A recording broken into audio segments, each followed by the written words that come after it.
Chapter 81. Fang Zhou thought of the blood that flowed from the corner of Fei Xing's eyes when he withdrew his suppression of her.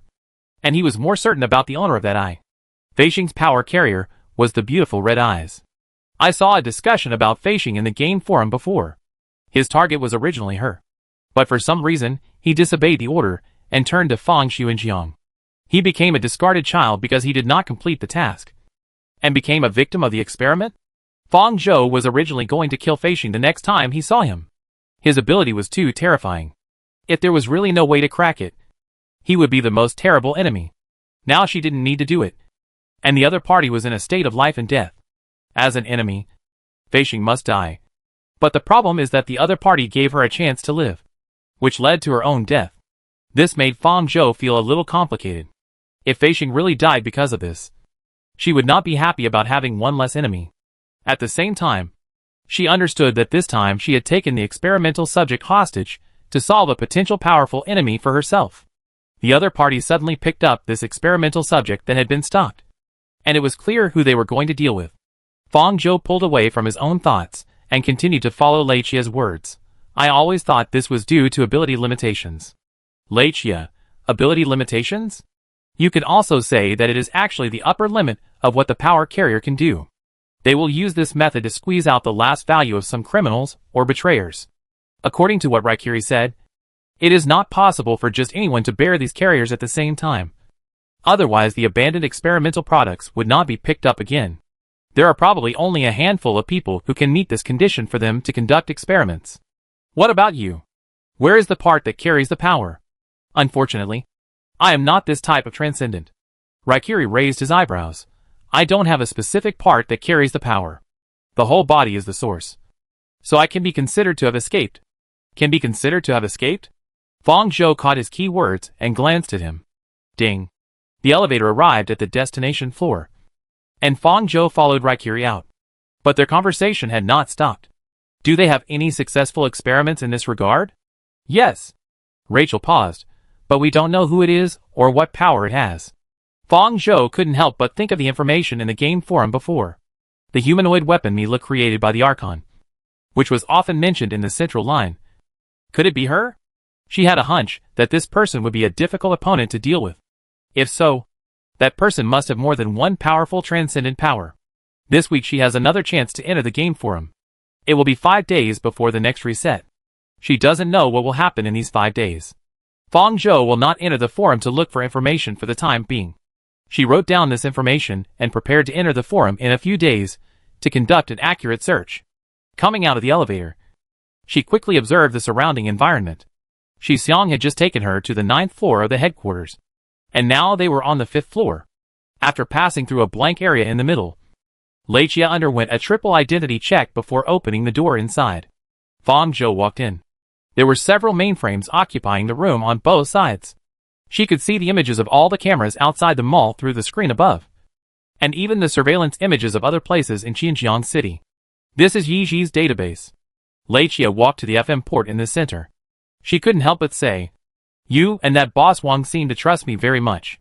I'm afraid that many members don't have the right to access what I'm exposed to now. Right? Lei Qia did not deny it. He said, we know your identity, your purpose, and whether we should give you a certain degree of trust. Moreover, with your ability, you must be matched with the right position. How is it? Are you touched? He approached Fang Zhou in a sly way, and the headband slid from the back of his head to Fang Zhou's ears, which made him feel a little itchy. Fang Zhou pushed his head away as usual, with a smile on his face. But his tone was cold. But I don't know your identity and your purpose. Lei Qia said embarrassedly, let's not talk about the purpose of the organization. I said so much. And I thought that with your smart head, you would have at least guessed my purpose a long time ago. Fang Zhou was silent for a moment, and uttered 2 somewhat absurd words. Revenge? Raki snapped his fingers. Bingo! His life had been counted down before he met Fang Zhou. Since the first time Fang Zhou saw him, the degree of damage to his body has increased by 3 percentage points without him noticing. Even if he did not use the power of the alien creature in his body during this period. Even if he had a way to ease the fusion, he still could not prevent the end of his death. This is similar to her. I knew we were the same when I saw you for the first time. And you will understand my thoughts. Raki said with a smile. And then his smile faded. So, before I die, I have to make the guy who took my life pay a price. Fang Zhou recalled the exchange meeting when Li Baiji expanded the members. Although those people were willing to become devourers due to her instigation, they were more willing and driven by greed. These were not the reasons for Lei Qie. So she initially guessed whether Lei Qie's fusion came from the central government's experiment. Is this also Yixi's purpose? Of course, not only that. This is just why I am willing to be loyal to Yixi. Lei Qie said, this organization has many members, and everyone has different purposes for joining. Until now, not everyone has hatred for the central government. At this point, Lei Qie retrieved the information of several companies from the database, namely Light Pharmaceuticals, Right Real Estate, and Rongguang Entertainment Agency. These are all Yeji's open assets in the park, and they are mainly managed by 2 members of the organization. As he spoke, Lei Qie called up the photos of 2 people. One of them was the man Fang Zhou had just seen and had an argument with Lei Qie, and the other was a woman who could feel a strong aura just by looking at the photo. Judging from her appearance, she was older, estimated to be between 35 and 45. Lei Qie pointed at the man. For example, this guy. His code name is Golden Scorpion. He was once a fugitive from the Central, and after entering Yeji, he transformed himself into an elite. Recently, he wanted to clean up Yeji and get ashore, and tried to persuade Boss Wang to give up the idea of going against the Central while Yeji did not declare war on the surface. You'd better stay away from him. Then he pointed at another woman. Her code name is Doctor. She was originally a staff member of the Central Committee. Because of different ideas, she was hunted down by the Central Committee. Her husband and children died in the disaster. You can trust her. At present, she is the one who checks and balances the Golden Scorpion. Reiki explained to Fang Zhou the composition of Yeji in just a few words, excluding the worker ants at the bottom. This is an alliance composed of the victims of the Central Committee. It can also be said that people who are not accepted by the paradise are looking for a new place to stay for themselves. No wonder Reiki said that the members of Yeji are like-minded strangers. Fang Zhou looked strange and couldn't help but said, are you considered the Avengers? Lei Qie actually thought about it seriously. You are right to say so. Finally, Fang Zhou asked, so, what is the purpose of the Boss Wang? He gathered these people together. Is it for revenge? That's not necessarily the case. Lucia did not answer this question. He closed the information and clapped his hands. Okay. Today's Q&A ends here. Fang Zhou knew enough information today, and did not force him to answer this question. Instead, he watched Lei Qie enter another topic. I need an identity. An identity that can get close to their roots from the inside. Before that, I need a new ability. A new ability that allows me to be seen by the central office quickly and enter the central tower. Central tower. Underground floor. The sound of leather boots stepping on tiles echoed in the empty corridor. A girl in a black military uniform slowly and steadily approached the innermost cell.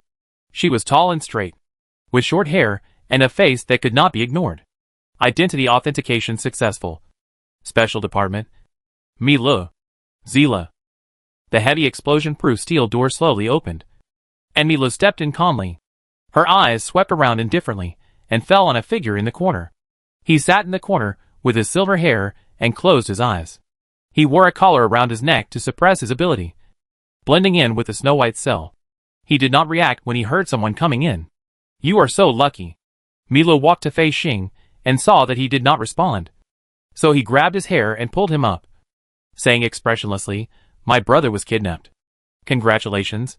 You have saved your life. Fei Xing opened his eyes, raised his hand, and slapped her hand away, howling, it hurts. It hurts? Let go. You know it hurts now. Milo let go. Fei Xing opened his eyes, and one of his eye sockets was empty, with red flesh that had not yet recovered. Looking a little scary, he muttered, it hurts, so I don't want to open my eyes. Once I open my eyes, the cool wind blows in. Those white-clothed demons. Just pick them, and don't give me a recovery potion. After saying that, he tilted his head and replied to Mili's previous sentence expectantly. Kidnapped? By whom? Can I get out now? Who are you expecting? Mila said with contempt. I don't understand why you disobeyed the order even though you knew the Archon would be angry. Did your cerebellum finally defeat the brain and occupy the high ground? Fei Xing asked irrelevantly. You still call that experimental subject brother? You haven't even talked to each other. You are just experimental subjects of the same type. Don't make random connections. Hearing what he said, Mi Li's expression turned cold, and he raised his hand to scratch his eye sockets that had not yet recovered. Fei Xing quickly stopped him and rolled to the side. The two were already used to picking on each other's pain points. After a moment of silence, Fei Xing replied to Mi Li in a sullen tone, "You don't understand anyway." "I really don't understand," Mi Li said coldly. "I only know that the governor asked me to take you to the top floor to find him." After speaking, she was satisfied to see that the blood color on Fei Xing's face completely faded in an instant. Chapter 82. Fei Xing's vitality from the previous second seemed to be drained away by an invisible force at this moment. He became silent. After Mi Li helped him untie the collar that restricted his ability and movement, he followed Mi Li silently and left the cell.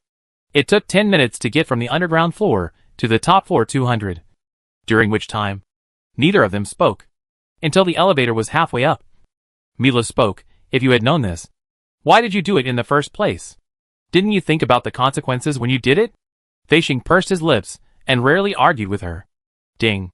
The prompt that the elevator reached the top floor seemed to be the prelude to falling into the abyss. Fei Xing's body paused, and he stepped out of the elevator silently, and saw the huge and luxurious door that looked like a palace from afar. There is only one room on this floor. After getting out of the elevator, just keep walking forward until you reach the end. Fei Xing walked in front, and Mi Li followed him. When approaching the door, Mi Li watched Fei Xing enter, then turned around and stood at the door on one side, with his hands behind his back, like the most loyal guard. A few minutes later, the door opened again. When Fei Xing came out, his expression became cold and numb, and the only remaining red eye seemed to be like the flesh and blood on the other side, cutting off the vitality of the person. Mi Li glanced at him, snorted slightly from his nose, and walked away. "You deserve it. There is a reason why Fong Arc asked Reiki for new abilities. Except for the 5 abilities stored in Nereus' body and the mind control of the vine worm, all her other abilities have entered the central field of vision. This means that special abilities such as black hole, wind, and imprisonment cannot be used. And the transcendence with abilities such as sound waves and speed enhancement have a high collision rate. The difference is the strength, and she can use them. Originally, abilities like wind also had a high overlap, but after experiencing the storm surge in the White Whale area, they may strengthen the review of this type of transcendence. Fong Zhou's goal is to enter the center. She needs information about the old humans, needs to understand the enemy's internal power system, and needs to confirm Fong Xuanjiang's status. These are definitely not information that low-level personnel can access, using only abilities that can't make any waves. It's unknown how long it will take for her to get in." Hearing her put forward these conditions, Lei Chia seemed to have expected it. He first handed Fong Zhou a black ring. Fong Zhou had seen this thing twice. Once Lei Chia used it outside the paradise to open a passage to take her into the paradise, and once Li Baizhi used it to open a passage to meet with Shuashu. This can store Xixian's abilities 3 times. Knock on any wall 3 times. As long as the distance to the transfer station is no more than 100 kilometers. It can quickly open a passage to enter the transfer station. As long as you enter the transfer station, Xixian will receive the information to go to the transfer station. 100 kilometers? No wonder Yiji's headquarters is located in Qianjiang City next to Mingang City. If it is too close, it will be easy to be discovered. If it is too far, Xixian's ability cannot be used. Fong Zhou raised his eyebrows and said, "I originally thought that Xixiang's power could be placed at a fixed point, and this ring is the way to open it." "Uh-huh." Lei Chia laughed twice. "From your perspective, it is indeed easy to think in this direction." Fong Zhou took the ring and put it on his index finger. It was a little big, and it would be thrown out as long as the hand made a big movement. Fortunately, the ring automatically tightened after touching the bottom, and gradually became invisible after adjusting to the appropriate finger size. "Can this store any ability?" Fong Zhou tried to stroke it with his thumb a few times where it was hiding, and it reappeared. "No." Lei Chia shook his head. "This is the peculiarity of Xixiang's own ability.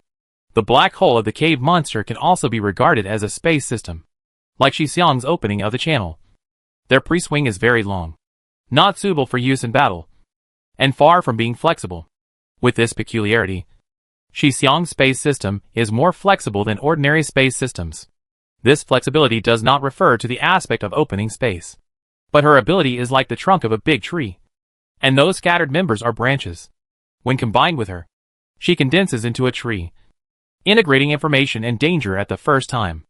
After giving the ring to Fang Zhou, Lei Chia returned to the topic and asked, "Are you sure you want to enter the official system by yourself? It's very dangerous. Since I made this request, I have naturally considered the dangers involved. Not to mention." Fang Zhou looked at him strangely. "Didn't you plan to arrange me in at the beginning? The identity information should not be prepared so quickly. Fang Zhou has only been in the paradise for a day or two. She can become anyone, but not all identities are suitable for her. So if the identity information to be given to her is not prepared in advance, it will be difficult for Yi Ji to find a suitable identity for her to enter the official system in a short time. I'm afraid that Lei Chia has already informed Boss Wang about her after knowing her existence at sea." Fang Zhou had given Lei Chia a mental hint not to betray, but he did not hide it from Boss Wang, which shows that Lei Chia trusts Boss Wang very much and feels from the bottom of his heart that this will not pose a threat to her. When Fang Zhou followed Lei Chia into the paradise and heard that Yi Ji would prepare an identity for her, he guessed this. This also made Fang Zhou realize that the hint she gave Lei Chia was very subjective. When Lei Chia thought that what he did not betray her, this hint would not take effect. Fang Zhou looked at him thoughtfully. Fortunately, their current camps are consistent, and there will be no other grudges for a long time.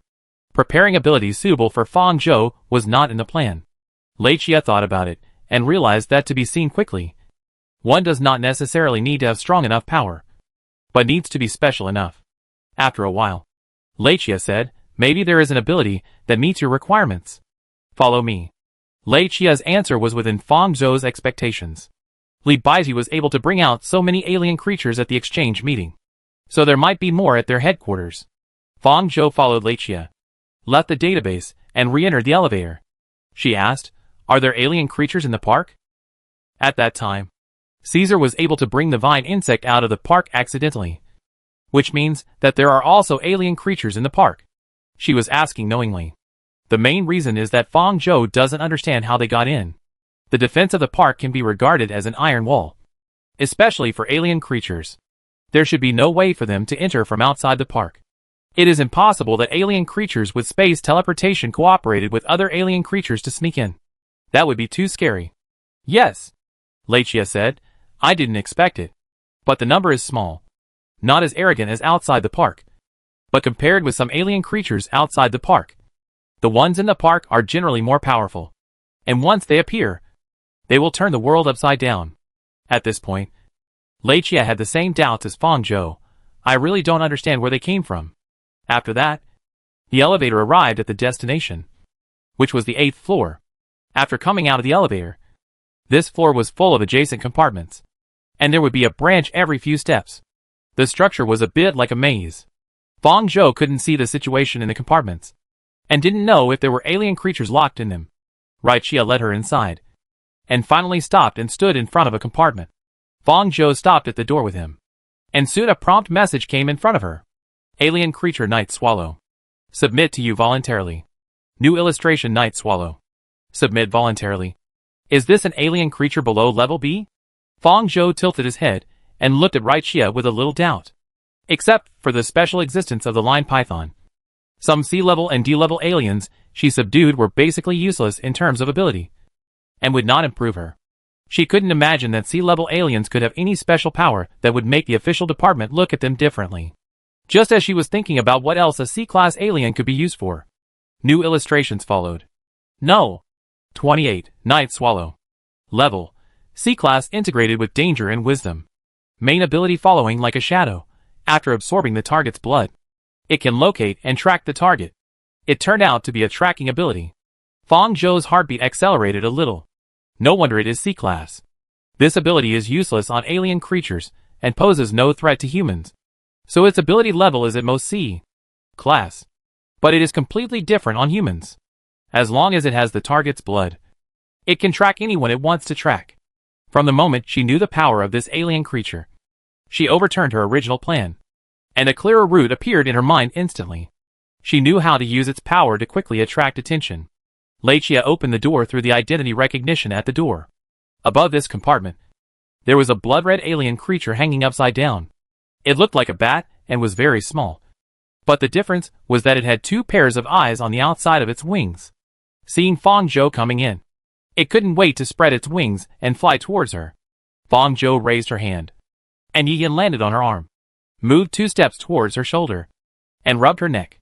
After observing its form, Fang Zhou merged it into his body. This was the easiest and useful way for her to obtain the alien creatures, which made her feel a little bit happy. She just counted and found that there were at least 20 compartments on this floor. If all of them were alien creatures.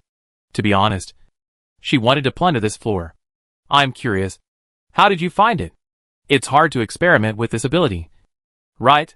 This was discovered by Boss Wang. Lei paused, and did not say how Boss Wang found it, but said ambiguously, it's quite special. Lei, originally, it was left for someone who was willing to merge with it. You can see that this ability is very useful to us.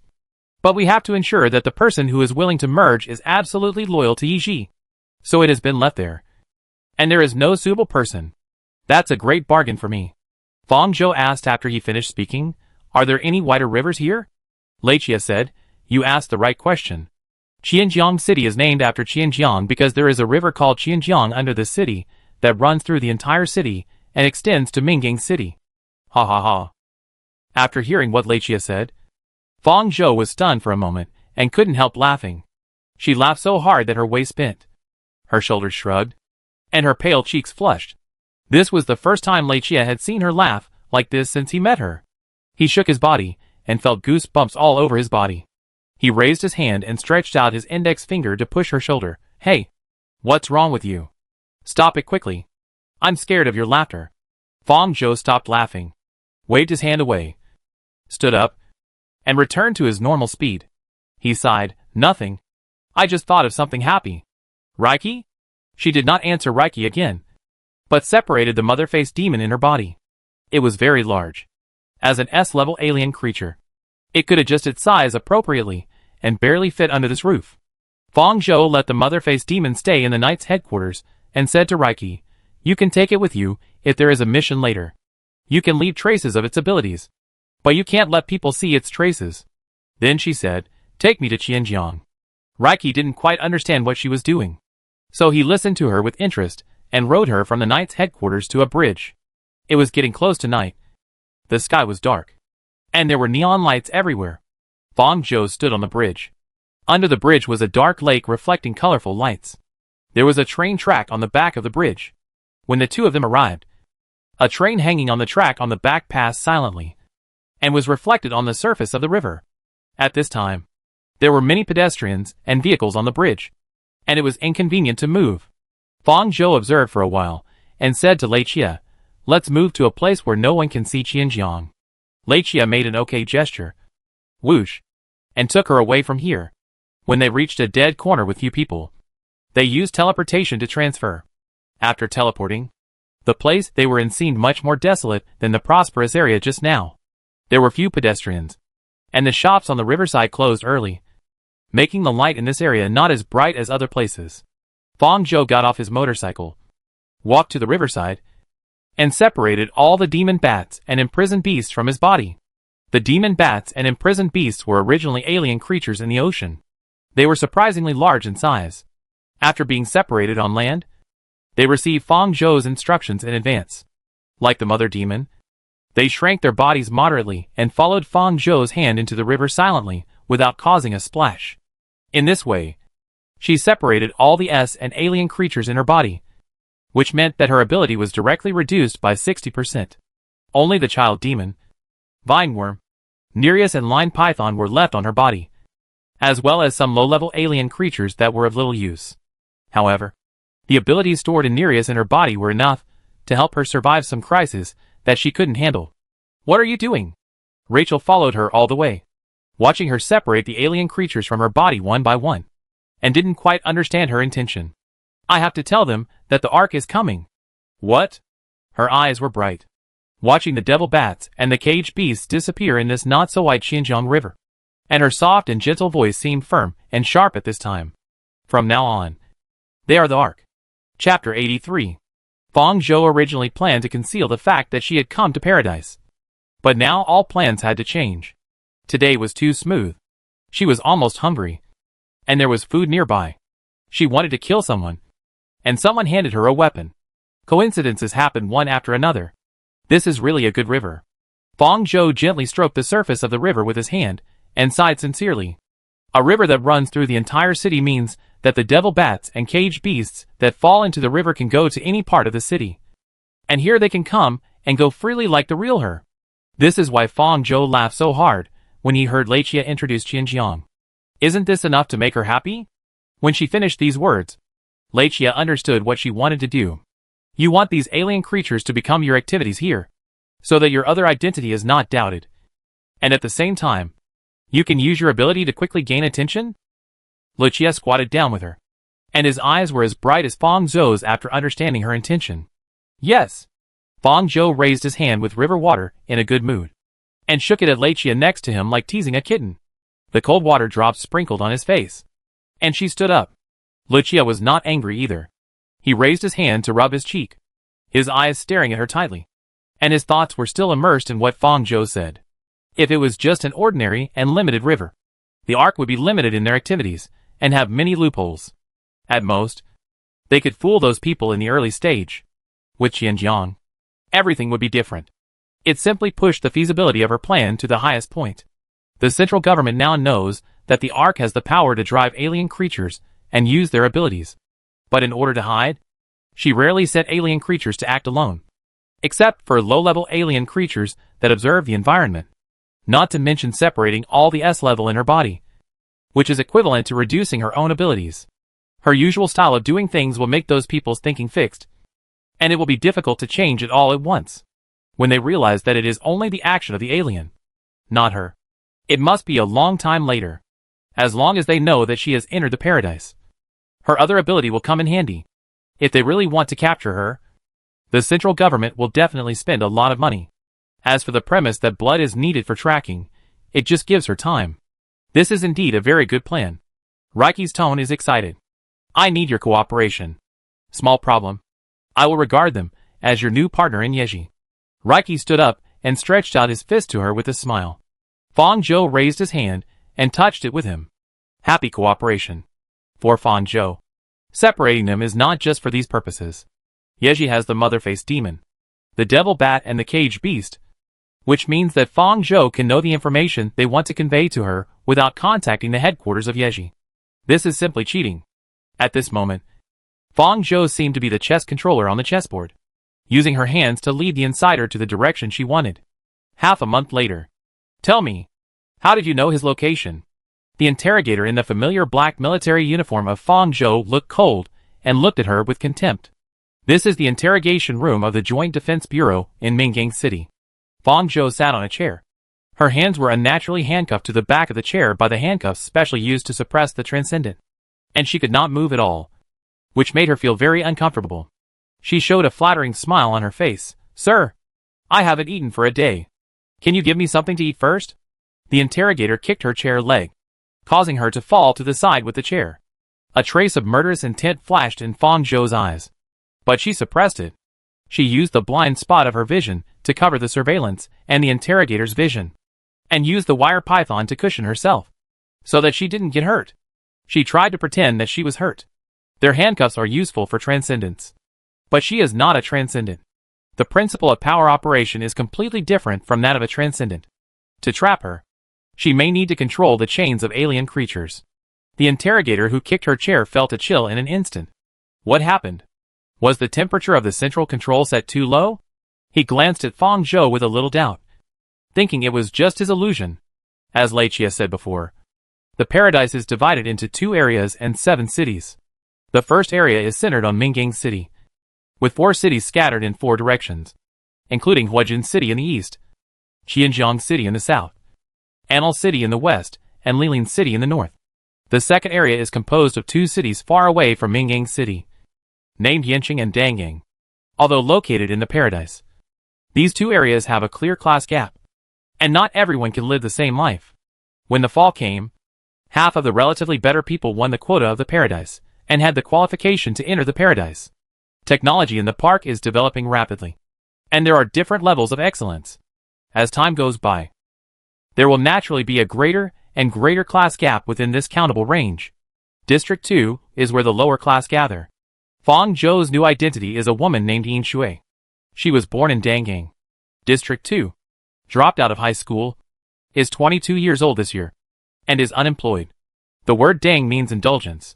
Dangang is just as its name suggests, a slum that is much more chaotic than Yincheng. People born in such places are very likely to be discriminated against after leaving District 2. As for why she was given this new identity, compared to being born in District 1, life from birth to death will be recorded in the central nervous system. District 2 does not have this tradition, and life experience is easier to disguise. A little disguise at night can avoid official background checks. In the eyes of the Joint Defense Bureau, she entered Mingang City half a month ago. She had been doing odd jobs these days, and lived in entertainment internet cafes at night. Until 2 days ago, she kidnapped a small boss of an arms supplier in Mingang City, and asked him for a large number of weapons and auxiliary equipment. As a result, she was arrested by the Joint Defense Bureau before the implementation was successful. The Joint Defense Bureau spent a day investigating, and found that she was the only participant in the whole scheme. She had a clear understanding of the victim's movements. The strange thing was that through the monitoring and investigation of various parties, she did not follow the victim all the time, but directly rushed to kidnap the victim when the victim had a gap. She did this without any help. Her identity was upgraded from an ordinary criminal to a transcendent criminal, and she is now being interrogated under comprehensive surveillance. Okay, I'll tell you. She seemed to not want to endure such torture anymore, and quickly confessed, I am a transcendent. What level? B level. Transcendents above B level are rare. If they are in the Joint Defense Bureau, they can at least be a small forward. He was silent for a while and asked, what are your specific abilities? I can achieve the effect of positioning and tracking by licking the other person's blood. I happen to know the identity of that person when I was working in a restaurant a few days ago. In addition, the other person bled because of a small accident, so I collected it. No wonder she can know the other person's location at the first time without conducting a detailed investigation to obtain the victim. At this point, the interrogator paused, probably waiting for someone outside to verify whether what she said was true. As a result, of course, what Fong Zhou said was true. Didn't you think you would be discovered soon? Fong Zhou was very puzzled. Who knew that you were so powerful in District 1? I would have succeeded in Dangang. Hearing her say this, the contempt and disgust in the interrogator's eyes became more obvious. The crime rate in Dangang was extremely high, and the Joint Defense Bureau set up there was in name only. The police officers assigned to Dangang and Yincheng were similar to the staff sent to Africa in the president's article. They were all a bunch of waste with ruined futures. Not only this interrogator, but everyone in District 1 looked down on citizens born in Dangang. Why do you want weapons and auxiliary equipment? Not points? Points are easy to check. I can resell weapons and auxiliary equipment on the black market. After saying that, Fong Zhou lay on the ground and tilted his head towards the other party, and said in a nonchalant tone, Sir, how long will I be sentenced? Can you be lenient because I have a good attitude of admitting my mistakes and failed to kidnap and extort? Unlike the disorderly world outside the paradise, the paradise has a complete law and security system. Unfortunately, such a security system is not absolutely fair. The person Fong Zhou kidnapped was a small boss of an arms supplier. People in this business have some power. She was also a citizen born in Dangang. In order to vent her anger on the other party, she was afraid that she would never get out of prison in her life. The problem is that she is a B-level transcendent, and her abilities are not the kind of useless abilities that can be found in large quantities, which makes it difficult to determine her whereabouts. The interrogator did not answer her, collected her iris information, searched her body, and then put her back into the cell to await trial. The cell environment of the Joint Defense Bureau in Mingang City is very good.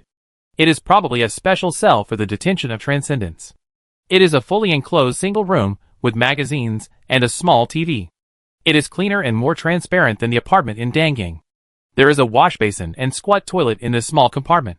There is a camera on the upper right side of the cell to observe her every move. Fong Zhou was not in a hurry. She sat on the bed, leaning against the wall and closing her eyes to sort out the information from the past half-month. She did live in Mingang City for half a month as Yin Shui. Before coming here, Lei Chia took her to Dangang for 2 days to get familiar with everything there to prevent mistakes. The experience of Dangang can be faked by Yi Ji, so 2 days is enough to understand it. But it is not the case in Mingang City. There are eyes everywhere here. When she enters Mingang City, how she lives, and how she lives, she cannot escape the scope of the eyes. The risk of being discovered by the fake is too high.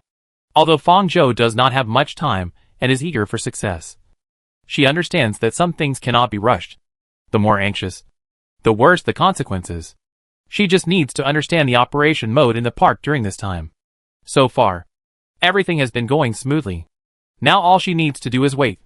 Wait for Yi Ji's insider to help her get recruited. Fang Zhou stayed in the prison of the Joint Defense Bureau for 2 days. She treated these 2 days as a vacation. She had food to eat when she was hungry, water to drink when she was thirsty, and magazines and a small TV to watch when she was bored. But she couldn't change the channel by herself. On the morning of the 3rd day, her cell door was opened.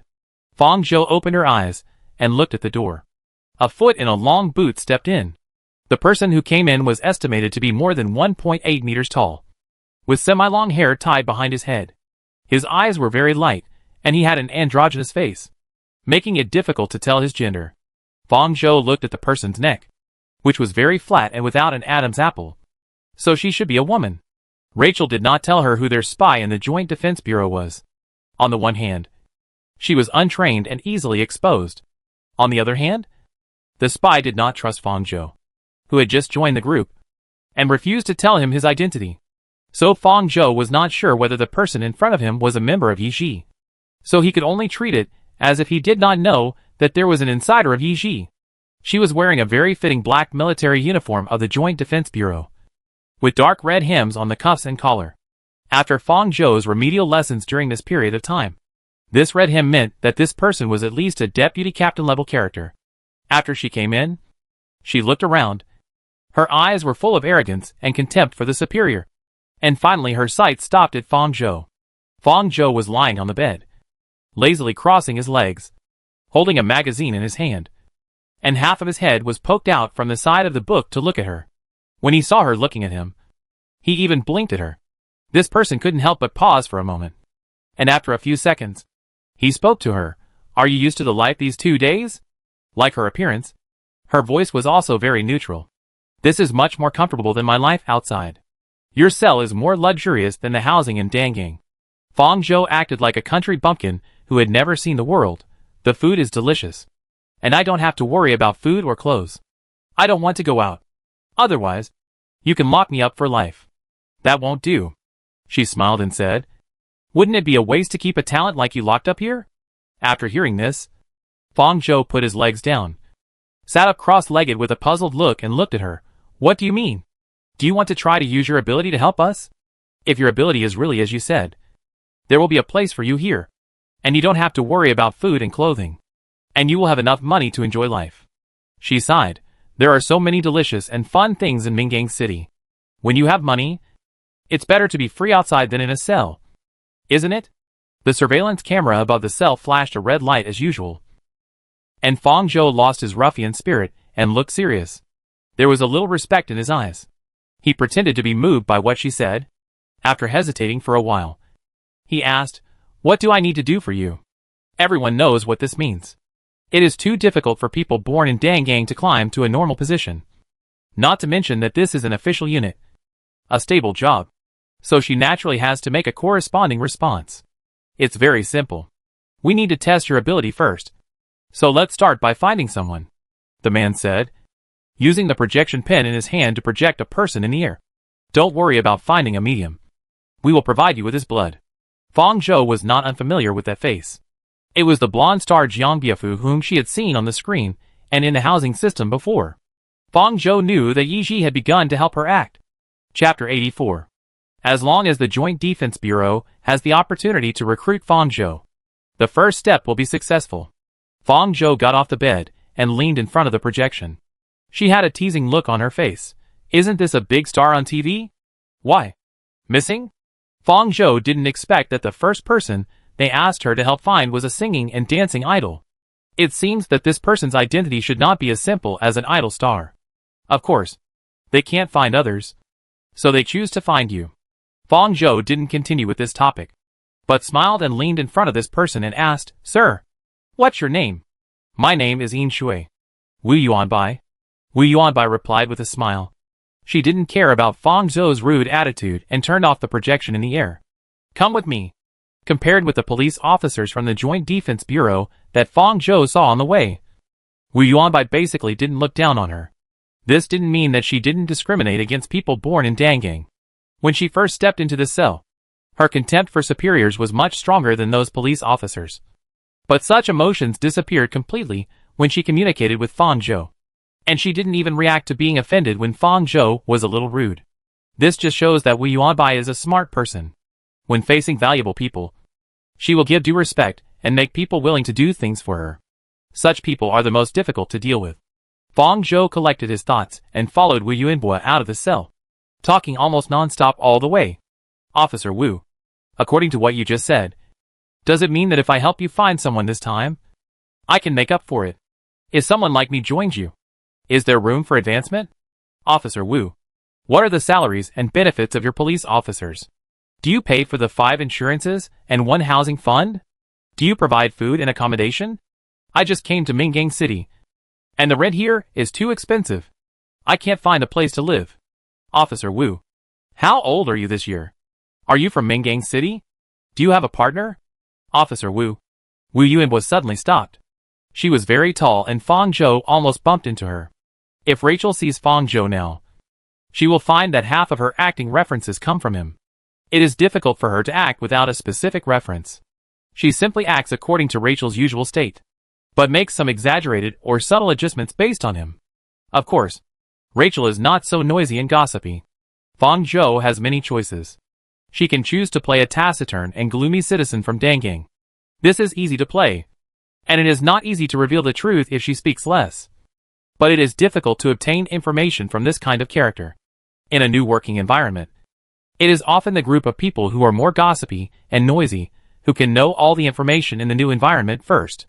It is not surprising that such people ask any questions because of their curiosity. Wu Yuanbai's voice came. We're here.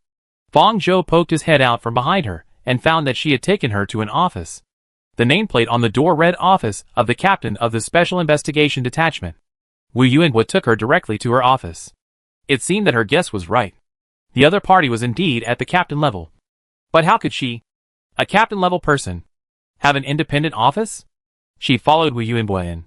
There was a life robot inside.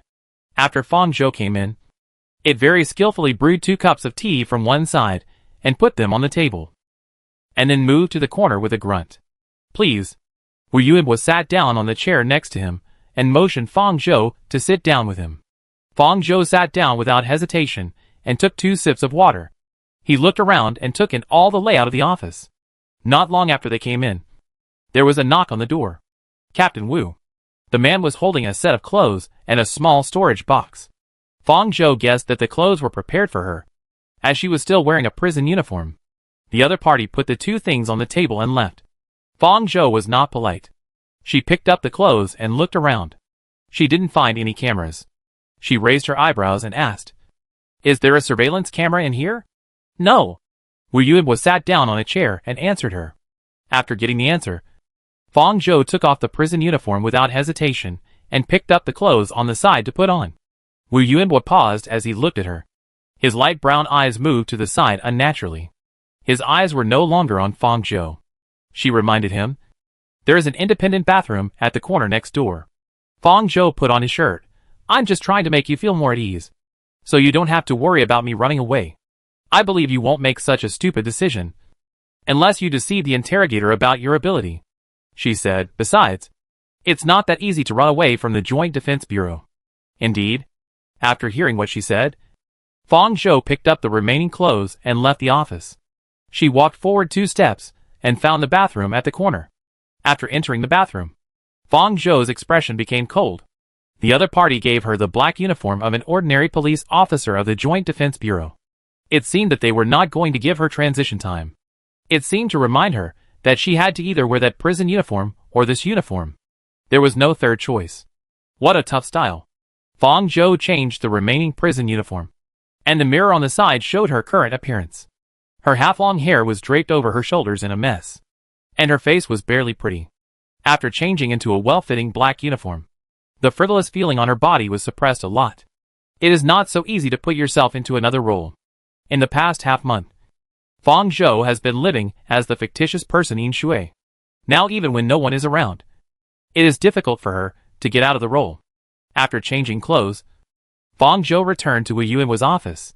As she walked into the door, she patted her shoulder and said proudly, "Putting on this dress makes me look like a human being." Wu Yuanbai took a sip of tea, not caring about the implication of their appearance in her words. "As long as you like it." In the short time that Fang Zhou was away, 2 more people came in, a man and a woman. Judging from their clothes, they were members of the Joint Defense Bureau. They were originally talking, but when they saw Fang Zhou coming in, they immediately fell silent.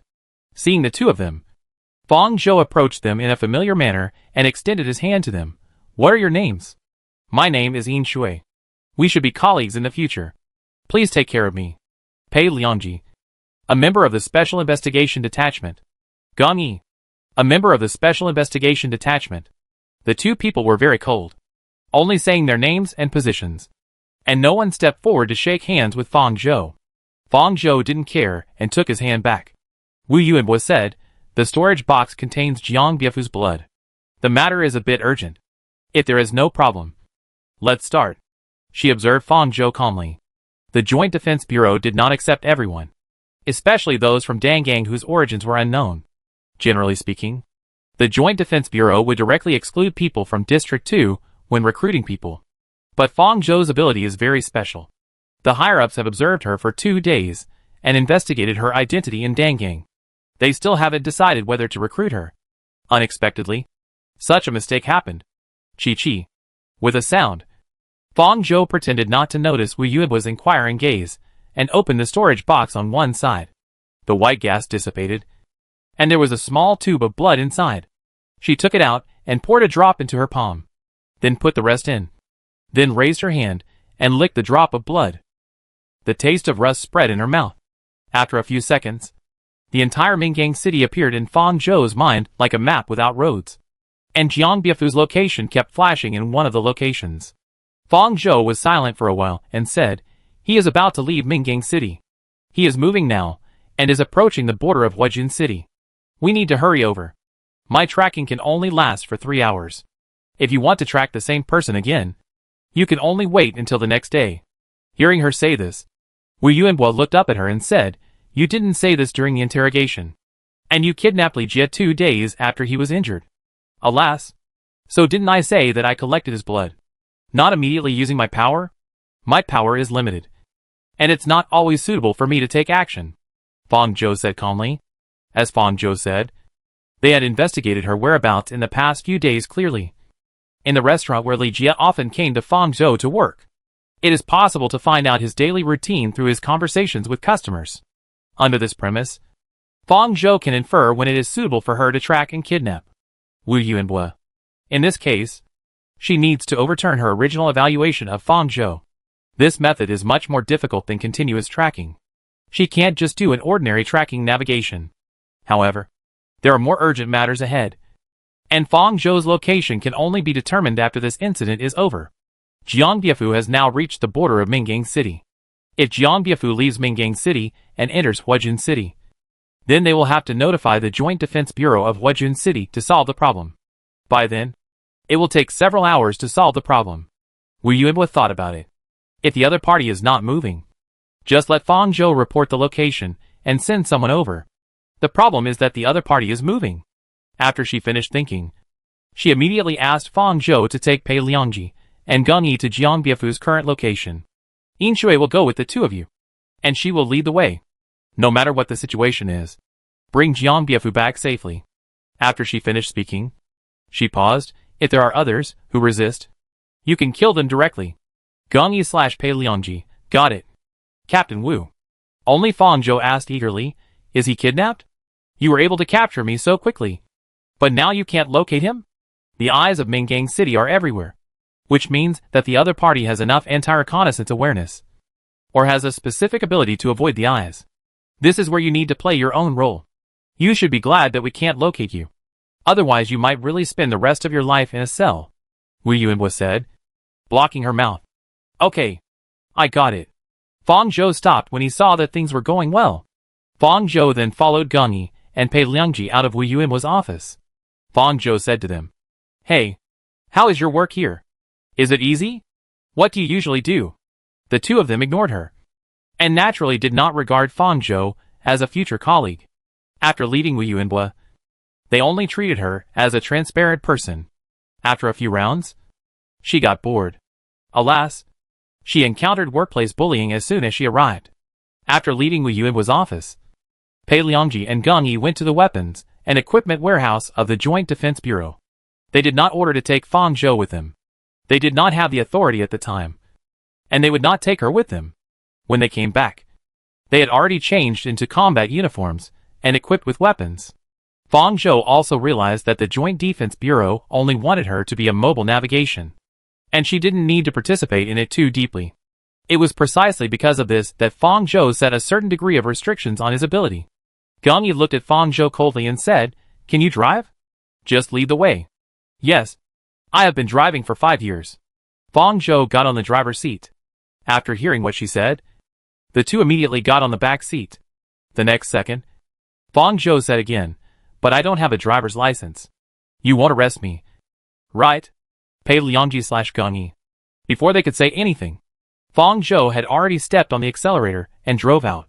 The two had to silently fasten their seat belts. Fang Zhou looked through the rearview mirror and found that there were 2 police cars of the Joint Defense Bureau following behind them. She had been living in the entertainment internet cafe for the past half-month, paying attention to the news of the park and quickly absorbing some daily knowledge. She knew that Jiangbiafu was the current popular traffic in the park, and had made a name for herself in this field dominated by virtual singers. It seemed that Jiangbiafu was really grand, because he disappeared. The Joint Defense Bureau chose to recruit her directly. If an ordinary idol disappeared, the Joint Defense Bureau would not do this. Now there are more than 10 people mobilized. The car of the Joint Defense Bureau has a special passage, and they have no obstacles along the way. Mingyang City is only this small in size. Fang Zhou arrived at the place where Jiangbiafu was first felt in half an hour. His position was constantly moving, but progressing very slowly. He even stopped at one position for a long time. Fang Zhou couldn't see through his intentions, and it didn't look like kidnapping or extortion. They were getting closer and closer to Jiangbiafu's position. Soon, Fang Zhou saw a large truck in the distance driving slowly and clumsily in front of him. That's it. Chapter 85. The car carrying Jiangbiafu had noticed that the people from the Joint Defense Bureau were catching up, and the clumsy truck instantly accelerated. They were now only 1 step away from Huajin City, and they would enter Huajin City if they drove 1 kilometer further. Gang Yi leaned forward anxiously and urged Fang Zhou, "Drive faster. Catch up. And don't let them cross the border of Mingyang City." Compared to her anxiety, Pei Liangji seemed very calm. The central tower is the concentration of power in the park, and its position will not move. Such a large park cannot be managed by the headquarters alone. So a Joint Defense Bureau that obeys the central government's orders is set up in each city, in order to maintain the balance between cities. Once crossing the city boundary, without the central government's pass, any incident, big or small, must be handed over to the local Joint Defense Bureau for handling. Although Jiangbiafu is important, he is not important enough to be reported to the central government. It seems that Yiji knows about this matter, and has found a role that is just right for Fang Zhou's ability to come in handy. "Who is this Jiangbiafu? What makes you so anxious?" Fang Zhou accelerated the speed of the vehicle, still asking related questions. Gang Yi said unhappily, "Don't keep asking these nonsense questions." It was the evening rush hour at this time, and there were many vehicles in front and behind. The truck in front could not leave quickly. The special passage of the Joint Defense Bureau was set up on the left side of the road. Only the vehicles of the Joint Defense Bureau could drive here, and there were no other vehicles blocking them. In addition, the driving speed of that kind of large truck was not fast. So they approached the large truck in a short while. Gang Yi opened the door of the back seat. The wind blew in during the high-speed driving. She raised her hands and opened the auxiliary equipment on her hands, fixed on the roof, and jumped from the inside of the car to the roof. Fang Zhou observed her movements through the rearview mirror. She was skilled and agile. Can an ordinary police officer of the Joint Defense Bureau do this? Or is it that only Wu Yuanhua's team is special? Fang Zhou said, "You are pushing too hard. The other party may kill Jiangbiafu." Pei Liangji actually replied to her, "No. You move forward a little more. He was so sure. It seems that only Fang Zhou, the temporary navigation who was captured, did not know what happened. As normal staff, they had obtained all the information before the police went out. While Fang Zhou was thinking, he released a few line pythons to circulate. They got out from the gaps in the vehicles, transformed into the material of the vehicle shells and lurked, helping Fang Zhou to pay attention to the surroundings that she could not notice, including Geng Yi's actions on the top of the vehicle. They were getting closer and closer to the big truck. Geng Yi fired the grappling hook in her arm and pierced the outside of the truck. She was about to use the grappling hook to move to the truck. The two sides of the truck shell clanged and disintegrated from the bottom. Her grappling hook had no bearing point, and the huge shell flew back along the roof of their car. Geng Yi quickly disconnected the grappling hook, but her body was difficult to control. Seeing that Geng Yi was about to fall off the roof due to inertia, Fang Zhou turned the steering wheel and used the opposite direction to throw Geng Yi back. Geng Yi on the roof could not help but pay some attention to Fang Zhou, who was driving. Even if Fang Zhou did not help, she could use it to ensure that she would not be injured. But this person had such a strong observation ability? Coincidence? The truck in front was a modified armed vehicle. The shell was removed, and machine guns and artillery were assembled on both sides. Caw. After adjusting it twice, the black muzzle was aimed at Fang Zhou's vehicle. She asked what was loaded in such a big car, and it turned out to be full of weapons. Fang Zhou whistled expressionlessly. Cool. Pei Liangji. Fang Zhou sighed and immediately smashed the fence and drove along the track to the normal road. She also experienced the thrill of racing. Some of the surrounding vehicles with good sense moved away from their position after noticing the vehicles of the Joint Defense Bureau.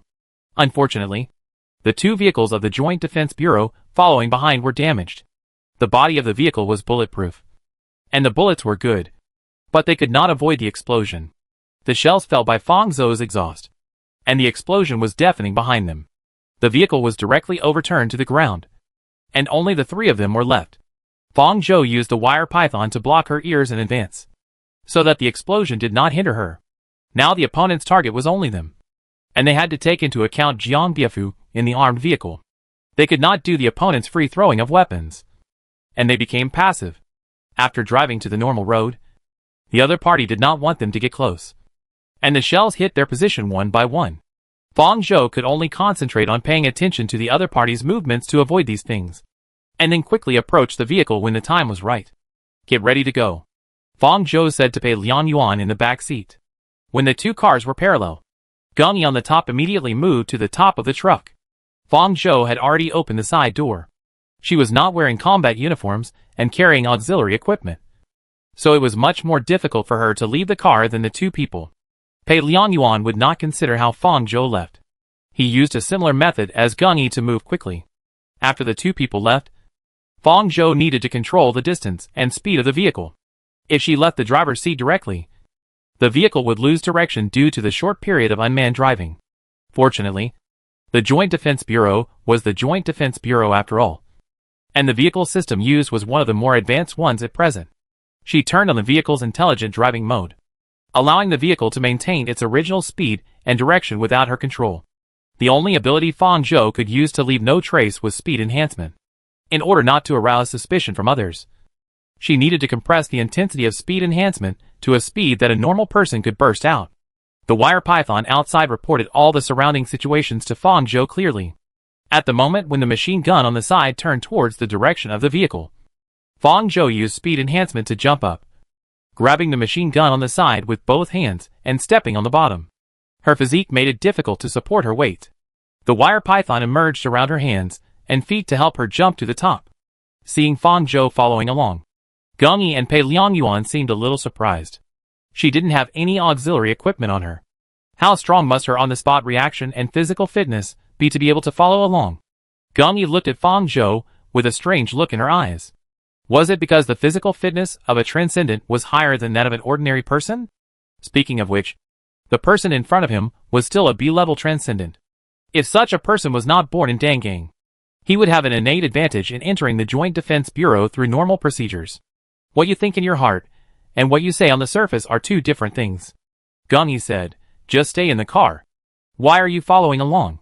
As soon as she finished speaking, the vehicle she was driving was bombarded by a shell. Fong Zhou motioned her to look over and said, "Guess why I came here." Gongi. They moved to the truck. The weapons on both sides of it couldn't possibly fire at itself. This was indeed the safest way. Fong Zhou noticed Pei Liangji's gaze. Compared with Gongi, who was like a young man, he was much calmer. Fong Zhou believed that after this incident, he would report her every move to Wu Yuanbo without missing a word, which made her act more cautious. Then the three of them moved to the front of the car, and Pei Liangji raised his hand and fired a bullet at the bottom. The front of the car was made of bulletproof material, and ordinary bullets could not penetrate it. He put the gun back to his waist and squatted down. The metal vehicle was like water rippling for him, and his body merged into it and went directly into the driver's seat. After a few seconds, Gong Yi's face changed. It should be Pei Liangji who was inside who said something to her through the communication device. She turned to Fong Zhou and said, "No one is driving this car. Remote control? Intelligent driving?" Fong Zhou frowned and asked. Before they could react, the roof of the car suddenly opened, and the two people above fell into the car together without any defense. Fong Zhou felt that she fell for a long time before hitting the ground. She used the wire python to cushion it, but still felt pain all over her body. She stood up and looked around despite the pain. The scene inside was completely different from what she thought. What appeared in front of her was a corridor with 6 rooms on both sides. Although the truck was very large, it was not the space it should have. At a glance, she guessed the transcendent power of this kidnapper. It was a fixed spatial ability. The interior of the car was continuously extended by the other party's ability and became a new space. It really didn't need people to drive the space to move. No wonder the Joint Defense Bureau couldn't find Jiang Biafu. Just like the beast sitting on the ground is a prison, this spatial ability can cut off all data networks. They can't locate Jiang Biafu through any data means. Gong Yi, who fell with her, was not next to Fong Zhou. He must have fallen into another place. Fong Zhou didn't care about others falling into this space. Either the car was solved from the outside, or the owner could only be found and solved. The lights in this space are all strange pink, and this color makes the whole space uncomfortable. Fong Zhou started to check from the front room. She entered the first room, which was full of luxurious women's clothing, from cute and gorgeous dresses to sexy haute couture dresses. Fong Zhou took one down, and as soon as it reached her hand, the dress disappeared. It seems that all the clothes in here were fabricated by the owner of the space. Kidnapper. Is it a woman? Fong Zhou left the room thoughtfully. There was no need to worry about visual surveillance in this room. Fong Zhou simply released some of the line pythons on her body to quickly enter all visible ranges for exploration. After a while, they conveyed the message to her. There was no one here except her. The other party divided the space inside the car into several parts. The other people might have fallen into other spaces. The good news is that a large amount of ammunition and weapons are stored in the 4th room of this space. Fong Zhou immediately entered the 4th room. Various guns and cannons filled half of the room. Fong Zhou picked up a gun, but it did not disappear, which shows that these things are real. It also shows that the demand for weapons outside the vehicle exists in the vehicle space. When Fong Zhou subdued the beast, she and Lei Chia were trapped in a small space, and Ming Chan threw depth charges towards her position. The explosion normally fell into the small space where they were. The other party's spatial ability is somewhat similar to the prison of the beast. It is based on the real environment. The beast can generate a large-scale maze, making people keep spinning in a small space. The other party's space is based on a car. The real space is limited, and it may be destroyed from the inside. Fong Zhou picked a light portable rocket launcher and supplementary shells from the inside, and selected a few pistols/guns to put on himself, and let the line python carry the rocket launcher and leave the room. After entering this space, Jiang Biafu's position was repositioned. After coming out, Fong Zhou first shot the wall at the end with bullets twice. After confirming that the bullets would not get lost in this space like a ghost wall, she set up the rocket launcher, filled the ammunition, let the line python plug her ears, and fired a shot at the end with an expressionless face. Bang! With a loud noise, Fong Zhou vaguely felt that the whole space shook, and the heat wave rushed towards her face. The wall at the end collapsed, and the bricks fell to the ground and disappeared. Behind the collapsed wall was a new room, and inside was the target they were looking for this time. Jiang Biafu. The handsome blonde star sat at the dining table with a gentle and comfortable smile on his face. A woman sat in front of him. The table was lit with candles, red wine, and a carefully prepared dinner. This was a candlelight dinner, provided that you ignored the guns on both sides of the table, and the fact that the red aiming line was aimed at Jiang Biefu. The two people all looked at her because of Fang Zhou's sudden entry, and she realized that the woman was actually a man wearing women's clothes, compared to Jiang Biefu's eyes that lit up when he saw her clothes. The man's eyes were as if he wanted to tear Fang Zhou into pieces. Fang Zhou, who was still carrying a rocket launcher, faced the two people's gazes and raised his hand hesitantly. Excuse me? She didn't expect it to be this kind of scene. What's going on? Is it a fanatical fan? Why did Raikiri do such a bad game? The next second, the mechanical gun that was originally aimed at Jiang Biefu turned its head instantly, and the red aiming lines were densely facing Fang Zhou. Fang Zhou immediately dodged into a room on the side to avoid the aiming of the mechanical gun. The sudden sound of gunfire outside confirmed that Fang Zhou's hiding in the room on the side was the right choice. Otherwise, with the power she can use now, she would have nowhere to hide in such a small corridor facing the aiming of so many mechanical guns. At this time, a figure fell through the wall above. It was Pei Liangji who entered first. The gunshots outside continued. He looked at Fang Zhou with some confusion. What's the situation? Where is Gong Yi? She and I separated and found Jiang Biefu. She is in the room at the end outside. The kidnapper is also there. Fang Zhou said, now that things have come to this, can you explain the situation to me? The director of the Mingang City Joint Defense Bureau is named Jiang. Pei Liangji frowned and said, the people outside are illegitimate fans. I don't know who leaked Jiang Biefu's schedule to the other party. I didn't expect that he was a transcendent. The illegitimate fans in the wasteland world are so fierce. Fang Zhou couldn't help but complain in his heart. No wonder the Joint Defense Bureau urgently requisitioned her for Jiang Biefu. It turned out that she was the second generation of an official. Yiji did choose a good tracking target for her. A target that could push things to the right level without arousing suspicion. There were footsteps getting closer and closer outside the door, and the fanatical fan was gradually approaching them. Pei Liangji walked to the wall of the room and said to Fang Zhou, come here. Fang Zhou followed him, and he pulled Fang Zhou's arm and walked towards the wall. As Pei Liangji's body approached, water-like ripples appeared around the wall, just like when he entered the roof of the car. Seeing this, Fang Zhou raised his eyebrows and followed him in. As expected, after passing through the wall with Pei Liangji several times, Fang Zhou knew his ability, which should be able to penetrate all substances. In this way, they left the original room and approached Jiang Biefu's location. As the master of the space, the other party also knew the direction they were moving in, and immediately turned back. After several attempts, Fang Zhou concluded that this person's ability level should not be high, compared with the mobility of arbitrarily fabricating the scope of the maze. This person could not easily reconstruct the layout inside. Entering the last room away from Jiang Biefu's room, Fang Zhou motioned Pei Liangji to go over, and she stayed here. Pei Liangji thought she was afraid of death and didn't want to get close to the center of the battle, so he didn't force her. After letting her go, he moved closer to Jiang Biefu's position. Because of Pei Liangji's approach, the mechanical guns immediately moved away from the corridor and aimed at his position. The corridor was safe at the moment. There were still arcs-lined pythons wandering outside. This illegitimate fan was full of Jiang Biefu, and just wanted to quickly deal with Pei Liangji, who was close to Jiang Biefu, and didn't notice that there was another person left in another position. As soon as he approached the door of this room, she immediately used low-intensity speed to come out from inside and approach him.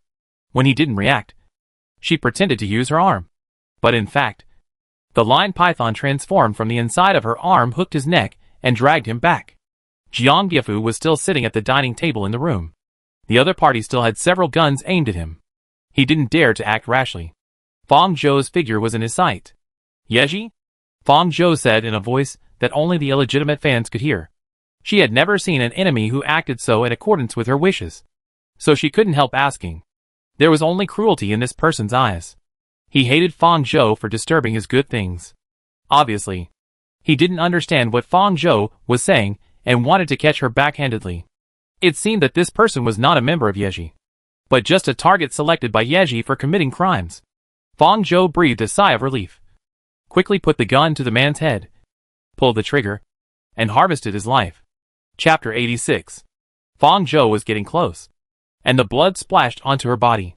Her black uniform was soaked and nothing could be seen. Only the blood on her skin was noticeable. She let go of her hand, and the other person fell limply to the ground. With the death of the illegitimate fan, the mechanical gun controlled by him lost its target, and the space set up inside the vehicle instantly faded away. And they returned to the real space that the vehicle should have. The red aiming line withdrew from his body, and Jiang Biafu was finally out of danger of death. He gasped for breath, his eyes still staring straight at Fang Zhou. Pei Liangyuan had just passed through the last wall, and was about to escape from the dense net-like aiming line. Before he could react, the owner of the space was solved. Only then did he realize what Fang Zhou had done just now. It turned out that he was being used as bait to attract hatred. Geng Yi was still looking for an exit, thinking about how to get out of this space. The scene in front of her changed, and she returned to the normal space. Pei Liangji, Fang Zhou, and their target this time, Jiang Biafu, appeared in front of her. There was a corpse lying under Fang Zhou's feet, and various weapons were scattered around. There was an incompatible dining table in the middle of the space, making the whole scene look a little funny. She mistakenly thought this was some new illusion, and raised her gun with a vigilant look and pointed it at Pei Liangji. Geng Yi, it's me. It's over. Pei Liangji immediately raised his hand and reminded her. She didn't have time to do anything. And the mission was over? Geng Yi hesitated for a moment, observed the situation of several people, and stopped his sight on the body under Fang Zhou's feet. He sorted out the situation and put down the gun in his hand. What's going on? How could it be so fast? Geng Yi said. From her perspective, she fell into the space and broke through in just a moment of calm. She looked at Fang Zhou, who was still holding a gun in her hand and splashed with blood. It was clear who solved this enemy. You solved it? How did you solve it? By the way, I was the only one locked up. Now the person asking the question became Geng Yi. Fang Zhou raised the gun in his hand and made a shooting gesture. With a very matter-of-fact expression, that's how it was solved. Geng Yi. In her eyes, Fang Zhou was just a dangling citizen who had attempted a crime, but happened to have some abilities. She had always looked down on Fang Zhou because of her birth and criminal record from the beginning, and had not prepared to treat her as a partner. Now she felt that she was severely mocked. Damn it. She winked at Pei Liangji, and the other party made a let's talk about it when we get back shape to her. Facing Geng Yi's side, Fang Zhou really thought it was very simple. Previously, she had to deal with attacks from multiple forces and enemies like Meng Xian. Even if she separated those S-level alien creatures and suppressed the power that could be used in her body, it was no problem for her to get rid of such a small minion. Her goal was to make the Joint Defense Bureau realize that she was very useful. So she was not prepared to give up the credit, even if she didn't like to show off. There was a certain risk in doing so. So she had to do it. Mr. Jiang, how are you? Are you injured anywhere? Pei Liangji saw that Jiang Biafu didn't react for a while, and thought it was because the mechanical gun arm next to him was still pointing at him. So he quickly removed the guns around him. I'm fine. Jiang Biafu recovered, and the fake complacent smile that Fang Zhou had put on when he first saw him had long since been removed from his face. He stood up from the chair and approached Fang Zhou's position. As for the victim, Jiang Biafu had a strong psychological quality. It was not the first time he encountered a Seising fan, but it was the first time he encountered a Seising fan of the Transcendence. He had the experience of having a candlelight dinner pointed at by several guns, approaching the body of the Seising fan. His face, which was well managed, still unconsciously showed disgust, and he raised his foot to step over the body of the man. He was really disgusted during the half-day he was tied up. He smiled and said good things to negotiate with this pervert and wait for rescue.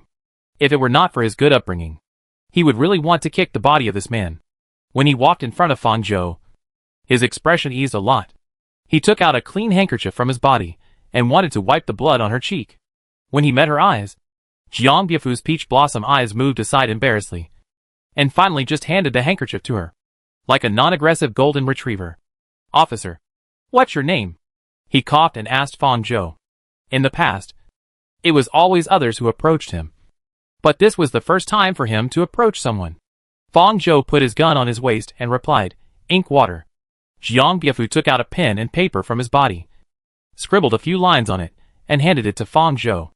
Fang Zhou took it and saw a string of numbers, which was his contact information. and there was a line of words written below the contact information. Happy face, I want to treat you to a meal after the matter is over. Please remember to contact me. As expected of a big star, he always carries paper and pen. Fong Zhou put the note away, indicating that she knew. As for whether he would contact her, that was another matter. The mission was over. Their vehicles were destroyed, and the Joint Defense Bureau received the news and sent people to deal with the aftermath. As a top star with a wide range of influence, Jiang Biafu could not just leave the truck without any disguise. Why not just drive the car back? There are so many weapons in it. Don't you need them? Fong Zhou said. If you don't need to hand them over, can you give them to me? I'm short of money. Pei Liangji hurriedly stopped him. Wait a minute. I'll go ask for instructions. After that, he walked to the corner, probably to contact Wu Yunbua. After a while, he came back and nodded to Fong Zhou. Captain Wu asked us to drive the car back directly and check whether the vehicle can drive normally. Okay, I'll go check it out. If there's no problem, I'll drive back directly. Fong Zhou got down from the truck and climbed into the cab to check. There was nothing wrong with the vehicle. It could still start normally without the control of the illegitimate fans. After confirming that it could start, Fong Zhou drove it directly back to the Joint Defense Bureau of Mingang City. After returning to the Joint Defense Bureau, Geng Yi and Pei Liangji were called by Wu Yunbua first. Fong Zhou knew without thinking that they were called over to understand the content of this mission. She just needed to wait for them to make a decision on her stay or leave. While waiting, she leaned idly on the chair in the corridor. The camera above flashed at her, and Fong Zhou made a scissors hand gesture in its direction in a good mood. After a while, Pei Liangji and Geng Yi left the office, and Fong Zhou was called in. Compared to the initial look, Wu Yunbua looked at her with a bit of consideration. Wu Yunbua did not speak, but asked the life robot on the side to move towards Fong Zhou. In its top storage basket were the communicator, clothes and bracelet that were confiscated when Fong Zhou was captured. The communicator and bracelet were newly replaced half a month ago, which was in line with her identity. Fong Zhou was not worried that they would do a technical analysis on these things and find nothing in them. Wu Yunbua returned these things to her, indicating that her identity as a criminal had been removed, and they decided to completely requisition her. Wu Yunbua said, Liangji and Geng Yi have told me the process. You are more useful than I thought. Of course. Fong Zhou accepted her compliment generously. Come to register tomorrow. Fong Zhou winked at her. Can't I do it now? I'm afraid you will regret it tomorrow. It's too late today, she said casually. You need to do a full physical examination. No one can do it for you this late. What was supposed to come finally came. And Fong Zhou's eyelids jumped. She could avoid iris extraction, but a full physical examination like this would expose her weak physique of the old human. Fong Zhou didn't show it on his face, and said to Wu Yunbua, Captain Wu, don't you provide food and accommodation here? Wu Yunbua smiled politely at her. Sorry. No. Then can you lend me some money? I'll pay you back after I get my salary. You can't let me sleep on the street. Wu Yunbua's eyes twitched, as if it was the first time she met such a shameless person. She raised her hand and showed her wrist. Fong Zhou immediately happily attached the sensing surface of the bracelet on her wrist. After a while, she was reminded that 50,000 points had arrived. Fong Zhou immediately thanked her. Thank you, Captain Wu. I'll leave first. See you tomorrow. Coming out of the Joint Defense Bureau, it was dark, and there were light sources everywhere, as bright as day. Looking up, you can see the central tower not far away. Fong Zhou put away the expression on his face. Mingang City is very expensive. With her current personality, except for the 50,000 points lent to her by Wu Yunbua, she has no other extra money in her pocket. She randomly found a relatively cheap hotel to stay in. After entering the room, Fong Zhou released the python to check all the layouts in the room to prevent the presence of pinhole cameras. After the inspection, Fong Zhou did not take back the separated python. While washing, he thought about how to deal with the physical examination tomorrow. If it was just blood analysis, she would have already had a way to deal with it. On the contrary, the most basic body scan would record all the conditions of her body. After thinking about it, she had only one way to go based on her existing abilities. The next day, Fong Zhou came to the Joint Defense Bureau to report early in the morning. In addition to her, Pei Liangji and Geng Yi arrived early. After yesterday's battle, the two of them no longer regarded her as a transparent person when they met her. After greeting her, Gong Yi came over to her. Are you going to start work today? She asked. Yes. We will be colleagues from now on. Yesterday, Pei Liangji's summary report followed Gong Yi, and she listened to the whole process with Wu Yunhua. Pei Liangji's evaluation of Fang Zhou was as follows. She has a strong fighting instinct, is very skilled in using firearms, and can quickly analyze the situation and respond in battle. In this regard, Gong Yi and I are not as good as her. This made Gong Yi very curious about her, and even had a different view of Dangang. What is Dangang like? Are the people there like you? Have you ever been trained before? Otherwise, how can you do all this? The two of them seemed to have switched places today, and it became Fang Zhou's question and answer session. This was a good direction. As long as they were interested in her, it would be easy to get information from these people. Why? Are you interested in Dangang? Fang Zhou said. A little bit. Before Fang Zhou could answer more, the onboarding staff called Fang Zhou over through the office's communication equipment. Chapter 87. After receiving a summons, Fang Zhou was asked to undergo a full physical examination before she could start work. She did not choose to go alone. The office of the special detachment was set up next to Wu Yunhua's captain's office. She was still exploring the layout of the other routes except the internal prison and the entrance to the Joint Defense Bureau to the office of the special detachment. She did not release the line python to explore in advance. Firstly, because she would stay in the Joint Defense Bureau for a while, and was not in a hurry to find out the layout of the Joint Defense Bureau. And secondly, because she was worried that the line python would attract attention, in the spirit of newcomers not knowing the way. Fang Zhou said to Gong Yi, "Please lead the way. We can talk while walking." Gong Yi was curious about her at the moment, so he agreed without saying anything. No problem. Come with me. Pei Liangji on the side obviously disapproved of Gong Yi's approach to her. Fang Zhou saw him winking at Gong Yi several times, but Gong Yi's attention was all on her, and she didn't see anything, which made Fang Zhou almost laugh. After leaving the special detachment's office, Fang Zhou was taken to the medical room by Gong Yi, and she began to answer Gong Yi's questions one by one. Dangang? It is what you think Dangang is like. It will only be worse than you think. I don't recommend you to have illusions about it. Not everyone there is like me. I am unique. As for training, I haven't received any training. Maybe I'm just gifted. Gong Yi was silent for a moment and said, "Wow, you really deserve a beating." But she doesn't hate it. It's better than being evasive and pretending to be modest.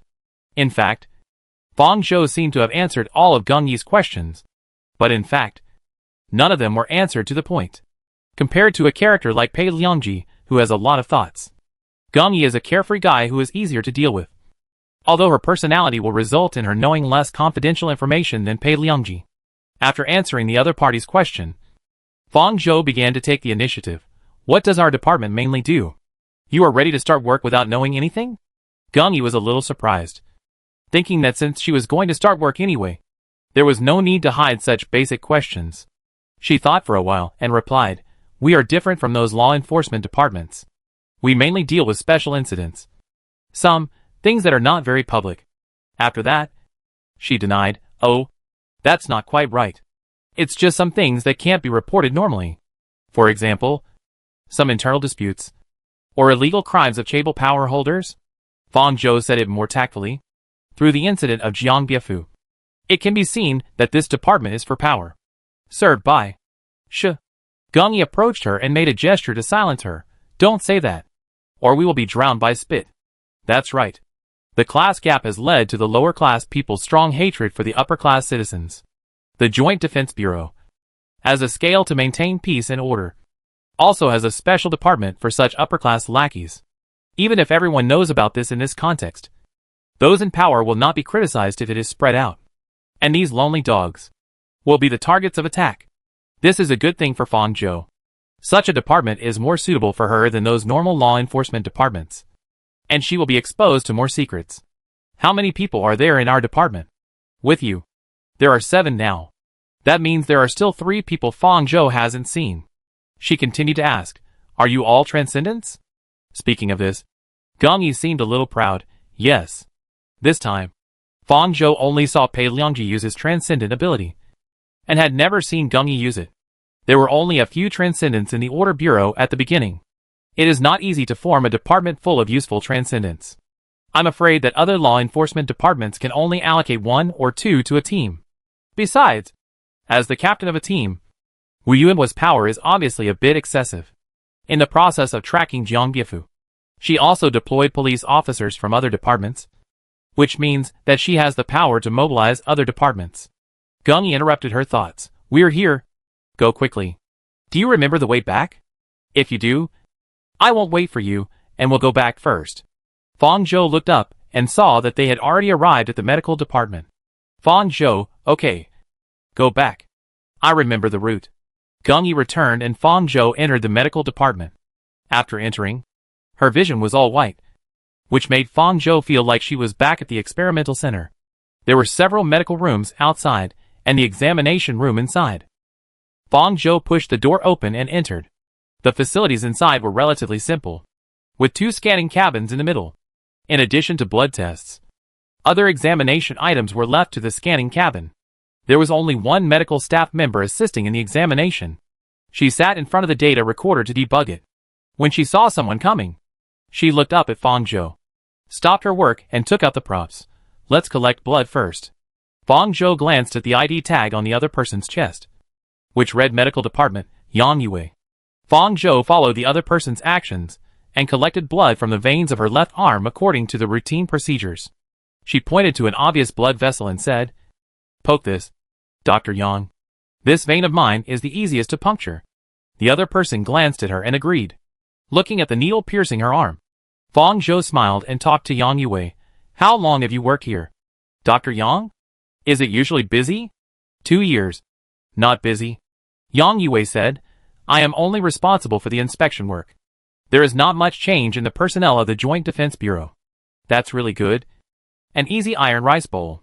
After saying that, Yang Yue had collected the blood, pressed the medical cotton on her needle hole, and then put the blood collection tube into the detection machine on the side.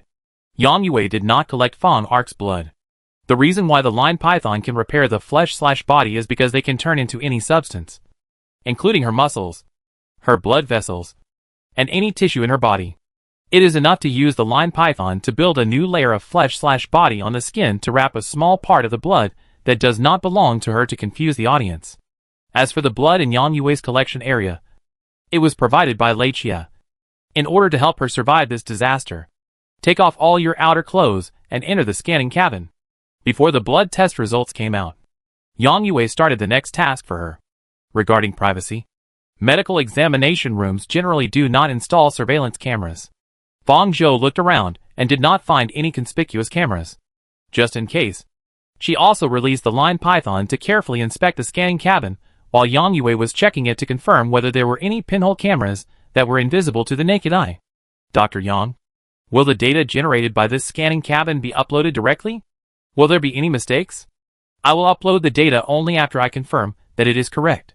How can it be so easy to make mistakes? Yang Yue replied unhappily, as if she felt that she had said too much. Seeing this, Fang Zhou stopped asking questions tactfully, and she already knew all the information she wanted. Under Yang Yue's instruction, she took off her coat and entered the scanning cabin. The machine started, and the blue light swept from top to bottom. The data board above showed all the conditions of her body one by one, including height, weight, heart rate, blood pressure, bone density, muscle density. The whole space was left with only the subtle sound of the machine running. After a while, looking at her data, Yang Yue frowned. This was not like the physical data of a normal person. She was so fragile that she seemed to be on the verge of death. It was a miracle that this person was still alive. Her data was too outrageous. And Yang Yue's first reaction was that the machine had a problem. Come out. Try another machine, she said. Fang Zhou came out of the scanning cabin. She did not follow Yang Yue's instructions to move to another scanning cabin, but slowly put on her coat. I haven't finished the inspection yet. Why are you? Yang Yue was halfway through her words when the person in front of her had changed his appearance, and she stopped all her movements, as if she had lost consciousness in an instant. Fang Zhou put on his clothes, took a look at the data board, and couldn't help saying, this data is really bad. I'm still alive. It's amazing. After thinking about it last night, she had no choice but to conduct mental control. Fang Zhou knew that there were great risks in doing so. At present, she did not know which transcendents there were in the Joint Defense Bureau. If there were mental transcendents with a higher or similar level than her, they would find traces of her being mentally controlled as long as they came into contact with Yang Yue in a short period of time. And she would be easily exposed. But now she could only try her best. She controlled Yang Yue to modify her abnormal data into normal data, and then overwrote the real test results and uploaded them. Yang Yue was an ordinary person, and Feng Zhou could control her easily. After doing this, Feng Zhou modified her memory cognition, put on the mimicry again, snapped his fingers at Yang Yue's face, and pulled her out of mental control. Dr. Yang? Yang Yue came back to her senses. Was she distracted just now? Thinking so, she looked at the modified data panel and said, "There is no problem here. Wait a minute. I will go to see the results of the blood test." The blood test is naturally correct. Everything went smoothly. After the physical examination, Feng Zhou finally put down this big stone in his heart. Then she went to complete the registration of employment information, and the relevant information of Yin Shui was completely recorded in the central system. Name, Yin Shui. Age, 22 years old. Identity, Transcendence B level. Job department, Special Investigation Detachment. Job time, August 15th. Paradise 25. A photo was frozen, with Feng Zhou showing a standard smile in a mimicry. In the evening, after leaving the Joint Defense Bureau, Feng Zhou quickly went through the process and rented a house on the outskirts of Mingang City. Compared with the prosperity of the central area, the facilities here are much older. The building she is in has a total of 7 floors, and her house is on the 6th floor, without an elevator. It is hard to believe that there is a floor without an elevator in Mingang City. The door locks used here are the most unsafe key locks, and it takes a long commuting time to get to the Joint Defense Bureau. But this is in line with her identity and her assets. And more importantly, there are fewer eyes here. Feng Zhou inserted the key into the lock and opened the door. Dust came in as the door opened. She sneezed twice. It was estimated that no one had lived here for a while. A figure was sitting on the sofa in the dark living room. Normal people would be scared. Feng Zhou turned on the light and Raikiri, who was sitting crookedly, waved at her. Raikiri had informed her of this residence in advance. Feng Zhou was not surprised that he would appear here. Feng Zhou looked at the window and confirmed that the curtains were all drawn. She threw the key to the cabinet next to her. "Why are you here?" "Of course, I came to discuss the battle plan with you. And by the way, I took you to see Boss Wang. He is in good condition recently." Chapter 88. Status. This is the third time Feng Zhou has heard Lechia associate this word with Boss Wang. What's wrong with his body? Why is it you? As Feng Zhou spoke, he checked the status of the room, because it is not often maintained. The facilities inside have been covered with some traces of time. She stretched out her fingers and touched the cabinet at the door. There was a thin layer of dust on it. It was conservatively estimated that it had been empty for at least a month. Lechia put his hands on the sofa, tilted his head back and looked at her. With a look of reproach, "Who else can you ask this question if not me? If you just want to see Boss Wang, why don't you let Shi Xiang come directly?" He came to Mingang City from Qianjiang City. In the end, they had to go to the transfer station. Shi Xiang would take them back to Yeji headquarters. It was impossible that he was just here to pick her up. Feng Zhou continued, "You are here to do something? What is it?" Lechia was unexpectedly silent and did not answer her question. It was not so easy for him to keep silent, which meant that he could not answer her question. "Feng Zhou, what is it that I can't know?" "No, I am not here to do something," Lechia said. He was rarely speechless, and changed the subject. "How is your side? If it is just blood, it will be difficult to avoid inspection." "Right?" Feng Zhou looked at him. "Are you worried about me?" Raichia. It's no wonder Feng Zhou came to this conclusion. Raichia didn't need to lie or hide whether he was here to do business or not. If it was a secret that she couldn't access, she wouldn't dig into the problem, which meant that he really had nothing to do with Yi Ji when he came to Mingang City. Then the reason why he was here now could only be because of her. "Okay," Raichia said. He looked at Feng Zhou. "I'm a little worried about you." Raichia didn't know what the Nereus in her body did. She separated all the S level in her body and placed them in Qianjiang City. If she was found out, she would have nowhere to run. Feng Zhou didn't have any expression on her face. She really didn't expect Raichia to worry about her. But now that she had entered Yi Ji, she could be considered a member who could do things for them. Losing her was also a loss of a general. She didn't dwell on this question anymore and asked, "How many days have you been in Mingyang City?" Laichia, 1 day. That was almost exactly the day when the Joint Defense Bureau recruited her because of Jiangbiafu. Have you been idle recently? Nothing to do at Yiji? You really don't understand romance. Laichia sighed. Given his relationship with Fang Zhou, it was not his turn to worry about her. Recently, the central government has begun to vigorously investigate internal personnel. Several of the personnel we arranged to go in have been removed. In addition to you, there are only 2 left, Laichia said. Is there another person in the Joint Defense Bureau? She asked. Yes. Before Fang Zhou entered the paradise, Yiji had been dormant. Although it entered the central government site, it was at most an illegal organization. But since they hijacked the experimental body, the central government realized that some undercovers had infiltrated and knew their actions and secrets, causing the official side to catch them more tightly recently. Fang Zhou has only entered the Joint Defense Bureau. Her identity and the opportunity to enter are reasonable, as long as her identity as an old human is not discovered. She has passed the initial level. But next, as long as her aliens become really enter the central government's perspective, the ability she showed to the Joint Defense Bureau will bring her up, and will also put her in a process of constant scrutiny and investigation. I will be careful and contact you if there is any problem, Fang Zhou said, touching his index finger, and using the ring to open the passage for Shixiang. Let's go. Aren't we going to see Boss Wang? Before entering the transfer station, Fang Zhou changed his mimicry back to the appearance when he entered the park before stepping into the passage, and Laichia followed her into the transfer station. Not long after, Shixiang received the message and entered the transfer station. Seeing the 2 of them, Shixiang said, "Are you going to see Boss Wang?" As he said that, Shixiang glanced at Laichia, and his eyes seemed to say, "Why are you here?" Laichia, "I'll take her to see Boss Wang," Laichia explained in a dying struggle. "Okay, then I won't have to go there." Shixiang opened the passage to the headquarters, sent them in, and then left through the passage. The place where Laichia brought her was the corridor where Fang Zhou met the Golden Scorpion last time. She followed Laichia to the room at the end. Just as Laichia was about to open the door opened from the inside. A woman came out from inside. She was powerful, wearing a business suit with long pants. Her hair was neatly tied up.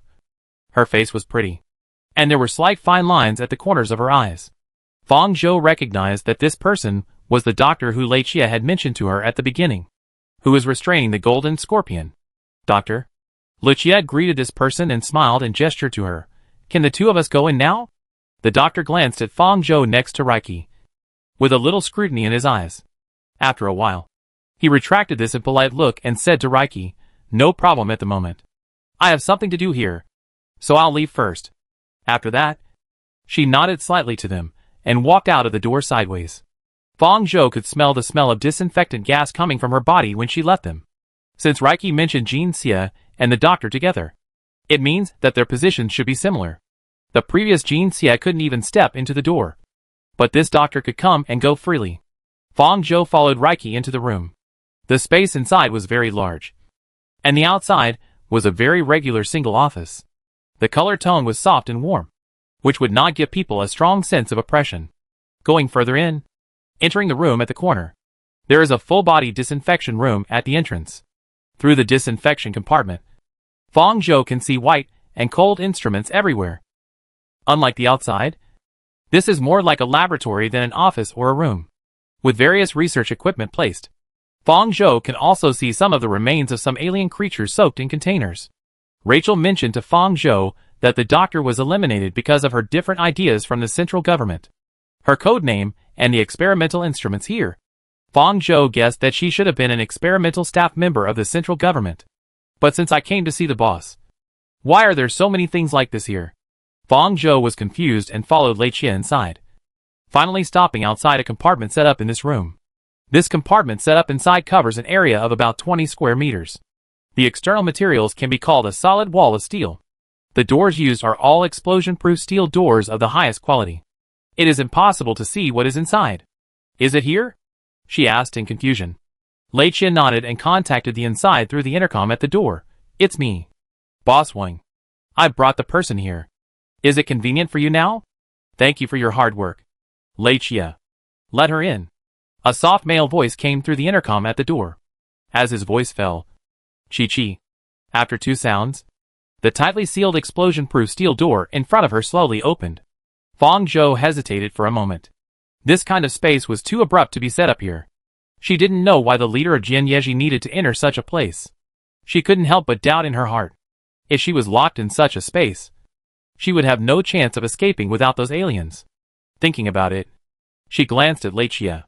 His expression was normal. When he saw her looking at him, he rubbed his face in confusion. "What's wrong? Aren't you going in? Is there something on my face?" Fang Zhou retracted her gaze. Even though she knew that Yeji had no reason to do so, she still said to the inside, "Don't close this door. If it shows signs of being closed after I enter, I will leave directly."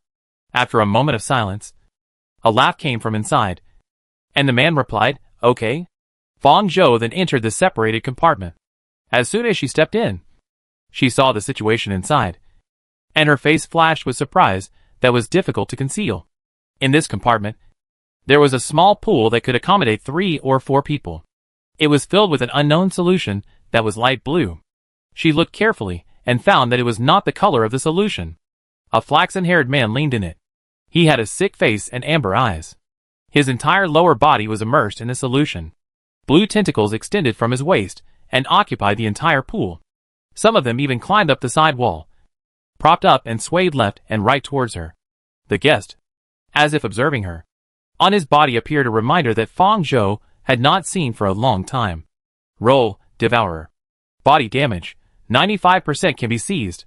Symbiotic alien, Tucker. This was the second time Fang Zhou had seen a Devourer with such a high degree of damage. The last time was when she had just come to this world, when number 256 had lost his mind, and was left with only the desire for violence and destruction. The man in front of him had a very bad face. Because of the high degree of fusion, the limbs of the alien creature ran out of his body, but his eyes were clear. At this moment, many thoughts flashed through Fang Zhou's mind. She recalled the golden scorpion she had met in the corridor before. The golden scorpion who had been asking to see the boss, but was repeatedly rejected. At that time, she had guessed that there was a power struggle within Yeji based on the attitude of that man and Reiki. Now it seems that everything is traceable. Yeji's boss is a dying devourer. His subordinates are all eager to make a move, waiting for his death, scrambling to take this position. Fang Zhou has always felt that after getting rid of the common enemy of the Central Committee, Yeji, who knows the most information about her, may become her next enemy. Now looking at the boss Yeji, who has not much time left, Fang Zhou has an idea in his mind. Why can't she take Yeji into her pocket? After he dies, take the alien creatures in his body, and find a way to take his position. Wouldn't this threat that has always made her hesitate disappear, and instead become her biggest arm? "Hello. My name is Wanchao." The man's gentle voice sounded, as soft as the breeze, pulling Fang Zhou back to his thoughts. The tone, pauses, and even the voice of his speech were very similar to that of the golden scorpion at that time. After having this idea, Fang Zhou reacted and realized that the person in front of him was the real owner, and the golden scorpion was the poor imitator. Even though the other party already knew her identity, she replied politely, "I am Fang Zhou." Puff.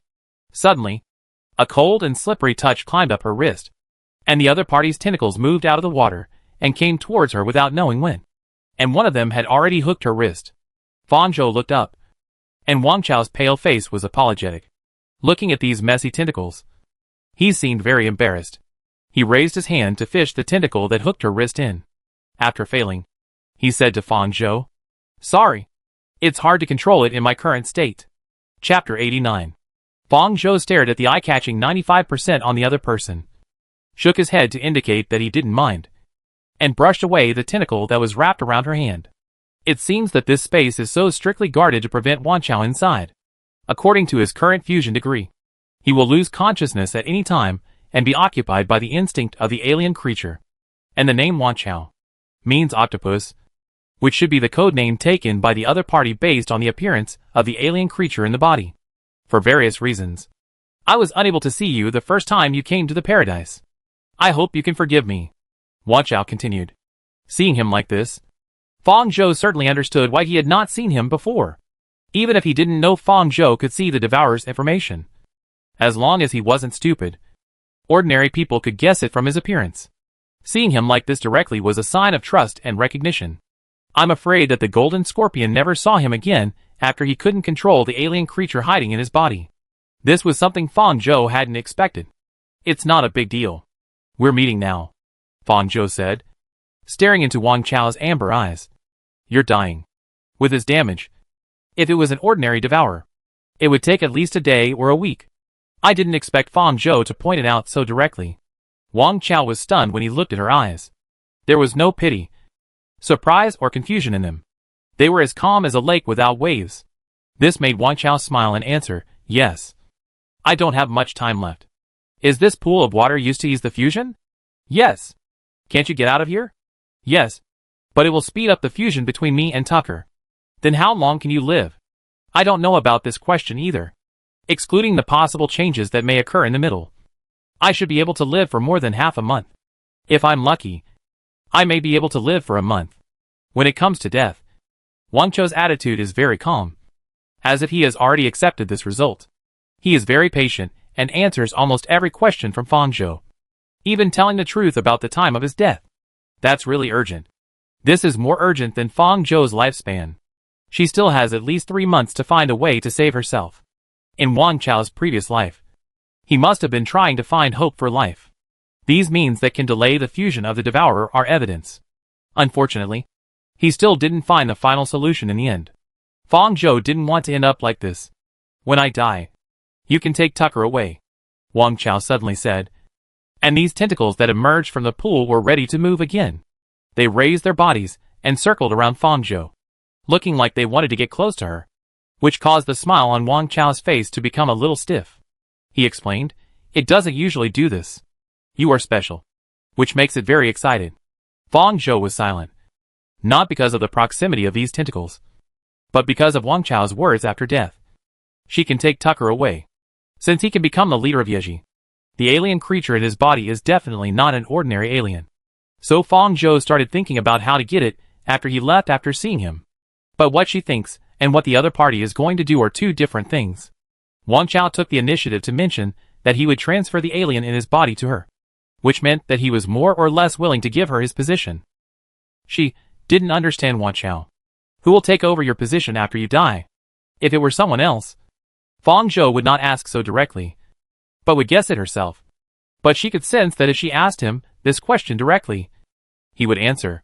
Sure enough, Wang Chao was not angry about her question that crossed the line, and gave an answer. Wang Chao, this is a good question. According to the current internal power distribution of Yiji, the most likely ones are the doctor and Jean Xie. Rachel should have shown you their information. Wang Chao pondered. In fact, Jean Xie is indeed coveting this position. Fang Zhou, you don't want Jean Xie to take this position. Yes, Wang Chao said frankly. His purpose is gradually going against ours. With power and money, not everyone can keep their original intentions, and even hatred will gradually fade away over time. Fang Zhou asked tentatively, is that the doctor? Who knows? Wang Chao did not give Fang Zhou a definite answer this time. It's not that she didn't think about Lei Xie, but Lei Xie and Shi Xiang were more like Wang Chao's subordinates, and they didn't obey others. Fang Zhou could feel from their previous conversation that the two of them had a natural protection and respect for Wang Chao, especially Shi Xiang. I know I can't live to see that day, but death still needs hope. His words were difficult to understand, but Fang Zhou could understand what he meant. Without waiting for Fang Zhou to answer, Wang Chao changed the subject and asked, have you met number one since then? Fang Zhou thought about it and realized that he might be referring to the experimental subject she helped hijack. At that time, there was a 1 written on his cabin. Is it the hijacked experimental subject? No. You can go see him when you leave later. He doesn't belong to anyone yet. His words seemed to be a reminder to her to take number one for herself. Fang Zhou couldn't understand him more and more. He looked at Wang Chao and answered, I will. During their conversation, Wang Chao's blood vessels began to show on his skin through muscle tissue. The blue blood flowing in them climbed up his body in a winding way, spreading from his chest to his neck. Fang Zhou took in the changes in his body and said to Wang Chao, Boss Wang, I think I should leave. Wang Chao did not answer. Instead, the tentacles on the ground began to climb up her shoes and entangled with them. Fang Zhou took a step back and moved away from their entanglement. Seeing this, Wang Chao tried to fish them out in vain. This must be the first time this has happened. His face flushed with embarrassment and explained, "It has been here for a long time, and it is a little lonely." Alien creatures can also be lonely? I don't know if he is talking about himself or these alien creatures. See you next time. Fang Zhou. See you next time. Before these tentacles came to her more uncontrollably, Fang Zhou turned and left. Splash.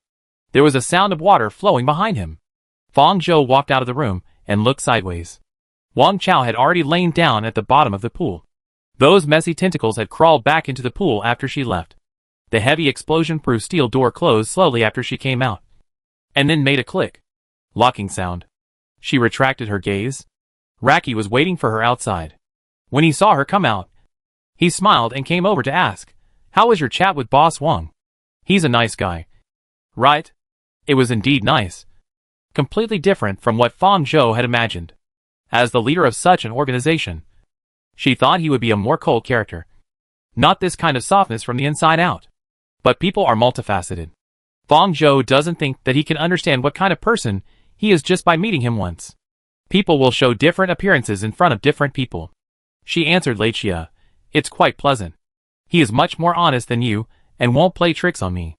Lei usually says one thing to one person and another to another. This time he was choked. "Then what do you want to ask now?" "I will answer any questions I ask." "Where is the #1 experimental subject? Take me to see him." Lei, "I thought you would ask me some questions about me." Fang Zhou, "I don't accept useless information." Lei, "How can my information be considered useless information?" Fang Zhou, "If you think so, that's fine." As they talked, they entered the elevator and went up to other floors. #1 was on the floor above Wang Chao, and Fang Zhou followed Riki out of the elevator. Once you get out of this floor, you need to pass 2 identity verifications, which are full body collection and iris scanning. It seems that not everyone can come to this floor. After verifying their identities, they passed through 2 doors and entered a strictly guarded space. Compared with the laboratory that looks like a laboratory in Wang Chao, this floor is a real laboratory. Fang Zhou followed Riki in. From the outside of the corridor, you can see the situation inside through the long glass window. In the corner, she can see the cabin where #1 was originally locked up, and the black tube embedded in his spine fell to the bottom. There were many researchers busy with their own things. Lei explained to Fang Zhou, "They are all people brought by the doctor." And #1 was wearing a white shirt and white pants, with his hair loosely tied behind his head. He was sitting in front of an instrument to check his eyes. He cooperated very well, and did whatever he was told to do. "What are you doing?" "They just got him off the cabin 2 days ago, and now they are checking his physical condition and testing his abilities. At present, his legs and hands have been tested. It is obvious that these parts are regrafted by other people's power carriers. Unfortunately, these parts have basically failed to be grafted and cannot use power. Only one hand is successful." Raichia said, "After all, it was originally an abandoned experiment. If it succeeded, it would not be a failure. What is the ability of the other hand that succeeded?" "Sea-level healing ability. The level is too low, and it can only work on some minor injuries. For current medical technology, some minor injuries can be cured quickly. Healing-type abilities are rare. But this ability level is too low and will not have much effect. They must have tried many times and failed, and they dared not use high-level abilities for experiments. So they tried this low-level power carrier. But this also shows that his physique can succeed. So he was kept. In addition to that hand, there is a high probability that there are other successful parts." "What about his eyes?" "That's what's troubling them. His eye came from Feishing." Fang Zhou knew the horror of Feishing's ability, and it was a high-level power carrier. If, as Lei said, his body couldn't be 100% successful, why would the central government choose to give him Feishing's eyes? Not to mention that they also had a successful experimental subject. Milu. Why not choose her? As they talked, the two had already walked in, and the eye examination of #1 was over. #1 looked in Fang Zhou's direction sharply, recognizing that Fang Zhou was the first person he saw when he opened his eyes on the train. Chapter 90. Compared to the indifferent and able attitude towards the researchers in uniform, #1 followed Fang Zhou closely after seeing her. Fang Zhou and Rachel stopped at the entrance, waiting for the researchers to finish their work, and naturally felt his gaze and looked into his eyes. Compared to the black eye, his red eye looked very dull and had no specific focus. After noticing this, Fang Zhou continued to ask Rachel, "What's wrong with his eye?" Yesterday, he could still see with this eye, and was about to judge that it was successful. But today he suddenly couldn't see anything. What about the ability test? Successful. But he must be able to see something to release the power. If that eye can't see, it will naturally fail. At this point, Lechia was silent for a while and said, "Is this eye the one with white hair in the white whale zone at that time? The red eye feature is too obvious, and they have already tested the ability of number 1. Lechia understood what the ability was that trapped Fang Zhou and took Fang Xuanji on the way. Fang Zhou couldn't help but feel a chill on her back when she heard Lechia's words. She always thought that Fei Xing's ability required some prerequisites before it could be activated. But Lechia's words meant that if Fei Xing wanted to use her ability, she only needed something within her field of vision. And she didn't need to get close to her at all. She recalled the battle in the White Whale Zone.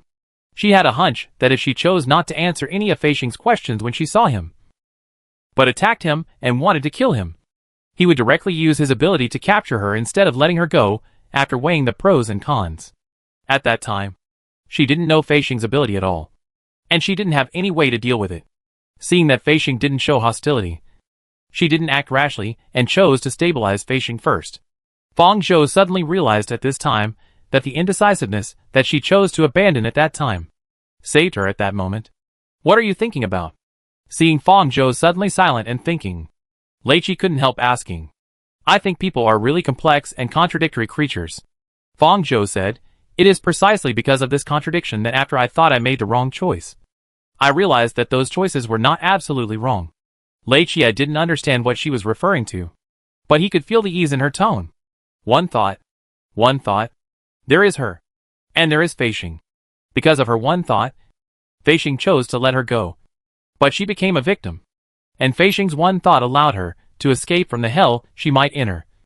And she had the opportunity to stand here and plan the next thing. Fang Zhou suddenly thought of Fang Xuanjiang, and didn't know how he was now. The central government's methods are endless, and it would be a lie to say that he is not worried. Fang Zhou sighed in his heart and put his attention back on number 1. That is to say, when it was just grafted, this power was successful. But it became ineffective again for some reason? Yes. I don't know if it's because of his body, or if he needs to take some other stabilizing measures after the grafting is completed. According to Wang Chao's intention, she wanted to take number 1 as her own. But if number 1 didn't have any outstanding abilities, he couldn't do anything for her. It would be more reassuring to cultivate someone she trusted. But it would take too much time. And if it couldn't bring her any practical effects, it would be useless. The 2 researchers who assisted in the inspection finished the finishing work. They recognized Raikiri, although they didn't recognize Fang Zhou. Since she could come, it meant that there was no need to avoid her. Fang Zhou looked at the ID badges on the chests of the 2 researchers who assisted in the examination. One was Lu Rui, and the other was Zhou Ziming. Before Leichia could ask, Lu Rui shook his head and said, "I still can't see it. I can't find out the specific reason. Have you checked everything?" "No. There should be some more hidden locations that have also been re-edited." "How is his memory?" Fang Zhou asked. Lu Rui and Zhou Ziming did not answer her immediately, but looked at Leichia to ask for his opinion. Seeing that he did not stop them, they knew that Fang Zhou could access these things at Yiji's position. Lu Rui replied, "At present, apart from the experimental memory, he has no other memory. And he doesn't talk much." Zhou Ziming continued, "Number 1 cooperates with us in terms of inspection and experimental ability, but it is difficult for him to communicate. It is not quite accurate to say that he is not willing to communicate with us, and he will choose to ignore most of our questions. Even the result of this experimental memory is derived from inference." "Do you want to continue the inspection next?" Fang Zhou asked. "It's over today." During their communication, Number 1's eyes were always looking at Fang Zhou's position. Number 1 knew that he had moved to a different place, which was normal, as they always moved him around. These people wore similar clothes to the people in the previous place, and took him to a similar scene.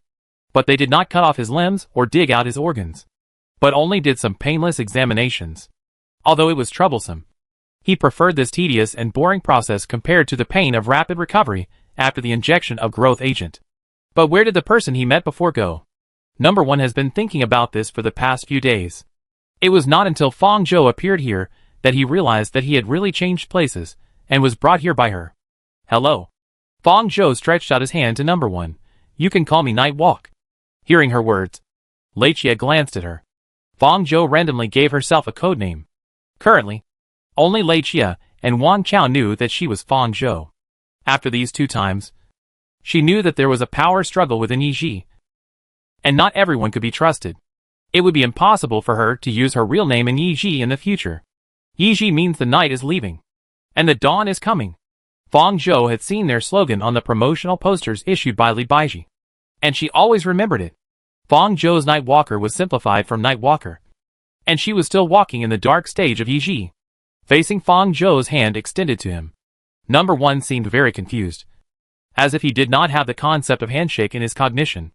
After observing this, Fong Zhou was about to withdraw his hand, but he slowly raised his hand and touched her fingertips with his fingers. His fingertips were cold, and he couldn't help curling his fingers when they touched Fong Zhou's warm fingers, because he hadn't spoken for a long time. Number 1's voice was a little hoarse. Hello? Yi? My name is... He paused here, as if thinking about what his name should be. And finally, he had only one answer. My name is Yi. Fong Zhou withdrew his hand. Although he couldn't shake hands, he could communicate normally. He had been in the laboratory for a long time, but he should not have been in the laboratory from the beginning. Fong Zhou felt that it was a bit strange that he had no memory, and it seemed that the central government had used some means to erase his memory. Fong Zhou looked around and saw that there were still many researchers coming and going. She said to Rai Xie, "Can you take him away for a while? Is there any more private space?" "Sure." Hearing her say that, Rai Xie obediently took her and Number 1 to teleport directly to a room on an unknown floor. Judging from the layout inside, there is a bed and a desk. It should be Rai Xie's temporary residence here in Yi Ji. After confirming that the environment is safe, Fong Zhou shed the mimicry of the vine insect, seeing that the person in front of him has changed his appearance. Number 1 first widened his eyes in shock, and then looked at her without blinking. Fong Zhou put her hand on his hair, and he bent down cooperatively, tilted his head slightly, and looked at her with the corner of his black eye. Fong Zhou ignored his gaze, and tried to use mental power to enter his brain. This method was to check whether the other party had been mentally controlled. Just like the mental mark she had left on Raikiri, it would be difficult to detect after a long time. So this method was the only way to check. As expected, Fong Zhou soon found the mental mark in his head. The mark was extremely domineering and occupied the most obvious position. Fong Zhou tried to get closer to remove it. Number 1 made a painful sound. When she touched the barrier, Fong Zhou immediately felt an indescribable pain in her brain and a buzzing sound in her ears. For so long, all the pain was not as painful as this. Her face turned pale, and she took a step back. She immediately withdrew her mental power from Number 1. The barrier even wanted to catch up and bite her. She was immediately covered in cold sweat. "What's wrong?" Rai Xie asked when he saw that she looked strange. There are S-level and above mental transcendence in the center. Fong Zhou's face was extremely ugly. The A-level vine worm had no power to resist this mental power. And this was when Fong Zhou believed that the power of the vine worm was gradually increasing during her use. When Rai Xie heard this answer, his expression immediately became horrified. The mental system is already very scary, and a B-level can turn the world upside down. Not to mention the top mental transcendence. As for Number 1, Fong Zhou tried to touch the mark and stimulated his brain. So he gradually lost consciousness and fell towards her. Rai Xie quickly supported him and prevented him from falling on Fong Zhou. It took Fong Zhou a long time to recover from the pain just now. She felt complicated. She felt that the enemy of S-level spiritual transcendent was difficult for her. Fortunately, she knew about this existence in advance. Otherwise, when she really met the opponent on the battlefield, she would not know how she died. Remember to tell me if there is any relevant information about Number 1 later. Fong Zhou pulled himself out of the news, glanced at the unconscious Number 1, and reminded Rai Xie. After she met with Boss Wang, Raiki could roughly get a glimpse of her concern for Number 1. He was also immersed in the shock of the S-level spiritual transcendent in the center. So he casually replied, "No problem. What is Xia doing recently?" Fong Zhou continued to ask. "She is taken over by Dai, and they get along well. Among the members of Yeji that Fang Zhou has met so far, Li Baiji is indeed the most suitable member to be Xia's new guardian. Have you tested Xia's ability? Yes. She can indeed make a range of predictions. But this prophetic power cannot be used again in a short period of time after it is used once. And she will fall into a long sleep. The former was similar to what Fang Zhou had guessed. It was already early morning, and there was nothing else to do if she stayed any longer. So Fang Zhou decided to go back first. She left the Yeji headquarters through Shixiang's passage and returned to her current residence. There was a communicator on the table in front of the sofa, which was left by Lei Chia just now. Fang Zhou only had a communicator from Yin Shui. Before being arrested by the Joint Defense Bureau, she had already removed all the things that were not related to the identity of Yin Shui. And this communicator, because the Joint Defense Bureau could read the data at any time, it must not be used to contact Lei Chia and others. And her current identity was not convenient for her to buy a new communicator. Fang Zhou opened the communicator that Lei Chia had left for her, and took a look. There was even a channel to the fourth dimension inside. This should be the communicator Lei Chia brought in from outside the paradise. Only the communicator purchased by Shelter 004 can enter the fourth dimension. The communicator purchased in the paradise does not have this channel. It is almost impossible for hackers to do this purely through technological means. With such a completely isolated communication network, the central government must have thought of many ways to destroy the fourth dimension. From the current situation, they cannot achieve this. Fortunately, the fourth dimension has not reached into the paradise, and the two have formed a state of non-interference. This made Fang Zhou suspect that the person behind the fourth dimension might be a transcendent related to data ability. Otherwise, it would not be possible to leave no trace. As for where the other party is, Fang Zhou does not know. But what is certain is that TA is either in Shelter 004 or in Paradise. After all, the fourth dimension can only be used in these two places. When she was in Shelter 001, she had never heard of such a thing. Fang Zhou tried to enter the fourth dimension and took a look. The 3 blank sections were all unlocked. She entered the chat section and swiped down. Half a month has passed since the Great Injury Order Bureau. There were many discussions about that day earlier. The deaths of Meng Xian and Wei Siyuan could not be concealed for long. There are already posts that have captured some smells. Subject: in the Red Bank incident in the White Whale district a week ago, were the 2 people from the Order Bureau really unscathed? Subject: everyone thinks that the 2 S-level orderers must have solved this incident safely. But why do I feel that it is not that simple? What else? 2 S-levels plus so many fighters to assist. Who can handle them, and leave in style? Have you forgotten the commander and his companion of Shelter 001 who appeared in the Tunghua district before? If you think about it carefully, the only people who can make those 2 people appear together are him and the mysterious companion. It is true from this point of view. It is very likely that they are. Even if it was them, they couldn't possibly kill those 2 people. I can't imagine what the situation of Shelter 004 would be like without these 2 S-level people in charge of the Order Bureau. Looking at the discussion in the post, I believe it won't be long before it is completely exposed. Based on Fang Zhou's understanding of the central government, Meng Xian and Wei Siyuan, 2 important characters in suppressing Shelter 004, died. They will definitely find a way to interfere with the power of the Order Bureau. And it will be difficult for them to become an independent force, not dependent on the central government.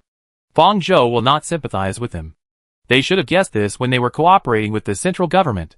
After exiting the chat section, Fang Zhou entered the 3rd section and took a look. Just like what Rachel showed her at the beginning. No one spoke in it. After all, the only people who can enter the park from outside, apart from criminals like her who are not legitimate, are those recruited by the central government. No matter which side, they will not choose to post messages here. Fang Zhou exited the 4th dimension. Her head was still aching because she wanted to remove the mental imprint of number 1 just now. She rubbed her temples with a headache and put her eyes back on the communicator. She went online to check the recent news bulletins. In the entertainment news section, in addition to virtual idols, Jiang Biafu occupied a large section, which was related to Jiang Biafu's concert in the near future. Fang Zhou entered the keywords of the road that rescued Jiang Biafu yesterday in the search bar, and all the information displayed was completely irrelevant. They made such a big noise yesterday, with bullets and bombs. It is impossible that there was no discussion at all. It seems that the Joint Defense Bureau suppressed this matter. At this time, Fang Zhou felt the actions of the mother-faced demon and the Xinjiang Devil Bat, and the imprisoned beast. They left their original positions. She came out of the news page, and the news about Reiki popped up from above. Reiki, emergency action tonight. Ask them if you have any questions. Chapter 91. Fang Zhou had just left the night headquarters, and they were about to launch a new campaign. Lei Qia's timing was perfect. He must have suddenly received the news that it was suitable to attack. After releasing the devil bats and the imprisoned beasts into Xinjiang, Fang Zhou had ordered them to follow Lei Qia's command.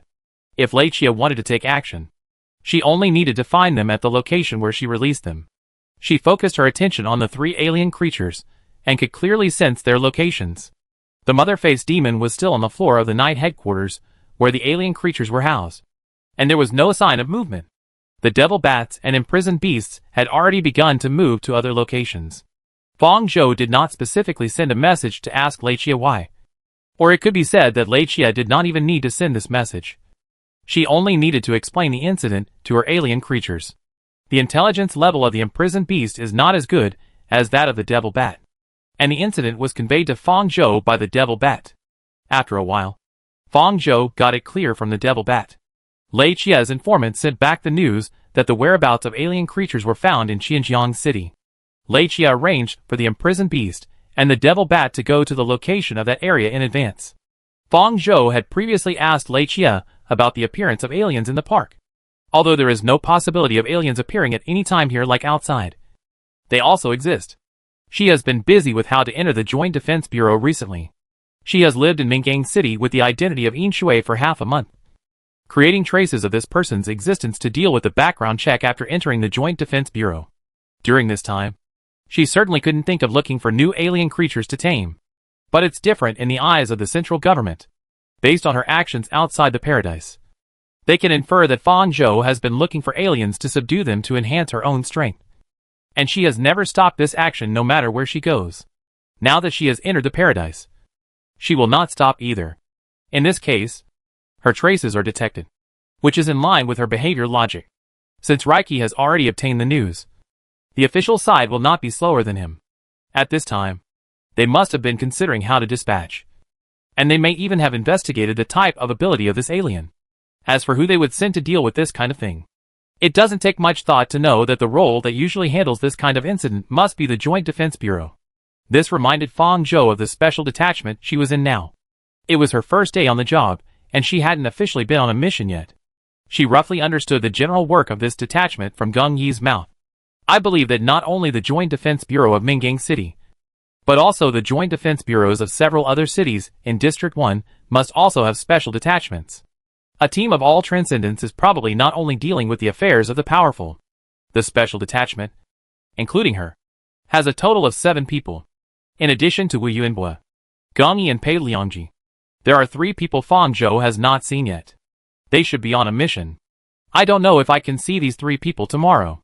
Lei Qia arranged for the beast and the devil bat to go over now, and it seemed that he was going to get rid of the alien creature before those people did. Fang Zhou was thinking about how to leave an impression on those people in her debut battle in paradise. An idea popped up in her mind. Compared with her previous hiding outside, this method was a bit arrogant, but the effect was enough. After a while, Lei Qia received a message from Fang Zhou, which only had 8 words. The mantis stalks the cicada, while the oriole is behind. Lei Qia looked at it for a long time, and after understanding what she meant, he couldn't help but climb a gloating smile on his face. It's really bad. The people sent there will be angry to death. At the same time, in the office of the Special Detachment of Xinjiang City Joint Defense Bureau, Captain Rui Pan was sending the information of this mission to the 2 members in front of her who were yawning. She had dyed her long hair red, which was conspicuous. Unlike the warm hair color, she looked cold and said in a flat tone, "The location of this mission is in Rural Building. The target ability is suspected to be sensory." Oh, sensory. What a coincidence. According to the data integration, it can be predicted that the intelligence and danger level of this one are both A level. It's not difficult to deal with, but it has good hiding skills.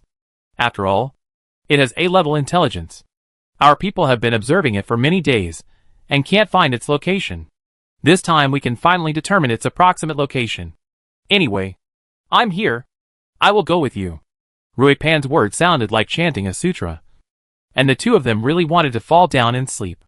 People have been missing near the Roll building for a long time. They have been keeping an eye on it for a few days. Today, they finally got some news. Even if they fainted, they had to get up and solve it. The two unlucky members who accepted this mission were Fu Ninggle and Xiang Ming. Both of them were B-level transcendents. One of whom was a transcendent of the strengthening system, and the other of the restriction system. One attacker and one assistant. The ability level of the two was not very high, but fortunately they cooperated well. They have been partners since they entered the Joint Defense Bureau, and can solve many transcendents with higher levels than them. Seeing that their eyes were full of circles when they read the information, Ruipan clapped his hands and said, "I know it's very late now. I'm also embarrassed to call you here. Money is hard to make, and shit is hard to eat. No matter how late it is, you have to get up and work. Right? Hey! Wake up!" Xiang Ming glared and said, "What? So difficult? You need Captain Roy to help?" Ruipan glanced at her and said, "Are you listening to me carefully?" Xiang Ming. Ruipan didn't take Xiang Ming's distraction to heart and said, "Put on your equipment and get ready to go. There will be other police officers blocking the Roll building. We are not the only ones working overtime. Do you feel better after hearing this news?" Fu Ninggle said in high spirits. "Thank you, Captain Roy. I feel much better after listening to you." When they arrived at the Roll building, the three members of the special detachment entered the floor through the gate first, and several vehicles of the Joint Defense Bureau stopped at the door and opened the entry and exit barriers around them to block them. Before receiving the news, the things inside can't get out, and the guys outside can't get in. Fortunately, it's late at night now. Roll building is an office building. It's not as chaotic as Minggang City. It's already dark now. Those who should get off work have all left work, so there's no need to clear the place. As Ruipan and his friends entered the hall, the lights in the hall lit up, and a mechanical voice without emotion came from Ruipan's headset. "Hello. Ruipan, Captain of the Special Detachment of Xinjiang City Joint Defense Bureau. The Central System Jacob is at your service. All systems in the center of Minggang City are operated by the Central System Jacob of the Central Tower. The surveillance of the entire city is its eyes. What happens every minute and every second is recorded in its database. And every move in the city can be noticed at the first time. But other cities outside Minggang City do not fall into this category. Otherwise, if Jacob was there, this thing would not have been hidden for so long. The Special Detachment's police dispatch is usually at the highest level." Ruipan applied for the connection to the central system before summoning Xiang Ming and Fu Ninggle, and all the data operations in the Roll building gave way to Jacob. "Jacob, find a time to let them upgrade you. We also need your help outside Minggang City." Ruipan joked in a very calm tone. "Received. I will convey Captain Ruipan's request to the higher-ups." Jacob's answer was very formal. Obviously, today's technology can already make sufficiently realistic virtual idols, but such an important artificial intelligence is still set up so rigidly. "Jacob, after surveillance scanning, there are no traces of alien creatures above the 10th floor of Roll building. There are blind spots in surveillance on the 2nd, 5th, and 9th floors underground. It is recommended to split into 2 teams." Ruipan went to the 2nd floor underground, while Xiang Ming and Fu Ninggle took the elevator to the upper floors. There were only a few blind spots in the surveillance of the entire building. Xiang Ming and Fu Ninggle first arrived at the 5th floor to check the situation and found nothing. Then, they went to the 9th floor and followed Jacob's instructions to look for its traces. Sure enough, it was found on the 9th floor not long after. The thing was very small, shaped like a ball, only as tall as an 8 or 9-year-old child, covered with long black hair, and would stick to the dark corner. Seeing that they had discovered its presence, the black ball immediately rolled towards the stairs to escape. After discovering the target, Xiang Ming quickly caught up with it. Her burst speed was extremely fast. She stepped over the shadow of the alien creature, triggered the prerequisite of her ability, and used her ability still on the alien creature to restrict its movements. Fu Ninggle immediately took over and cooperated tacitly to shoot a special bullet specially designed for dealing with alien creatures at it. The next second, Fu Ninggle and Xiang Ming felt the same pain at the same time. The burning pain tickled their abdomens. The two of them immediately felt cold sweats and subconsciously checked whether they were hit by a hole. Without any wounds, the two immediately realized that the ability of this alien creature was most likely empathy. The attack on it would return to them with the same pain. Because of the sudden pain, Xiang Ming's control was off target. and the black ball quickly rolled down the stairs. The pain on the two people was still burning. Captain Roy. The whereabouts of the alien creature were found. And the ability should be empathy. His. Come here quickly. Fu Ninggle chased after it, and said through the communication device. His ability is limb enhancement. And his speed is unmatched by ordinary people. He quickly caught up with the black ball, and punched it. A heavy blow fell on the black ball. And Fu Ninggle also felt that he was beaten to the point of seeing stars. The pain in his abdomen was still spreading to his limbs. And his head began to hurt. He couldn't help but curse in his heart what a wicked ability this was, which made him dare not attack again. His movements paused. But this alien creature had a high tolerance for pain. And its movements did not stop because of the injury. The mouth in front of the black ball suddenly opened to half the size of its body, and bit towards Fu Ninggle's waist, whose movements became slow. At this moment, a figure appeared in front of him. It was Rui Pan, who rushed over quickly after receiving the news. Seeing Rui Pan's figure, Fu Ninggle was relieved immediately. The moment he saw her, the pain in his body dissipated, and the alien creature became dizzy, and the mouth that opened to him did not close. It actually lost its direction, and hit the wall on the side. This is not because the power of this alien creature has failed, but Rui Pan's transcendent power is also sensory. She can shield and deprive the body of the five senses, and the ability of empathy is simply a natural enemy when it comes to her. Without the burden of pain, Fu Ninggle's movements are much more agile. He kicked the alien creature and shot it twice. The black ball, which has lost its five senses, has no power to resist it all. It can't hear, see, or touch. Seeing this, Rui Pan aimed the capture net launcher in his hand at it, just as they were about to capture this endangered alien creature and bring it back. Buzz! A strong sound wave suddenly came from nowhere, hitting their eardrums, and the intense pain made Rui Pan's power ineffective at this moment. The black ball, which still had a breath left, recovered its five senses. It had a high level of intelligence, and knew very clearly that it should run instead of attacking at this time. It fled to the staircase when the time was right. Rui Pan immediately blocked her ears, and chased in the direction of its escape. Her reaction was very fast. The alien creature was seriously injured, and it was simply nonsense to leave quickly.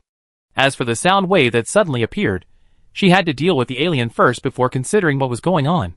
But after she chased out, the alien creature had long disappeared. After she ran 2 floors to the corridor entrance, Fu Ninggle and Xiang Ming appeared in her sight. She returned to the floor where she had chased out from. Rui Pan's expression was extremely horrified. These were 2 new abilities? Sound waves, space maze. What happened? Captain Roy, how did you get down from upstairs? Fu Ninggle was covered in dust, and the stimulation of the sound waves had dissipated at this time. He was confused and chased after the black ball. Xiang Ming, who had caught up with him, was also confused. Why are there other alien creatures? They didn't say that? A new hostile ability suddenly appeared, and they were not prepared at all. Rui Pan did not answer them, and went down the stairs again. As expected, she and Fu Ninggle returned to this floor together. Captain Roy, what on earth is this? Fu Ninggle also realized that it was not just the sound wave that had just hit her. Rui Pan's face became uglier and uglier. Ordinary members like Fu Ninggle and Xiang Ming, or captains of ordinary departments, could not access the information of the Arkansas. But as the captain of the special detachment of the Xinjiang City Joint Defense Bureau, Rui Pan clearly understood what the simultaneous appearance of 2 abilities meant. The alien creature they worked overtime to solve in the middle of the night was taken away painlessly, and the credit being robbed was just a small matter. There was a bigger thing in front of Rui Pan, and she could already feel the smell of the storm. That person had entered the paradise, and she had to report the news as soon as possible. Chapter 92. Rui Pan knew about the existence of the Ark after the joint suppression by the Order Bureau. She dealt a heavy blow to the Order Bureau, escaped from under the noses of the 2 forces, and took away the profit that the central government was going to recruit. It can be said that she had many achievements. The central government speculated that there was a certain probability that she would enter the paradise. So her information was informed to the directors of the Joint Defense Bureaus, and the captains of the special detachments in various places. All information related to her was of the highest level, and any clues must be reported as soon as possible. To be honest, this world has subverted the original cognition of mankind step by step since the initial disaster. Rui Pan thought that nothing would make her feel new. But after knowing the existence of the Ark, She still felt the novelty for the first time in a long time. Like a new possibility breaking into the unchanging world. Ruipan can fully understand why the people above are so afraid of her. Some people are destined to have the ability and belief to shake the original order as soon as they appear. It is not terrible to have such ability. What is terrible is that this person has come all the way to the present. The central government did not find her and take her in at the beginning. Now that they have torn their faces, there is no such possibility. Of course, they are afraid that she will reach a height that is difficult to resist at a time they don't know. Ruipan has also heard about the two people in the Order Bureau. Even if they don't know what Mengxian's specific ability is, they can easily become sharp characters even if they are placed in paradise. The information given above does not have a specific process. Ruipan has been in the Joint Defense Bureau for 5 years, and is very clear about the code of conduct of the superiors. They handed over the information to the Joint Defense Bureau, which means that they must have failed after taking corresponding measures. At present, they can't find her trace. This is the last step. Breaking through the siege with the help of the Central Order Bureau. This person is already a monster. I don't know who is better than the humanoid weapon. At present, they don't know her true identity. For the convenience of nicknames, they also gave her a codename Eris, which means disputes and discords. And she is an object that needs to be resolved as soon as possible. Eris has a mimicry ability that does not rely on disguise equipment. Those who have seen her true appearance are either dead or her companions. Ruipan couldn't help thinking that everyone she passed by here could be Eris. Unfortunately, Captain Ruipan, there are no alien creatures in the Royal Building. Jacob's stiff mechanical voice pulled Ruipan's thoughts back. The alien creature had been taken away, and Ruipan was more certain that she appeared here. Captain Rui, what is this? Xiang Ming was alert and hesitated. Did our mission fail? It all happened so suddenly that Xiang Ming didn't even react. After the unbearable sound wave impact, the place returned to silence. No other sounds could be heard, and there were no new alien creatures fighting with them as expected. It's okay. Ruipan put away the weapon in her hand and calmed down. Let's go back. Don't worry about the punishment. This is not our mistake. Xiang Ming and Fu Ninggle looked at each other.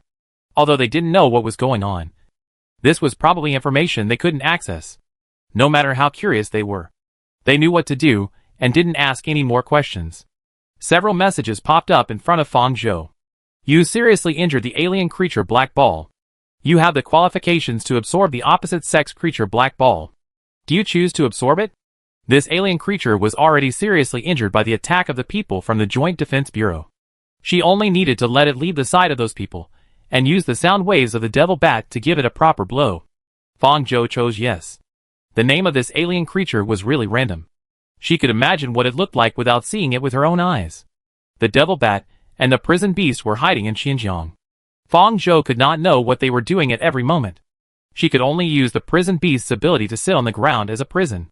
When they entered the building, she let it use its ability to the building, and use it to understand the various positions of the creatures in the building.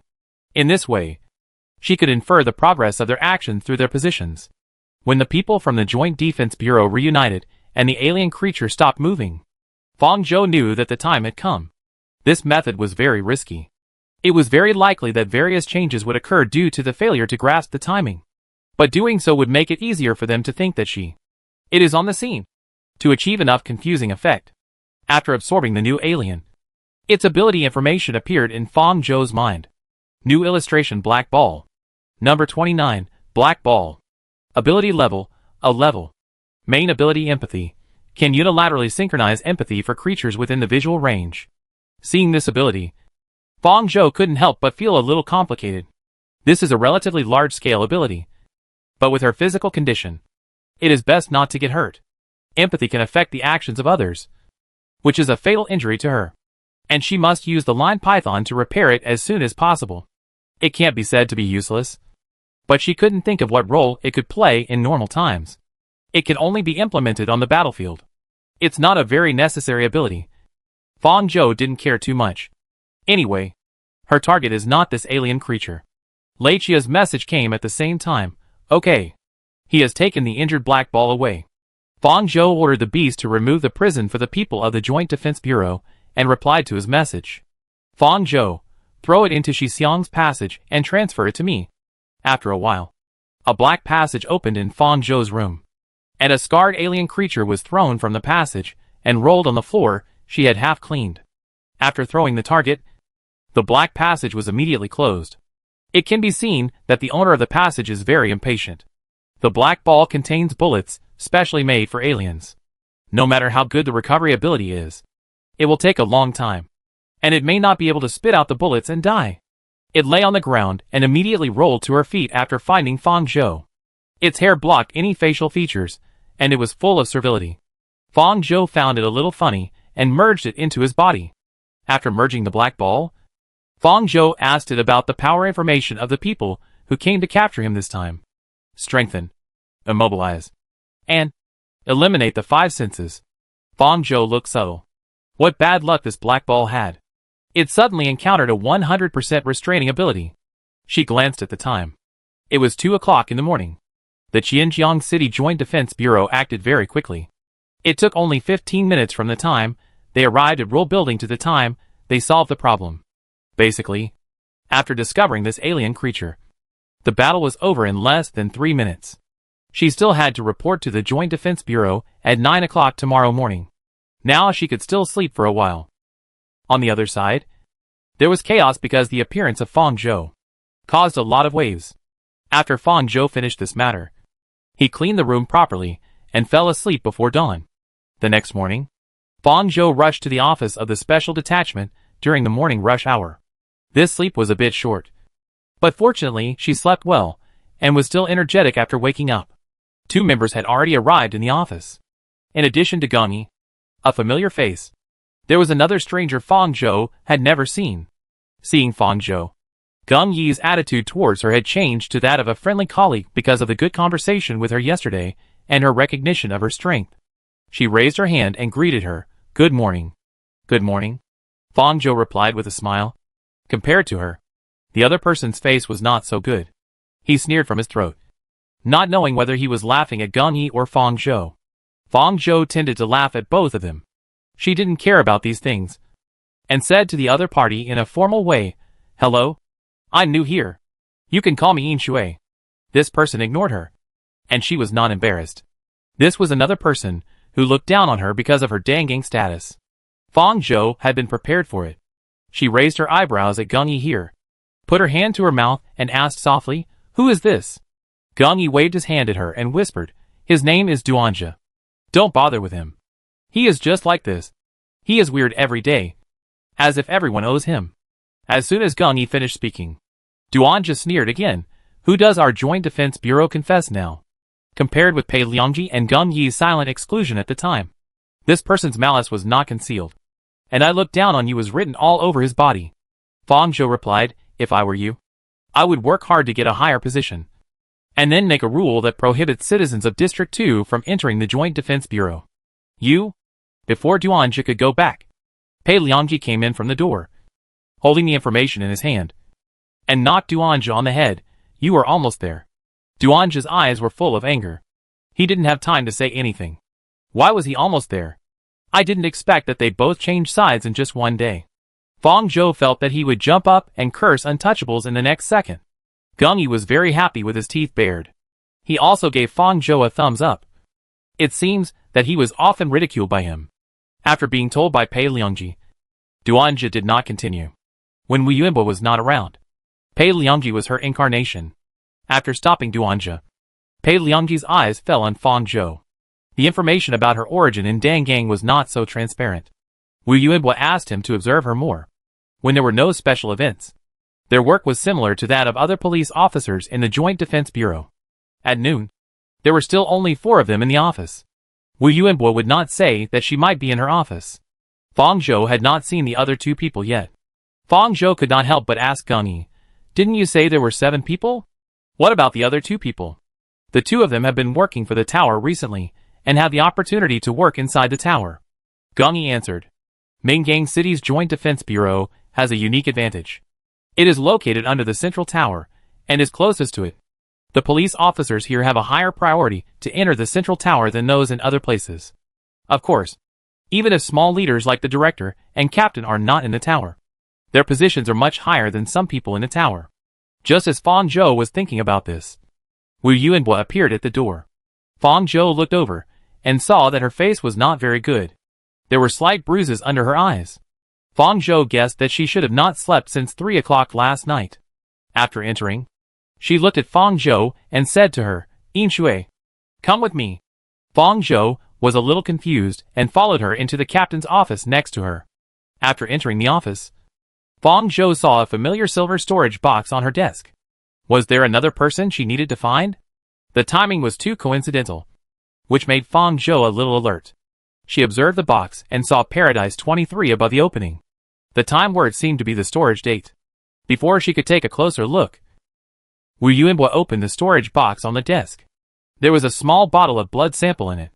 She said to Fang Zhou, "Find its owner. Is it a criminal? Or another kidnapped victim?" Fang Zhou picked up the sample and joked, "You have so many kidnappers every day?" As a kidnapper who was arrested by the Joint Defense Bureau. She said this with a sense of cold humor. Wu Yuanbo smiled to give her face, but his words were very impersonal. "Yin Shui, there are some things you shouldn't ask. Just do your job well." Although Jiang Biafu's matter made Wu Yuanbo have a different opinion of her. Her current position is more of a positioning navigation, and she doesn't need to know too much. "Okay." Fang Zhou shrugged indifferently and poured some blood on his fingers. She licked the blood, and the intricate map and the coordinates of the target appeared clearly in her mind. After figuring out the location, the expression on her face almost froze, because the target location is exactly at the night headquarters in Xinjiang City. Whose blood is this? Lei Chia? Shi Xiang? Jin Xia? Doctor? Fang Zhou recalled all the people who have access to the night headquarters in his mind. Where did they get this blood? Why do you think this is a clue to be found? Whose identity is exposed? Is the time written on it the time when the sample was collected? What's wrong? Wu Yuanbo saw that she didn't respond for a while, stared at her with light brown eyes, and asked casually, "Nothing. I'm confirming the location." Fang Zhou looked back, and the expression on his face was the same. "This person is in Xinjiang City. Do you want me to take you there? Or tell the location to the Xinjiang City Joint Defense Bureau?" Chapter 93. No matter what he thought, Fang Zhou did not show his emotion on his face. Wu Yuanbo took a step back, sat on the chair and replied, "You don't need to go there. You just need to broadcast the address in real time." Fang Zhou just joined the Joint Defense Bureau yesterday. It was normal that they didn't want her to know too much information. She was also prepared to be used as the simplest navigation at the beginning. But this time, the person she needed to find was at the headquarters at night. Judging from Wu Yuanbo's performance, he was going to let her directly hand over to the Joint Defense Bureau of Xinjiang City, which made it impossible for her to directly make a move. Fang Zhou lowered his eyes. "Okay. But you have to show me the map of Xinjiang City first." After leaving Dangang, I went straight to Mingang City. I didn't do homework on the terrain of other places in advance. I can't name the specific location where the target appears. This is a reasonable request. And the background check they did on her showed the same. On the contrary, it would be suspicious if she could clearly know the streets of Xinjiang City. Wu Yuanbo had no doubts. She used a projection to project a map of Xinjiang City into the air, detailing all the buildings on each street. Fang Zhou looked at the map carefully. Only when she first knew that the location was at Yeji headquarters did she feel a sense of urgency. Now she has completely calmed down and is thinking about how to deal with it. The most important thing is to find out who this tube of blood belongs to. Fang Zhou extracted the key points. Who would have blood samples collected and stored by the central government? For a character like Jiang Biafu, who should be considered a well-known character, it is normal to store blood genes. In addition to this, the fact that she left blood when confronting the Central Committee can be ruled out. If any members of Yeji are exposed recently, Lei Chia will definitely inform her. Then there is only one possibility. Experimental subject. These three words popped up in Fang Zhou's mind. It is normal for people who have been experimented on by the Central Committee to leave blood samples. She herself may have blood samples in the hands of the Central Committee. If her true identity has not been exposed, what they want her to find now may be her own location. So who in Yeji were once experimental subjects? The first person who popped up in her mind was number 1. There are definitely more people in Yeji who have been experimented on by the Central Committee, but only his identity is known. They kidnapped number 1 as a declaration of war by Yeji. It is reasonable for the central government to find number 1 to get clues about the enemy in the dark. She completed the entry documents yesterday, and the ability of the identity Yin Shui was recorded in the central system. according to the normal progress. It is only a matter of time for the central government to ask her to find number 1. The problem is that this time point is very delicate. Fang Zhou does not know whether they have linked Fang Zhou with number 1 and Yi Ji. Are they simply looking for number 1? Or do they want to find her through number 1? There is not enough evidence to prove it. Maybe they are also testing this point to confirm her relationship with Yi Ji. Fang Zhou had expected this. She had contact with Yi Ji outside the park. It was only a matter of time before the central government found out. She didn't mind the central government knowing this. How is it going? Have you found the specific location? Wu Yunbo said. Found it. Fang Zhou raised his hand with a smile and pointed to a more remote location. The place where her finger pointed was written with Right Pharmaceutical Factory. The projected blue light was printed on Fang Zhou's finger, causing the space where these words were distorted. Right Pharmaceutical Company Limited is a legitimate enterprise managed by Jinxia. Its pharmaceutical factory is some distance away from the company headquarters. Rachel had shown her all the information about Jinxia. This pharmaceutical company was taken over by Jinxia, and has now become a force that belongs exclusively to Jinxia. Except for Jinxia, the pharmaceutical company's original things related to Yeji were eliminated bit by Jinxia. Now there are no members of Yeji, and nothing related to Yeji. He wants to wash his hands clean. Very strongly. Even if the Joint Defense Bureau investigates, it will not find anything in a short time. Fang Zhou decided to let them shift their focus to Jinxia. This has certain risks. Jinxia is a member of Yeji with a higher position. If he is caught and interrogated, it will be bad. But Fang Zhou will not let this happen. He believes that Jinxia himself can also have enough sense of danger. Fang Zhou wanted to be Wang's boss. Through the conversation with Wang Chao, Fang Zhou knew that Jinxia would be a big obstacle. Even if she didn't want Wang Chao's position, she couldn't let Jinxia take it. Wang Chao was about to die. She was not a big player in Yiji now. It was not impossible to kill Jinxia and force Wang Chao's position. But it would be hard to convince people if she did so, since she couldn't remove Jinxia's arm openly. Let the official do it. The most important thing was that the opponent's move was too sudden. If they asked Fang Zhou to find Raikiri, it would be easier than number 1. She could just report a position casually. But number 1 was too special.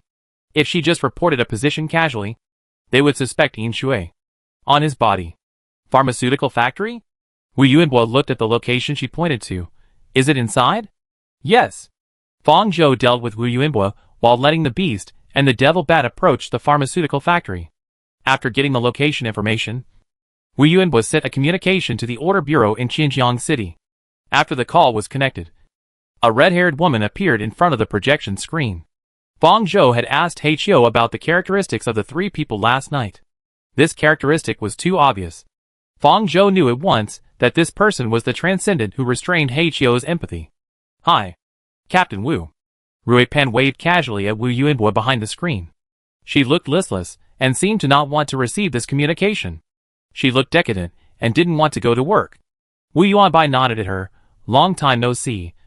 Captain Rui. I have sent you the location. And we will keep in touch with you at any time. They had communicated in advance. And I'm afraid they didn't sleep all night yesterday. Fang Zhou could feel Rui Pan's eyes on her. And there was a bit of resentment in his eyes. As if he was accusing her of how her ability was really useful. After a few seconds, he moved away from her and she sighed. Oh, I know. Fang Zhou. While Wu Yuanbai was communicating with Rui Pan, Fang Zhou began to arrange the situation on the other side. The mother-faced demon has been placed in the night headquarters, and has not yet carried out any activities. Jinxia and the doctor have other businesses to manage, so they usually don't stay at the Yeji headquarters for a long time. Instead, Lei and Shi Xiang spend more time at the headquarters. There is an emergency contact with Lei in the place where the mother-faced demon is housed, just in case she can't convey the message herself. Fang Zhou controlled the mother-faced demon to press the switch and convey the message to Lei. After a while, Fang Zhou knew Lei had received the message and appeared through the information sent back by the mother-faced demon. This made her feel relieved. Lei is a smart man, and he is also the one who knows Fang Zhou's plan best. Fang Zhou only needs to pass him a few messages, and he will understand what she means. No one except her could understand what the alien creature was saying. So Fang Zhou could only use other methods to convey information to Lei. She controlled the mother demon to use the wind to concisely carve a line of words on the wall on one side, Transfer number 1 to the pharmaceutical factory. Move at the appropriate time. I will take care of the aftermath. Not long after, Fong Zhou felt that the target position locked in her mind began to move. It seems that her guess was right. This is indeed number 1's blood. Not long after, number 1's location appeared directly in the pharmaceutical factory. Lei Chia should have taken number 1 into Shixiang's passage, and Shixiang directly transferred them to the pharmaceutical factory. Everything was ready, and Fong Zhou felt calmer. On the other hand, after receiving the news from Wu Yuanbua, Rui Pan did not send a large number of people to round up and arrest. She first investigated the information of Lite Pharmaceuticals, and then chose to take several team members to conduct normal regulatory inspections. She and her team members did not drive a police car, but wore plain clothes, but brought documents to prove their identities, so as not to alert the enemy before they arrived.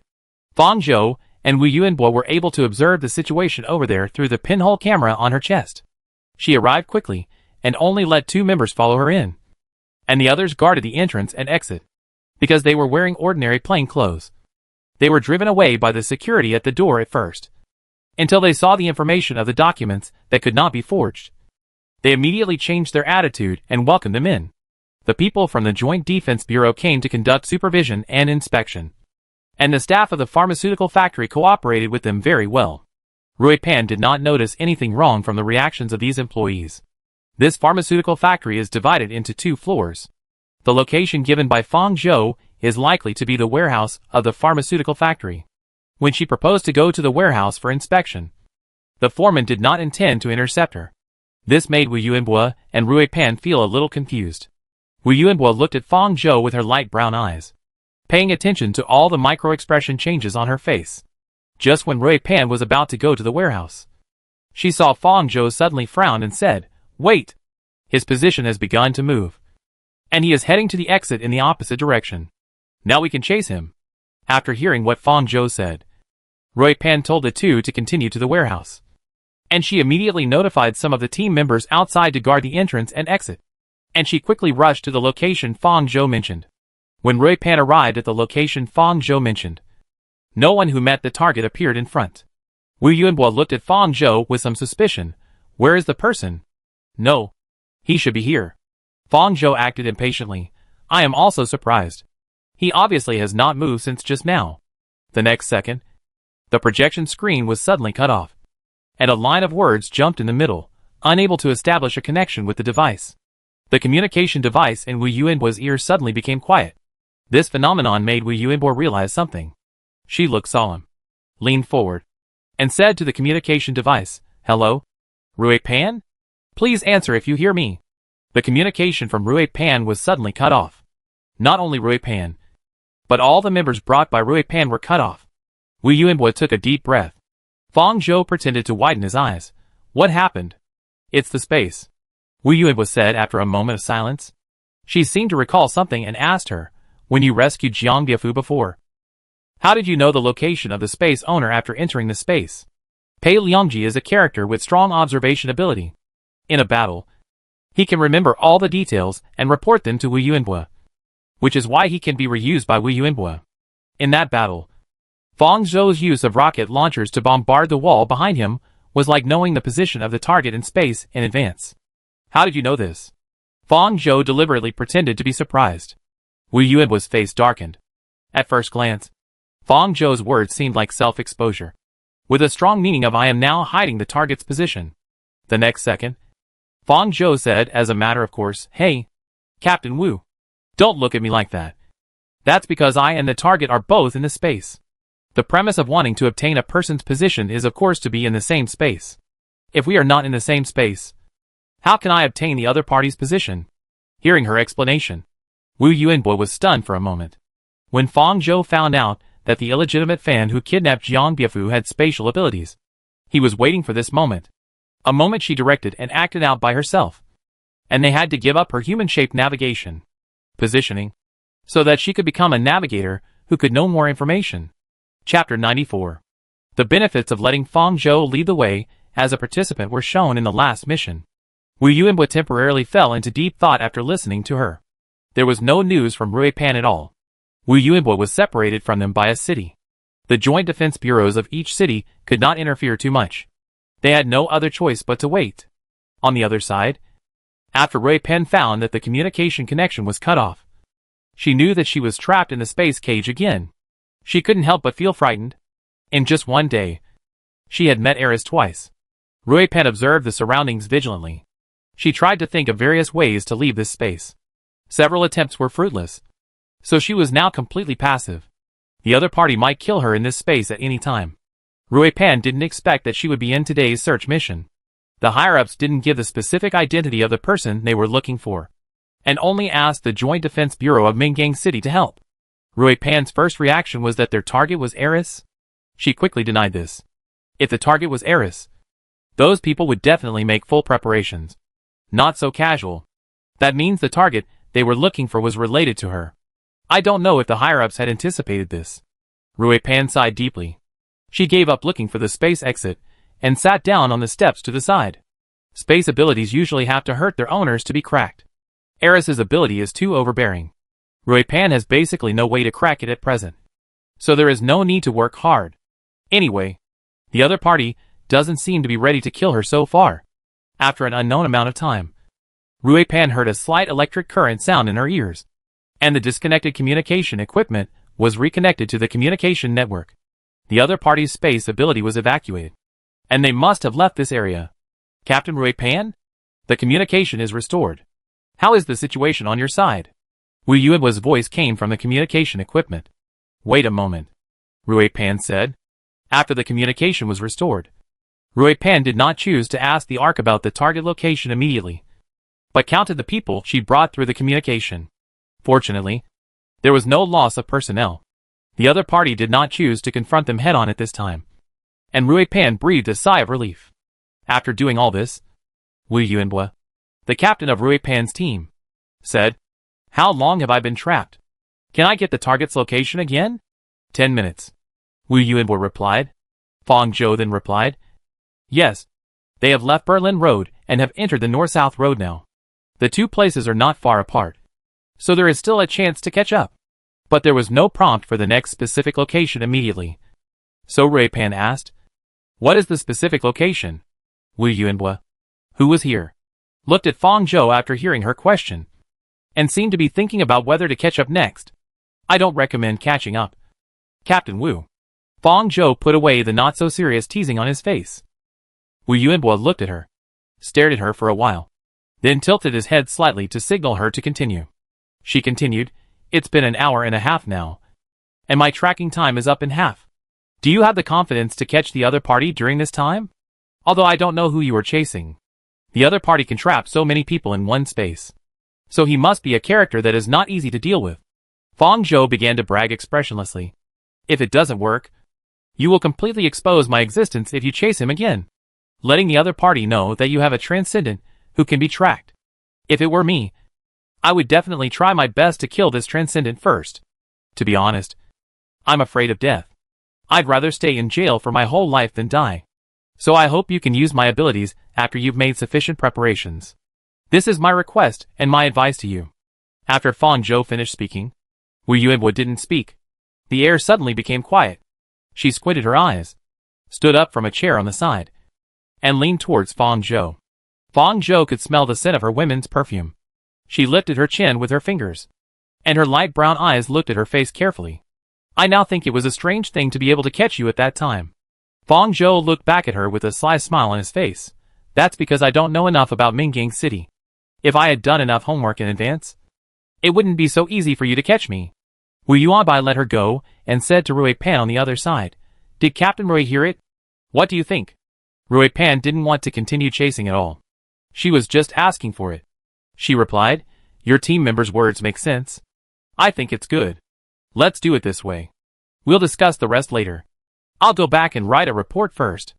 Although the person was not found, the pharmaceutical factory was very suspicious and could be used as a starting point. "Thank you, Captain Rui." The two continued to say a few more polite words, and the communication between the two sides was cut off. After the communication was cut off, Fong Zhou saw Wu Yuanbai rubbing his fingertips and calmly took out a handkerchief to wipe the fingers that had just touched her chin. She seemed to care least about Fong Zhou's identity. as if she could be useful to him in any identity. But Fang Zhou could feel that Wu Yuanbai was the one who cared most about class identity. Her disdain was expressed in all the details. From the contempt she had not had time to cover up when she entered the cell to the physical contact that she felt resistant to after doing it. Such people either climbed up from the bottom, were extremely inferior to such an identity, and subconsciously rejected their kind, or had a very powerful background, and that layer of contempt was engraved in their bones. Fang Zhou felt that Wu Yuanbai could be either of them. Of course, she hoped it would be the latter, a smart second-generation ancestor who came to experience life. If it was the former, she would be a very difficult character to deal with if she could step by step to this position. Wu Yuanbai thought for a while and said, "Let's do this today. I will consider what you said carefully." Fang Zhou didn't know whether Wu Yuanbai meant to let her participate in the mission link or to make full preparations before using her abilities. "Then I'll go back first, Captain Wu," Fang Zhou said with a smile. In her head, the location of number 1 was still flashing. That location was not the north-south road she and Rui Pan had mentioned, but the night headquarters. Lei Chia took number 1 to make the first move. After leaving a few surveillance figures that could be found in Xinjiang City, he went directly back to the headquarters. He was very confident in Fang Zhou. After completing the information she gave, he went back directly. He didn't consider the possibility that she couldn't deal with the aftermath at all, which made Fang Zhou feel a little subtle. Anyway, the emergency was completely resolved. As for what kind of butterfly effect would be triggered later, it was not within Fang Zhou's consideration. She returned to the member's office. Seeing her back, Geng Yi immediately approached her and asked her gossipingly, "What did Captain Wu ask you to say in her office?" Pei Liangji and Duanja on the side immediately pricked up their ears. Fang Zhou said without blushing, "I performed so well the past 2 days, and Captain Wu called me over and praised me." The result was obvious. Duanja sneered. Pei Liangji retracted his gaze, and Geng Yi cast an envious look. Among the 3 people, only Geng Yi, who was stupid, believed it. "Captain Wu recognized you so quickly?" she said unwillingly. "I didn't do anything last time. I will definitely not do this next time I go on a mission." Fang Zhou made a serious gesture to cheer her up. "I look forward to your performance." Her hypocritical and perfunctory words caused Duanja to roll his eyes. There was nothing else to do next time. Fang Zhou and the others stayed in the office until the end of the get-off-work day. After returning to the residence, Fang Zhou first made himself some food and checked the communicator used to contact Lei Chia. There was a message sent by Lei Chia half an hour ago, just when she got off work. "Lei Chia, successfully solved?" Fang Zhou replied, "Yes." Lei Chia seemed to have been waiting for her message, and replied as soon as she received her message. "Lei Chia, you actually set the location in Jinxia's pharmaceutical factory. It's really a vicious plan." "Fang Zhou, is it not good?" "Lei Chia, what are you talking about? I mean, it can't be too good." "Fang Zhou, you guys should be careful. Don't let him really get caught." The undercover agents of Yiji arranged by the official forces. Those who were discovered basically didn't know much about Yiji. But Jinxia is different. As a candidate for the next boss, he knows too much about Yiji. "Lei Chia, don't worry. That guy is much more cunning than any of us. We just watched the fun." Fang Zhou could see Lei Chia's gloating smile through the screen. This matter will definitely not end like this. Xinjiang City's Joint Defense Bureau should spend time investigating Lite Pharmaceutical. There is more than one company under Jinxia, and there are also real estates under Lite's name, which will most likely be punished together. Jinxia will probably never figure out why he is being targeted. However, Fang Zhou thinks that in a few days, the Joint Defense Bureau will ask her to find the location of number 1 again, and she will have to enter the tower during this time. Fortunately, today's incident is an opportunity. Fang Zhou has a hunch that the tower will call her over soon. Thinking of this, Fang Zhou separated a part of the line python in her body to let it out and closed her eyes. After a day of fermentation, she felt that the time was almost right and adjusted the prompt box above. "Do you want to consume one chance to open the entrance to the high-dimensional world forum?" Fang Zhou was ready to enter the game forum to take a look. She now has 3 opportunities to enter the game forum every week. In the first half of the month, she will evenly distribute the time to enter. But not every time there is new information. The speed of time flow in and out of the game is very different. Or in other words, when there is no major event in the game, the time outside the forum is almost static. Fong Zhou had to rely on other people's perspectives to enter the game forum before, so she only felt that the flow rate was very different. Now she can enter at any time. And this no plot will not push the feeling of external time more strongly. She didn't get any specific and useful information those times, which made her feel a little uncomfortable. Because of her play this time, Fong Zhou believed that the external time must have been pushed forward. Now entering the game forum can get information about the synchronous progress of the central side. Thinking of this, she clicked yes and let her consciousness enter the game forum. Chapter 95. After entering the forum, Fong Zhou looked at the time of the latest post, which showed 23:34 on June 25, 2062. According to the time outside the game, it has only been 2 days since the game started public beta, but she has lived in it for 3 months. After she entered the 004 shelter, the time difference between the outside and the inside became larger and larger, and the time fluctuation every time she entered the forum was very small. Of course, this is also related to the increasing proportion of her participation in the plot. From the initial cannon fodder in, who was only attached to the protagonist, to now being able to influence the direction of a line. She can feel that she is gradually getting rid of her original fate. After confirming the time, Fong Zhou then looked at the reputation value above. Current player. Reputation, 50W. Current player. Reputation, 50,000. Her reputation has increased a lot during this period of time, and now it has reached 500,000. What's strange is that she has a new identity prompt. Is it because of the identity of Yin Shui? Now that the Joker line and the Central line have been merged, the discussions in the game forum are all about the Central line. Fong Zhou doesn't need to filter them specifically. She can see the key information at a glance through the title. She scrolled down the posts, took in the titles of these posts at a glance, and clicked on the one she was interested in.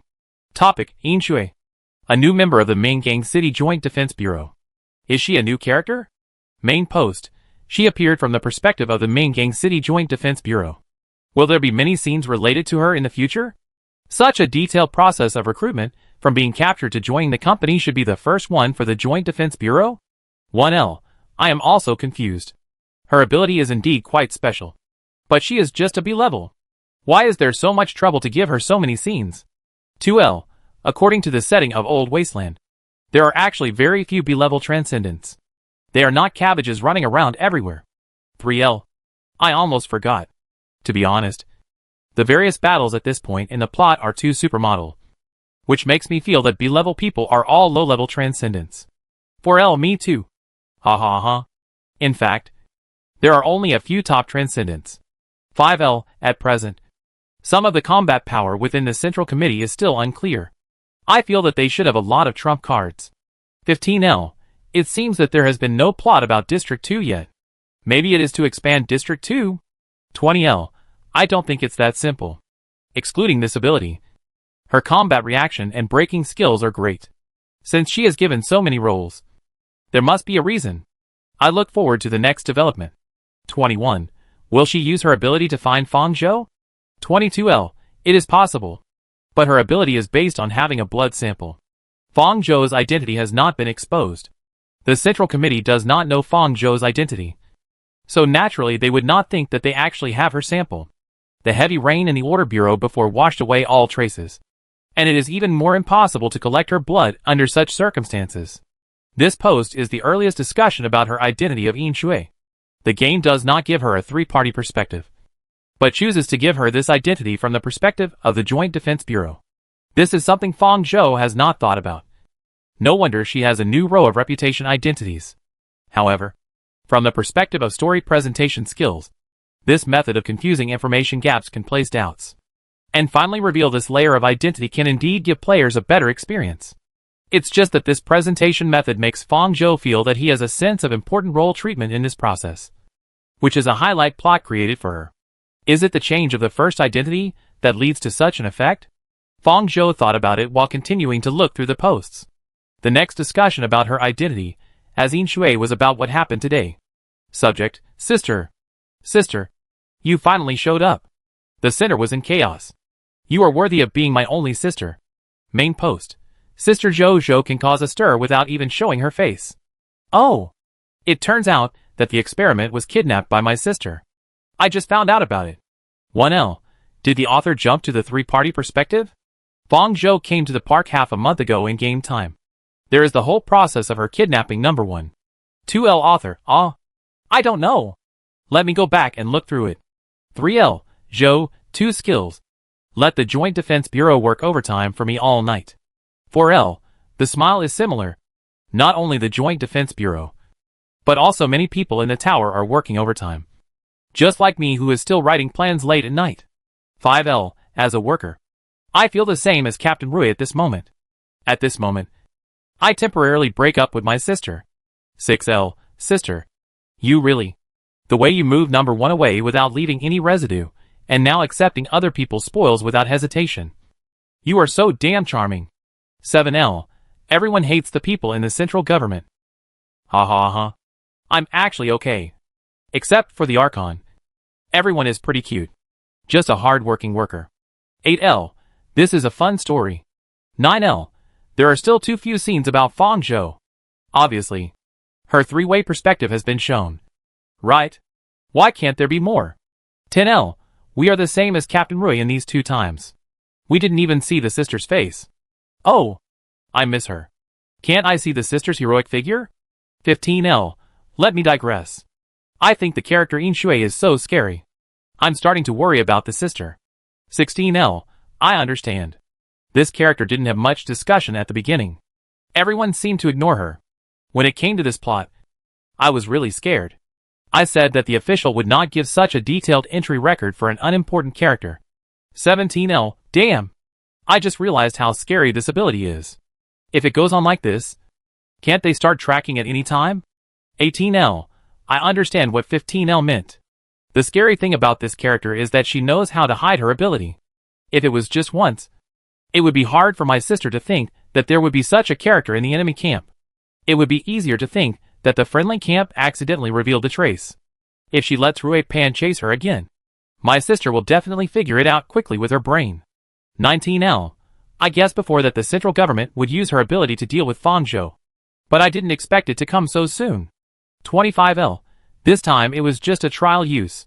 I didn't expect that number 1 was really related to Fong Zhou. The next time they use Yin Shui's ability, it will definitely not be as childish as this time. 26L, I'm so anxious. I feel that Yin Shui is the number 1 target that my sister needs to deal with as soon as possible, compared to others. 27L, I want to rush into the screen to remind my sister. Seeing this, Fong Zhou said silently in his heart, thank you. But it's not really necessary.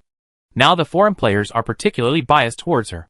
So that Yin Shui, who is a strong threat to her, seems particularly unpleasant, which makes Fong Zhou feel a little bit amused.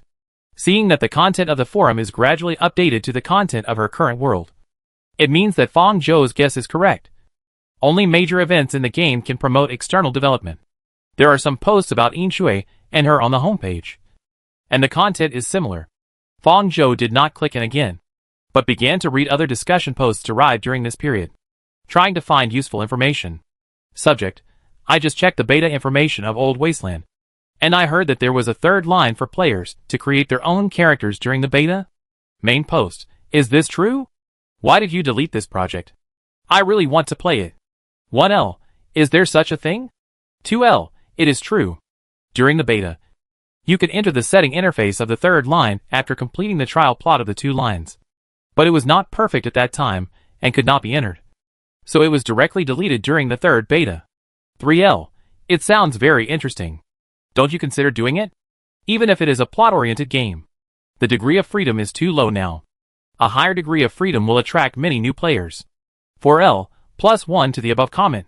I think so too. To be honest, the popularity of this game is still too low. There are so many games with high degrees of freedom on the market, and this old-fashioned plot mode is really not attractive enough. 5L, this game has been released for almost 3 days. As a game with the skin of a 3A masterpiece, I feel that the current popularity is still a little lacking. 20L, the size is too large. This is not an online game, but a plot game. I dare not think about the plot effect that so many players will cause when they participate in it. 21L, it is difficult to achieve this level now, unless you can let the game data run by itself to deal with the different actions of each player. 52L, Then you can set a few fixed choices to stabilize the player's behavior within a range, and then run the program for intelligent analysis. Can't you do this? I see that several large companies have recently begun to try to test holographic equipment. This should not be difficult. 54L. What's the point of running a program with fixed behavior? Isn't it essentially the same as controlling NPCs? This is unnecessary. 55L. That's still a long way off. Intelligent analysis has a certain degree of uncertainty. 56L. You're talking too far. It's definitely not possible. If it could be done, they would have done it long ago. No game company would be reluctant to give up money. After a rough look, Fong Zhou withdrew. She was conducting the second test at the time, and there was indeed a third line for her to see. When she first came to this world, she knew that this line was cut off when she entered the forum for the first time and didn't see any related discussions. After all, it was unreliable no matter how she looked at it. This post has been discussed quite a lot. Seeing the title, she thought the game company was going to pick up this project again, but it turned out to be just a rehash. She clicked on the next post. Subject: the central government is preparing to open up a large number of park quotas, and shelters 002 and 003 will become empty shells. Seeing this title, Fong Zhou clicked on it without thinking. As the other two of the four major shelters, shelters 002 and 003 have a less prominent presence. They are not like 001 and 004, which have overwhelming S-level transcendence. Their overall strength is relatively average, and their style of doing things is much more low-key. Fong Zhou has no impression of these two shelters. Main building, as the title says. We have discussed this topic before. At that time, everyone thought that it was a passage opened specially for Xia. But now it seems that it is not the case. 1L. It is the content of the meeting held by the central high level today. 002 and 003 have been dug out. It is estimated that these people will be brought into the park in the next 2 days. 2L. Will the situation be shaken now? It is obviously very difficult to get a place in the park in the previous game settings. But suddenly it is as if it is free. 3L.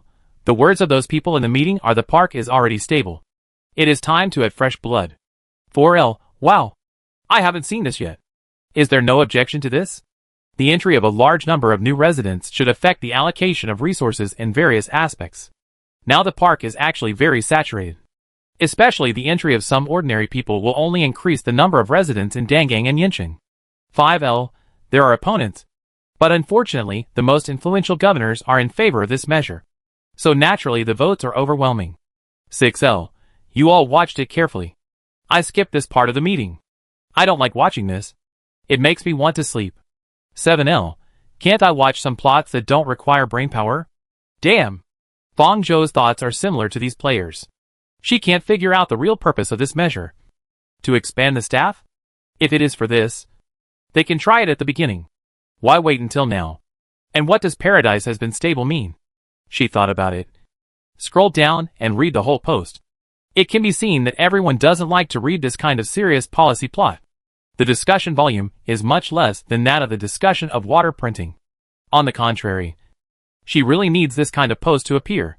Fong Zhou searched for some related keywords in the search bar, and took a rough look at these posts. They all said the same thing.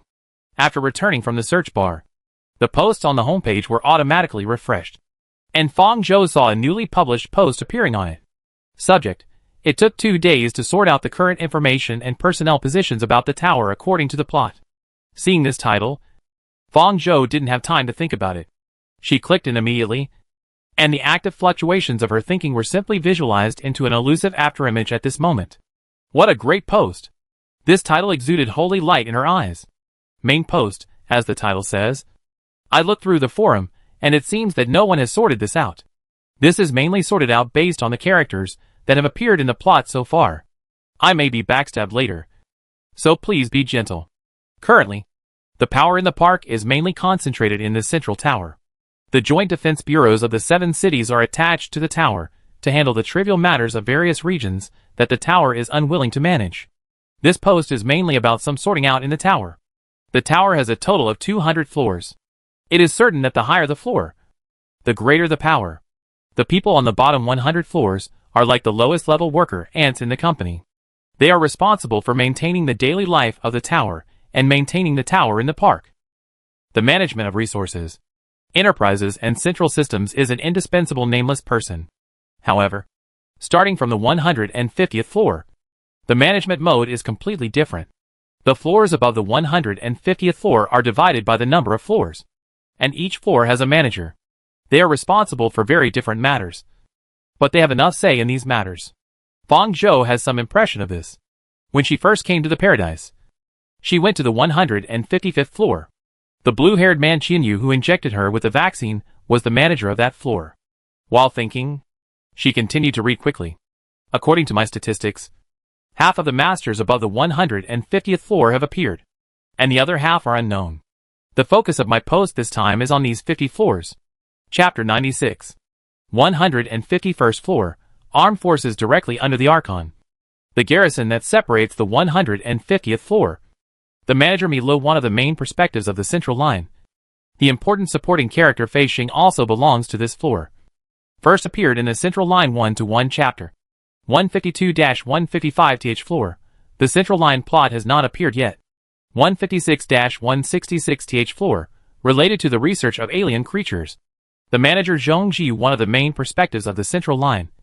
First appeared in the central line 1-4 chapters. 168th floor, related to the research of the power of the transcendent. The manager Li Wei. First appeared in the central line 1-4 chapters. 169th floor, related to the research of weapons and auxiliary equipment. The manager Zhong Shuyu. First appeared in the central line 2-3 chapters. 170-177 floors.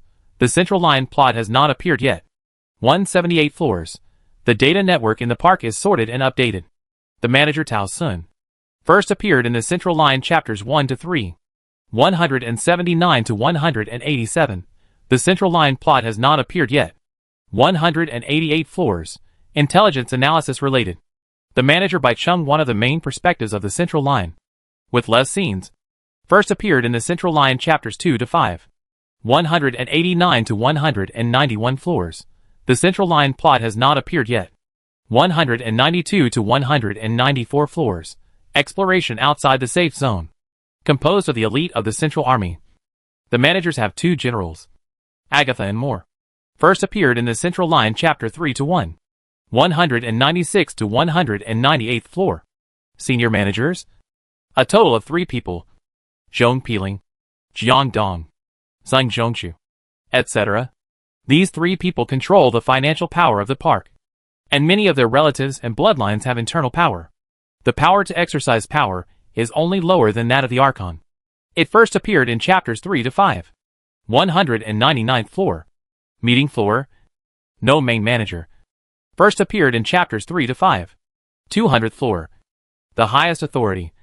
The Archon name unknown. Specific appearance unknown. The ability is suspected to be spiritual. First appeared in the central line 1-3 chapters.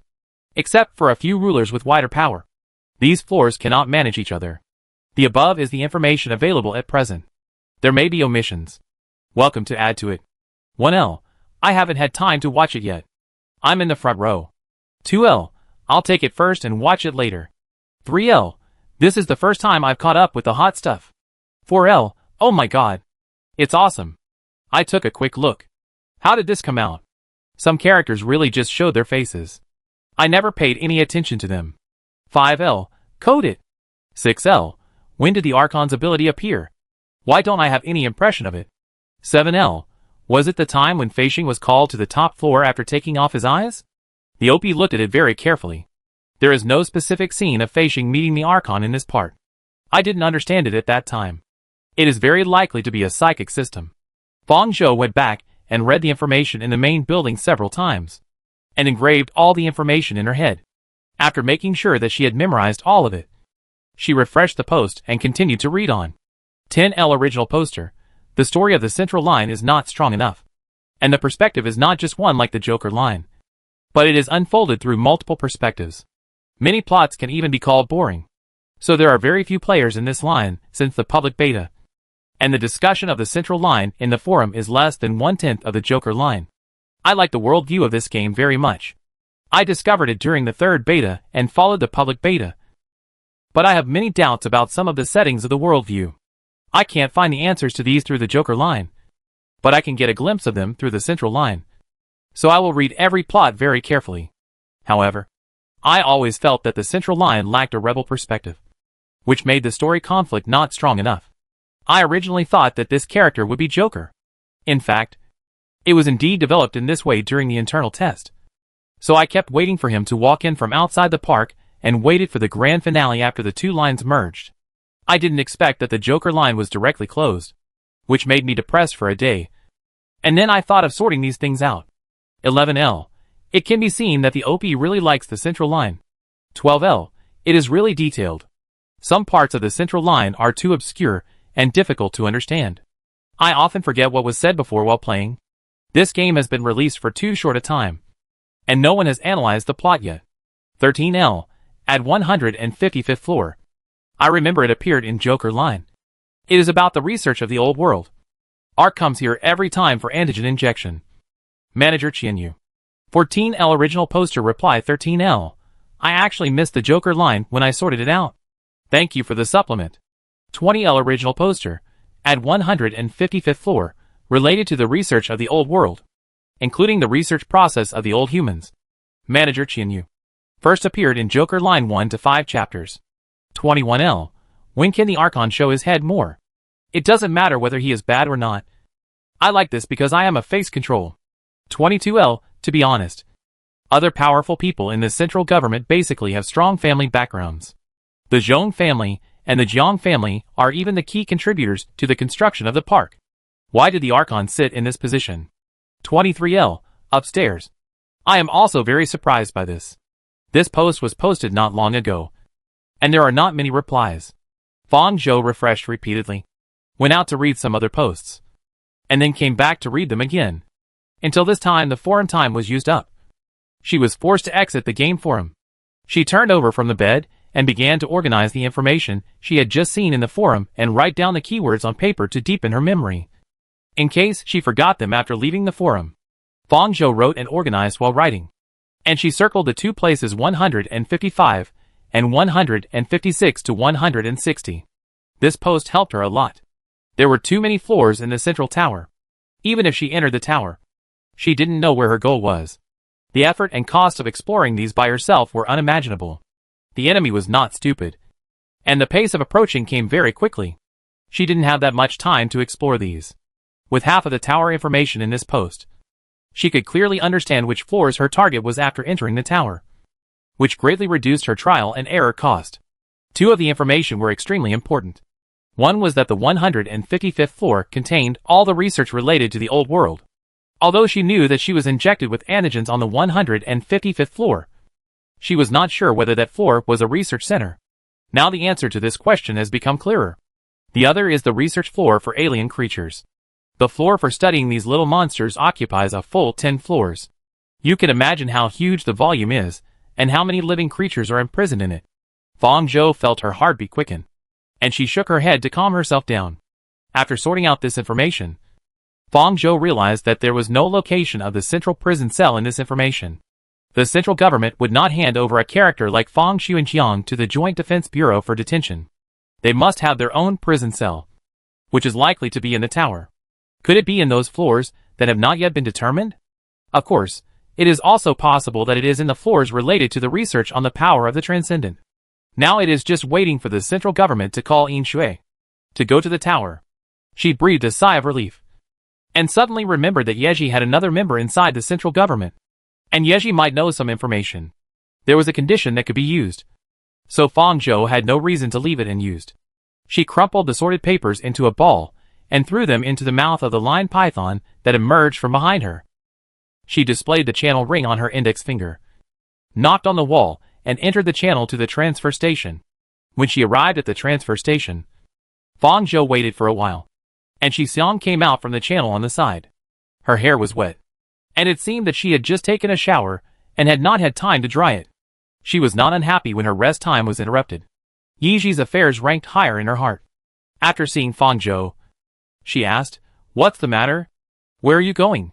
Fong Zhou got straight to the point. "I hope the boss is in a good state today. I need to see him." Hearing her say this, Xiong frowned. "Didn't you just meet Boss 1 2 days ago?" It's best not to disturb him for some trivial matters. Having said that, Shi Xiang had already stretched out his hand and used his ability to open a passage for her, which was considered to be an answer to Fang Zhou's question. It seems that his condition is okay, and he should have given Shi Xiang some instructions. Fang Zhou didn't need to explain it in advance when he saw him. After walking out of Shi Xiang's passage, Fang Zhou came to the corridor where she had seen Wang Chao before. From a distance, she saw a familiar scene in front of her. Two people were deadlocked at the door. They were Lei Xie and Jin Xie. Jin Xie seemed to smile kindly, but the expression on his face seemed a little stiff. Lei Xie, I need to see Boss Wang. This time it's not a joke. Solve your own problems yourself. Don't always expect Boss Wang to help you. Reiki replied nonchalantly, blocking the door and not letting him in. You have repeatedly stopped me from seeing Boss Wang. I now doubt whether you have really informed him of my request for a meeting? Golden Scorpion's voice was still very stable. Yeah, of course. Reiki said meanly, you will betray Boss Wang. But I won't. Golden Scorpion's expression completely sank. Facing a rogue like Reiki, he was too lazy to make some meaningless disguises. He took out the gun from his waist and pressed it against his head. Let me see Boss Wang. Hey. Hey. Hey. Jin Xie. What are you going to do? Facing the gun against his head, Raikiri had no intention of dodging and raised his hands excitedly. You want to kill me? Jin Xie appeared here at this time and was so eager to see the boss. It must be because of the afternoon's incident that caused the official side to start taking action. You are working well. The officials. Fang Zhou teased in his heart. As Fang Zhou approached, Raikiri didn't care about the gun on his head and looked at her sideways. Why are you here? Noticing the presence of other people, Jin Xie put away the gun in his hand.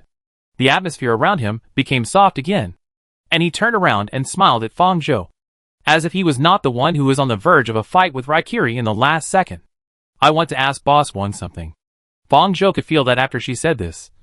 Jin Xie's eyes on her changed, observing her, the new member who suddenly appeared, with suspicion and scrutiny. Then, she glanced at Jin Xie as if to signal Lei Xie, and asked awkwardly, is it inconvenient now? Fang Zhou did not hear their specific conversation, but judging from the situation, Boss Wang probably used physical discomfort to block Jin Xie outside the door again. She came at the wrong time, and she didn't know if she needed to cooperate with Lei Xie to play a wave of maintaining the friendship between them that was almost broken. Before Fang Zhou thought about how to cooperate with him, Lei Xie opened the door and stepped aside to make room for Fang Zhou to pass through. Oh, it's okay. You go in. Jin Xie. Chapter 97. Jin Xie had a business gathering tonight. He intended to expand the scale of Right Enterprise to Minggang City, the central city of the park. Whether it can be successful or not, this gathering is very important. When Right settles in Minggang City, his value will no longer be comparable to what it is now. Right Enterprise was handed over to him by Wang Chao 2 years ago. At that time, it was just an immature child. Under his leadership, it left its name in Qianjiang City step by step and came here. Even though Wang Chao brought him into the industry and gave him space to play, reliance and enough trust, these small donations became insignificant under the rapid expansion of the enterprise. Jin Xie no longer thought that Right was Yiji's thing, but his.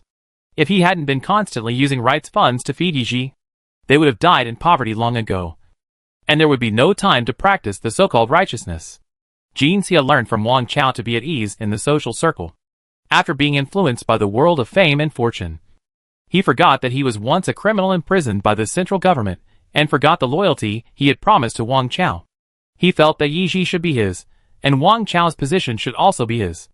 Although his ambition was discovered by Wang Chao 3 months ago, and he no longer saw him since then, and the forces under Wang Chao were gradually separated from him, Jin Xie still felt that everything was going smoothly, because he knew Wang Chao was dying.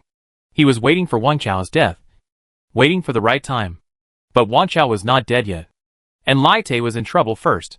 After so many years of wandering and hiding, Jin Xie had a keen sense of all crises. For example, when he first saw Fang Zhou half a month ago, he felt a strange sense of threat to his status, such as the incident at the pharmaceutical factory this time. In order not to alert the enemy, the Joint Defense Bureau only investigated Lai Te Pharmaceuticals privately tonight, and had not really summoned Jin Xie in depth.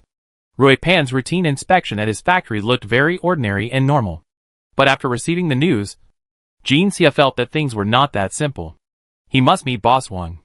So he even turned down this important party and immediately rushed back to Yiji headquarters. Jin Xia only vaguely sensed the sense of crisis. And he didn't know the real seriousness of this matter. If he was just involved in other incidents, the authorities might let him go if they couldn't find anything. But he was involved in the incident about Ark. Even if they couldn't find anything, the authorities would find a reason to shut down Wright and arrest him, the largest shareholder, for questioning. Jin Xia didn't know that the Wright enterprise he managed was listed as a key observation target by the authorities overnight. And it was basically impossible for him to clean up his name and get ashore. Raki. Seeing that Raki didn't even bother to act and was about to put the Ark in, Jin Xia took a deep breath.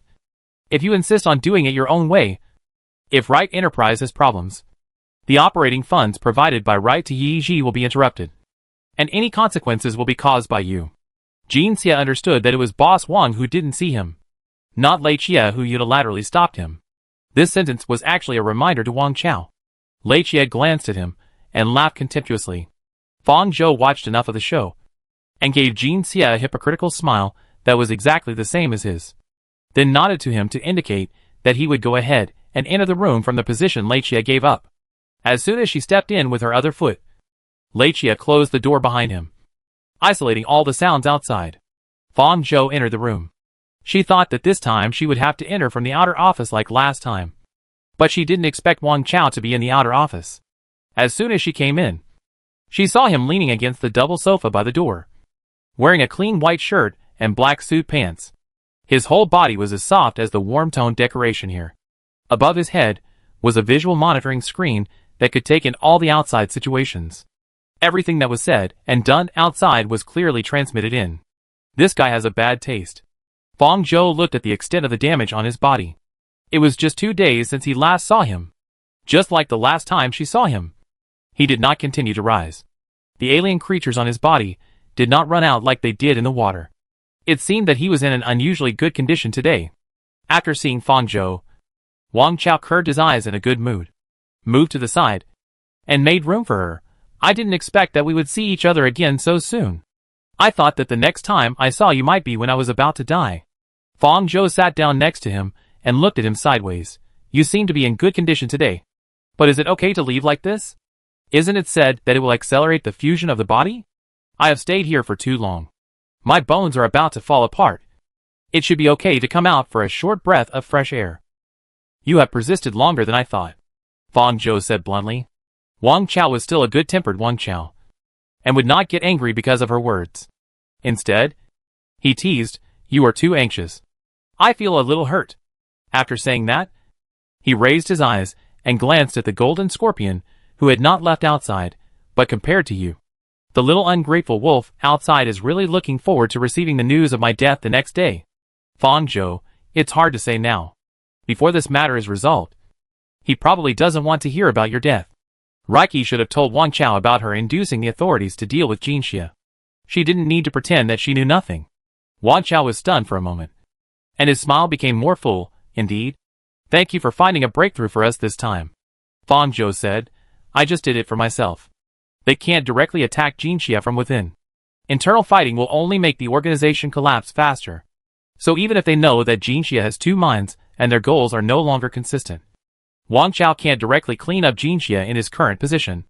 At most, they will tacitly divide the power of their subordinates. When he dies, this internal fighting war will begin. Wang Chao didn't want to see such a situation. Fang Zhou helped them find this breakthrough, and used the power of 3 parties to trip up Jin Xia. Now he didn't get Yeji, and there was no backing to rely on after failure. If Wright Enterprises could not continue to move forward, Jin Xia would become nothing. After a few pleasantries, Wang Chao took the initiative to bring up the topic. You didn't come to me to talk about this matter this time, did you? Is there anything I can help you with? I need the help of the member inside the central government.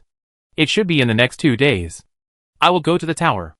I want to find someone and know his location and status, Fang Zhou said.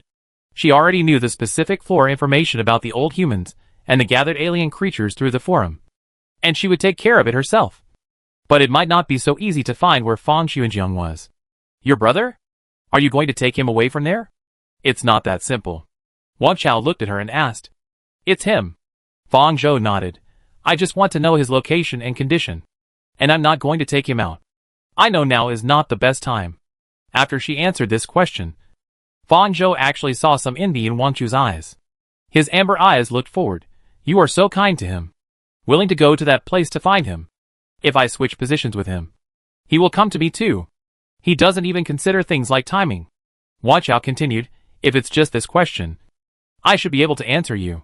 Fang Zhou looked at him, waiting for his follow-up. He is most likely under the tower. Wang Chao pointed at Fang Zhou and himself.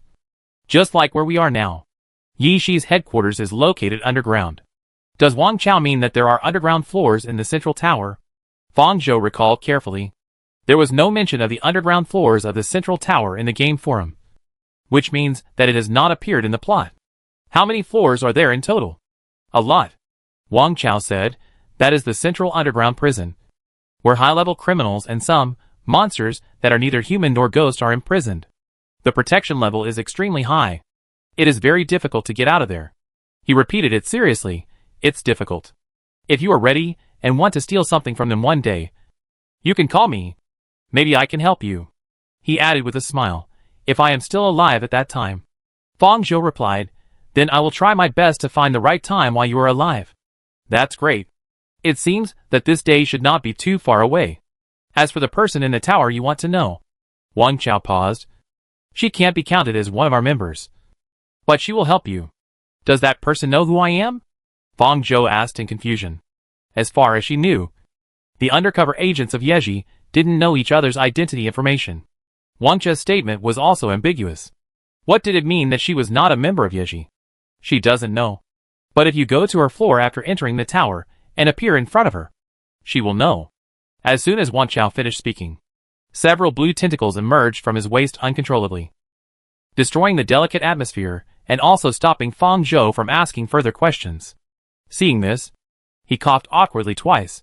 I have to go back. Sorry. Do you need my help? Fang Zhou grabbed a tentacle that wanted to wrap around her and watched it twisting like a dying fish in her hand. No. I can do it myself. Seeing her grabbing his alien legs, Wang Chao quickly stood up from the chair. When he encountered such a situation where he couldn't control himself, he would always appear less stable. Okay. Fang Zhou let go of the tentacle he was holding and gave Wang Chao a polite smile. Then see you next time. After getting the information he wanted, Fang Zhou left without any regrets. Thinking that the other party probably didn't want her to see him out of control, she quickly retreated from his room.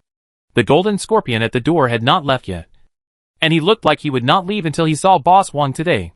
Seeing Fang Zhou coming out, his eyes stopped on her. Fang Zhou could feel his vigilance and fear. He didn't even know how Fang Zhou appeared and suddenly jumped to this position. Have you finished talking? Are you ready to go? Raki asked. Well, I'll go back first. After saying that, Fang Zhou glanced at Jin Xie, seemingly speaking to Lei Xie, but actually telling Jin Xie, Boss Wang is going to rest. Raki cooperated and spread his hands to Jin Xie. With a nasty smile on his face, you can wait if you want. I'm going back to sleep. Jin Xie's face suddenly became ugly. He knew that it was unlikely that he would see Boss Wang, and there was really no need to wait any longer. Before he could make any extra reactions, his communication device received a new call, and Jin Xie walked aside to answer it. In less than half a minute, he hung up the phone, looked deeply at Lei Xie and Fang Zhou, and left here in a hurry. Chapter 98. Watching the back of Jin Xie leaving in a hurry, Fang Zhou and Lei Xie looked at each other. The official side began to act. In less than 2 days, Jin Xie would find that everything suddenly became powerless to reverse. Did you leave traces in the factory? Fang Zhou asked.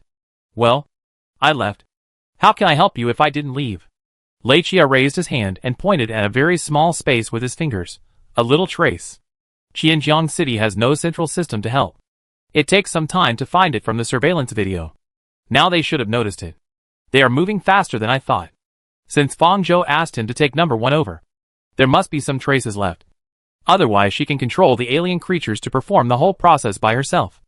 And she doesn't need Lei Xie's assistance at all. She didn't tell Lei Xie the details of the twists and turns because she knew Lei Xie could think of them. After all, when they first met, He could guess her situation through some details. How is it? Did I do well? After saying that, Lei Chia seemed to think that it was a great thing that he could understand her meaning. And he was complacent like a large dog seeking credit. Well done. Fang Zhou glanced at him, and said perfunctorily without any emotion.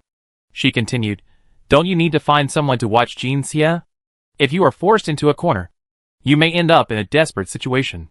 Sooner or later, Jin Xie will know that it was Lei Chia who was obstructing. At that time, he will not understand Fang Zhou's position in it, and will only attribute Lei Chia's behavior to Wang Chao's instructions. Fang Zhou didn't know what kind of person Jin Xie was. At present, she could only judge Yi Ji's situation based on their relationship, and did what she thought would benefit her. He won't, Lei Chia said firmly, although he is arrogant, conceited and ungrateful. He knows that the only place where he can realize his self-worth is Yi Ji. He will not destroy this only place. At most, he will be furious and attack our people in secret. Then you have to be careful. Fang Zhou replied. Don't worry. We won't hold you and Boss Wang back. Just do what you want to do. That's good, Fang Zhou said. I'll go back first. If there's anything, you can pass it to me through the Mother Demon. No problem. After leaving from Yi Ji, Fang Zhou returned to her residence in Daemingang City, and went to sleep according to normal schedule. The next morning, she came to the Joint Defense Bureau. She didn't see Wu Yuanbua, and no one from the tower summoned her. Until the end of the day, it was still calm, and nothing major happened. Except for the sudden pain in her head without any warning at noon. Everything was the same as usual. As Fang Zhou thought, they didn't rush to let her continue to look for the location of number 1 immediately after her ability to track the same person cooled down. After learning that number 1 would most likely be with Fang Zhou, the central government had too many things to consider. They had already fallen on her once, and were no longer so arrogant. It would take a lot of time to deduce a plan that could be used. When the central government wanted to take action, it would have to be fully prepared. So there was not much time left for Fang Zhou. She could only delay it once more at most. And the central government might suspect the identity of Yin Shui. Fang Zhou was not in a hurry. She quietly waited for a new day to come. Until the morning of the third day, Lei Chia sent a message through the Mother Demon, telling her that Jin Xie had hidden away to avoid the official summons and questioning. According to Fang Zhou's experience of searching for number 1 2 days ago, the captain of the special detachment in Xinjiang City should be a very low-key character. He will not act recklessly. He will definitely not use tough means to investigate the right enterprise. Even if he wants to arrest Jin Xie for questioning, the means will most likely be gentle. Fang Zhou didn't know how much Jin Xie had suffered in the past 2 days. He finally saw the situation clearly, and chose to give up right and hide in advance. It was indeed as Lei Chia said, that he was very sensitive to danger. It's raining. Gong Yi's voice came. She looked at the window and stretched. It hasn't rained for a long time. The weather system in the park also simulated the rules of the old world, and would adjust according to the season. It was August, the hottest time of the year, and Fang Zhou had never seen weather other than sunny days. Today is a rainy day for the first time in a long time. The sun that has been hanging high for more than half a month has left the simulation system, and was covered by dark clouds. Rain is falling in the air. At the same time, Wu Yuanbua called Fang Zhou out. She looked at Fang Zhou and said, Today, the higher-ups asked you to go to the tower for testing. If there is no problem, go now. Fang Zhou pretended to be surprised. Captain Wu, is it the central tower? Wu Yuanbua, are there other towers here? Fang Zhou has only been officially in the Joint Defense Bureau for a few days. And now he can enter the tower. If this is done well, maybe he can work directly for the tower in the future. This is something Wu Yuanbua did not expect when he recruited Fang Zhou. Her ability appeared too timely. Wu Yuanbua had to be amazed at this luck. Fang Zhou clasped his hands together and muttered, Dear fellow villagers of Dangang, I am really successful. I can actually go to that tower in my lifetime. Hearing her say this, Wu Yuanbua's expression was a little subtle, and she interrupted, That's enough. Let's go. Wu Yuanbua drove Fang Zhou to the central tower. In this rainy day, as the distance got closer, the oppressive feeling that broke into the sky became stronger. Fang Zhou looked up through the window. There were flying eyes everywhere in the sky, observing the surrounding situation quietly in the rain. Arriving at the foot of the tower, Wu Yuanbua passed the identity authentication at the entrance, drove into the special vehicle channel, and finally stopped in front of a glass door at the end. There were 2 guards next to her. Fang Zhou could see the lobby on the first floor through the glass door. The last time she came here, she was brought here by Fang Xuanjiang to inject antigens. She entered a fully enclosed passage and could only go directly from the elevator. She had no way to see the situation on other floors. "We're here. Go ahead," Wu Yunbo said. After Fang Zhou got off the car, she called Fang Zhou again and reminded him, "Don't do anything extra inside." Fang Zhou was a little surprised that Wu Yunbo would tell her this specifically. It seemed that he really regarded her as his team member. Fang Zhou nodded to her, indicating that he had listened, and then turned and walked towards the door. As Fang Zhou approached the door in front opened automatically. The entrance was set up with a full body scan and an iris scan. As soon as she stepped in, the blue light scanned her from top to bottom, illuminating everything she carried, and then passed another iris scan. She carried 2 guns and a communicator. The 2 guards took a look at her iris information, checked her weapons and communication equipment, and returned them to her, without taking them away. It seemed that they were confident in the protection inside the tower, and didn't think she could cause any trouble here with these little things. Or in other words, it was normal to carry these things here. After verifying her identity, one of the staff members said, "There's someone coming down to pick you up at the elevator entrance on the right side of the hall." "Okay. Thank you," Fang Zhou replied, and entered the first floor of the tower. She observed the situation on this floor.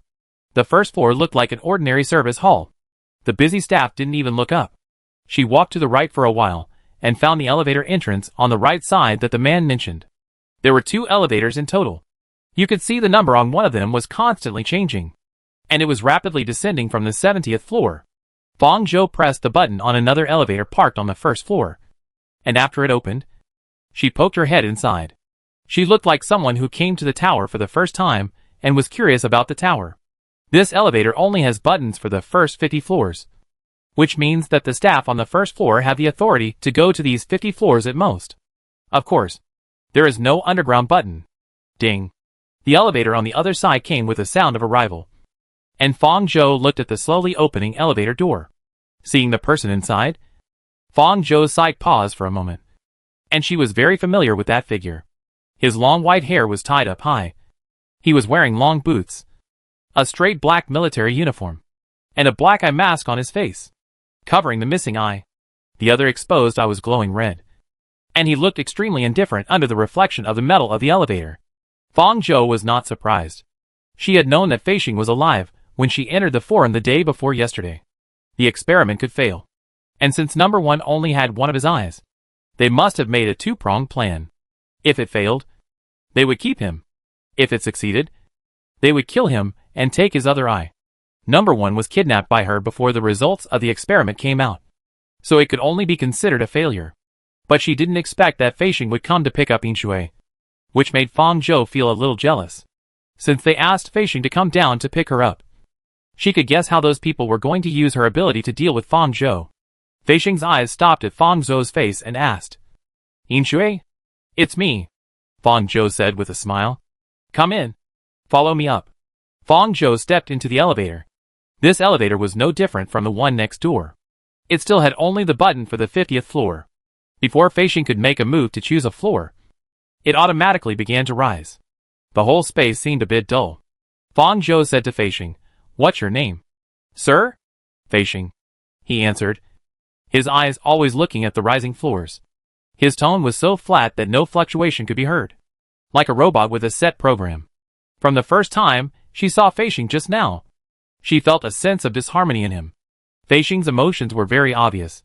To put it bluntly, he was a bit stupid, and it was difficult for him to pretend to be like this. Fang Zhou thought of the Archon, who was probably a psychic. She had previously guessed that there was an S-level psychic transcendent in the center, after discovering the mental mark in number 1's head. Combined with the information on the forum, the 2 pieces of information merged together. She had not yet met this Archon, but through so many confrontations and descriptions of him in the game forum, it was normal for him to use mental control to make the other party's loyalty engraved in his head when his subordinates committed acts of betrayal and disobeyed orders, and he was still useful. The elevator continued to rise, and finally stopped at the 168th floor. Chapter 99. Fong Zhou recalled the information on this level. This level is related to the research of transcendent abilities. The manager is called Li Wei. She had expected before coming here. Since they summoned her to the central tower, they allowed her to participate in the incident. There is a fundamental difference between working for the tower and entering the tower. She has been in the Joint Defense Bureau for only a few days, and she can access more core information. This speed can be called riding a rocket. They can further test her identity, body, or conduct tests of transcendental power. However, Fong Zhou felt a little cold in his heart when he came here to conduct a test of transcendental power. The operation of her ability is fundamentally different from that of a transcendent. If a precise test is conducted, she will definitely be discovered. The unknown venue, environment, and personnel. Whether she can have the opportunity to use mental control is a problem. The elevator door slowly opened, and Fong Zhou's breathing gradually slowed down. Feishing walked out of the elevator. He turned and stopped at the elevator entrance, slightly tilted his head, waiting for her to come out and walk together. Fong Zhou raised his heels and walked out. This floor was all silver white metal walls, which were illuminated by the lights above and reflected white refraction, making people feel uneasy for no reason. Feishing took her through the corridor, and Fong Zhou looked around, pretending to be very curious about every position he passed by, and quietly memorized the layout of this floor in his mind. While doing all this, she asked with a smile, "Captain Feishing, what are we going to do?" Feishing answered seriously, "To do an inspection." Fong Zhou continued to bring up other topics. "I just saw that there are no buttons for floors above the 50th floor in the elevator. How did we get up here? To prevent people without authority from going to floors they shouldn't go to." "Oh, then, Captain Feishing, do you have the authority to come and go freely?" He answered in a formal manner now, suppressing his original nature, and spoke less. When he encountered questions that he couldn't answer, he chose to remain silent. This made Fong Zhou look at him more, and his heart sank slightly. The S-level psychic system is really terrifying, and it can actually erase a person's self so powerfully. At most, she can control the behavior of others and modify their memories. If she encounters a transcendent with a higher level than the Vine Bug and conducts cross-level control, she will easily be backfired. The reappearance of Feishing made her realize the terrifying nature of the S-level psychic system. She must find a way to prepare for facing the Archon in the future. Passing through the cold corridor, Feishing stopped in front of a door with Fong Zhou. The scanning device above verified his identity. After waiting for a while, the front door key opened. The two walked in front and back, and when they arrived at the new environment, Fong Zhou subconsciously took in the entire environment layout. There were precision instruments for testing inside, and in front of it was another space separated by an explosion-proof door.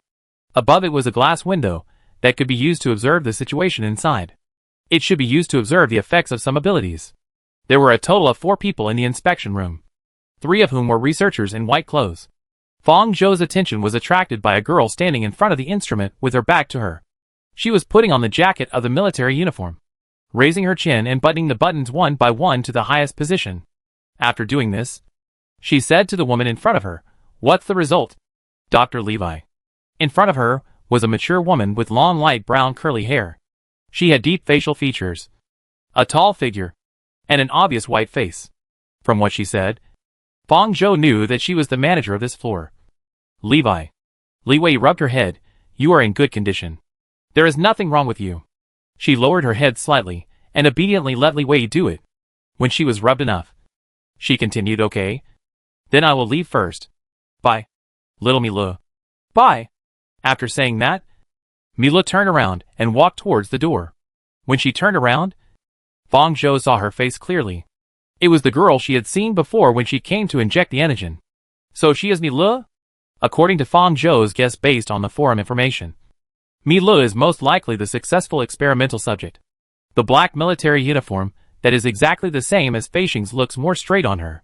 She has short hair that is cut straight at the ears. The whole person is like a sword out of its sheath, exuding a sharp chill. In a few months, she grew at an alarming rate. She was much taller than before, and could be at eye level with Fong Zhou. The simulacrum. She looked more mature than when she first met her. Now she looked about 16 or 17 years old. It was not like the growth rate of a normal person. Her eyes stayed on Feishing and Fong Zhou for a moment. When she walked to the side of them, Mila stopped and glanced at Feishing, I hope you won't do something ridiculous this time. But I think you won't have any extra thoughts now. Fei Xing lowered his eyes and said nothing. Seeing that he had no reaction to these sarcastic words, Mila curled his lips, thinking that he was really boring now, and had no intention of provoking him. So he walked away. After Mila left, Li Wei looked at the two people at the door. Dr. Li Wei. I've brought the person here. Okay. I got it. Li Wei was checking Mili's test results and replied nonchalantly. Fei Xing left the examination room after saying hello. Everyone in the room was busy with their own things. Fang Zhou looked around idly and was stopped by one of the researchers. Don't walk around. Sit over there and wait. Oh. Okay. Fang Zhou replied indifferently. It took a long time for Li Wei to focus on her. You are? Li Wei pointed at Fang Zhou and pretended to recall. Yin Shui. From the Mingang City Joint Defense Bureau. Fang Zhou reminded. Oh. Let me see your information. Levi muttered as she looked through Fang Zhou's information. She read it quickly and said, how come it's still a time-sensitive ability? It's the most troublesome to test. Go get a blood sample. Levi said to the assistant on the side. And waved to Fang Zhou. Come here. As Fang Zhou stepped forward, Levi lifted her chin with her hand and said directly. Stick out your tongue for me to see. Fang Zhou. Yi Yan's ability needs to be carried out by absorbing blood. And Fang Zhou's method of use is to achieve the absorption effect by licking blood. Then according to the operating logic of the power carrier mentioned by Reiki. As a transcendent. For her, tongue should be her carrier of power. What she thought in her heart was another matter. Fang Zhou stuck out her tongue without changing her expression. Levi looked around and commented, it looks healthy. Levi's comment seemed not to say that she was healthy, but to evaluate the health of the tongue as an independent individual. Fang Zhou felt a little subtle, and the man in front of her had the illusion that he wanted to cut off her tongue. At this time, the assistant also brought the blood sample, which had the number 0728 written on it, which seemed to be the date. Levi took the blood sample and handed it to Fang Zhou, who licked a little on her hand. After absorbing, the location of the blood owner appeared clearly in Fang Zhou's mind, and her expression changed slightly. This is... Come here. Another researcher opened the hatch of a vertical translucent test chamber in front and said to Fang Zhou. Fang Zhou was stunned for a moment and walked into the closed test chamber in cooperation. There was a display screen in front of her position, and the sound outside came from here. Levi asked, location? Fang Zhou replied, the same location as us. Below the floor. That's right. The owner of the blood sample they gave randomly is below the floor of this tower. According to Wan Chao, the prison of the central tower is underground. So this is one of the people imprisoned in the prison. The location she said was correct. Levi said. Well, the ability is indeed correct. How specific can it be? Fang Zhou felt it carefully. It is about 10 meters below the first floor. It is about the first or second floor underground, depending on how high the underground floor they built is. That's right, Levi said, and walked to the data table in front. The closed inspection cabin began to operate. Fang Zhou heard the subtle sound of it starting inside. Through the transparent mirror in front, she could see Levi standing in front of the data table. Fang Zhou carefully paid attention to every subtle change in Levi's expression. As time went by, Levi's eyes gradually became solemn. She tilted her head slightly, which was a small movement that people would make when they were confused. The bad situation still happened. Levi discovered the difference in her power source, and it was inevitable to use mental control. Fang Zhou looked at the distribution of people outside. In addition to her and Levi, there were two other researchers at the scene. They were some distance away from the data table. According to the human eye, the screen could not be seen from that position. As the manager of this floor, Levi could solve most of the problems as long as she was controlled. When she checked Fang Zhou's tongue just now, she also met the prerequisite of touching. But using the mind control of the vine insect here is extremely risky. This is the tower, only 30 floors away from the Archon's floor. Li Wei is also a manager of the first floor. It won't be long before the Archon finds out that she has been mentally controlled. But there is no other way now. Fang Zhou sighed in his heart, hoping that the time she has discovered is enough for her to complete all her plans. Just as Fang Zhou was about to implement the control method, Li Wei suddenly raised her eyes. Her eyes met Fang Zhou's, and her expression paused. The mental control that was originally intended to be used stopped at this time. There was a sense of understanding in the woman's eyes. A sense of understanding that suddenly recognized an acquaintance on the street, which made Fang Zhou stop abruptly. Li Wei retracted his gaze and raised his hand to operate on the data table. The assistant next to him wanted to come over to help, but she remained calm and said, "I don't need your help here. Go check me Li's data again and write a report for me later." "Ah? Okay." The assistant seemed a little confused and obediently did not come forward again. Fang Zhou saw her send the assistant away, and what Wang Chao had said to her before suddenly echoed in her mind. "If you go to her floor and appear in front of her, she will know who you are." Fang Zhou came to his senses at this time. Li Wei was the person Wang Chao mentioned, the one who was not considered a member of Yizhi inside the central government. The messenger. It was indeed as Wang Chao said. As long as Fang Zhou came to the floor where Li Wei was, she would know her identity after testing her ability. This explained why Tong Yeji knew about the existence of number 1. This floor was where all the research on the transcendence was conducted. Mi Le, an experimental subject of the same type as number 1, seemed to be a frequent visitor here. But Fang Zhou didn't expect that the other party would sit in such a high position and be the manager of the first floor. According to Wang Chao, Li Wei was not an undercover they inserted into the central tower. Fang Zhou was not sure what role she played. These people also needed to test her timeliness. It took 3 hours in there before the hatch was controlled to open. The time limit is correct. Lick the blood again. Fang Zhou cooperated obediently and entered the test cabin again. Location? Levi's expression remained unchanged. He controlled the data table with both hands, and his deep eyes drooped slightly. Cannot display. My ability can only be used once a day on the same person. Correct, she said again. And the assistant, who had sorted out Mi Li's data, helped to record it on paper. The cabin door opened, and Fang Zhou's heart, which was hanging high, slowly dropped at this time. She knew that she had escaped a disaster by accident. Levi yawned. Let's go. There's nothing for you to do. All they really care about is Inkwater's ability. And this is the only value she has to the central government. Okay. Okay. Fang Zhou pretended to be relieved. She brushed past Li Wei. The meeting was silent, and neither of them revealed any clues. Fang Zhou walked out of the examination room. Fei Xing clenched his fists behind his back and stood straight at the door waiting for Fang Zhou. After waiting for a long time, his red eyes looked forward, and his sight fell outside the window through the window embedded in the metal wall. There was a bird in the air, an eye from the central system. Fang Zhou felt that he was just like the mechanical bird, without any breath of life. Fang Zhou couldn't help thinking that this was really not as good as his previous noisy and annoying appearance. Captain Fei Xing, I'm ready here, Fang Zhou said. Okay. Follow me. Fei Xing took her back and entered the elevator again, and it began to rise.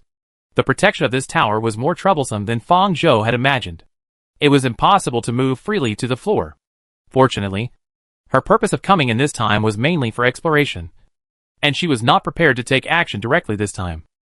Fang Zhou asked Fei Xing, Captain Fei Xing, why are you leading the way? Is there any arrangement from above? It seemed that there was no need to hide this question. Fei Xing answered her, next, I should be your partner in this mission. Hearing this expected answer, Fang Zhou raised his eyebrows slightly. As expected, the higher-ups still wanted to use Fei Xing to capture her. Next, he should leave the tower with her to capture Fang Zhou. An idea came to Fang Zhou's mind. She looked at Fei Xing next to her. He was watching the elevator rise unconsciously. Perhaps Fei Xing would be her breakthrough point to enter other floors. Chapter 100. The elevator stopped at the 188th floor. This floor is the intelligence library of the central tower, covering intelligence analysis and intelligence storage. Fang Zhou guessed that she was asked to come to this floor because she had passed the test just now, and now she came to learn about her own information. She followed Fei Xing out of this floor. They stopped at the door of the elevator entrance, and there was no chance for her to go inside to explore the environment. Entering this room, the layout inside is a very ordinary conference room. The person responsible for retrieving information and explaining it to Fang Zhou is not the manager of this floor, but an intelligence officer named Lucian. Unlike Li Wei, the manager of the intelligence layer is basically a walking intelligence library, holding a lot of core intelligence, and naturally will not easily appear in front of a small fry like her. When Fang Zhou entered, the intelligence agent was collecting the paper materials on the table. The headshot that flashed across the materials made Fang Zhou feel familiar. But unfortunately, the other party collected them too quickly, and she didn't have time to take a closer look. Fei Xing did not leave this time, but stood beside her. "Hello.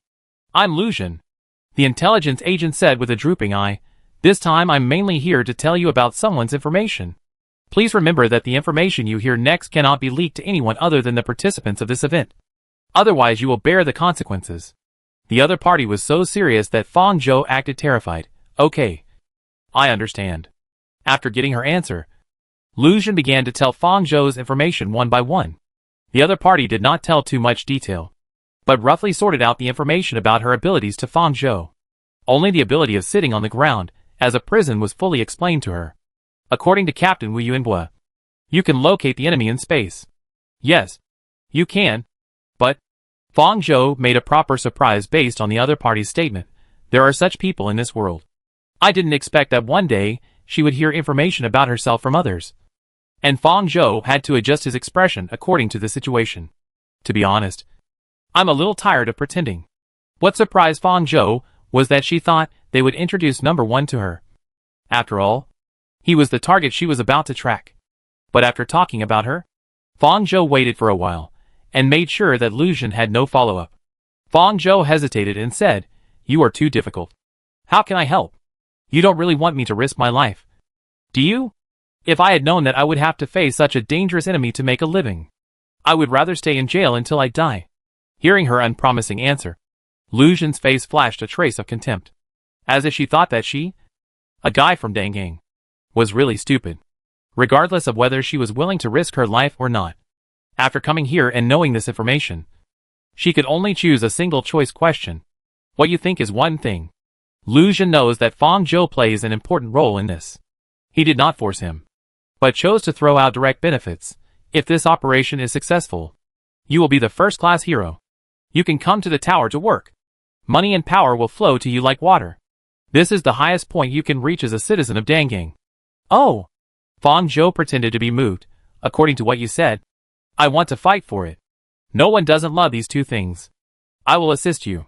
Fei Xing suddenly said, "You just need to bring me to her." Fang Zhou glanced at him, and said exaggeratedly, "Oh. Then Commander Fei Xing, you must protect me. You must be very powerful to be able to work here? I can't do anything except tracking people. I just want to live well." Fei Xing was choked, and his expression became a little strange. It was the first time Fang Zhou saw him with a relatively popular expression in the past half-day. Compared with Milu and others, he really can't do anything except catching people. He needs a lot of auxiliary equipment to protect himself in battle. Milu always told him not to drag his feet. So how could there be someone who needs his protection? Lu Xun. Lu Xun closed his eyes. In short, this is it. Do you understand? The specific process is to follow the instructions of the Joint Defense Bureau, and they will cooperate with you. Just remember that your main task is to take Fei Xing to find her. He just came to help Fang Zhou go through the process. After understanding these, Fei Xing took her back to the elevator. It finally stopped rising and began to descend step by step. Finally, it reached the first floor. Fang Zhou's tower trip was over. Fei Xing did not leave after sending her to the next floor. Fang Zhou asked curiously, "Why are you still following me?" He was stunned for a moment and replied, "The mission has begun. We need to go to Xinjiang City now." Fang Zhou. Just then, Wu Yuanhua called. Fang Zhou picked up the call and heard Wu Yuanhua's steady voice. "You and Fei Xing go directly to the Joint Defense Bureau in Xinjiang City. Someone will come out to pick you up." It was really anxious. It seemed that they had made all the preparations. She was the last step in this game. When she had no problems, the whole game was set up. Only the execution was left. "Got it, Captain Wu," Fang Zhou replied. The virtual rain had stopped at this moment. The sky was clear, and a somewhat artificial rainbow hung high in the sky. Fei Xing drove her directly to Xinjiang City. The two cities were close to each other. In less than an hour, they arrived at the Joint Defense Bureau of Xinjiang City. The person who came out to meet them was the red-haired captain that Fang Zhou had seen when he was looking for position number 1. She still looked listless and spoke in a half-dead voice. "You two came really quickly. I am Rui Pan, the captain of the special detachment of the Xinjiang City Joint Defense Bureau." "Hello, Captain Rui." "Hello. I am Yin Shui. Come in with me." Fang Zhou and Fei Xing followed Rui Pan into the Joint Defense Bureau. The layout of the Joint Defense Bureaus in Xinjiang City and Mingang City is similar, but the overall decoration is better in Mingang City, which is located in the central area. Strangely, she didn't see many other police officers along the way. Is it because there are too few people in the Xinjiang City Joint Defense Bureau, or have they been assigned tasks? Fang Zhou observed while entering the office of the Special Detachment with Rui Pan. What do I need to do? Fang Zhou asked straight to the point. I think the people in the tower have already explained it to you, so I won't go into details. Rui Pan said to another team member next to her, Xiang Ming. Take her to the armory to pick out a few handy weapons. Okay, Captain Rui. Xiang Ming turned to look at Fang Zhou. Come with me. Fang Zhou followed Xiang Ming, and Fei Xing followed closely behind them. It seemed that in addition to being a partner, he also had the task of monitoring her. After leaving the office, Xiang Ming first glanced at Fei Xing behind them, and then couldn't help asking her, I heard that you are from Dangang? You just joined the Joint Defense Bureau of Mingang City a few days ago? And you went to the Central Tower today? Fang Zhou vaguely saw a little shadow of Gung in her, and she replied, You know this? That's right. Xiang Ming immediately gave her a thumbs up and praised her sincerely. Awesome. Compared to the discrimination of Mingang people against Dangang, Xinjiang City is much better. Do you know what the mission is? Fang Zhou asked Xiang Ming. Xiang Ming shook his head. I don't know. The higher-ups didn't tell us. They just told us to follow the arrangements. Fang Zhou's eyes were slightly deep. The more people knew about her ability in this world, the easier it would be to stir up waves. I guess not many people have been exposed to it yet. She followed Xiang Ming through layers of identity verification and entered the weapons warehouse of the Joint Defense Bureau. She was dazzled by the various weapons inside. The weapons here were much richer than the weapons warehouse she saw in the 001 shelter. Unfortunately, Fang Zhou's mind was not here now. She picked up a few life-saving auxiliary equipment and a light gun. That's all. After coming out of the armory, Fang Zhou stopped when passing by the bathroom and said to Xiang Ming, I'm going to the bathroom. Okay. I'll wait for you outside. Fei Xing wanted to follow him, but Fang Zhou smiled and said, Do you want to follow me when I go to the bathroom? Fei Xing. Fang Zhou took these weapons into the bathroom and put the gun and the belt around her waist. She looked at the facilities inside and checked whether the equipment was installed inside. After confirming that it was correct, Fang Zhou took out the blood sample storage tube she had brought with her. She raised her hand and aimed at its opening, and the lion python emerged from her palm. They were in the shape of water drops, wrapping the things in the middle. After Fang Zhou aimed at the tube mouth, the lion python opened its wrapping mouth, and a drop of blood fell from above into the storage tube. This was the blood sample she had licked when she was testing her abilities at Li Wei's place just now.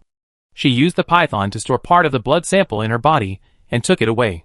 The number 0728 made her too concerned. If it was a date, it was exactly the day she left the White Whale area and the day Fang Xuanjiang was captured. Whether it was a coincidence or something else, Fang Zhou took the initiative to take out his blood. After doing this, she controlled the python to wrap the storage tube and carried it on her body, and walked out of the rest room. Seeing her come out, Fei Xing immediately followed and returned to the office of the Special Detachment with her. At this time, Rui Pan had already brought the blood sample over. She opened the storage box and handed the blood storage tube inside to Fang Zhou. I'll explain in advance that I can only track the same person once a day, and the validity period is 3 hours. Fang Zhou emphasized again. We already know this in advance. Fang Zhou licked the blood in, closed her eyes, and felt the target position in her mind. As the position gradually took shape, Fang Zhou almost couldn't control her expression. Her fingertips trembled slightly, and she pressed it down forcefully, curled her fingers, and put her hand down. This is not number one's blood sample at all, but her blood sample. When was it? Was their investigation these 2 days actually about her true identity? How did they come to the conclusion that it was she, a useless old human, who turned the White Whale district upside down? No wonder Lucian didn't give her number one's information in the tower. It turned out that the target of the blood this time was not him at all. Fang Zhou knew that this day would come, but it came too soon. The enemy's approach urged her to speed up. The sudden exposure of her true identity made her have to figure out why. Fang Zhou opened her eyes and looked at the map of Xinjiang City while her brain was working fast, trying to recall where she might have left her identity flaws and where they might start. In a flash, Her mind suddenly appeared the mental mark that tried to track and bite her when she tried to help number 1 clean the mark. And the tingling in her head that she had no signs of yesterday afternoon. Before this, Fang Zhou's mental imprint and suggestion had not been cleaned, so she was not sure whether touching the imprint would be fed back to the owner. It was not until now that she realized that the pain she felt without warning was because her suggestion imprint had been cleaned. Whose mental imprint was cleaned? There were only a few characters that she had used mental control on. It was impossible for them to be Reiki or the inspector who checked her for the Joint Defense Bureau. And the person who could tell that she was Fang Zhou by cleaning the mental imprint must have used her ability and seen her true face. She did not leave any traces in the White Whale area. Before using it on Ming Xian, she destroyed the surveillance in the helicopter. So this ability had never entered their sight. But there were 2 exceptions before she entered Shelter 004. One was Caesar in Shelter 001. She had used mental control on him. But from all the previous signs, it can be seen that Caesar did not report her information to the central government. And she had learned from the forum information before that the central government did not even know that Lu Filan had joined Shelter 001 after leaving Shelter 004. The information he recorded in Shelter 001 was all false with the help of Fang Xuanjiang. The other one was in the small shelter B021 where the mother demon was subdued. She used the mental control of the vine insect to blur the memory of those team members. At that time, she had very few means to use, so she had to leave this more obvious hidden danger. But she did not leave any images there. And the night watchman could not even remember her mimicry clearly. Under the circumstances at that time, they would not put too much energy on the small shelter B021 after they could not find anything.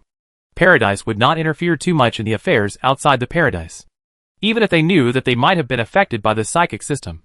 The Archon was in a high position, and these unnamed trivial matters would not drive a high-ranking person to intervene specifically. And the information was pushed to the bottom of the box and forgotten completely. Since the A-level ability of the vine insect will get feedback, let alone the opponent's S-level, the Archon could detect these things. And at that time, he would know that there was a psychic in the camp that kidnapped number 1. Later, her self-directed and self-acted were related to number 1. It was very logical to associate her with psychic abilities. Under this premise, those who analyze intelligence will turn out all the reported information suspected of mental control in the past few months, including the hidden dangers left by B021 at that time. Fang Zhou remembered who the familiar information she saw on the 188th floor belonged to. And it was Jiang Qi, the night watchman who led her in by B021. She should have seen the Archon. If he can erase memories and erase people's self, then maybe he can even read memories. Fang Zhou switched back and forth between the mimicry of the vine bug and mental control that night, in front of detailed memories. No matter how fast the switching speed was, it was nothing. After sorting out why her identity was exposed, she put down the stone in her heart. If it was just from the previous information, then this was not an unexpected information exposure. After knowing her true identity, it was expected that they had her blood sample. She had been to the Central so many times before to cooperate with the old human research experiments, and it was normal to leave blood samples. Where is the location? Fang Zhou was silent for a long time, and Rui Pan took the initiative to ask. Here, in the basement. Fang Zhou pointed to the location on the map, which happened to be the headquarters of Right. If Jin Xia was at the scene, he would probably scold her for a whole day. He was simply using him to the extreme, which was really shameless. Seeing the location pointed out by Fang Zhou, Rui Pan felt that it was expected and unexpected. Although they conducted a detailed investigation and search on Right, they thought that he would not return to the location they found last time. Unexpectedly, he was still under their noses? You two go first. If you can take the target away quietly and prevent him from releasing his ability, it would be the best. Rui Pan coughed lightly. Of course, I know that the possibility of this is very small. She herself felt that saying this was a possibility was too much of an underestimation of Eris. What about you? Fang Zhou asked. We have our mission. They still didn't trust her, didn't tell her the specific plan, and only let her be responsible for the area she was responsible for. In this respect, she was similar to Xiang Meng and others.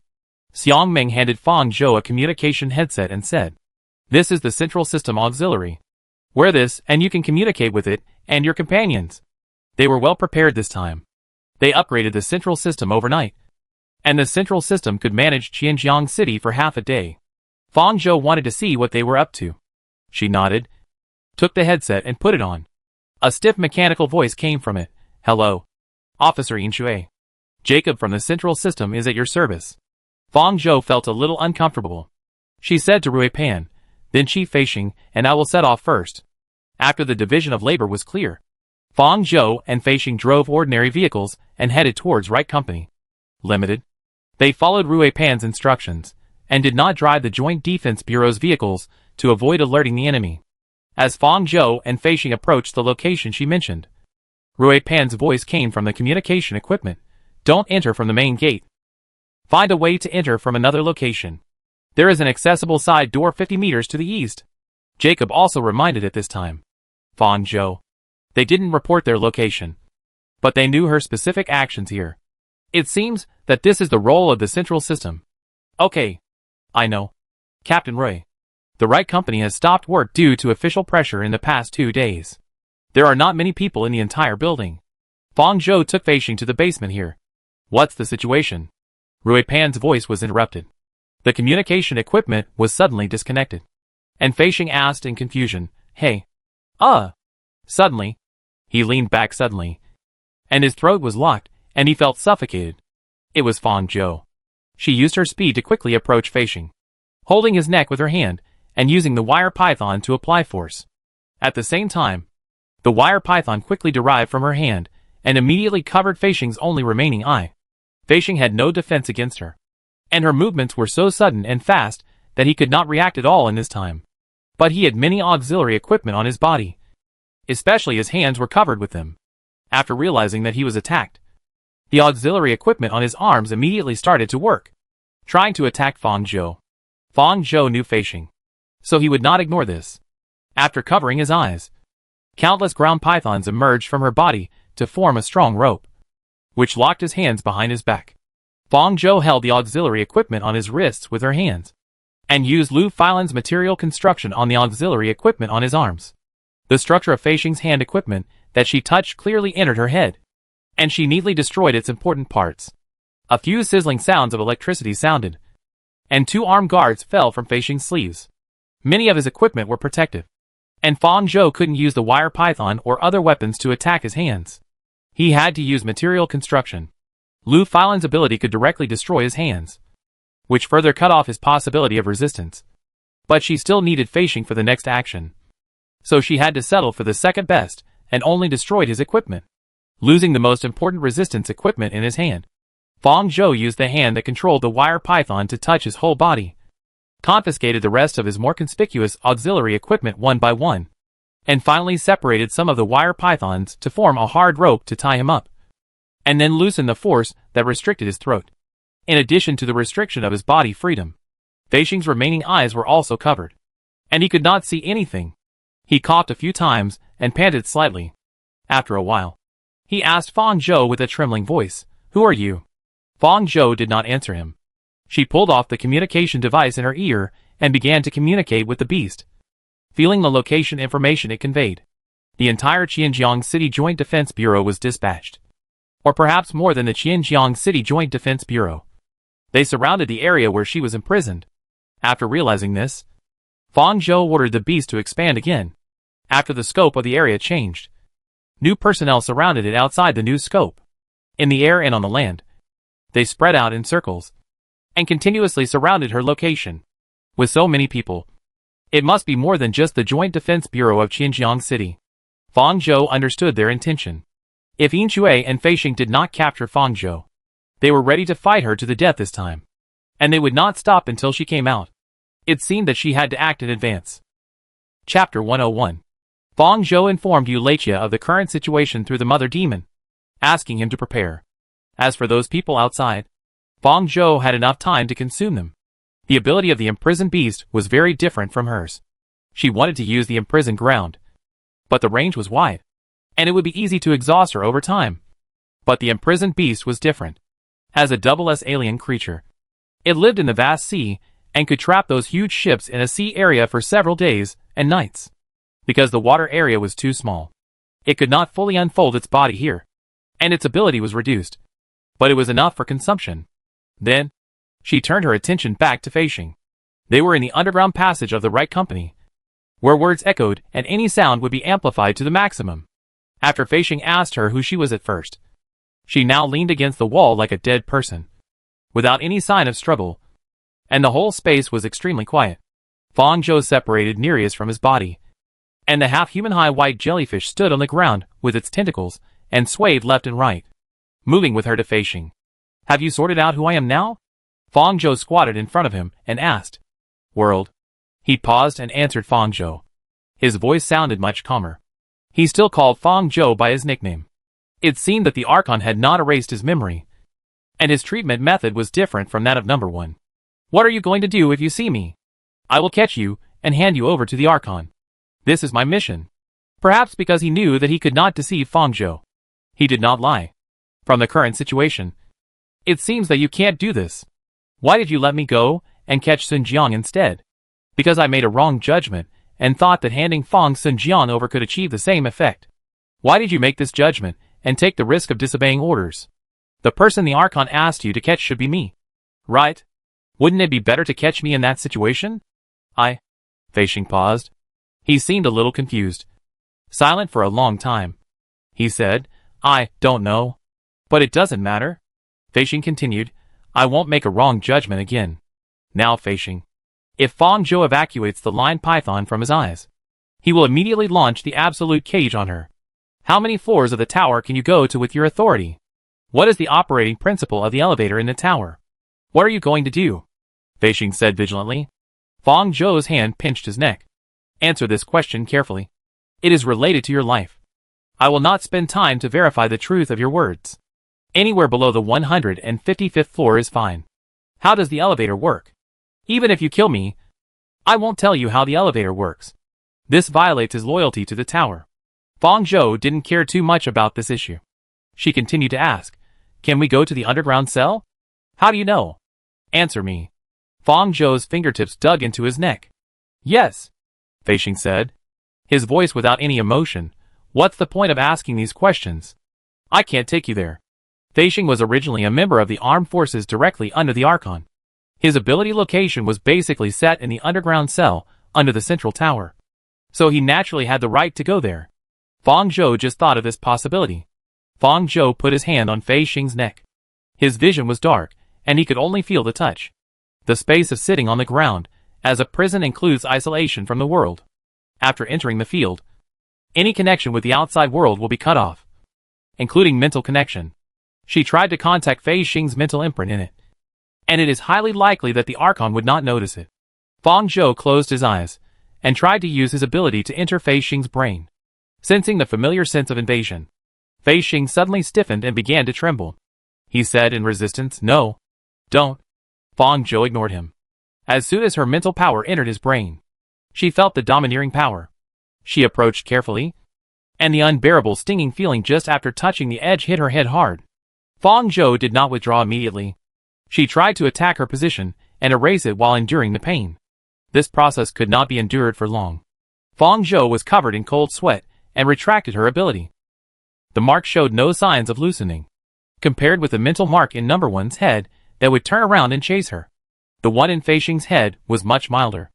Fang Zhou guessed that it was because the connection with its owner was cut off, so it did not have the signs of counterattack and bite when Arc withdrew. Fei Xing, as the recipient, was in a worse state than her. There were beads of sweat on his face caused by the pain, but he did not faint directly like number one. After Fang Zhou retracted his ability, he fell to the side in exhaustion. What do you want to do? Fei Xing said with difficulty. Fang Zhou did not answer her. She calmed down for a while, and when her condition eased a little, she separated the vine worm from her body. The green little worm came out of her body with its legs drooping. It was not as happy as before. It looked at Fang Zhou and then at Fei Xing, and moved closer to her with some fear, not wanting to get close to Fei Xing. Go. Fang Zhou gave it a look. The vine worm hesitated for a while. Fang Zhou's order overwhelmed its fear. The little worm exuded a sense of reluctance all over its body. It slowly walked to Fei Xing's side, grabbed Fei Xing with both hands, and stopped moving. It was using its mental power on Crimson Star. It could feel how she used her power in Fang Arc's body, which made it learn how to use this power in a more diverse way after leaving the Ark. Within 2 seconds, The vine worm could no longer hold on, and retracted its power. It was shaking like a sieve, looking very pitiful. Fong Ark immediately reached out, and merged the vine worm back into its body. No matter how much the alien creature was injured, it would be repaired after entering her body. She was trying to use this method of multiple attempts to concentrate her power to pry open the mental suggestion given by the Archon to Crimson Star. Just like an A-level Transcendent cannot fight against an S-level Transcendent. But multiple A-levels to resist may not be the case. After a while, she released the vine worm again. The little thing grabbed her clothes and said that it would not go. For the last time. After she said this, the vine worm approached Feishing again with a fearless attitude. A few seconds later, Fong Zhou took the vine worm into her body. She knew that she could not let it try again. If it tried again, the vine worm would be useless, and could not be restored even if it merged into her body. She took a look at Feishing's condition. After 3 times, he didn't even have the strength to speak. The veins on his neck were exposed, and the muscles in his body twitched reflexively in pain. It was like a torture. You? Kill me. Do you really want to die? Fong Zhou asked. Feishing opened his mouth, but made no sound. Fong Zhou waited for a while, and his voice was thin and soft. I don't want to die. He was not afraid of death. But for some reason, he didn't want to die. Then you should also try to resist, Fong Zhou said. Resist? Resist what? What did he need to resist? Fong Zhou didn't give him time to think. She put her hand on Feishing's head and invaded his head again. After she and the vine insect attacked and contacted 3 times, the Archon's mark showed a little loosening. That little loosening could basically be ignored. But Fong Zhou felt that it was a breakthrough. She approached the mark and concentrated all her strength on this small loosening. A sharp stinging sensation came over her, and Fong Zhou felt like needles were piercing her nerves, wrapping her up densely.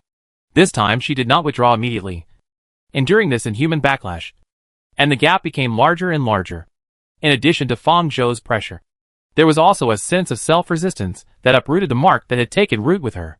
Finally, it dissipated from Feishing's head like dust, and Fong Zhou immediately withdrew. She was covered in cold sweat, and her ears were buzzing after the backlash. Blood flowed down her nose and ears. She vomited a mouthful of blood, and the smell of rust kept rising from her throat. In just a dozen seconds, she felt like she had spent the longest period of time. It was just a mark left by an S-level spiritual system. But she had to do this to erase it. Ahem. Come here. Fong Zhou covered her mouth and waved to Nereus. Her body fell backwards uncontrollably, and she had a splitting headache. The jellyfish had been swaying anxiously beside her for a long time. After receiving her command, it immediately moved to her side to catch her. Fong Zhou embedded in its soft body and stroked its umbrella-shaped body. It emitted a faint blue light and began to operate the material reconstruction components of Ark, reorganizing and repairing the physical damage caused by spiritual backlash one by one. Fong Zhou just did a small experiment with Feishing, using him as a bridge to contact the S-level spiritual system. The spiritual system's transcendence and alien creatures were too rare. It was almost impossible to find a spiritual alien creature that could resist the Archon in a short period of time. She was trying to find a breakthrough through other means. However, with the existence of number 1, Fong Zhou could do this experiment without Feishing. But now he was just right. There were many reasons why she would try to erase Feishing's mental imprint. Given his situation just now, she could not use him to take her to other floors of the tower. But it was not certain that he would be the same after erasing the imprint. Fong Zhou thought of the central line Laxa rebel he had seen in the game forum before. Feishing had the consciousness of resistance when he disobeyed the Archon's order and let her go. The seed of resistance in his heart would grow into a towering tree without the intervention of the Archon. This was an opportunity that Fong Zhou was willing to give to number 1 after realizing the specific conditions for the activation of Feishing's ability. And it was also an opportunity that Feishing had obtained for herself when she deliberately let her go. I hope Feishing won't let her down. The backlash damage to her body gradually recovered under Nereus's repair, and Fong Zhou felt a little better. But the mental damage had not dissipated so quickly. She wiped the blood off her face. Now it was only 5 minutes before the beast was set to be imprisoned. Woo! At this time, a very small sob came from the side, which was magnified many times in such a space. Fong Zhou looked at Feishing. He bit his lip and cried. Tears kept pouring out from under the eye mask and the lion python. He couldn't control his tears. Fong Zhou separated the vine worm and vigilantly let it stick to Feishing. Whenever he used his ability on her, the vine worm would control her in the first place. After making these preparations, Fang Zhou evacuated the lion python from Feishing's eyes. His red eyes were full of tears, seeing Fang Zhou's face, which was so strange that he had only seen it in the information. He was stunned for a moment and cried even louder. World. Chapter 102. Feishing has been in the tower since he can remember. He doesn't remember how old he was when he came to the tower. He doesn't have many memories outside the tower. It seems that his life started from the middle period. Perhaps because his ability has strong potential and specialness. He was sent to the tower at a very young age. Milo often said that he was lucky and had the treatment that many people dream of without suffering too much. Indeed, Feishing never lacks points and has a high degree of freedom in the tower. Logically speaking, as long as he works hard for the tower, with his ability, he will basically not put himself in danger. As long as the central tower stands, his life should be smooth sailing. But the people in the tower are boring. They are all like the same people. And the companions in the army are cold and look like robots that can only perform tasks. Many of them are criminals captured by Feishing and transformed into companions by the Archon. Feishing looked at them, and occasionally his mind flashed their original struggles to escape, and he felt a chill like a maggot attached to his bones. Feishing could never find a habitat that belonged to him in the tower. Only Mila was different. Like him, she had no family and grew up in the tower since she was a child. She would laugh at him, ridicule him, and mock him. Although she was annoying, she was as lively as himself. Feishing once secretly regarded Mila as his only friend and confidant, thinking that she could understand him. He later discovered that Mila was different from him. She regarded Li Wei, who was researching experiments, as her mother, the Archon who issued instructions as her father, and the same experimental subject number 1 as her brother. She had her own set of self-contained logic, which made her find a sense of belonging in the tower. As long as this logic did not collapse, she would be loyal to the tower until death. This made Feishing feel lonely and envious. He occasionally wondered what would happen if one day, this tower that would never fall collapsed. But no one dared to fight against the tower. Only the criminals who were fleeing under the tower's rule. They also had no will to fight against the tower. Everyone was the same. In his 18 years of life, there were very few people who could move around in his world and leave traces. Everyone was always in a hurry, doing the same things. Until she met Fang Zhou. She would protect him, be friends with him, and would not show an impatient expression because of his lack of common sense. Milo always said that he was stupid. But Feishing didn't think so. Feishing knew that Fang Zhou saved him just for points, and wanted to be friends with him just perfunctorily. He didn't care whether these were sincere or not. He would be happy because of it. And that was enough. When the Archon asked him to approach the Ark, he felt what expectation was for the first time. But the Ark was very special. And Feishing knew from a long time ago that the Archon would do everything he could to get her. He wondered, would the world become his companion? Feishing was looking forward to it. And also afraid. He expected that there would be someone like him in the tower. But he was also afraid that the Ark would become one of those companions who had lost themselves in the same way. Feishing felt that she was so strong. As long as she submitted to the Archon and joined the tower, the central government would definitely be willing to reserve a place for her in the battle in the White Whale district. Feishing knew that this was impossible. And perhaps he knew it even earlier, that the Ark had a more tenacious will than those criminals. And she would never join the tower. If she wanted to enter the tower, it was destined to be the latter. Feishing felt very bored. He didn't want to see that kind of scene. So he resisted.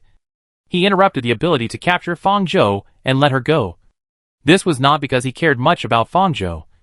More to satisfy himself. Feishing didn't know who he was resisting. Was it the tower? The Archon? Or himself? Unfortunately, he was a coward. Even the resistance was so sloppy. And he even turned to capture Fang Xuanjiang to leave himself a glimmer of hope in front of the Archon. Of course, this didn't work. It wasn't that Fang Xuanjiang had no value, but that he disobeyed the Archon's order and betrayed the tower. When his eyeballs were taken away, Feishing thought, great, he would just die. Death is a normal thing. At least, he wouldn't become the person he hated the most. Unexpectedly, what greeted him in the end was not death, but what he feared most. The call from the Archon. The Archon's mental invasion would not give people pain. Feishing only felt that he was being swallowed by darkness bit by bit. He gradually lost any emotion. Only loyalty and orders that could not be disobeyed were engraved in his mind. He became a chess piece in the Archon's army. The real Fei Xing stayed in the abyss, never seeing the light of day. So Fei Xing would answer Fang Zhou at that time, "I don't want to die." The tiny mark that was pried open was like a hand he stretched out from the quagmire. He was asking for help. "I don't want to die in this posture. I don't want to die like this without knowing what I am like." Fang Zhou held Fei Xing's outstretched hand and pulled him out. He breathed in the air, smelled the smell, and saw the world. This made him cry uncontrollably. He almost really fell into the abyss. Fei Xing's reaction was beyond Fang Zhou's expectations. He cried pitifully and showed no sign of stopping. This gave Fang Zhou a headache. But looking at his posture, he probably wouldn't use his ability on her. Fang Zhou removed all the wire pythons that bound him and took them back into his body. He kicked him with his foot and said in a very unpleasant way, "Why are you crying? I didn't erase your mental imprint just to watch you cry here." Fei Xing stopped crying and stood up to look at Fang Zhou in front of him. That was her original appearance. Fei Xing felt embarrassed after realizing it, and he stopped making any sound. But his tears could not stop so quickly, and they were still flowing down. He simply raised his hand to cover his face. "I can't help it, Fang Zhou. Forget it. As long as it doesn't affect the communication." She went straight to the point. "I want to go to the 155th floor and the underground floor." Fei Xing answered in seconds. "Okay. I'll take you there, Fang Zhou." She had thought of a set of excuses, but she didn't expect that it would be useless. This answer was so quick that she didn't even know the following: "I need you to take me there." I didn't have time to say it. What was Fei Xing thinking?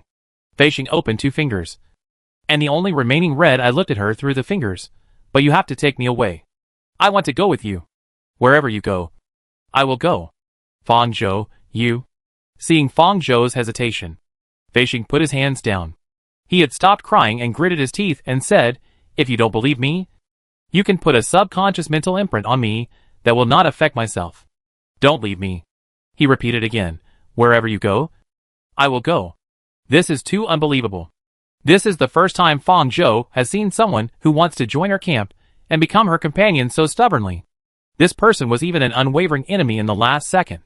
Although she erased Fei Xing's mental imprint with the intention of bringing him into our camp, he changed sides too quickly, and she didn't need to give any objective benefits or threats. "I know," Fang Zhou said. She waved to Fei Xing, asking him to come closer to her. Fei Xing lowered his head consciously, and when Fang Zhou's hand was placed on him, his white eyelashes trembled slightly, and he had a conditioned fear of this kind of mental control. "Forget it." Fang Zhou took his expression into his eyes and took his hand back. She didn't give Fei Xing a hint. Fei Xing was slightly stunned, and said shyly with red ears, "World, you are so good to me." Seeing Fei Xing return to his previous appearance, Fang Zhou ignored him. She took the vine insect out of her body, and it changed its shape. The small one gradually grew taller, and finally turned into Inshui's appearance. Fei Xing watched her from the side, not quite understanding what she was going to do. "You will temporarily separate from me. Go up with it, and go out to the main gate of right." Fang Zhou said to Fei Xing, "I will find you later. You said the same thing a long time ago," Fei Xing said faintly, after the vine insect turned into Inshui's appearance. It still retained its original habits. Hunched over, raised its hands. Fang Zhou touched the back of its neck, and whispered, "Think carefully about what I am like in normal times." The vine bug felt a chill on its back, and immediately adjusted itself. In a flash, its temperament and movement habits were exactly the same as those of Inshui played by Fang Zhou. Seeing that it would not go wrong, Fang Zhou said to Fei Xing, "It is very important to me. I will definitely recover it. So you don't have to be afraid that I won't come to you. Go and do what I just said." "I know. Then I'll leave here first." Fei Xing took a deep breath, turned around and left towards the entrance of the underground passage. And the vine bug immediately followed him. He took 2 steps and turned to look at Fang Zhou, and reminded him again, "World, you must come to me." Fang Zhou waved at him like chasing a puppy, until the figures of Fei Xing and the vine bug left the underground passage. A black hole opened in front of Fang Zhou, and Shi Xiang walked out of it. In addition to her, she was followed by the mother-faced demon that she had placed in the Yeji headquarters for a long time. Seeing Fang Zhou again, it seemed to miss her very much. Its huge body occupied the space of the underground passage, lowered its head, and rubbed it towards her position. Fang Zhou touched it, and merged it into his body. "You made too much of a scene this time," as Xiong said. He handed her a mask, and a new set of clothes. Fang Zhou conveyed the matter to Lei Qie through the mother-faced demon. Her next action needed Xiong's help, and Lei Qie conveyed the specific location and information to her. Fang Zhou took off her coat, and put it in Xiong's hand, changed into other clothes, took the mask from her hand, and put it on her face. Her facial features were adjusted with the help of the disguise equipment, just like a mimic. "Xiong, don't you think I chose this position well?" After doing this, Fang Zhou asked her with a smile. "This is indeed a good place." Xiong nodded in understanding. "Then I'll wait for you here." "Okay. Thank you." Fang Zhou turned and left right. She went to the nearest river, recovered the devil bat, and then rushed to the direction where Feishing and Tingchong were just now. After approaching their position, Fang Zhou asked the beast to evacuate the prison for a short time. The maze of space ended. In addition to Feishing and Tingchong pretending to be Yin Shui, there was another person who appeared in the venue. That person was Pei Liangji from the Mangang City Joint Defense Bureau. This is really a coincidence. It seems that they did dispatch members of the Joint Defense Bureau from other regions. Pei Liangji was chosen by Fang Zhou as the audience for this event. Under Li Wei's protection, the central government would not doubt the authenticity of Yin Shui, and Fang Zhou was not ready to give up Yin Shui's identity. Chapter 103. As a member of the special detachment, Pei Liangji was assigned to the front row of police officers. After Feishing and Yin Shui entered the right company, he and other companions dispersed to block the surroundings of the right company. The space maze was opened, and his wave of police officers was the first to be locked in the space maze of the beast. As Fang Zhou allowed the beast to temporarily retract its ability, all communication equipment and monitoring equipment resumed normal operation at this moment. Fang Zhou's timing was just right. At this time, the position of several of them happened to be Pei Liangji outside the right company. Feishing followed her instructions and left from the main gate with the vine insect, and she rushed back from the side of the building after recovering the devil bat. Just behind Feishing and the vine insect, the first person to see Fang Zhou was Pei Liangji. She used the disguise equipment to change her original appearance, which caused Pei Liangji to not immediately react that she was their target this time, until Jacob's reminder came from the communication device. An unfamiliar face was captured, and there is no. After the monitoring equipment captured her behavior, Fang Zhou once again let the beast start the sitting prison, and the connection with the outside world was cut off again, and Jacob's reminder was directly disconnected. At this time, Fang Zhou had moved behind Feishing. Pei Liangji finally realized that she was the enemy they had gone to such great lengths to face this time. He immediately reminded Feishing, behind. Feishing wanted to hold the gun and turn around reflexively, but Fang Zhou fixed his movements with the python, covered his eye, and said in a voice that only he could hear, "Cooperate with me." When he saw the python, he realized it was Fang Zhou. Feishing controlled the expression on his face, and resisted for a few times before she controlled him. While tying Feishing, Fang Zhou wrapped the python around the waist of Yin Shui, who was disguised as a vine insect, and threw it to the side. It slammed against the door on the side, and it wowed. Vine insect. QAQ. Fang Zhou used the python to take the tied Feishing away from here. Pei Liangji didn't have time to care about the Yin Shui who was thrown out, and immediately chased after the two of them. He went through the wall directly and intercepted in front of Fang Zhou, and the vine insect that was just thrown out by Fang Zhou also quickly got up and chased after him. Fang Zhou looked up at Pei Liangji, who appeared in front of her. She did not stop because someone blocked her way, nor did she give him more time to resist. She concentrated the sound waves towards him. The sound wave attack was directly open to the maximum, which broke Pei Liangji's eardrum. His head was buzzing. His body was in great pain, and he could not move at all. He watched Fang Zhou and Feishing pass by him. It seemed that he did not expect that he would not be able to resist to this extent. Pei Liangji's eyes were a little shocked. Fang Zhou did not turn off the sound waves, but waited until Pei Liangji fainted before retracting the sound waves. The vine insect behind followed, and Fang Zhou temporarily recovered it and released Feishing. Next, she needed Feishing to lead her to invade the central tower. Relying on Feishing's authority to enter and exit the tower would definitely be recorded. If she wanted to preserve Yin Shui's identity, she had to have such a set of procedures. She needed an audience to see the scene to clear Inshui's suspicion. Just after putting Fei Xing down, he looked at Fang Zhou with stars in his eyes. You came so fast this time. Fang Zhou did not reply to Fei Xing on this topic. She urged, follow me. The two went to their original location. Fang Zhou asked, before going to the central tower. I need to ask you a question. If we suddenly appear in the tower, will the central system report it immediately and terminate your authority to block it? This is her only concern. If the other side reacts too quickly, she will not have any extra time to operate. Fei Xing shook her head. Don't worry for now. Jacob manages too much core data and has many locks. One of them is that it will not interfere with matters outside its management scope. It needs to assist Xinjiang City's capture plan instead of Minggang City. However, it will upload the data it finds.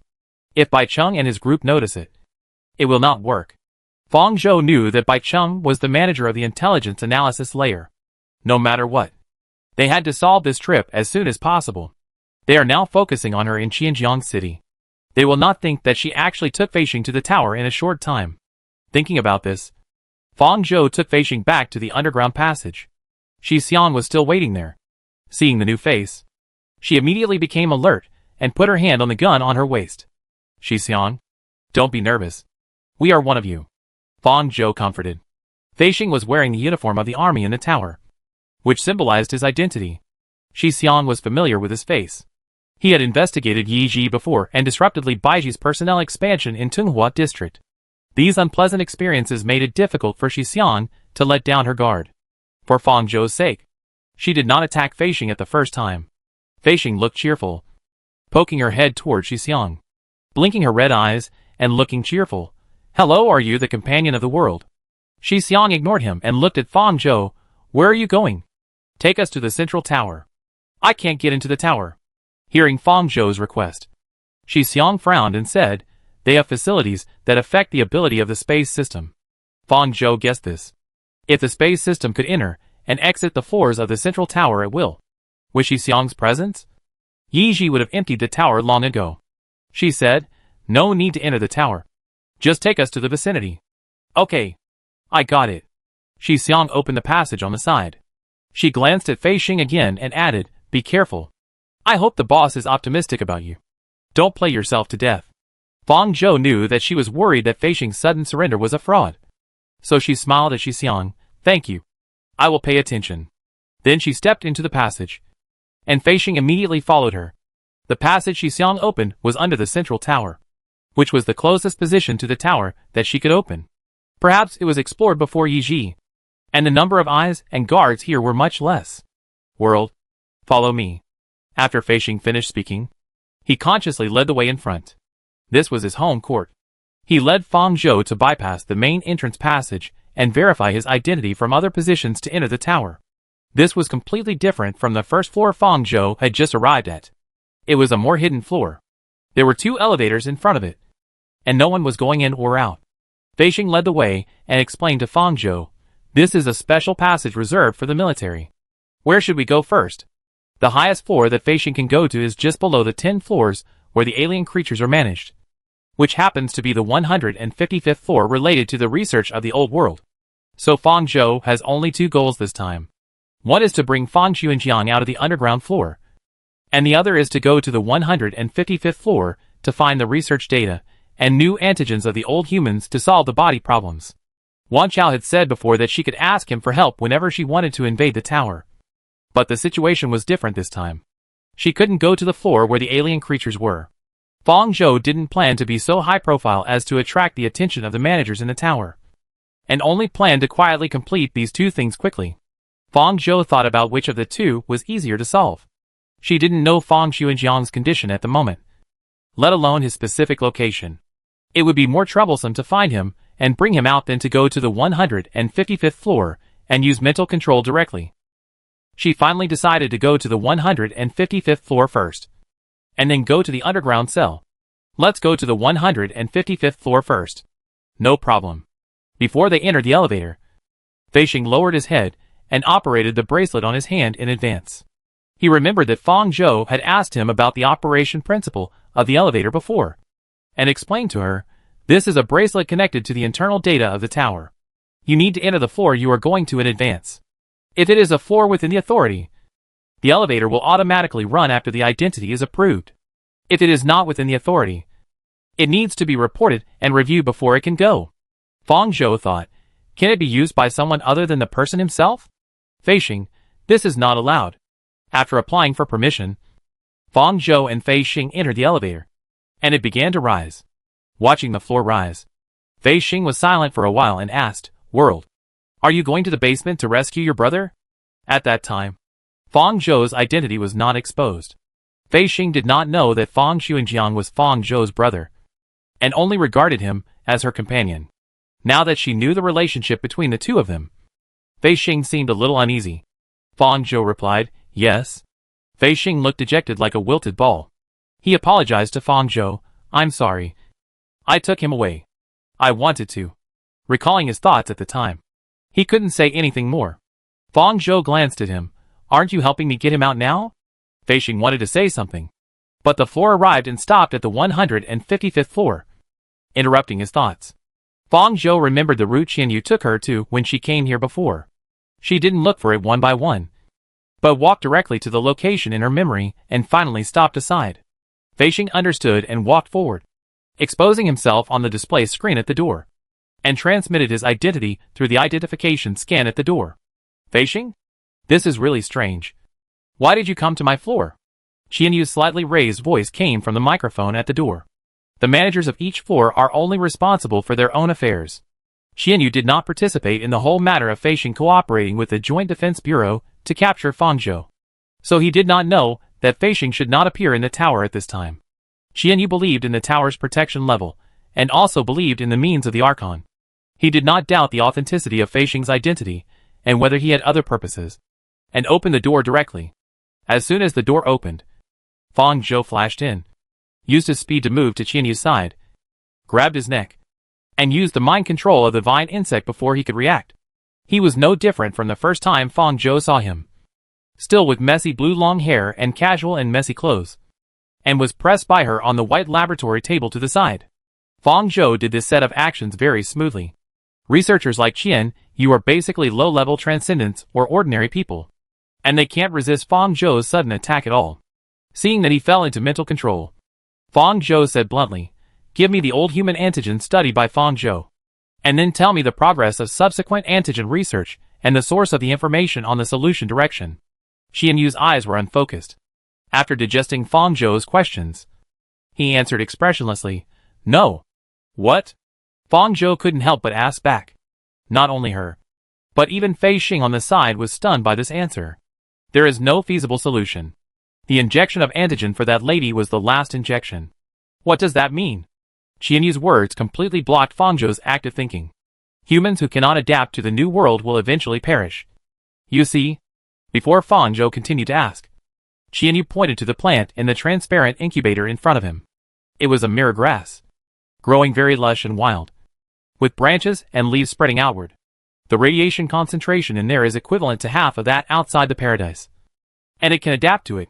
These plants that cannot grow outside the paradise can thrive in the paradise with extremely low radiation content, grow roots, and adapt to this new world. As time goes by, their resistance becomes stronger and stronger. It won't be long before they can adapt to the world outside the paradise. Sooner or later, this world will come alive, even in paradise. Fang Zhou could only function normally for 10 minutes without the thread python. Old humans can't even survive in paradise. Qianyu continued. From the beginning, I knew that this world had no hope of solving the physical problems of old humans. They were eliminated and rejected by this world. Nothing could save them. Antigens only slowed down their death process. Chapter 104. Is he lying? Did the mental control fail to work? This was Fang Zhou's first reaction. When people receive messages they don't want to receive, they will have a sense of self-protection. She began to wonder if Qianyu had not entered the mental control. But the ability was not wrong. Qianyu had indeed entered the mental control, and he was telling the truth. Fang Zhou felt a chill in her bones. She unconsciously let go of Qianyu and took a step back. The center with the most in-depth research technology of the old humans has no solution for such a long time. How can she find hope in this world in these 3 months? Fang Zhou had always thought that the central government was so eager to get rid of Fang Xuanjiang because of his step-by-step pressure and her interference in him. Now it seems that it is just because this experiment was a hopeless experiment from the beginning. So before the truth is exposed, the central government needs to deal with the deceived people to prevent them from pointing their weapons at them. In this way, before she interfered, the plot of the central government pushing behind the scenes during the internal test was also explained. They deceived Fang Xuanjiang and also deceived Fang Zhou. She originally thought that even if there was no research result, as long as she got the antigen injection, she could prolong her survival time, and there was still time to find the result. No matter how low the possibility was, she would not give up. She never thought that the injection she had would be the last one. Then what has she been working hard for these days? When she didn't know, she was sentenced to death by these people. This is simply impossible. After knowing her identity, the central government was still so eager to catch her. I'm afraid they wanted to study the principle of her ability before she died completely. World. Feishing called Fang Zhou carefully. Qianyu's words were very clear. He didn't know much about the old humans, but he knew the special physique of this physique. He also knew the meaning of these words. This made Feishing feel at a loss. Now he didn't dare to imagine that Fang Zhou would die. If she died, where would he go?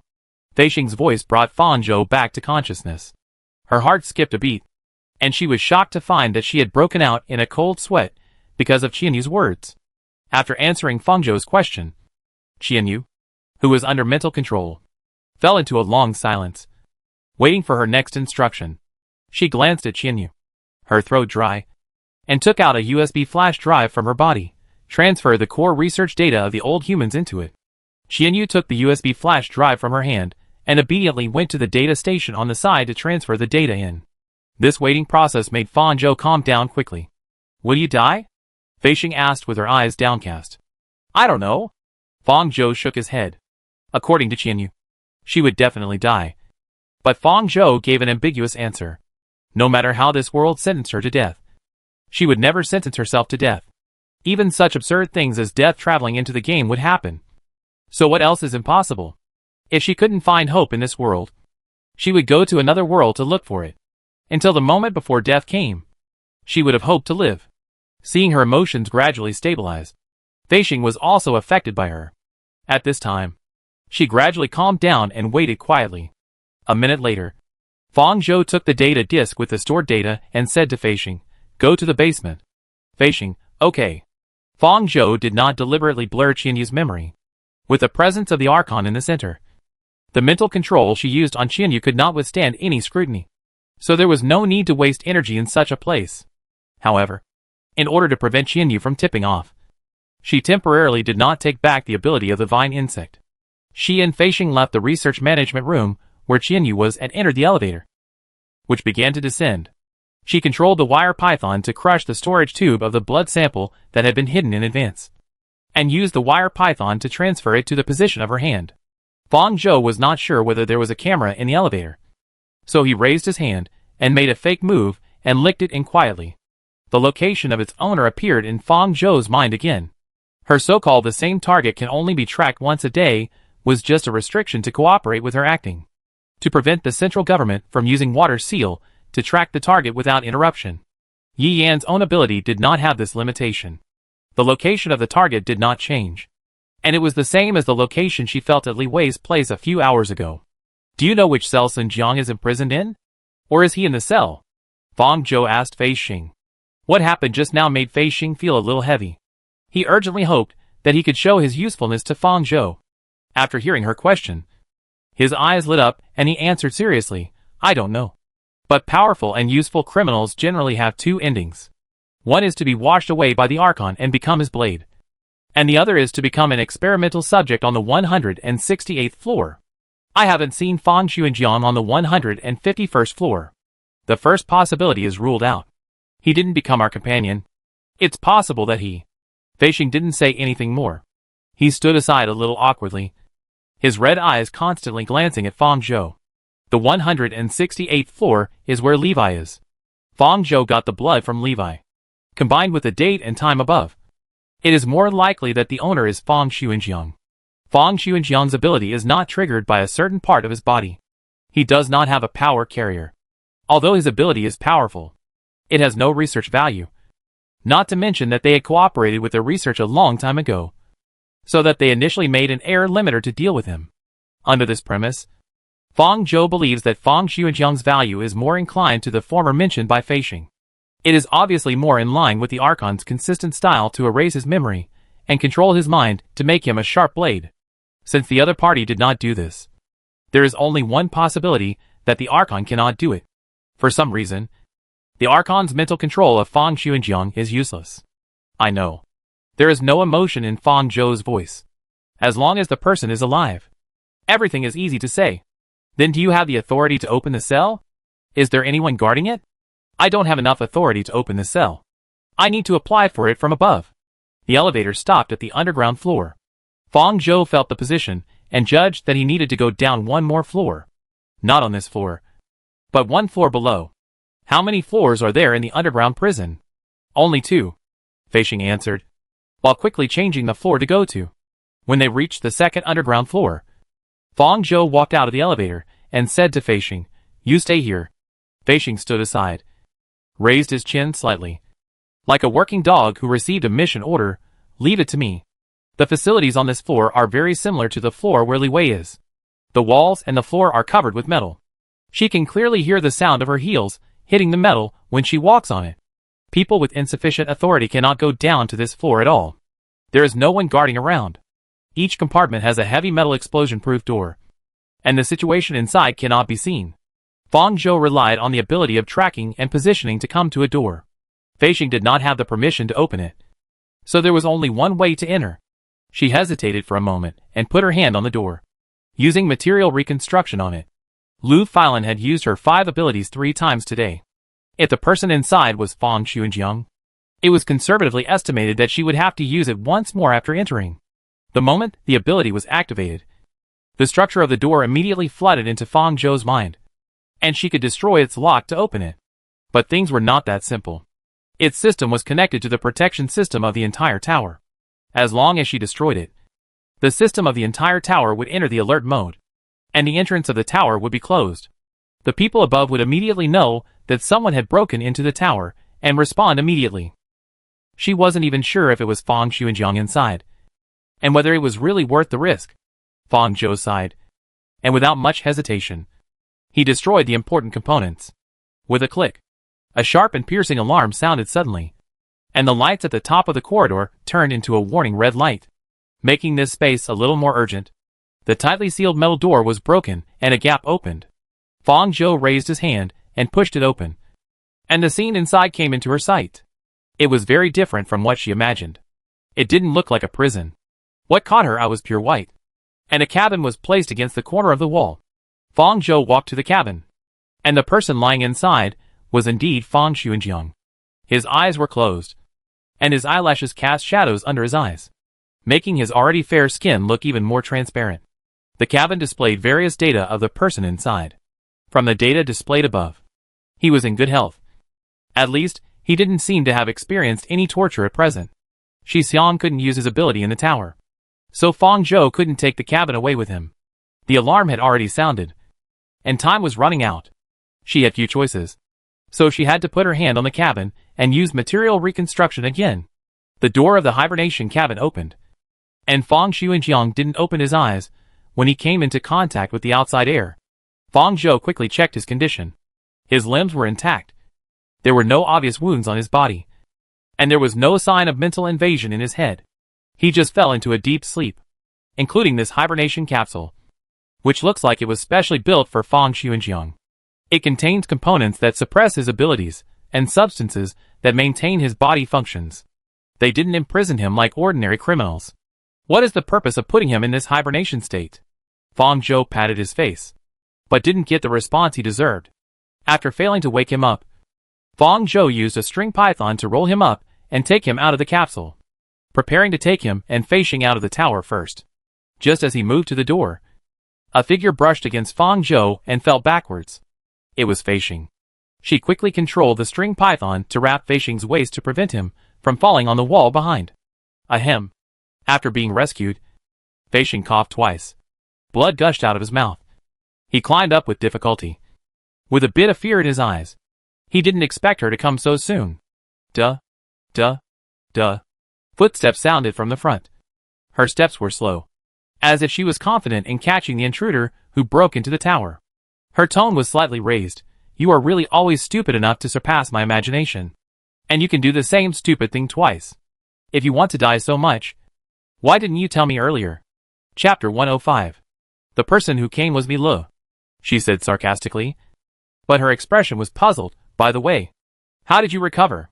The Archon had never made a mistake in all these years, and no one could escape from his purge. So when she found out that the traitor was Fei Xing, she felt it was natural and surprised at the same time. Mi Li's eyes fell on Fang Zhou and Fang Xuanjiang, who she brought with her, and immediately locked on the target this time. It's you. Mi Li suddenly realized. How did you make him become so stupid again? Fang Zhou looked at Fei Xing next to him. In addition to the blood that kept pouring out of his mouth, his eyes also shed blood and tears, which made him squint unconsciously in pain, and his vision became blurred, and he couldn't see the person in front of him clearly. He can't help now.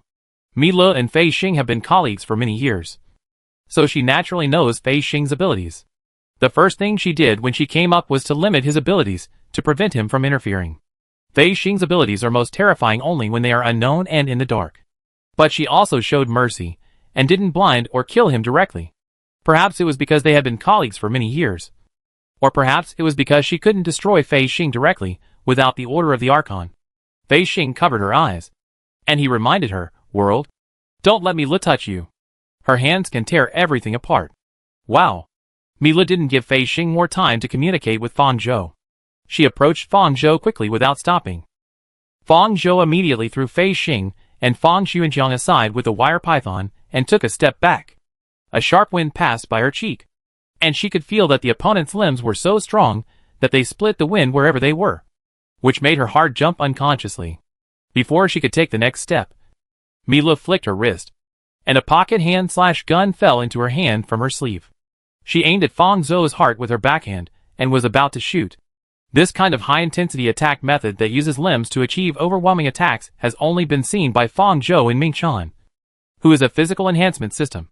But Mi Li is obviously more neat and fast than Mingchan. Without any pause, even though Fang Zhou had enhanced speed, she still couldn't completely dodge the close-range shooting, and the bullet hit the metal wall behind her, making a loud noise. After being hit by the bullet, Fang Zhou's arm was immediately torn and bleeding. She immediately controlled the line python to repair it. At the same time, such a close distance also gave Fang Zhou an opportunity. Mi Li couldn't avoid the wind blade that she accurately controlled to her neck. She could only raise her other hand to the position of her neck. In an instant, the wind blade cut Mi Li's palm to the bone. And before cutting off her palm, the wind blade suddenly dissipated. Fang Zhou's heart jumped. As the master of the release ability, she could feel that the wind blade did not disperse because of the power, but dissipated because it was torn from the middle. Is this what Fei Xing meant by she can tear everything apart? Even weapons formed by this power can be torn apart? Fang Zhou made a prompt decision and distanced herself from Mi Li, no longer engaging in close combat with her. She was originally planning to try to use mental control, but she didn't expect that the premise of contact would become the most difficult step. She was afraid that before she could control Mi Li, the other party would use his power to seriously injure her.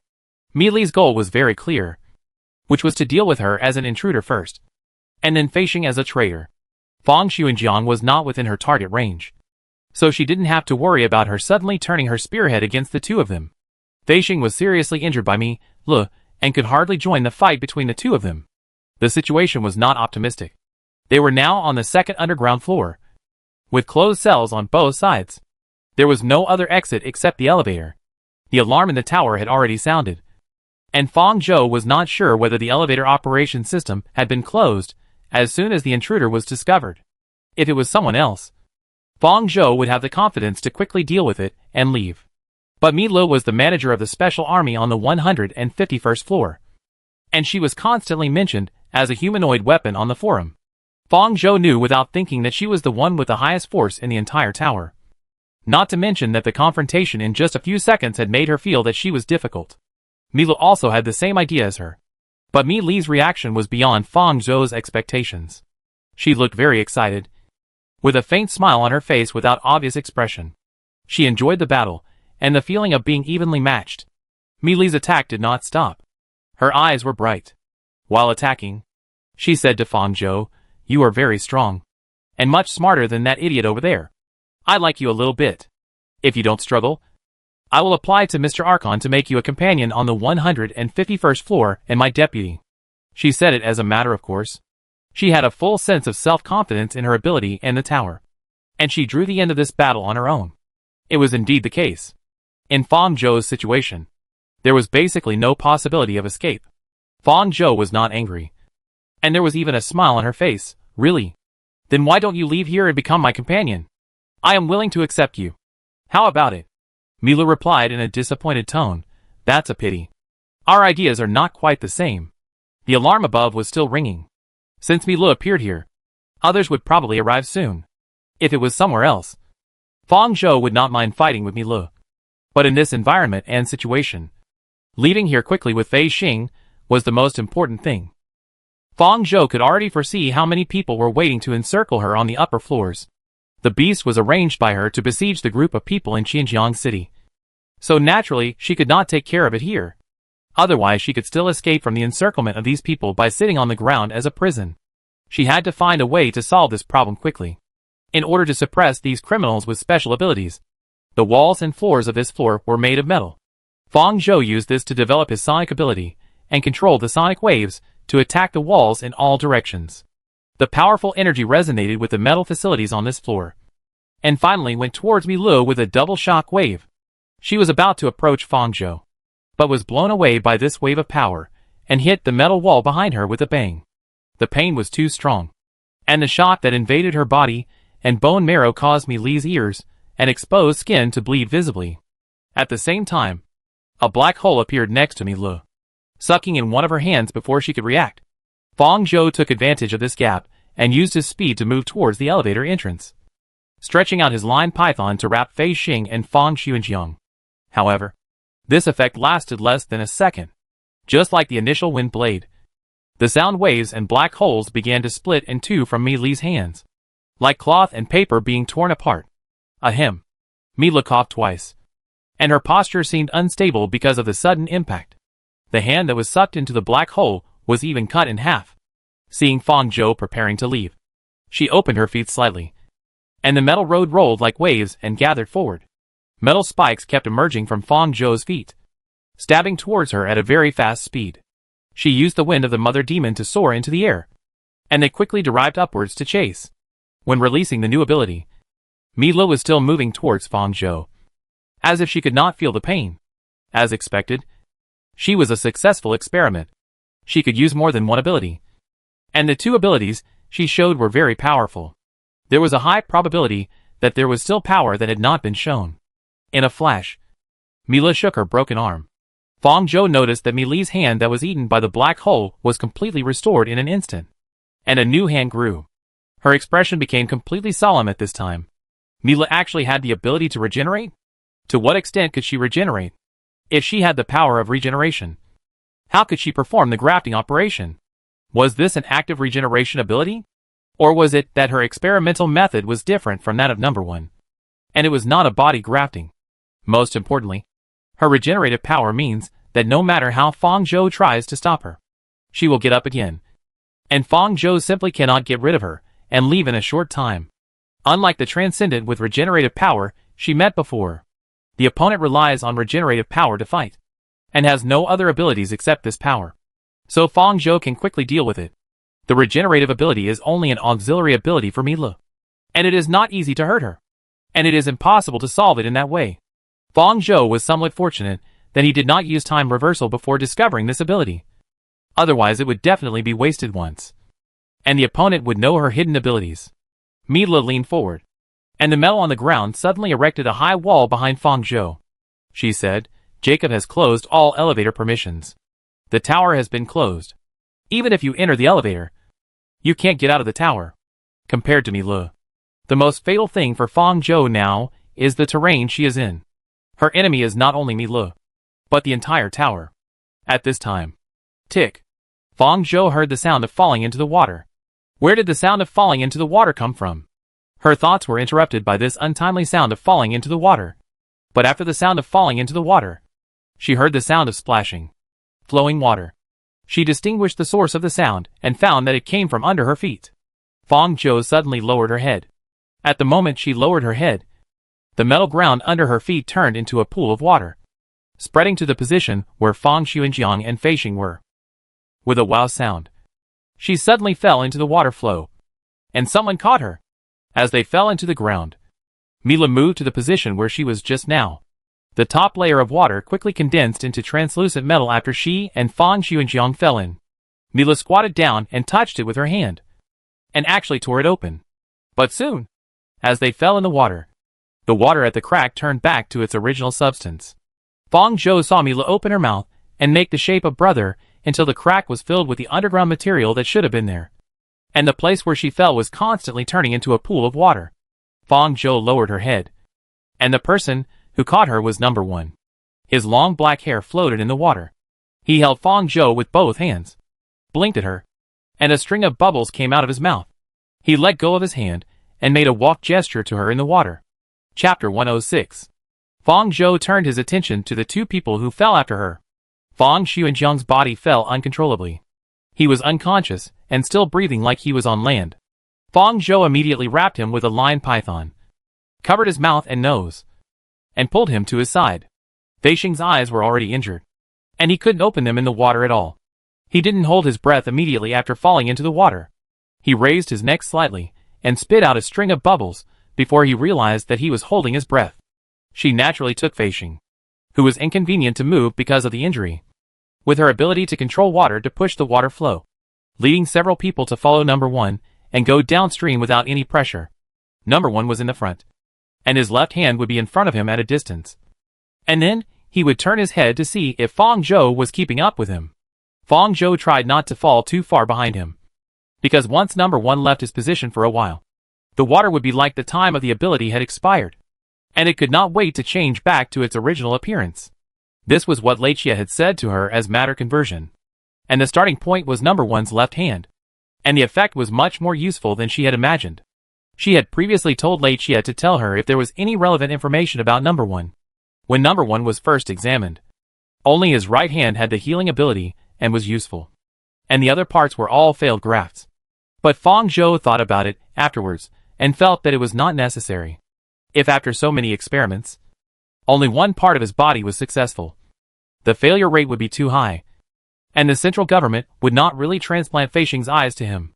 2 days after Fang Zhou's failed attempt to erase the mental control in his head, number 1 did not disappoint her and confirmed Fang Zhou's conjecture. He began to actively show his value to Yi Ji. There was indeed a reason why the central kept number 1. His original trunk had a self-control switch, and the grafted limbs were rejected by the original trunk, so that his abilities could not coexist.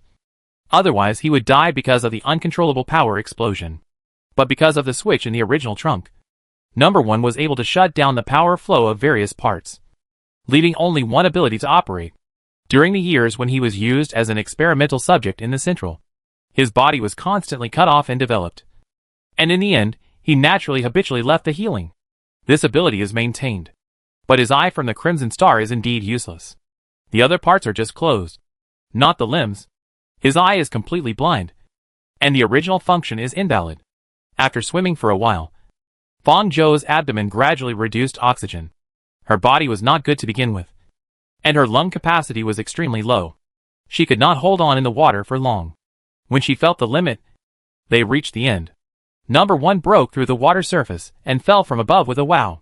Fang Zhou followed closely behind, and with the 2 behind him, he landed steadily on the ground with the wind flow, except for the top layer, which became bumpy because the material left its original position irreversibly when the water fell. The pool above returned to its original appearance after they fell. Fang Zhou looked around. This is a track. The dark track has no end in sight, and above it is a closed arched facility. This is the underground track where the train she hijacked number 1 was running. Unexpectedly, it was actually underground. Where does it lead from the central tower? After stabilizing his body, Fei Xing choked on the water, with his eyes blind. He tried to call out, "World?" Fang Zhou grabbed his arm. "It's me. Follow me." Hearing her voice, Fei Xing realized that he was not left behind, and he immediately felt relieved. Next to where they landed was the black passage that Shi Xiang had opened in advance. Fang Zhou's order for this action was very sudden, and it was arranged by Lei Chia. Several people walked through the passage, and the scene in front of them changed. Fang Zhou returned to the meeting room at the bottom of Yiji, where several people were waiting for her. They were Shi Xiang, Lei Jie, Li Baizhi and Xua Shu. There was also a small figure who ran towards Fang Zhou impatiently after seeing her come out. It was Xia. She looked up and looked at Fang Zhou with sparkling green eyes. Fang Zhou put Fang Xuanjiang aside. She first leaned over to check his condition. His breathing was normal. Why did you bring back extra people? Lei Jie narrowed his eyes slightly and said to Fei Xing. Fei Xing knew without thinking that the other party was talking about him. Being beaten to the point of vomiting blood did not affect him to loudly refute. I am not an extra person. I am a companion brought back from the world. Companion? Have we agreed? What do you need to agree to? I am the companion of the world. Not yours. Fang Zhou ignored the two and looked at Xua Shu on the side. Take them to the doctor's floor first to check their condition and injuries. Xua Shu came out very tactfully, carrying Fang Xuanjiang on his back, and pushed Fei Xing, who was still yelling, into the elevator to the upper floor. Fang Zhou then turned his attention back to Daja. She touched her head and praised her generously. This prediction is very accurate. You did a good job. The little girl's green eyes became brighter, and she ran back to Li Baizhi happily, blushing and whispering to her. Compared to her initial appearance, Xia is now much more humane under Li Baizhi's care. Fang Zhou did not really recklessly enter the tower again without doing anything. There was no reason for Fang Zhou not to use Yiji's ready-made support and power. Not to mention Xia, who was left behind by Lei Jie. As early as the time when he went to see Wang Chao to check the status of number 1. Fang Zhou asked Lei Jie what is Xia doing. Lei Jie told her where Xia was without hesitation. Fang Zhou realized that Wang Chao was willing to lend her the power of his men, and that she could use them to achieve her own goals without hesitation. So before she entered the tower for the first time to check, she contacted Li Baizhi and asked Xia to predict the result of this operation.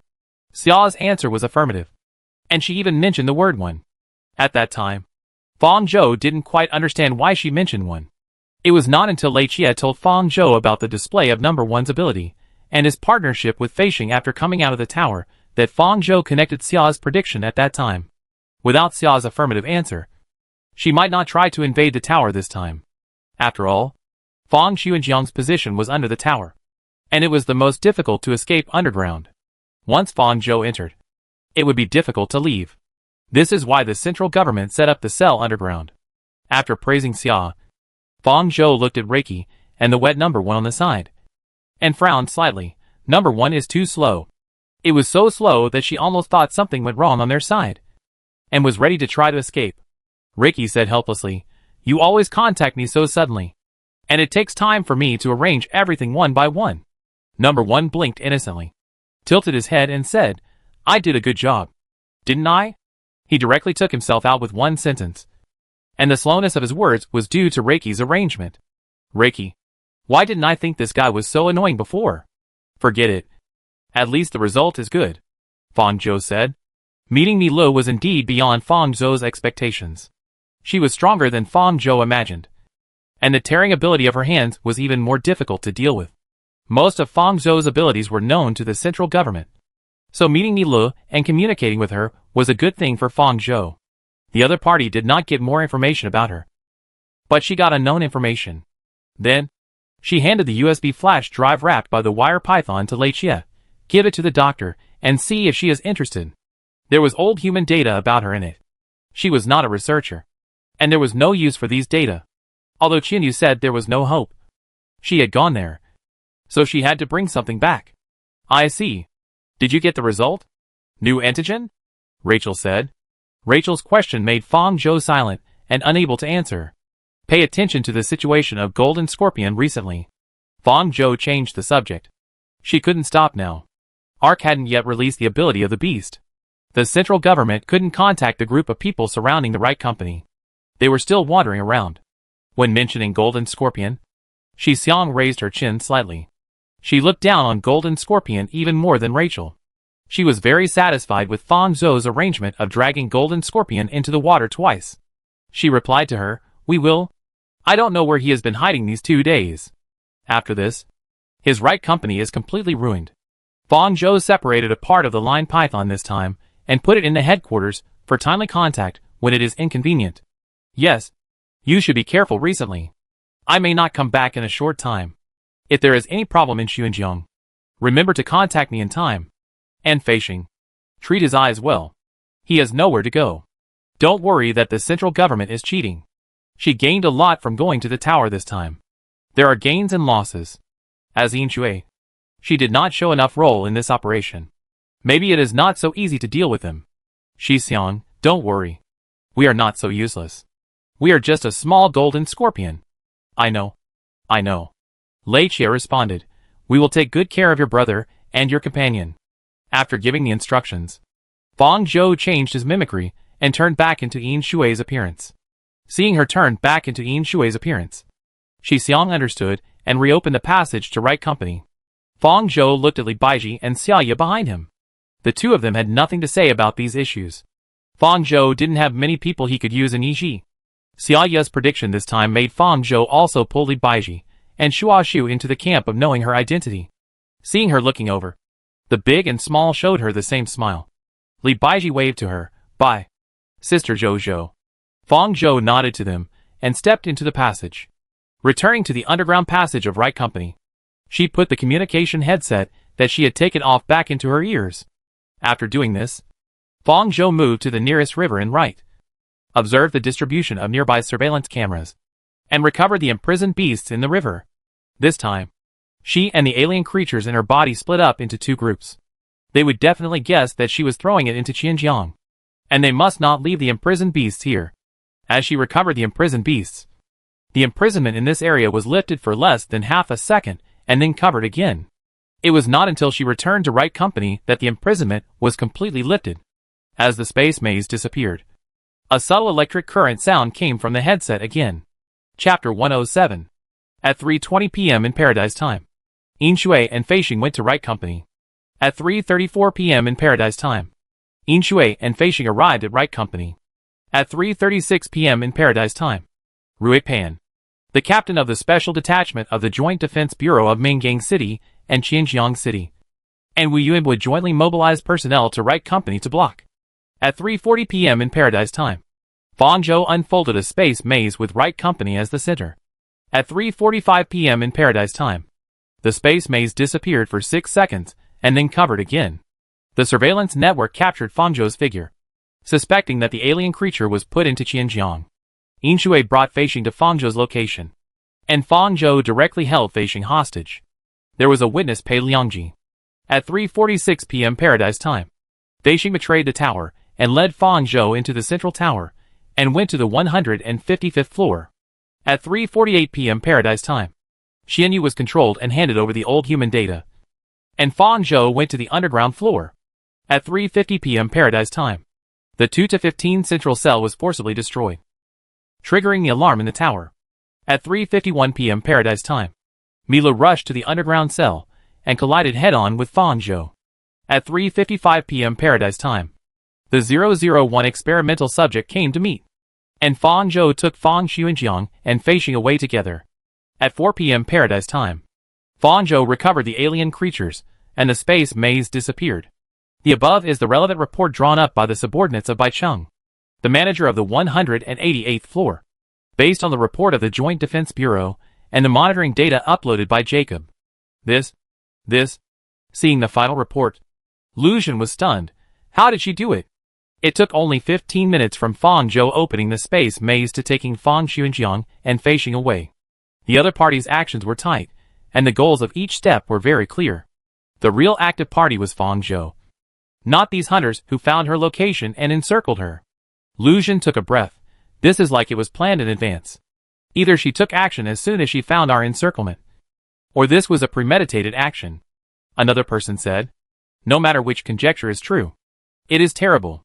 The former requires inhuman action and decision-making power, and predicts the available conditions according to the situation at the first time, while the latter is even more terrible, which means that the information on their side has been leaked. Several people looked at the center of the meeting. The man sitting in the main seat. He is the manager of this floor. Bai Cheng. He tapped the table with his fingers. Let all the eyes in this space focus on him. I am more inclined to both. There is premeditated and improvisation. Only this makes sense. The other party took advantage of Fei Xing's sudden appearance and asked Fei Xing to capture Fang Zhou. It was a decision made today, and it was impossible for them to know in advance. Bai Cheng suspected that she was ready to enter the tower, and this encirclement and suppression operation was an opportunity that they automatically delivered to their door. Considering this possibility, he felt a little itchy. Bai Cheng continued, there are several doubts now. First, how did she get rid of Fei Xing's mental control? Second, how did she know the location of Fang Xuanjiang's cell? Third, how big is the organization behind her? The Archon's control is absolute. There has been no stronger psychic ability user than him in all these years. So he has never made a mistake. Could it be she has an S-level psychic alien creature? One person said. It is impossible that there is no trace of an S-level psychic alien. Every day, there is a lot of intelligence information on the 188th floor. If there is any abnormal movement, as long as you are willing to investigate, you can always find traces. It's not impossible. After all, it's normal for an S-class alien to want to erase its existence and not let us find any traces. Her space ability is too troublesome. We have to find a suitable way to deal with it. Then we can only apply to the upper level and let the 169th floor find a way to deal with this space. Otherwise we will always be fooled by her. After sorting out the information, they were very frustrated to find a fact. This time, they did not obtain any new information in such a cumbersome operation, such as whether the Ark really has new abilities, and whether there are new faces in the organization involved. None of these. The only new information is that they have roughly figured out the moving distance of the local space teleportation ability users. Considering this point, Fang Zhou did not involve other members of Yi Ji in this operation. She used the information known to the enemy, such as Fei Xing, Number 1, or Shi Xiang, a space ability user who they knew might exist. In this way, only the Central Party really handed over information after this confrontation. More importantly than these, they could not find a reason no matter what. The first thing they could not figure out could only be classified as the internal ghost in the tower that had not been cleared up. That is, how did she know the location of Fang Xuanjiang? Fang Zhou was able to go to the 155th floor to get the information about the old humans, which was probably from the information given by Fei Xing, who had already turned against him. However, the location of Fang Xuanjiang's cell was information that Fei Xing could not access. At most, he could point out the location of the central cell to Fang Zhou. If Fang Zhou wanted to find the target, he had to test them one by one, rather than going straight to the target location as if he had known it for a long time. This made the whole thing suspicious and troublesome. But the only thing that can be confirmed in this incident is that Bai Cheng's face sank slightly. We were completely fooled this time. Hurry up and find out the true identity of the person in charge of light, as well as his current whereabouts. Whether it is intentional guidance or not, the other party must be related to Fang Zhou.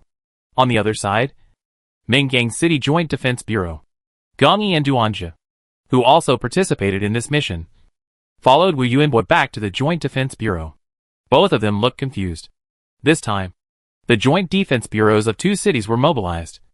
More than 100 people were mobilized, and more than 10 fighters were dispatched. Jacob was temporarily upgraded one day in advance and connected to the monitoring data network of Xinjiang City. The scale of the battle and the wide range involved can be said to be the only one in the park in so many years. Many people could not access the core information and only obeyed the command. Even so, this battle made everyone ready for a big fight. Unexpectedly, they didn't even see the target person. After wandering around the original position for half an hour, the incident ended because the target disappeared.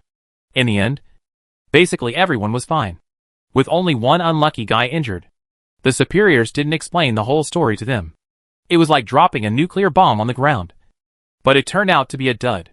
Duanja, do you think Ta was taken away this time? Pei Liangji and Fang Zhou were not there. Geng Yi had too many doubts to discuss with someone, and couldn't help but talk to Duanja, who had always been at odds with him. Ta must have his own arrangements. What do you know? Duanja glanced at Geng Yi's remarks that belittled Ta, and couldn't help choking. Then why don't you tell me what the tower has planned? Geng Yi was puzzled. It can't be that they have gathered so many people to help test the enemy's ability? Or is it not the enemy, but the power of internal personnel? Then how did Pei Liangji get injured? Duanja was speechless by Geng Yi's words. He really couldn't figure out why, but it was more uncomfortable for him. A person who admired the tower. To admit the tower's mistakes than anything else. Duanja said stubbornly, anyway, we are not people in the tower. So naturally we don't know the tower's arrangements. It must have its reasons for doing so. Geng Yi rolled his eyes. I am speechless to you. She felt extremely bored. Compared with Duanja, Geng Yi began to miss Yin Shui, a colleague who had only been with her for a short time. At least she would be willing to talk to her about these things. Unlike Duanja, who was brainwashed and dared not even discuss the tower in private. Pei Liangji made her feel a little worried. Because the only unlucky person who was injured was him. When he came back, she had to ask him and Yin Shui what was going on. Yin Shui and Pei Liangji were the only two people who saw the target person among all the people involved in the operation. After being released from the imprisonment, Fang Zhou found the injured Pei Liangji and gathered with the main force. Pei Liangji's eardrum was ruptured, and his body was full of small and large injuries caused by sound waves. He was still in a coma and stayed in Qianjiang City for emergency treatment. He would return to Mingang City after he woke up. Fang Zhou returned to Mingang City with Wu Yuanbua. So Fang Zhou was the first person to report. She seemed to be unscathed and was the focus of surveillance. Fang Zhou also thought about whether she needed to inflict some wounds. But this method was not feasible for her physique and was just superfluous. As soon as she returned to the Joint Defense Bureau, Fang Zhou reported the incident to Wu Yuanbua through the ink water. Perspective. Even so, the Joint Defense Bureau was not completely relieved about her report. She was now in a meeting room with her captain Wu Yuanbua, 2 recorders, and a woman sitting in the main seat. Hello, Yin Shui. She was a woman with a gentle smile and a pair of gold-rimmed glasses. Unlike Wu Yuanbua, who would not allow strangers to enter unless she smiled. This woman could make people let down their guard even when wearing the rigid uniform of the Joint Defense Bureau. She had a very strong affinity. Hello. Fang Zhou showed a confused expression. You are. My name is Jiang O. And I am the director of the Mingang City Joint Defense Bureau. Because of the previous Jiang Biefu incident, Fang Zhou knew that the director of Mingang City was surnamed Jiang. He thought he would be Jiang Biefu's elder. But he was unexpectedly so young, looking only about 30 years old. This reminded Fang Zhou of the previous forum. Among the leaders under the Archon in the tower, there was one named Jiang. It seemed that Jiang Biefu and Jiang O were from the same family. Fang Zhou put on just the right amount of surprise and confusion. Hello, Director Jiang. Hello. May I ask why you called me here? Don't be nervous. Just tell me what you saw and know this time. As Jiang O finished speaking, Fang Zhou had a vague desire to talk. But she quickly came to her senses and looked up at Jiang O calmly. Chapter 108. This feeling couldn't be more familiar. Jiang O is a person with spiritual abilities. She is somewhat similar to the alien creatures in Li Baiji's body. They rely on language guidance, rather than direct invasion like Archons or Vine Worms. Vine Worms, Li Baiji, Archons, and now Jiang O. So far, the abilities with the highest overlap among abilities that Fang Zhou has encountered are spiritual abilities. But she clearly understands that it is not that spiritual abilities are as common as cabbage, but that the strength and rarity of such abilities allow those who possess them to have the capital to reach a certain position and come to Fang Zhou. What is certain is that Jiang O's ability level is not as high as that of Vine Worms. Fang Zhou can see this after being guided. However, this type of ability is more subtle than direct invasion, and it is not a collision of abilities at the beginning. Fang Zhou breathed a sigh of relief. She could feel the eyes of several people in the room were on her. She really couldn't let down her guard here. After what happened, those people in the tower should guess that there were still people inside who had not been cleared. But she knew that Yin Shui's identity was definitely not exposed. Jiang O would meet her specifically to further verify the truth of her words and confirm whether she, a person of unknown origin, had ulterior motives. So now she not only couldn't resist Jiang O's ability forcefully, but she needed to open the door specifically to let her in, and couldn't have the slightest collision with her. Fang Zhou closed his eyes, and immediately made a brief change in his cognition. If he couldn't resist the other party, he could only attack himself. Okay. I will tell you everything I know. At this moment, she completely regarded herself as Yin Shui from Dangang, allowing Jiang O's spirit to guide her and invade, and narrated the events from Yin Shui's perspective. After the space was opened, I could still sense the target's location. Unfortunately, Commander Feishing and I were also trapped in the maze, and we couldn't get close to her. After a while, I could feel her moving. And the space maze disappeared at this time. I immediately took Commander Feishing to her location and met Pei Liangji at the door. But her movement speed was too fast.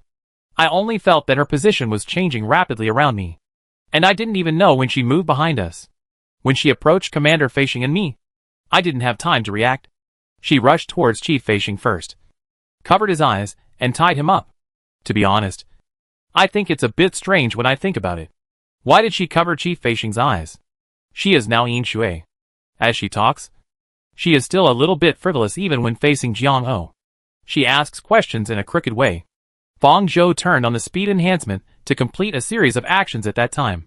It was indeed difficult for them to capture, even in the image transmitted by Jacob. They slowed down several times to see her movements clearly. Jiang O did not give an answer out loud, but just motioned her to continue. Yin Shui continued. Chief Feishing was held hostage, and I was thrown aside. Pei Liangji immediately chased after him. I saw him pass through the wall to intercept him, and I got up and chased after him. At this moment, the target launched a sonic attack. The sonic stimulation made my head tingle, and I couldn't maintain the ability to track. When the sonic wave dissipated and I chased after it, the target had disappeared, leaving only Pei Liangji, who was seriously injured by the close-range attack. Fang Zhou explained very clearly, much more detailed than the report on Wu Yuan was appeal, including the interruption of her ability was answered here. After listening to her statement, Jiang O supported his hands on the table, crossed his fingers, and asked in silence, "So you can know her location in Eris's space?" Yin Shui nodded, "Yes. But this is useless for that kind of cage-like space ability, and I can't contact you." "Okay. I understand. That's enough," Jiang O said. She smiled at Fang Zhou and comforted him. "Yin Shui, you have done your best. Although you don't seem to have any major problems. It's better to go to the medical department for a physical examination." "Okay, Director Jiang," she replied. Jiang O is a leader who is very good at winning over subordinates. She doesn't have the sense of oppression of a superior. Or maybe she disguises herself so well that people can't feel it. And it's hard for people to have a bad impression. After asking questions, they let Fang Zhou leave the meeting room, and the rest had to wait for Pei Liangji to come back to see if they could match her story. Walking in the corridor, Fang Zhou returned to normal and got rid of the identity of Yin Shui. In the short term, they should not look for Yin Shui to find her whereabouts. This loss must have made the tower realize how insufficient their preparations were, and they would most likely focus their attention on the Golden Scorpion first. As for Jiang O's question about you can also know the location in space, Fang Zhou suspected that they might want to try the method she used to deal with the beast, throwing a fixed-point weapon at a specific location outside the space. The Order Bureau had previously tied up and interrogated the people who went to sea with her, so they naturally knew that this method was feasible. The premise is that they first develop a weapon that can break through the space ability and disconnect the communication network, so that people outside can contact people inside. Besides, when that time comes, as Yin Shui, she will definitely not cooperate so easily, which is why she still wants to keep the identity of Yin Shui. As long as Yin Shui is still there, she can take the initiative from the enemy. Thinking of this, Fang Zhou first went to the medical department and pretended to do a simple examination. Just after coming out of the medical room, two figures brushed her shoulders and entered one after another, and Fang Zhou's pace of leaving suddenly stopped. She turned her head and saw the tall woman in a black short-sleeved shirt, with the perfect curvature of her arm muscles and a sniper rifle on her back. The man had arrogant red hair and mechanical prosthetics on both hands. When Fang Zhou looked over, he also turned his head to look at her and then retracted his gaze. This made Fang Zhou raise his eyebrows, because she was very familiar with the faces of these two people. They could be said to be her old friends since she came to this world. They were Caesar and Anchio from the 001 Shelter Vanguard team. How did they enter the Paradise? And in the Joint Defense Bureau? At that time, Fang Zhou failed to kill Caesar because Anchio arrived in time. She thought she would never have any intersection with them again, but she didn't expect to meet them in the Paradise. It was the open Paradise quota mentioned in the forum. Has this been implemented? Caesar's ability Absolute Hit allows any weapon in his hand to ignore material and environmental conditions and lock onto the target. The central government has long wanted to recruit him, and Xiao's space movement is basically without pre-swing. The moving distance is not as long as Shi Xiang's long-distance movement, but the opening speed is extremely fast, allowing her to participate in fast-paced battles. The attributes are similar to Raikiri's teleportation. Since the quota has been opened, it is normal for the two of them to be on the list. However, she tore off Caesar's hands at that time, and his ability still remained? So he is not a transcendent who has a limb to carry the power carrier. Their appearance reminded Fang Zhou of one thing. The most serious injury she had ever suffered was the 2 shots that Caesar shot her with when she left the 001 shelter. The radioactive substances she carried caused her to be on the verge of death. Even after Lu Filan used her ability to deal with it urgently, she was unable to completely resolve it. She still remembered the sentence, "The death countdown of the third identity has been stopped," that she heard when her reputation first changed. This is also the reason why Fang Zhou has always believed that reputation has a role. Now that the path of old human research has been almost blocked by Qinyu, Fang Zhou knows that she has to try other paths. Just like she thought at the time, looking for vitality from another world. And it's about time to check the forum after returning. Putting Caesar and Anxio aside for the moment, Fang Zhou returned to the office of the special detachment. At this time, Geng Yi was dozing off in her seat. When she heard Fang Zhou's footsteps coming back, she raised her head with a look of urgency in her eyes, and waved at Fang Zhou frantically. "Yin Shui! Yin Shui! You are finally back. What did they say? Is Pei Liangji okay?" As Fang Zhou walked over, Geng Yi couldn't help asking. "They just asked me to report the mission. I didn't see Pei Liangji." She spread her hands. "Don't ask me more. The higher-ups won't tell me." "Okay." Geng Yi lay back like a deflated ball. No matter how curious she was, she had been in the Joint Defense Bureau for so long that she knew what to ask and what not to ask. "But I just saw 2 new faces in the medical department. Has the Bureau recruited new people recently?" Geng Yi waved his hand. "How long have you been here? There are so many new faces." It seems that Geng Yi and his friends are not aware of the opening of places in the park, and they have little access to information. On the other side, after Fang Zhou left the office, Jiangno took off her glasses on the bridge of her nose. The atmosphere around her changed completely, without the slightest softness when Fang Zhou was there. Wu Yuanbai beside him lowered his head slightly, and did not dare to speak before she spoke. "I haven't found anything wrong with her yet. After all, she came from such a lowly place. Pay more attention to her," she said casually. If Jiang Biafu's situation had not been urgent at the time, Jiang O would never have adopted Wu Yuanbai's suggestion to let a citizen of Dangang in. She was originally planning to use her, and then assign her a random position, and then find a way to kick her out after a while. Unexpectedly, she was so lucky that she happened to run into Eris's appearance and attracted the attention of the tower. "Yes, Director Jiang. I will pay more attention to Inshui's movements," Wu Yuanbai responded. When Jiang O mentioned lowly place, she closed her eyes, and her face was not good. "Send the recorded video to the tower later." "Yes. By the way, ask someone to come and clean it up." "Yes." Wu Yuanbai responded mechanically, with no emotion in his light brown eyes. "I will discuss the extra information with the tower. You can go down." Jiang O waved at her. Wu Yuanbai stood up from the chair, put his feet together and straightened his back, clenched his fists behind his back, bowed his head to Jiang O, and left the meeting room with the 2 recorders. Chapter 109. It was already evening when we returned to Mingang City from Xinjiang City. After the Joint Defense Bureau counted the number of people dispatched this time and sorted out the information, it was completely dark. Fang Zhou left the Joint Defense Bureau after work and took the tram back to his residence in the outer district of Mingang City. Rachel sent back the information from Yiji headquarters through her separated line Python. His original words were roughly as follows. "The white-haired guy's eyes are fine. He has been injected with a recovery agent and will be able to see again in less than 2 days. However, he is very noisy and keeps shouting that he wants to see you. Joker was injected with a dormant potion and cannot be awakened by force. The doctor's men will help debug the potion, which will take some time. The information you gave has been handed over to the doctor. She said she would take a look later." Both of them were fine. Fang Zhou temporarily put her mind at ease and returned to a relatively safe place for her. She washed up first, then adjusted the prompt box and clicked on the selection interface of the game forum. "Do you want to consume an opportunity to open the entrance to the high-dimensional world forum?" Fang Zhou spent the second chance this week and chose to enter. After a few times, she more or less figured out when to enter the game forum to get new information. She had just finished a battle with the central government in the game. According to past experience, the world of the other world must have also been promoted synchronously.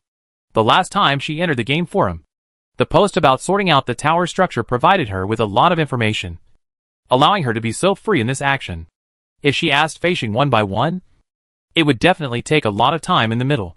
I hope I can get this kind of useful information this time. Thinking about this, the interface in the forum appeared in her mind. She checked the reputation, and as she thought, the reputation of Yin Shui had disappeared. Current reputation, 68W. Fong Zhou stared at it for a long time and tried to click it. But it still didn't show the effect of this reputation. Could it be that it would only appear after it broke through a certain level? 1 million. It can't be 10 million. Fong Zhou felt that it was impossible to reach that. She slid down again and confirmed the latest release time. It was only half an hour different from the last time she entered. So many things happened here. And among game players who have gone through the plot, it can only be summarized in a dozen or 20 minutes. This thought gave Fong Zhou a false sense of absurdity. She didn't think too much about this issue, and chose to look for related posts, and began to check them one by one. In fact, only a small number of people would repost to the forum while playing this kind of plot-based game. But there are always people who can't help but want to discuss with others after playing to a critical point. So there will be new posts every time Fong Zhou comes in. Subject: Yin Shui is indeed sent by the central government to deal with Fong Zhou. She knows the location of Fong Zhou. Main post: the central government also sent Feishing to ask Yin Shui to lead the way. It seems that this time it is a must. Help me. I dare not play anymore. This kind of plot is too difficult for me. I don't want to see Sister Zhou being captured by the central government. TVT. How did they know her identity? 1L. I can understand the author's feelings, but when I see this kind of place, I usually just want to continue. 2L. Yin Shui's ability is too difficult to deal with. Sister should get rid of her quickly. Otherwise, even if she escapes this time, there will be a next time, and the next time, and she can even start from the blood of any companions around her. 3L. Could it be that when Fong Zhou tried to remove the mental imprint of number 1, the Archon noticed it? No. I can't figure out how they knew Fong Zhou's identity. 4L. I'm so anxious. I feel that it is related to the journey when my sister left the 001 shelter. Before Fong Zhou became an important supporting role, she could only appear through the scenes of other important characters. Players have many blind spots about her. So there was no conclusion after discussing how the central government knew her identity for many posts. And finally returned to the original topic of the title. 44L. Anyway, we have to kill Yin Shui first. 45L. It's not as easy as the above said. The other side kept it a secret. We know it because we have a god's perspective. And Fong Zhou doesn't have a god's perspective. 46L. It's all about information asymmetry. The central government is not a pushover. 47L. Where is this plot? I just jumped from the plot that closed the Joker line. How dare they send Feishing to deal with Fong Zhou? There are precedents. 48L. With the mind control of the Archon, there is no need to worry that Feishing will turn against us this time. His current state is no different from those zombies in the army. His ability is too suitable for arresting. And with Yin Shui as a guide, this combination is really suitable for arresting criminals. It feels invincible. 49L.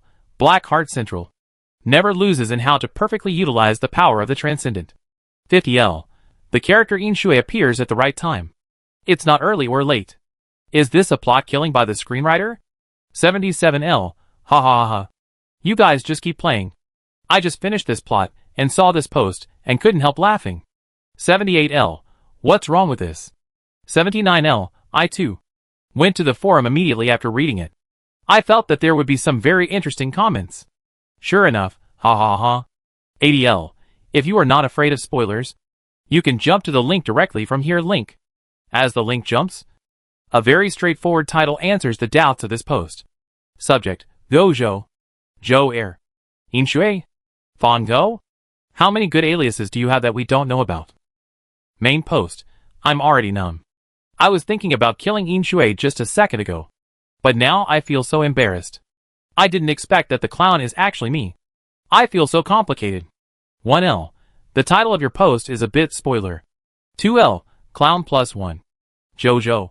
Zhou Air and the shadow of their sister are still there. When the subsequent revelations are combined with some of the previous hints, I just think it's true. But I really didn't expect Yin Shui. The personality and performance are too different. 3L, that's right. Who can tell? I flipped through it. And this time no one really guessed that Yin Shui was Fang Zhou. I was stunned when I saw the line python coming out of Yin Shui's body, and suddenly hit Feishing. 4L, is it Feishing who is confused? No. It's me. 5L, did my sister take acting classes when we didn't know? 6L, seeing Bai Cheng looking fooled. The corners of my mouth gradually rose. And then slowly fell. Because at this time, I am the Central Committee. And the Central Committee is me. And I am also fooled by my sister. 7L, we upstairs are not guilty of this. In this regard, we are just like the Central Committee. And we are hit by the information gap of this plot design. 8L, think about it carefully. Aren't some of Yin Shui's performances a copy of Raikiri? Sister. You. 9L, this is to find ready-made materials to imitate. But I didn't expect Feishing to be turned against. 15L, no. Feishing rebelled again. I just said in another post that Feishing couldn't rebel again. 16L, Feishing cried pitifully. But I laughed so loudly. Sorry. 17L, that's good. This time, I don't have to worry about my sister because of Feishing's existence. 25L, I was really stunned by what I saw here. Except for Fang Zhou. There is no other spiritual transcendent below S level, who can erase the spiritual imprint engraved by S level. 26L, after all, only she can do this kind of method of taking turns. If you really want to find 2A level spiritual systems in the whole paradise, you can't find 2A level spiritual systems. 27L, this is the first time I really realized the power of controlling alien creatures. Before this plot, I was stuck in a fixed mindset like the central government, and I didn't think much about sending alien creatures for multi-line operations. 28L, Fang Zhou made good use of this. Besides, she was really bold. She broke into the official camp alone and dared to separate all the high-level alien creatures from her body. It was even more difficult for her to do this as she was captured by force. 29L, yes. I think this is also the reason why the central government has not suspected Yin Shui so far. 35L, I didn't expect that I would sneak into the enemy camp. I don't know whether to say that Yi Ji is brave or my sister is brave. When Fang Zhou exposed Yin Shui's identity in the plot, the conspiracy between him and Lei Chia unfolded in the form of memories, completing the plot content and letting players understand the whole story. 36L, it has to be my sister. This proposal was hers. It was a bold choice. 37L, the fact proves that the result of the choice is good. The central government suffered a big loss this time, while Ark gained a lot. Joker was finally rescued. 38L, why did the central government let Joker sleep? I had known that the Archon was likely to be a psychic. I was ready for him to be brainwashed and deal with Ark. 39L, fortunately, there is no such plot. I dare not imagine Joker, who is obsessed with his sister, fighting against Ark. 40L, if there is such a plot, not to mention whether Ark will be hurt. Joker will hang himself when he wakes up. 41L, you above. 60L host replied to 1L, sorry. I will apply for deletion QAQ. Everyone please stop pushing the post. Let's start a new post. After the host applied for deletion, there was no follow-up reply. Fang Zhou left this post. As soon as she came out, she was attracted by a post with a title on the homepage and clicked in. Subject, this is a battle power discussion post. Who is stronger? Milo or Fang Zhou? Main post, as the title says. I have some thoughts after watching the battle between Milo and Fang Zhou. 1L, good post. I vote for Fang Zhou. 2L, good post. I vote for Milo. 10L, not counting the position. I also vote for Milo. If the battle really starts, Milo may not lose. By the way, has Joker been completely kicked out of the battle power ranking now? 11L, Joker is still strong, but your sister is stronger, so step down for now. 12L, Joker's ability has been completely restricted by the central government, and he is no longer worthy of joining this kind of battle power ranking post. His ability is not mysterious. So next. 13L, it feels quite uncertain. Is there anyone who can analyze it in detail? 25L, it is indeed uncertain. Ark's current advantage is mobility. The ability to use multiple abilities plus separate aliens to make human wave tactics. and her flexible and smart brain. But she has a fatal flaw. Her old human body can basically not be injured in battle. This time her identity was exposed. And I suspect that the central government will specially make radiation weapons to deal with her.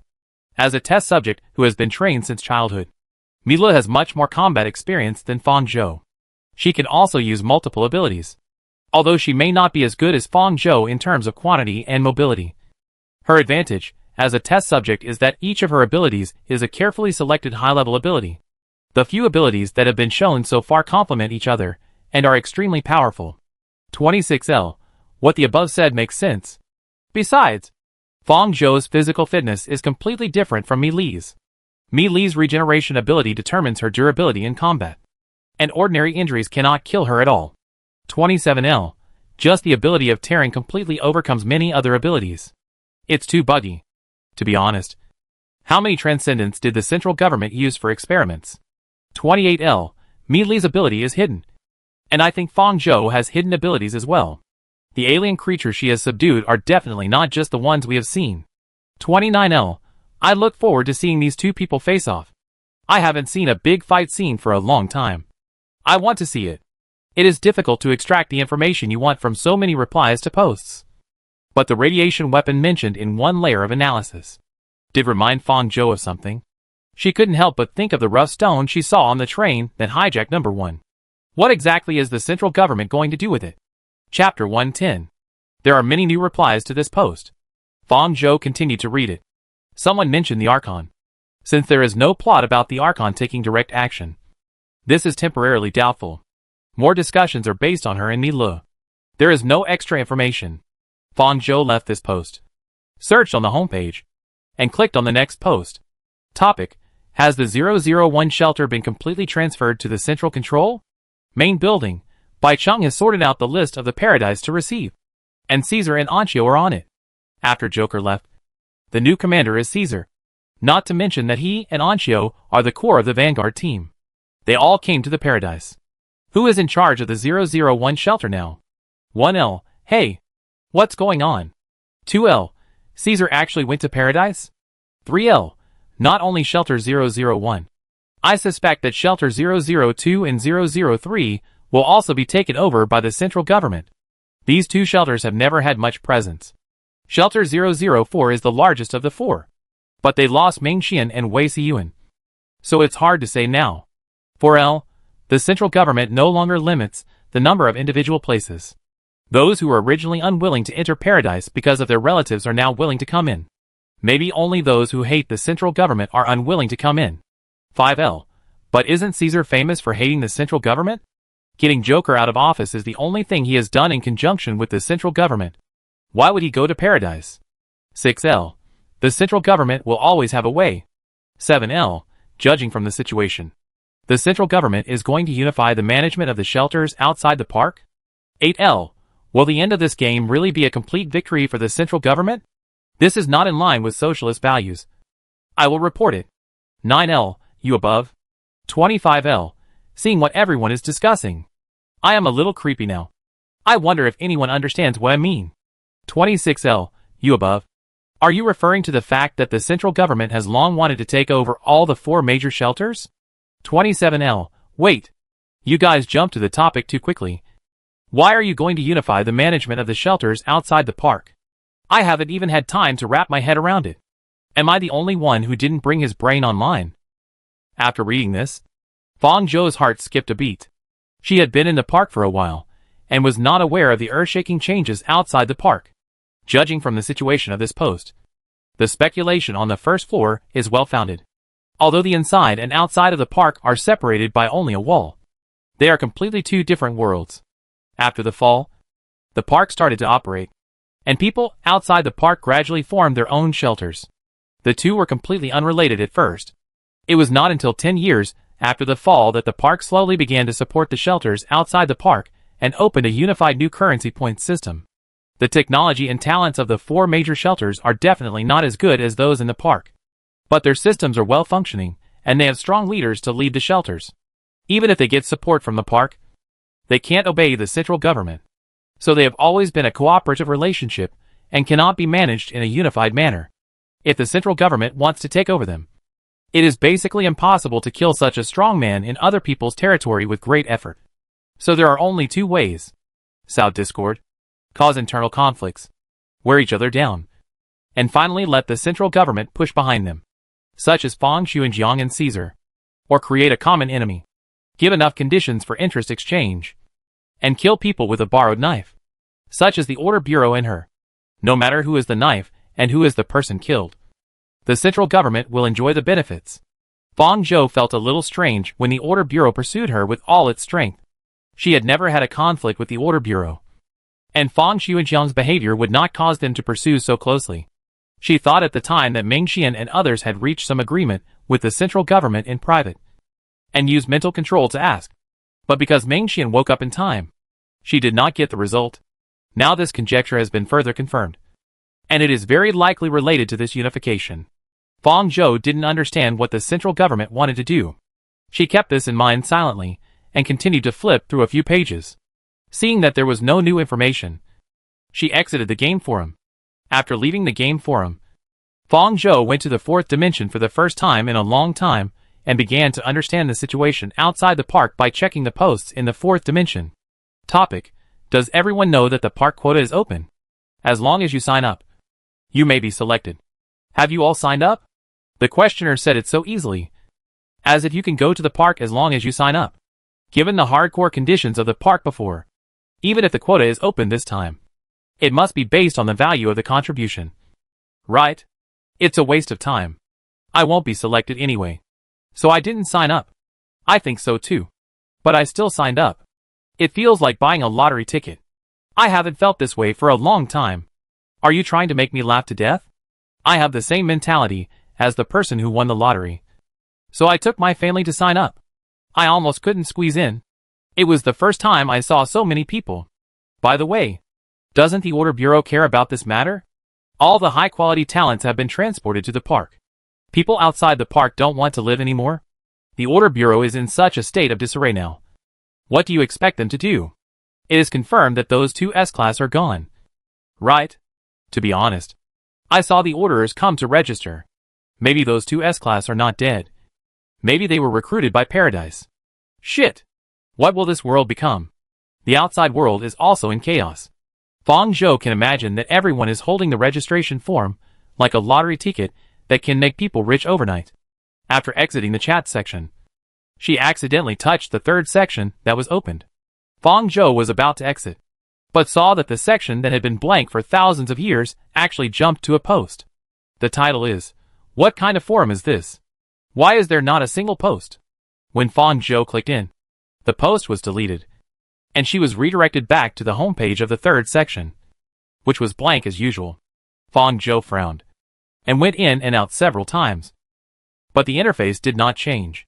It is possible that someone entered by mistake. If Lei Chia had not explained to her how to open this section, she would not know what it was used for. After finding a reasonable explanation, Fang Zhou did not take it to heart. The next day, Pei Liangyi returned to the Joint Defense Bureau from Qianjiang City early in the morning. As soon as he woke up, he cooperated very well to report the situation at that time. In one day, even if he was injected with a recovery agent, his injuries could not be healed at all. The superiors did not force him to participate in the work, but he himself returned to the Joint Defense Bureau immediately after his ears were repaired. Fang Zhou and Geng Yi were training at the training ground. Geng Yi couldn't help but persuade him, "Why don't you take a rest for 2 days? There shouldn't be any missions recently, and you can't participate in the training. Why are you in such a hurry to come back?" Pei Liangyi smiled, "I can't be idle, so I'll come to watch you train." Duanja shot at the bull's eye and commented expressionlessly, "You are pretending at this time. Isn't it just because the deputy captain's position is vacant?" Geng Yi said sarcastically, "Oh? You make it sound like you don't want to sit in this position." Duanja glared at her, "You..." Seeing that the two were about to fight, Pei Liangyi immediately went up to mediate between them. Fang Zhou was adjusting the training gun while paying attention to their movements. After the shooting training was over, she took advantage of the break to bring up the topic just now to Geng Yi. "You just said that the deputy captain position is vacant. What's going on?" Geng Yi wiped his sweat and explained to her without hiding anything, "Didn't I tell you before that 3 people were called to the tower? Duanja is back, and 2 are left in the tower. One was originally our deputy captain. And now that person is gone. We must choose one from among us. It is estimated that it will be in the next 2 days. Judging from the recent intentions of Captain Wu, it is likely to be Pei Liangji. Generally, the deputy captain is recommended by the captain. Among the three of them, Wu Yuanbai trusted Pei Liangji very much. His character was more stable than Gong Yi and Duanja, and he did have great hope. When the three of them returned to the office, Wu Yuanbai led a new face over. Fang Zhou felt that he looked familiar. Let me introduce you. This is Jiang Huailan, who was transferred from Huajun City. Wu Yuanbai's eyes swept over the faces of several people, paused for a while, and then continued, Ling Jingyi stayed in the tower and will not come back. From now on, he will be the deputy captain of the special detachment. Fang Zhou is now very sensitive to the surname Jiang, and only then did she realize why she felt that this person looked familiar. He was 4 or 5 points similar to Jiang Bifu, and his eyes were both open peach blossom eyes. Fang Zhou glanced at Pei Liangji. He didn't show it on his face, but he couldn't help but clench his fists. Gong Yi couldn't hide his emotions. His face was full of disbelief. He turned to look at Pei Liangji. Even Duanja was a little surprised. In the end, it was Pei Liangji who took the initiative to break the deadlock. He introduced himself. Hello, Deputy Captain Jiang. I am Pei Liangji. You just came here. If you don't know anything, you can ask me. Jiang Huailan seemed not to notice the stalemate just now, and nodded to him in a friendly manner, with a warm smile on his face, and greeted them. Hello. Please take care of me in the future work. Gong Yi and Duanja followed one by one to introduce themselves. And finally Fang Zhou followed them, and reported his name, Yin Shui. Jiang Huailan only extended his hand to her. Hello. I know you. Thank you for saving my nephew before. Fang Zhou raised his eyebrows slightly, raised his hand, and held Jiang Huailan's hand. Nephew? He explained with a smile. It's Jiang Bifu. There are many people in our family. Some of the generations are very different, but the age difference is not much. After Jiang Huailan and them got to know each other, Wu Yuanbai was ready to leave. After walking to the door, she shouted inside, Pei Liangji, come with me. Pei Liangji nodded to several people and followed Wu Yuanbai out of the office. After Pei Liangji and Wu Yuanbai left, the atmosphere between the four people was a little awkward. They returned to their seats, and no one broke the deadlock. At lunchtime, Gong Yi pulled Fang Zhou out of the office. She was so suffocated that she said depressedly, the special detachment will be used as a springboard again. Fang Zhou's ears immediately perked up and leaned in front of her. What do you mean? Jiang Huailan was parachuted in. Without Gong Yi saying anything, Fang Zhou knew that this was related to the family behind him. Gong Yi said, the information that the special detachment is exposed to is much more core, which is different from the teams in other departments. Director Jiang was promoted from the special detachment. It is said that Director Jiang is likely to be transferred directly to the top of the tower. I originally thought that when Director Jiang's position was vacant, it would be Captain Wu who took it. Now there is another person named Jiang. Gong Yi shook his head. It's hard to say whether Captain Wu has a chance to be promoted. She seems to be heartless, but she has a thorough understanding of this aspect. Fang Zhou was surprised and said, that's not a pity. If he is promoted, I don't know when Captain Wu will be promoted. That's right. Captain Wu has been in the special detachment for many years. According to Gong Yi, the position of the director of Minggang City may never be given to others. If Wu Yuanbai cannot enter the tower, he can only work in this position until he dies. Fang Zhou recalled that Wu Yuanbai seemed to care about his class identity. She had an answer to her guess that Wu Yuanbai either had a reliable background or came from the bottom. It seems to be the latter, just as she thought at the beginning. It was much more difficult for the latter to reach this position, and it was destined that her way to climb up would be completely blocked. Originally, she thought that this kind of enemy was difficult to deal with, and she might be discovered by Wu Yuanbai at any time because of some trivial things. But after watching such a scene today, Fang Zhou suddenly felt that this might not be a bad thing. Where is Captain Wu from? Is he from Minggang City? In order to confirm, Fang Zhou continued to ask. I don't know this. I have never heard her mention it, and her information is not accessible to us. Okay. Fang Zhou did not ask too much about this issue. She was going to ask Lei Chia and others to investigate whether there were any traces of Wu Yuanbai left in Dangang or Yanqing. The two came to the staff cafeteria. Before they had time to sit down, the emergency summons on their chests flashed red. and Jacob's mechanical summons came from the communication equipment in their ears. Fang Zhou and Geng Yi looked at each other, put down the plates in their hands and hurried back. Chapter 111. The emergency call was triggered during the lunch break, most likely because of an urgent matter that could not wait any longer. Fang Zhou and Geng Yi returned to the office of the special detachment from the cafeteria. Pei Liangji, Duanja and the newcomer Jiang Huaiyan were all there at this time. The entire special detachment was present except for Wu Yuanbo. Fang Zhou had just experienced a major incident yesterday that was related to him. He subconsciously thought that this was something related to him, and he could not help but start to think whether he had missed something. Could it be that there was a clue to the whereabouts of the Golden Scorpion? He could not hide in Minggang City if he wanted to hide. Like them. Duanja was interrupted halfway through his meal and complained, "What is so urgent that you can't even wait for dinner? Where's Captain Wu?" Geng Yi looked around and didn't see Wu Yuanbo. So he asked, "What kind of mission is this? It can't be an alien creature, right? It's been a long time since an alien creature appeared in Minggang City. Minggang City is the city with the most eyes in the park. The entire data network is controlled by the central system. As long as the traces of alien creatures are recorded, Jacob will filter and report them as soon as possible. Therefore, compared with other areas, this is the city with the least alien creatures that have not been accommodated. There are only a few alien incidents in a year or two."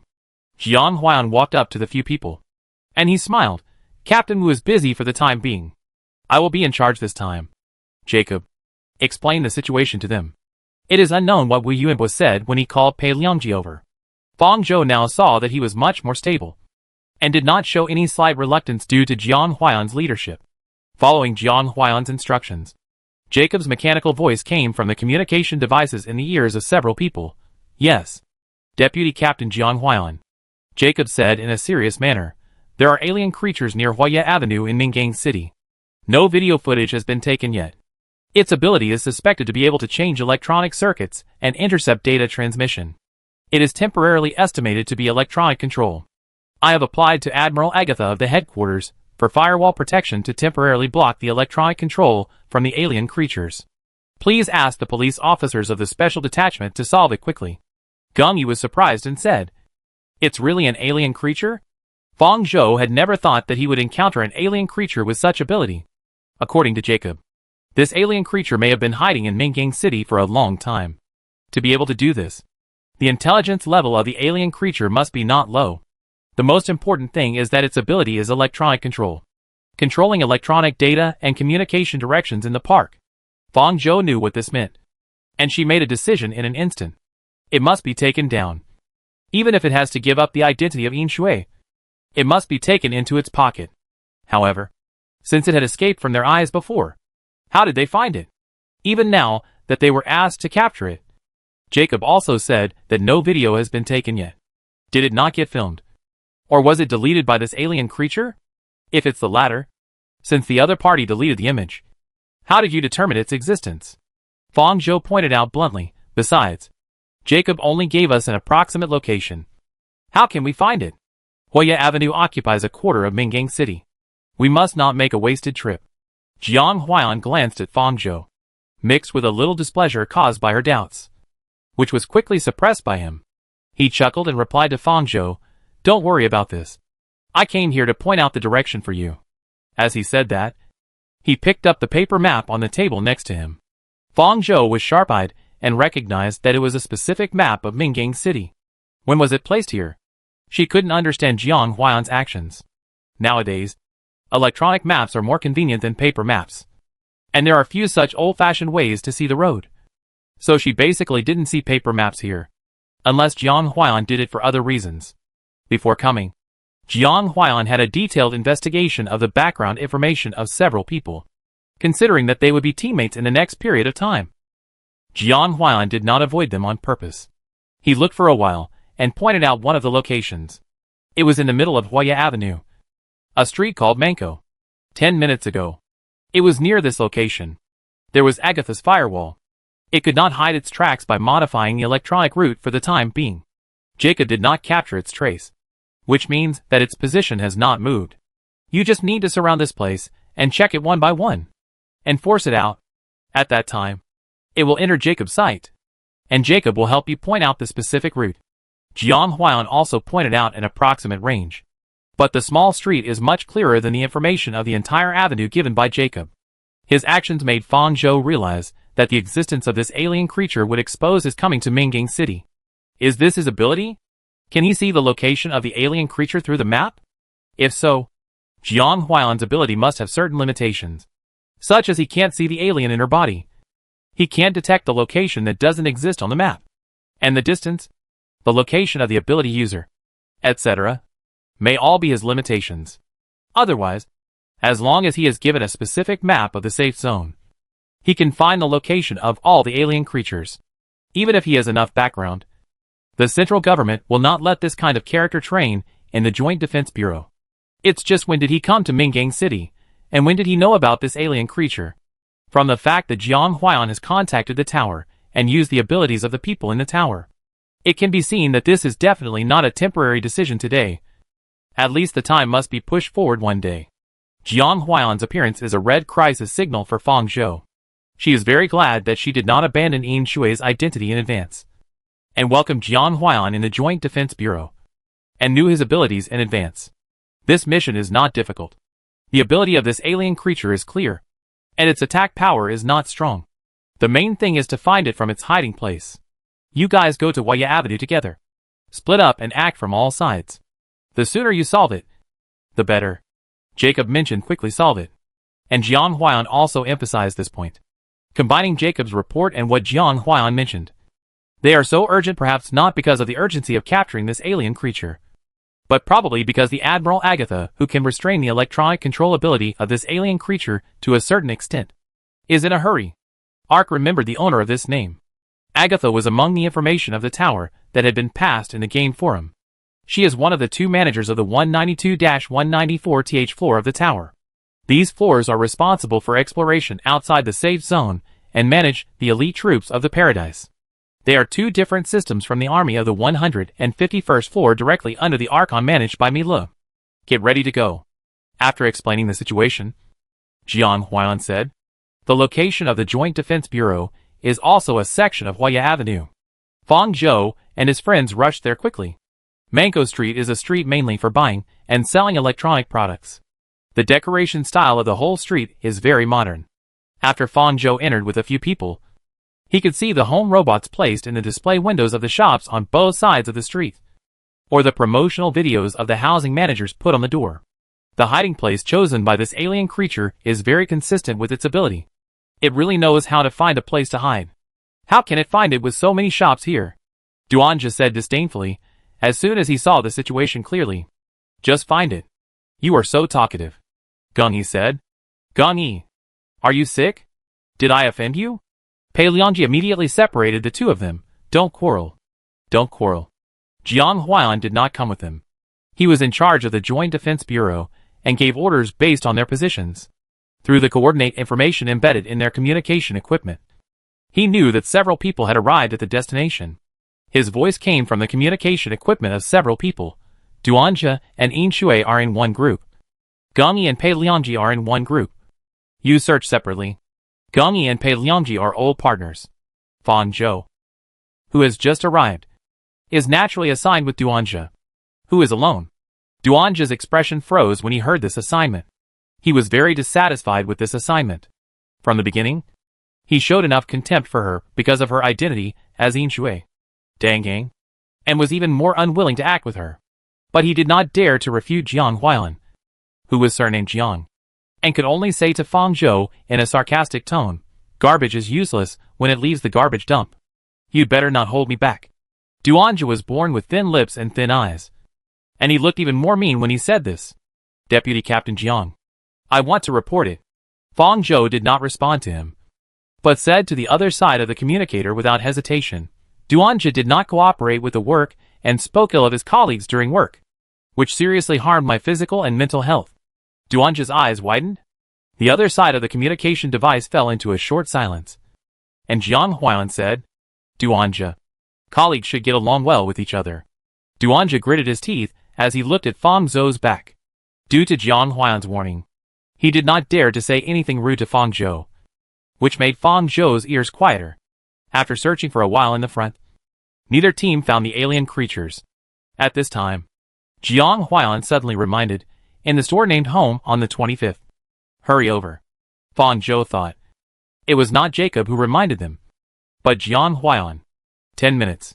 From the 10 minutes ago, mentioned by Jiang Huailan, when he pointed out the route to them in the bureau just now. 10 minutes had passed. This was 10 minutes. It was exactly his time node. After locking the target, the location would become clearer and clearer as time went by. Got it, Fang Zhou replied, rushing towards the location Jiang Huailan mentioned. Compared with Gongyi and Peiliangji, Fang Zhou and Duanzhi were closer and arrived at the destination first. The shop with the home projected sign was the largest shop on this street, mainly selling various types of systems and auxiliary robots. Their uniforms were eye-catching. After entering, Duanzhi showed the clerk his identity card of the Joint Defense Bureau and asked them to clear the place. In addition to the clerk, there were a few scattered customers in the store. One of them was wearing sportswear and was looking up at the promotional advertisements played in the introduction area very seriously. After the two came in, she withdrew her eyes from the promotional advertisement and prepared to leave as the clerk instructed, leaving the space for the police officers of the Joint Defense Bureau to search. Fang Zhou began to think about how to get the alien creature. Mingang City's surveillance network was synchronized with Jacob. There was basically no blind spot in this place, and she could not control the people present mentally. Turn on the sitting on the ground to disconnect Jacob's communication network connection. Although there was no video evidence left, it was equivalent to exposing her identity. After thinking about it, it seemed that she had no choice but to give up the identity of Yin Shui. She was very satisfied with some of the information that this identity could obtain, and now she was reluctant to give it up. Thinking of this, Fang Zhou paused, as the woman in sportswear approached Fang Zhou. As an old human, she could sense the slightly strong smell of radiation on her body, and she immediately realized that she should have been outside the paradise a few hours ago. Is she one of the central recruitment targets? Or is she just the family members of the target?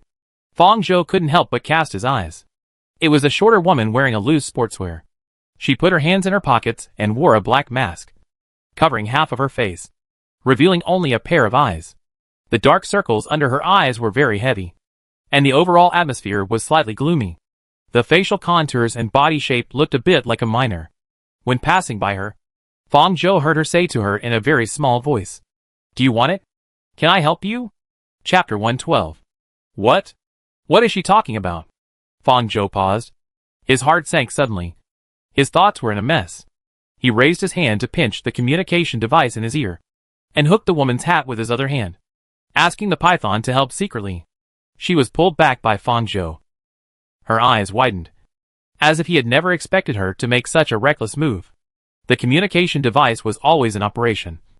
Even though her voice was very low, she was too close to Fang Zhou, and the side she was facing was exactly the side where she was wearing the communication device. Since she could hear this person talking, Jiang Huailan on the other side must have heard it. The directionality in this person's words was too strong. Fang Zhou had made the decision to abandon the identity of Yin Shui, but this had to be done by her initiative, rather than being exposed by others. The latter meant that someone knew her identity when she didn't know it, and there were eyes in an unknown place that saw her clearly, which made Fang Zhou feel creepy. How much does she know? Where did she get this information? Is she a friend or an enemy? No matter if this person really wants to help her, Fang Zhou has the intention to kill him at this moment. What are you doing? Duanzhi walked in front and turned his head in confusion. Let me go! The woman who was grabbed by Fang Zhou struggled, and she cursed and tried to pull her hat back. Hey, are you officials going to bully innocent people? The clerk on one side was sweating profusely because of this sudden change, and said in panic, "Officer, is there any problem? What's wrong?" Jiang Huailan on the other side heard the movement here and urged them, "Don't waste time." Fang Zhou couldn't hear a trace of disguise in his tone. What happened? Didn't Jiang Huailan hear what this person said to her? Without knowing that Fang Zhou was Yin Shui, it was indeed difficult for Jiang Huailan to draw any conclusions from the two ambiguous words of that person in a short time. But he probably would let Fang Zhou and Duanzhi stop her first, instead of having no reaction like this. Didn't I just call you a running dog?" the woman said. Her exposed eyes glanced around, looking a little guilty. and quickly adjusted herself and continued to say confidently, "Am I wrong? Your ears are too sharp. Can you hear this?" Fang Zhou immediately realized that she was acting. Her acting skills were good, and her reaction was quick. So Duanja, who was present, didn't notice anything unusual, and quickly found a sufficient excuse for Fang Zhou's behavior, so that she could step down. Fang Zhou looked at her for a second, smiled and let go of her hand, patted her shoulder. "Don't be so rude next time. Otherwise, I will arrest you for insulting public officials. I've never heard of such a crime." After regaining her freedom, she lowered her head and muttered, and hurriedly left the store. When this person left, a single-line python that was difficult to catch with the naked eye got into her hat. It was Fang Zhou who had just thrown it in. In theory, after knowing the direction of Jiang Huayan's ability, she should not separate the alien creatures so openly. But she still did it. First, she could test the extent of Jiang Huayan's ability, and whether he could discover a single-line python, a weak and insignificant alien creature, through his ability. If she finds out, she can divert the blame to this person. The second is very simple, and it is also her original purpose, to let the line python monitor the movements of this strange woman, and at the same time test whether she has enough experience in fighting alien creatures, and whether she can detect this little thing on her body. The existence of a single-line python is too weak, just like a bug that can be seen everywhere. It is difficult for people who are not sensitive enough to alien creatures to detect such a thing. You have no idea what is important, and you wasted time to make such a farce. Duanja's voice brought Fang Zhou back to his senses, and he walked forward. "I didn't realize that you have a good temper. You can be so calm even when you are called a running dog. It is your honor to work for the tower." He did not seem to think that the word running dog was an insulting word, but rather a compliment. This made Fang Zhou feel that he and he were talking at cross purposes, and he was too lazy to reply to him. Fang Zhou was not sure what the person had done to prevent her words from reaching Jiang Huayan's ears through the communication equipment. This episode was not taken seriously by Duanja and Jiang Huayan. They did not know what kind of person Yin Shui was, so they naturally did not think that her behavior was abnormal. This store is large in scale, contracting 2 floors of the store. There are display cabinets everywhere. In order to prevent theft, cameras are installed in every corner of the store, and even the display cabinet windows have their own assigned surveillance. It can be said that there is no blind spot. Even so, Jacob still did not catch its figure. After Fang Zhou and Duanja checked the first floor and entered the second floor, they still did not sense the whereabouts of the alien creature. "Deputy Captain Jiang, are you sure it is here?" Fang Zhou asked. "Yes. There is no mistake about this. You must have missed something. Check again and pay attention to some places that are not easy to attract attention." After getting Jiang Huayan's affirmative answer, Fang Zhou probably had an idea in his mind. This alien creature should be very small. So small that it can hide in some places that cannot be found by cameras. It is enough to hide in advance before the headquarters blocks the electronic control. For example, in the body of some small household robots. It should be a very simple thing for this alien creature to hijack its electronic signal before sending the invasion command. Thinking of this, Fang Zhou looked around, paused for a few seconds on the information window under each display case, and said to Duanja, "I'll check it upstairs, and you go downstairs to check it again, so that it will be more efficient." Speaking of efficiency, Duanja rarely showed any sarcasm, and nodded, "Okay." After Duanja left, Fang Zhou walked towards the mechanical display case in the front, and did not forget to say to the clerk next to him, "Can you help open all these display cases?" "Yes. Please follow me." The other party nodded quickly.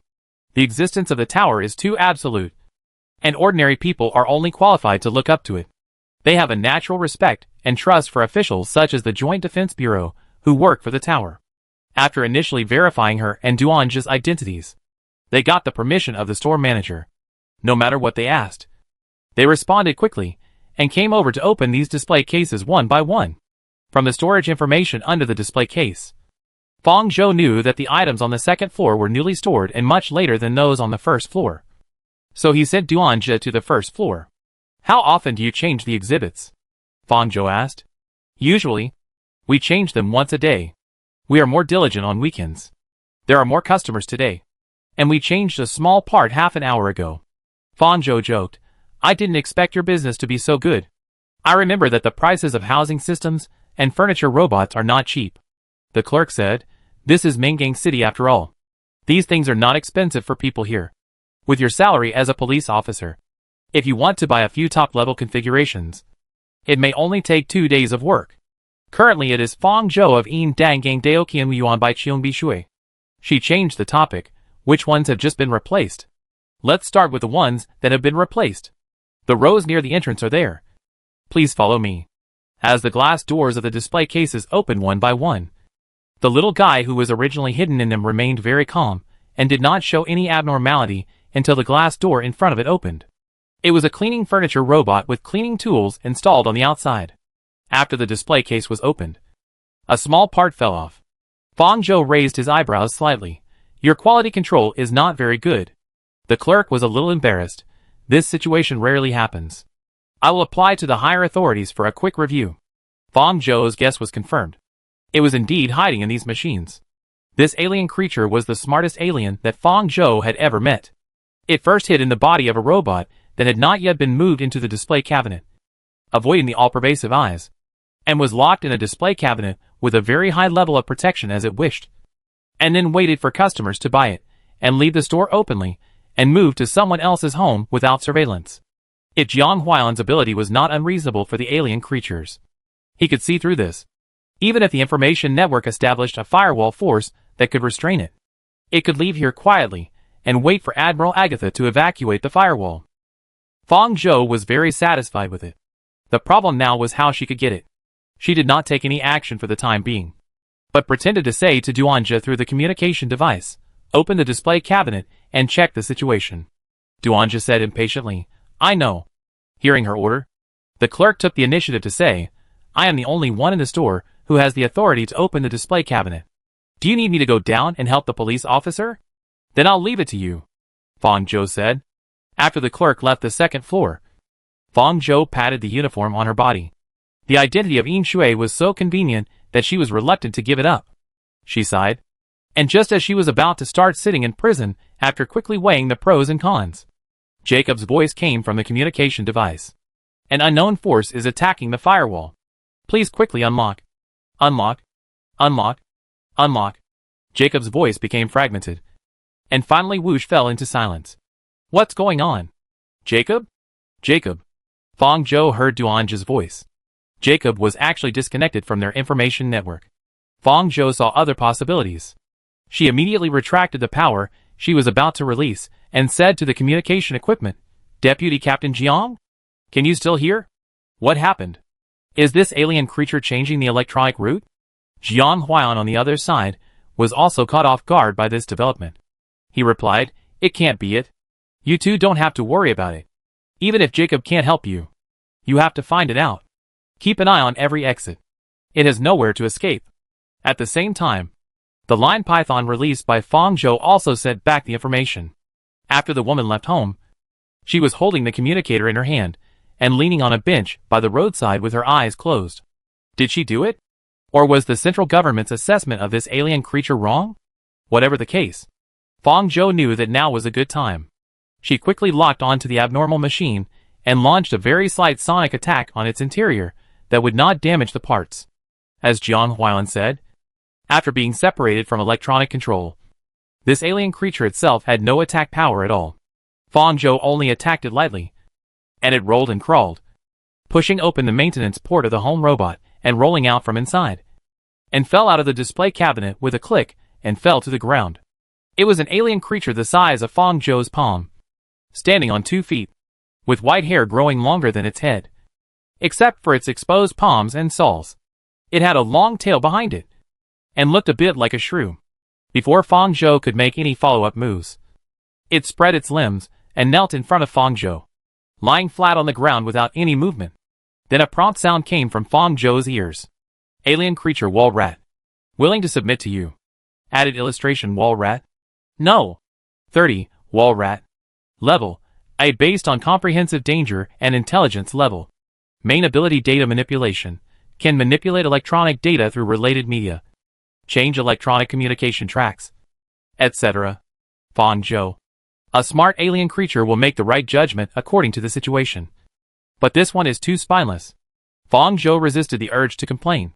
quickly merged it into his body, left the second floor and returned to the first floor to find Duanja, so that she would not be out of sight for too long. How is it? Did you find it here? Duanja was a little anxious. He shook his head. And then Pei Liangji and Gung Yi also rushed over. What happened at the headquarters? Jacob can't be contacted? Gung Yi felt puzzled. After subduing this alien creature, Fang Zhou knew that it was indeed not it that isolated Jacob's monitoring data. According to its statement, the new firewall added by the headquarters was Agatha's transcendent power, and the power level was much higher than it. It could not break through. But the other party could not establish it for a long time. The woman followed by the lion python opened her eyes, stood up from the bench, put the communicator in her pocket, scratched her head and yawned at the sky. Jacob's mechanical voice came again from the communication devices of several people. The data attack has stopped. The data network is reconnected. Reconnected? The information sent back by the lion python combined with the words that Jiang Huailan did not hear. Fang Zhou had a vague answer in his mind. The other party did help her, as she said. She couldn't help but think of an existence that has always been there and can confront the central information network, but has never really shown up. The behind-the-scenes maintainer of the fourth dimension. The existence of the fourth dimension is too taken for granted. So taken for granted that Fang Zhou almost forgot that it was an independent network maintained by an unofficial organization.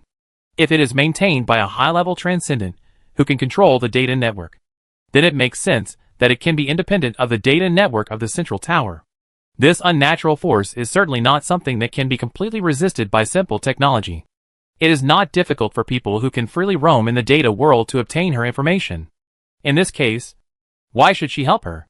There is another puzzle that makes this answer even more vague. So Fang Zhou cannot directly determine the answer. How did she know that Ark was Yin Shui? There is no data record for this point. Other information can be connected in series, but Fang Zhou can't find any clues to this point. Chapter 113. The headquarters was in chaos because of the sudden data invasion. The ability of the alien creature this time was the same type of power. The timing was too accurate. The other party was likely coming for it. Now that the invasion stopped, Jiang Huailan felt vaguely uneasy. He had just been transferred from Huajin City to Mingang City, and his first leadership mission failed. No matter what the reason for the failure of this mission was, it had a significant impact on him. The attack came suddenly and left quickly. Jiang Huailan had not yet contacted the tower. He urged Fang Zhou and others, "What's the situation?" Deputy Captain Jiang. No target alien was found. Pei Liangji and Gung Yi joined them. 2 people became 4 people. They were very fast. Such a small place had already been turned upside down. Such an answer made Jiang Huailan feel even more irritated. He looked at the map on the table, and just one glance made his blood run cold. A golden dot flashed like a firefly on it, which was a hint of alien creatures. The problem was that there were no alien creatures in the place where the few people were located. The alien symbol appeared in another place near Manko Street. This meant that their target had been taken away. After calculating the time based on the location, Jiang Huailan took a deep breath and said to the other side, "The location is moved. It should be the section of Manko Street number 25 to 78 now. You should block Manko Street first." "Block the street?" Pei Liangji hesitated and said. "Deputy Captain Jiang, Manko Street occupies a large area. The crowd was not dispersed in advance. The need for early blockade is usually assisted by people from other departments. We don't have enough manpower, and may not be able to do it in a short time. This time, the alien creature was not very dangerous. According to Jiang Huailan's original expectation, it would not take so much manpower to catch it. So naturally no arrangements were made. Now that Pei Liangji refuted it, he reacted and felt a little angry. But he quickly calmed down and asked, "Was there any suspicious person in the store just now?" After hearing Jiang Huailan's words, Fang Zhou roughly understood what was going on. He relocated the location where the string python she released had been. Now it has gradually moved away from this location with the woman. This made Fang Zhou more certain about the direction of Jiang Huailan's ability. The map is a medium. 10 minutes is the time limit for his ability to be activated, not for observing alien information. After integrating the information she has obtained so far, Fang Zhou can conclude that Jiang Huailan can see the existence and approximate location of the alien creatures that existed 10 minutes ago through the map. The limitation is very large, which greatly reduces his ability. Otherwise, he would not be in this position with such a useful power. and he still needs to rely on the power of the family to promote. The woman who helped Fang Zhou avoid the exposure of his identity and obtain the wall rat has not yet discovered the string python she put on her body. The string python stays safely in her hat and moves with her. Fang Zhou couldn't tell for a moment whether she was pretending or really didn't notice the existence of the lion python. However, judging from her ability, it is more likely that she didn't notice it. This kind of ability does not have high combat power, and there is no sign of training on her body. It is very likely that she has not had many direct encounters with alien creatures. Jiang Huan didn't know that the trace of the alien creature he saw was the lion python that Fang Zhou released. He may have attributed the movement of the wall rat to that person. When the information from their side is reported, the central government will definitely think that it was done by that person. This is a plan that Fang Zhou considered when releasing the lion python, but it became a little subtle because of the woman's assistance. What exactly is her purpose? After doing this, it is impossible not to think that their attention will be diverted to her, no matter what the other party's purpose is. Fang Zhou will not use this method of diverting contradictions on the people who helped her. Before Jiang Huan completely obtained the specific location of the lion python, she controlled the separated lion python to self-destruct. It was not until the lion python self-destructed that the woman in sportswear realized belatedly that there was a tiny alien creature on her body. She was stunned for a moment, grabbed her hat with her hand, and turned it to the front to take a look, and found the lion python whose vital signs were gradually disappearing.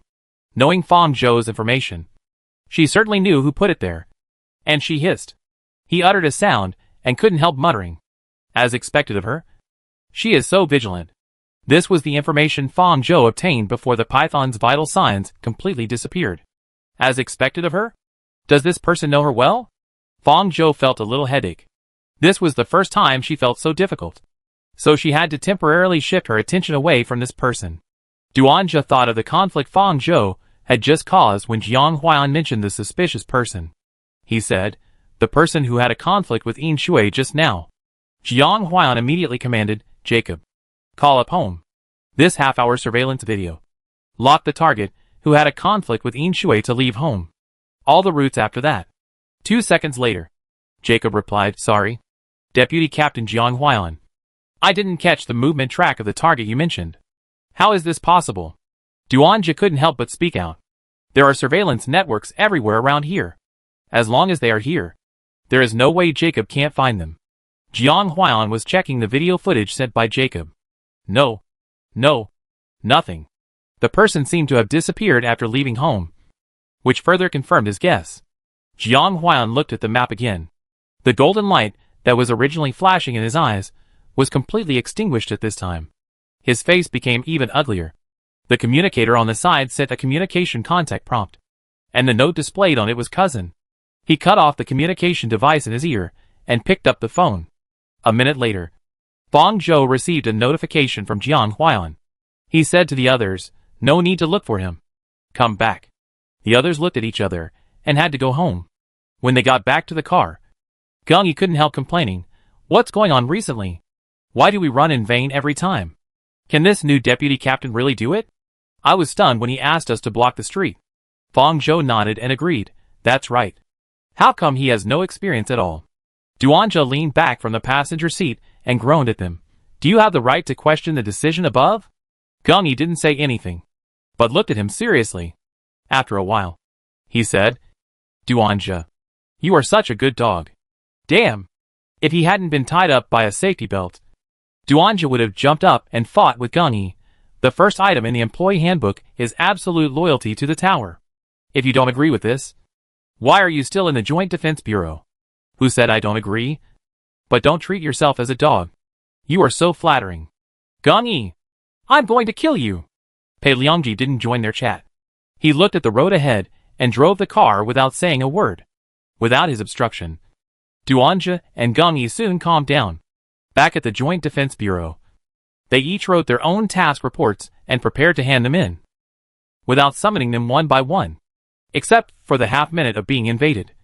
Their actions were recorded by the monitoring network, and they did not need to be called in for a detailed verbal report. As for what happened here, Jiang Huan did not take the initiative to tell them. Fang Zhou's guess about the identity of the man was indeed correct. After determining the source of the attack signal, the central government locked the target. It was Hacker, which was an extremely intuitive code name given by the central government to the maintainers of the fourth dimension. The fourth dimension appeared after the tsunami in the White Whale area 5 years ago. A signal network completely independent of the central network appeared. The tower maintainers were initially on high alert and did not fail to conduct in-depth investigations. But the other party has never appeared in reality, nor has it had a direct conflict with the central network. The fourth dimension's activities are mostly outside the park. They guessed that the hacker should live outside the park. Over time, the two reached a strange balance. This balance was broken today.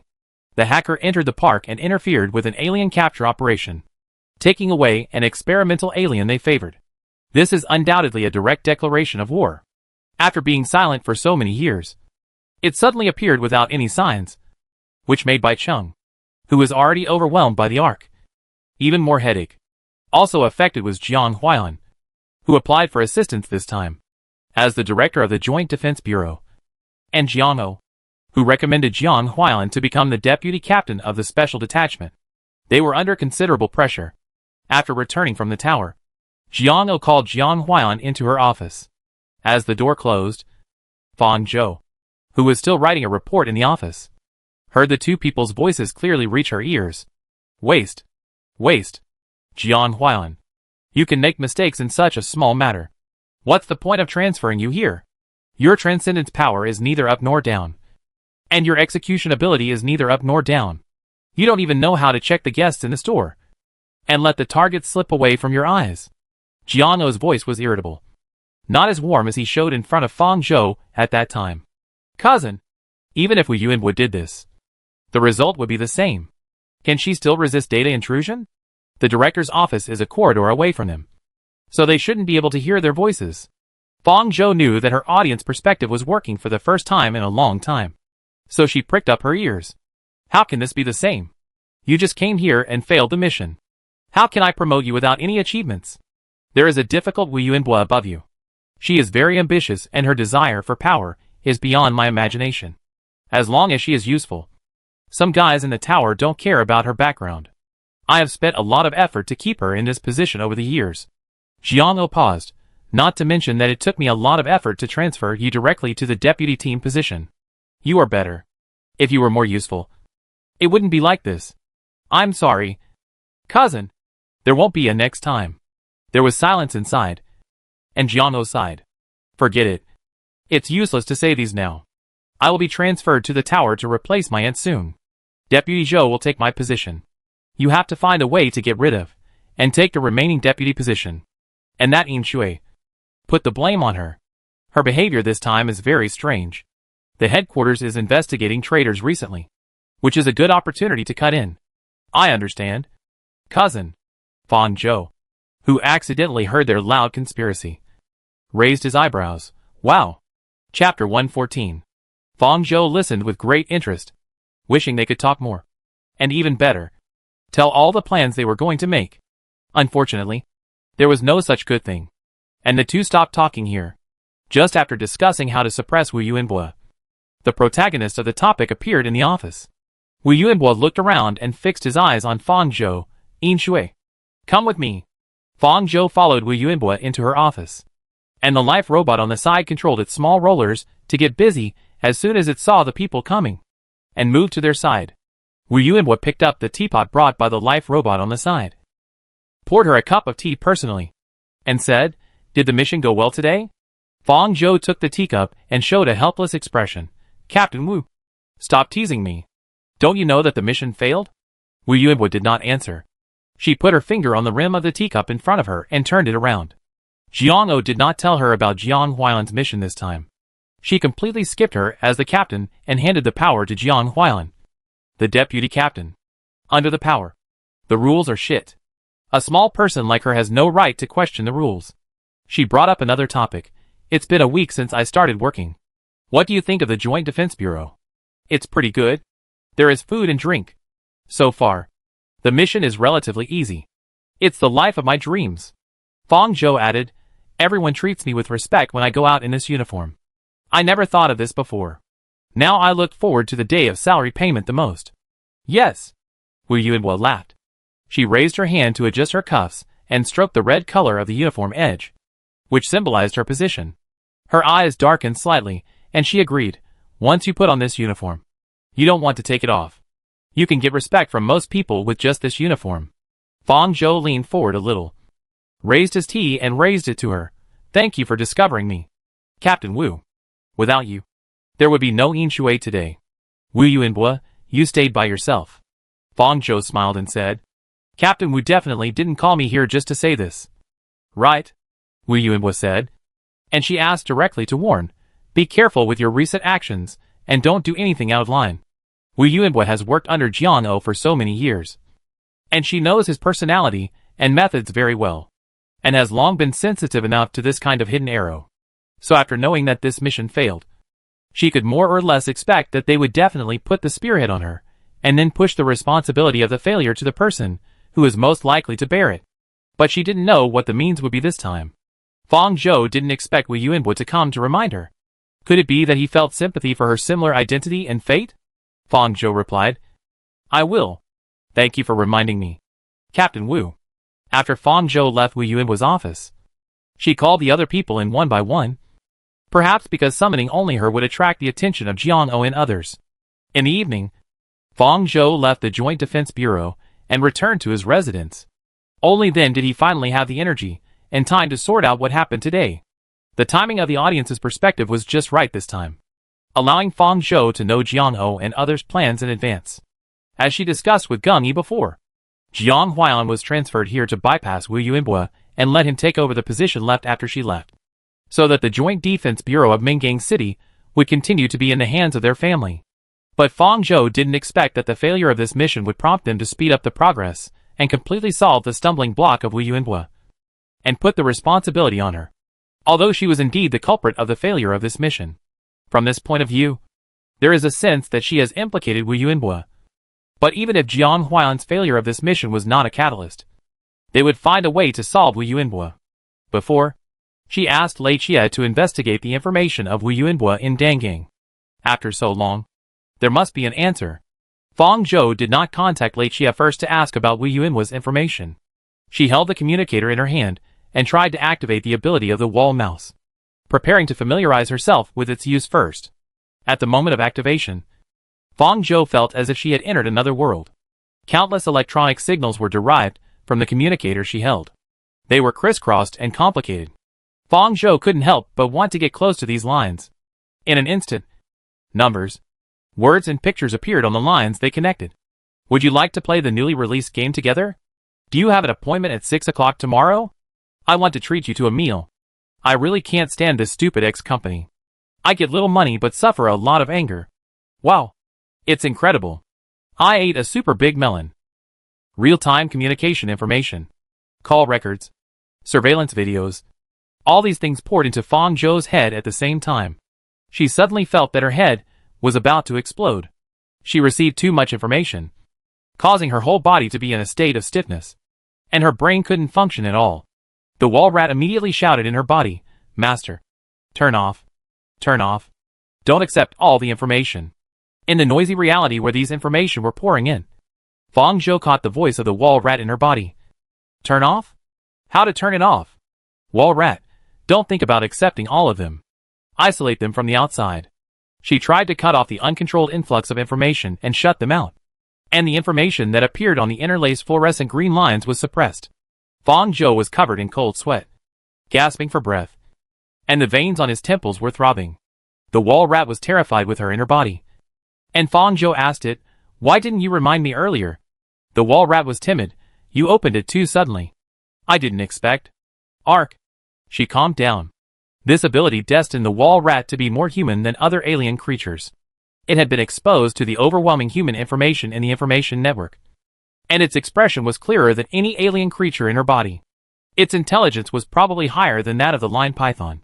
She rubbed her temples, closed her eyes, and put her attention back. When she stopped trying to figure out all these things, their information would no longer come out. Ark eliminated the communication information and retained the image transmitted to the signal tower in real time. Data? These are all from the surveillance cameras in Mingang City. In addition to the communicator, Fang Zhou also tried other electronic products that can send signal sources. Any item with a signal can be regarded as a medium to enter the data world.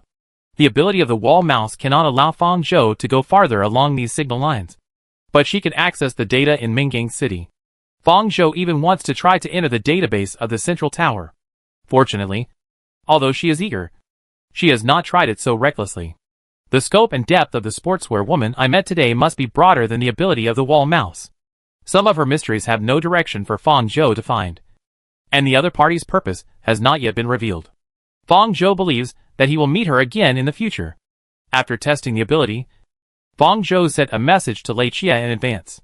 Fang Zhou, any news about the recent movements of Jin Xie?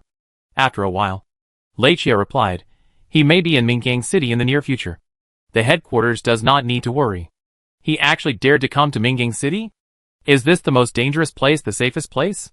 Fang Zhou could not help but tease in his heart. Lei Chia explained, he wanted to expand the industry to Minggang City before, and he must have made some preparations before that. Fang Zhou, no wonder. By the way, did you get any results for the information I asked you to investigate last time? Lei Chia, you are really good at forcing people to do things that are difficult.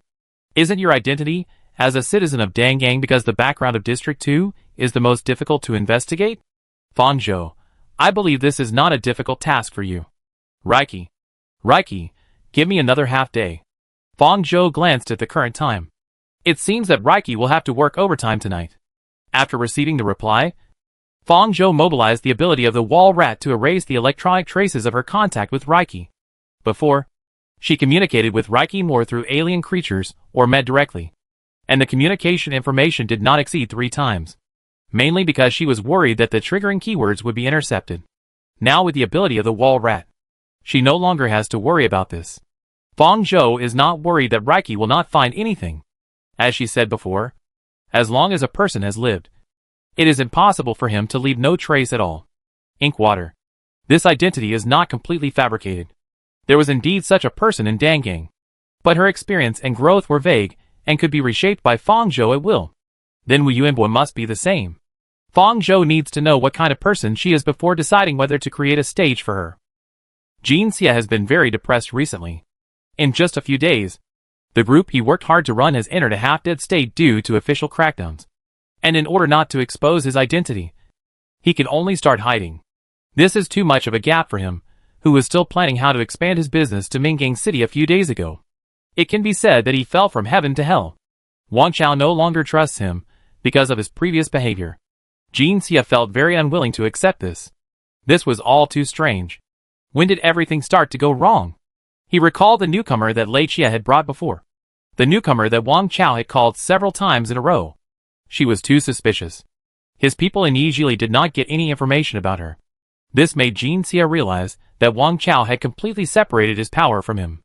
Not to mention trying to get any information out of Lei Chia and Shi Xiang. Could it be that Wang Chao wanted to give his position to the newcomer? Jin Xie felt absurd when he thought of this possibility. He always felt that his opponent was the doctor, and could only be the doctor. In the first 2 days, Jin Xie relied on some of the connections he had accumulated to find out why the official side was so troublesome. But because it involved the core information in the tower, those people cut off their relationship faster than anything else.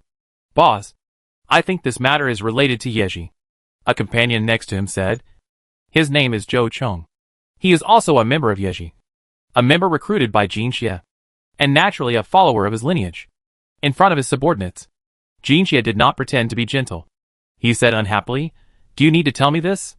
The reason why he did not go back to Yeji headquarters directly was because he considered this possibility. What Jin Xie can be sure of is that this is not Wang Chao's intention. The doctor can design him, and Lei Chia can also design him. The only thing is that Wang Chao cannot interfere in their party disputes. This is what he promised them before. He has always been a boss who keeps his promises. Although Jin Xie does not agree with the path chosen by Wang Chao, he still has some respect for Wang Chao who has brought him his current life. So he is willing to wait for him to die normally before starting the internal struggle. Who would have thought that such a change would happen at such a critical moment? As long as he does not understand the identity of the newcomer, Jin Xie will not dare to take action. But now, he is in crisis and surrounded by enemies. Right is difficult to operate. The only way out is to take Wang Chao's position as soon as possible. Boss, how long are we going to hide like this? Why not fight them? Lei Chia, and she can't do anything to him. So can others? Chapter 115. Lei Chia kept his word and sent the information he found that might be related to Wu Yuanbo to Fang Zhou at 6 a.m. the next day. It seems that he did not sleep all night. It should be said that the timing was perfect. Fang Zhou could just read all the information he sent before going to the Joint Defense Bureau. The information about this person Lei Chia gave was not necessarily Wu Yuanbo. These were just some of the information found after investigating Dengang and Yanqing. And most likely the information of the person before Wu Yuanbo came to Mingang City. Just like the official organizations such as the Joint Defense Bureau could not tell that Fang Zhou was a fake after doing a background check on Yin Shui. It was unlikely that Lei Chia could do better than the official. The fact that he could find these had already proved his ability in obtaining intelligence. Fang Zhou quickly browsed through them. There was not much information, so she summarized them all in 2 pages. When she saw the last row, her eyes paused briefly. And then she erased the data information transmitted with Lei Chia. After reading Wu Yuanbo's information, Fang Zhou threw the communicator into the mouth of the lion python. A new day starts with work. After doing these, she made a quick breakfast and took the tram to the Joint Defense Bureau. Morning. Gang Yi greeted her. Good morning. Pei Liangji also nodded to her. Only Duanja had a sour face as usual. You all came so early. Fang Zhou took a glass of water and returned to his seat. Hey. Unlike me, who has a commute time of at least half an hour. Why is it taking so long? Gang Yi was surprised. The tram in the park was running very fast. It took so long that Fang Zhou almost rushed here from the outer ring of Mingang City. Fang Zhou spread his hands and said, I have nothing in my pocket now, and I am still in debt. I can only make do with what I have. It's okay. I will get paid soon. Gang Yi patted her shoulder sympathetically. These few days of getting along almost made Gang Yi forget that Yin Shui was originally a citizen of Dengang who was kidnapped and extorted because he had no money. Apart from anything else, our salary is still considerable. We can live comfortably in a place like Mingang City, where every inch of land is worth money. Then I really can't wait. Jiang Huan arrived later than Fang Zhou. As the deputy captain, he did not have an exclusive office like Wu Yuanbo. And his position was also set up in a special office. He was in a good mood, not affected by the failure of yesterday's mission at all, and greeted them, Good morning, everyone. Good morning, Deputy Captain Jiang. Several people answered in turn. Even Gang Yi, who was standing up for Wu Yuanbo, would not offend him openly. Deputy Captain Jiang. Yesterday's mission. Duanja hesitated and asked, Does it affect our performance evaluation? Unlike the previous situation of assisting the Xinjiang Joint Defense Bureau to encircle Fang Zhou, this time it was their special detachment's mission. And the direction and content of the mission were clear. According to the usual practice, failure would affect personal scores. Duanja had always wanted to work in the tower. Last time, he finally got the chance. The other 2 teammates were selected, but he returned to the Joint Defense Bureau. This made him feel ashamed of being returned. Even though Gang Yi, who usually quarreled with him and looked down on him, did not bring up this matter, Duanja always felt that everyone was laughing at him. He was more eager to perform in the tower. And now, he was particularly concerned about his daily performance. Jiang Huan looked embarrassed. And he sighed, I don't know this either. This time it was the result of my lack of experience. I will take the responsibility on myself. Deputy Captain Jiang. After saying this, Duanja looked at him differently. If he had only respected Jiang Huan because of his background before, now he respected him from the bottom of his heart.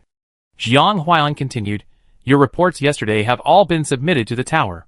This mission involves some core information. It's not just our problem that it will fail. Don't think too much. Fang Zhou. If she hadn't heard the conversation between Jiang O and Jiang Huan yesterday, she would have almost believed it. His work ability is another matter. He is as good at pretending to be a good person as his cousin. However, if they want to cover up the mistake of letting the target person go in Jiang Huan's command, they can only rely on a bigger mistake to temporarily attract the attention of others. In yesterday's operation, she was the only one who had direct contact with their target, and the only team member who had blank time. If she were Jiang O, she would mainly use these 2 points to make a fuss. Just like the entry point she mentioned yesterday. Just as Fang Zhou guessed. Half an hour later, a man and a woman appeared at the door. The medals on their chests were dark red towers, symbolizing the identity of the supervisory department in the Joint Defense Bureau. Who is Yin Shui? Come with us, one of them said. I am. Fong Zhou raised his hand, with a puzzled look on his face, and stood up and walked over. Is this the supervisory department? Why did they call Yin Shui? After Fong Zhou and the people from the supervision department left, Geng Yi whispered. Pei Liangji frowned and shook his head. I don't know. I hope nothing happened. Duanja said excitedly. What did she do to attract the people from the supervision department to come and arrest her personally? The supervision department is responsible for investigating violators within the official department. Being called by them is never a good thing. Duanja's eyes are full of gloating. Fong Zhou didn't know the discussion in the office after she left. She was taken to the statement room by two people from the supervision department. The light inside was dim, with a metal table and chair, and a heart rate monitoring instrument next to it, connected to the only chair that could be sat on. Fong Zhou has become extremely sensitive to cameras over such a long time. She conservatively estimated that there were at least 5 pinhole cameras installed inside, capturing every move and expression of the people inside. What's going on? Have I done something wrong? Fong Zhou asked in confusion. The two did not answer her question. After bringing her in, they left without saying a word, leaving her alone inside. After she stood there for half a minute without knowing why, a slightly low male voice came from the room. Hello. Officer Yin Shui. Please sit on the chair. Fong Zhou looked around, as if looking for the source of the voice, and finally sat on the chair obediently. After she sat down, the heart rate monitor next to her started running, showing her current heart rate. A square grid opened on the ceiling above the table, and a folding arm unfolded from above. Connected to the bottom of the folding arm was a dark lens, and its flashing red light could be vaguely seen, indicating that it was running. There were so many cameras installed here, and they specially called this thing, probably to increase the sense of oppression. After entering this space, Fong Zhou knew that he should be completely imprinted. The voice continued, Please look at the camera and state the content of yesterday's mission from beginning to end. Please do not miss any action you did during the mission. Ah? Okay. Yin Shui looked confused for a moment, and after thinking for a while, she began to verbally describe the content of yesterday's mission in detail. I heard the other party whispering insults and pulled her. Duanja and I checked separately. In the end, Deputy Captain Jiang let us come back. That's about it. After finishing the whole process, there was no sound in the statement room for a while, and Yin Shui couldn't help but say, Can I ask? What are you doing now? Please repeat it again. The voice suddenly said. What? Please repeat it again. Although she didn't quite understand what their intentions were, she could only cooperate with the investigation. I know. Finally, Deputy Captain Jiang asked us to come back. Please repeat it again. Please repeat it again. Please repeat it again. Please repeat it again. Please repeat it again. Once, 3 times, 5 times, 10 times, 20 times, 50 times. In the end, Yin Shui didn't know how many times she had repeated the same sentence. Because of the constant repetition, her mouth was dry, her throat was hoarse, and her emotions gradually became irritable. The heart rate detection on it also became unstable during this process, and then became stable again after repeated repetitions. They had no evidence and could not use extreme means, so they could only verbally ask her to repeat the situation of that day over and over again, using this mental torture method to capture her mistakes in the process, and then record them with the camera. After countless times, the voice finally stopped repeating please repeat it again and started asking, Why did you suddenly catch that person? Because I heard her scolding us. I remember writing this in the report, and I just repeated it at least 100 times. She put her hands on the table and said hoarsely, Running dog? As far as I know, you have not been in the Joint Defense Bureau for a long time, and you should not have such a strong sense of belonging here. How could you attack the people because of such a sentence? The camera in front of her was like the eye of judgment. As long as she looked up, she could see it. Yin Shui was silent for a while. In her silence, the instrument monitoring her heart rate next to her jumped up again after just calming down. After a few seconds, she leaned forward, her eyes fixed on the dark camera in front of her. Officer, are you the kind of good gentleman who doesn't talk back when scolded or hit? No. The voice paused. Please answer why you attacked the people because of such a sentence. I'm not, but I used to be. Yin Shui showed a certain degree of irritation before coming to Minggang City. I would bite off a piece of meat from anyone who provoked me. But during the time I came to Minggang City, I bowed and scraped to the rich people here, and didn't talk back when scolded. After leaving Dangang, it seemed that I was the only beggar in the world. The little arms dealer I kidnapped was injured and bleeding because of his own mistakes. But he yelled at me and asked me to kneel down and kowtow to apologize to him. Now that I'm wearing this outfit, why do people still look at me like that? After saying that, she stared at the camera and asked back, why? Do you look down on me too? As expected, any normal person who spends too much time here will always become impatient and difficult to disguise. But Yin Shui's reaction is indeed beyond these people's assumptions. But it is reasonable enough. The voice was silent for several seconds before saying, today's statement is over. Officer Yin Shui, thank you for your cooperation. The tightly closed door opened. Light fell in from outside. Yin Shui immediately stood up from the chair and ran out impatiently. Until she left the statement room. She raised her hand to wipe the sweat on her chin. And the expression on her face changed suddenly in an instant. Her throat was so dry that it hurt, as if there was a fire burning. Fang Zhou felt that she couldn't say a word now. She glanced at the time. It was already 7 o'clock in the evening. It had been more than 8 hours since she was brought into the statement room. Without a special mission, Geng Yi and his people had probably gone home after get-off work. She walked forward a few steps, leaned against the wall on one side, closed her eyes and relaxed. In that high-pressure environment, repeating the same thing for 8 hours. In the last moment before she got rid of Yin Shui's identity, Fang Zhou still felt that there was a dark camera facing her eyes. She quickly suppressed the mental fatigue. For her, this fatigue was not even 1/10 of the fatigue after excessive use of mental control. It was just that she had to control herself to become Yin Shui and cooperate with the heart rate monitor, which made her even more tired. Just as she guessed, Jiang O and his team's entry point was indeed in these two places. In the statement room, she played the role of Yin Shui very well and briefly became the person she half-created. Yin Shui is just a scapegoat who was blamed. The information gap between Jiang Huaiyan and the truth made it impossible for them to really find the doubts about her identity. But it was more than enough to shift the responsibility and attention to her. Jiang O is a psychic. If she really wants to investigate the spy, she can get the answer by interrogating him personally. But she can't do that because in her eyes, Yin Shui is not a real spy, but a hat she wants to put on her. The central government still needs Yin Shui's ability, and it can't directly use the ability of mental control to make her a spy. If the other side wants to recover Yin Shui's ability and notices this, it will leave her with hidden dangers. Now she can only be temporarily suspected of being a spy, blocking Yin Shui's way up in the Joint Defense Bureau or in the tower. As a citizen of Dangang, Yin Shui, there is no backup to rely on. When Yin Shui's power is no longer needed, she can be easily thrown away by accusing her of a crime. Even Fang Zhou couldn't help but sigh that the politician's methods are really dirty. Wu Yuanbo must have suffered a lot of such open and secret attacks over the years. What is her ability? She can actually break out of such an environment with such a background. Fang Zhou began to be interested in her. Just as Fang Zhou was thinking about this, she heard footsteps. She opened her eyes, and a bottle of water was handed to her. She raised her head, and the person standing in front of her was Wu Yuanbo. Yin Shui, who Fang Zhou imitated, was at least 1.7 meters tall.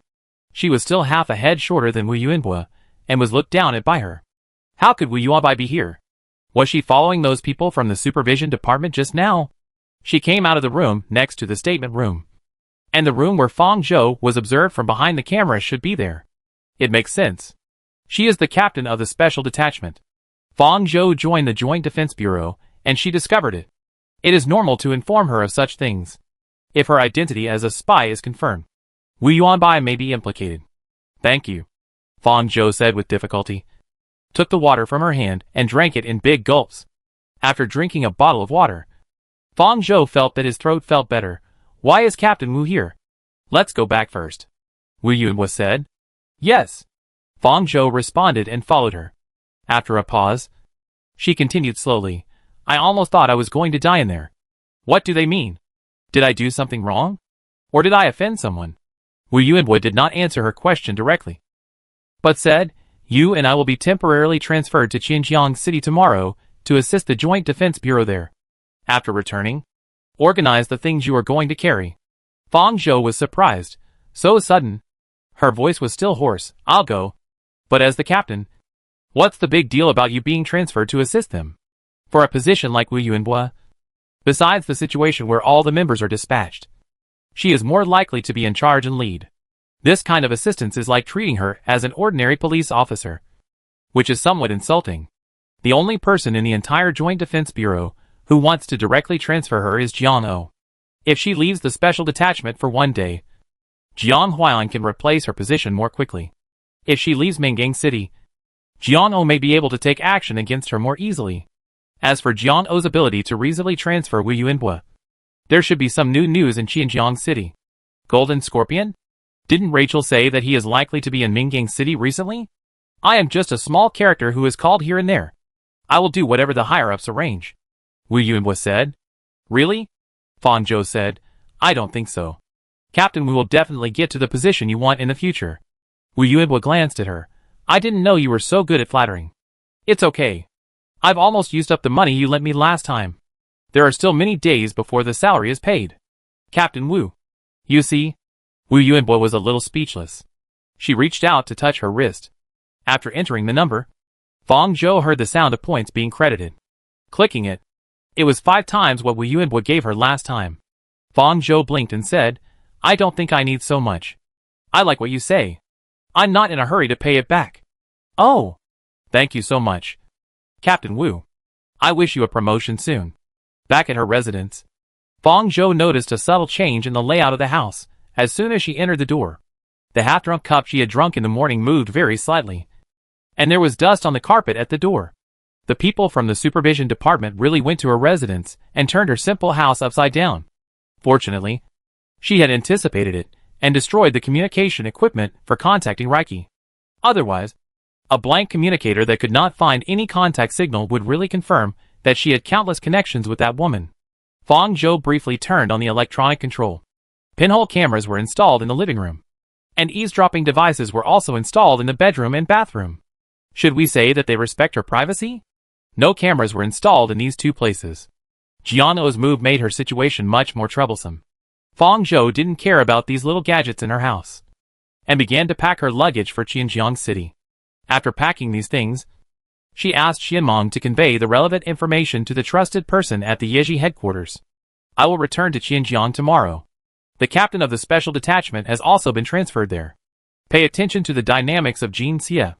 He is probably no longer in Mingang City. The next day, Fang Zhou and Wu Yuanbai went to Xinjiang City together.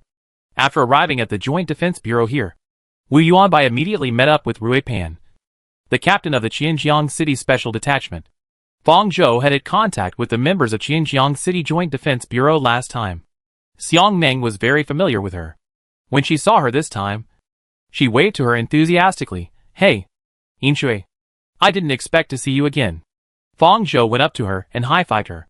Seeing that she had changed into combat uniforms, he asked, Are you ready for the mission?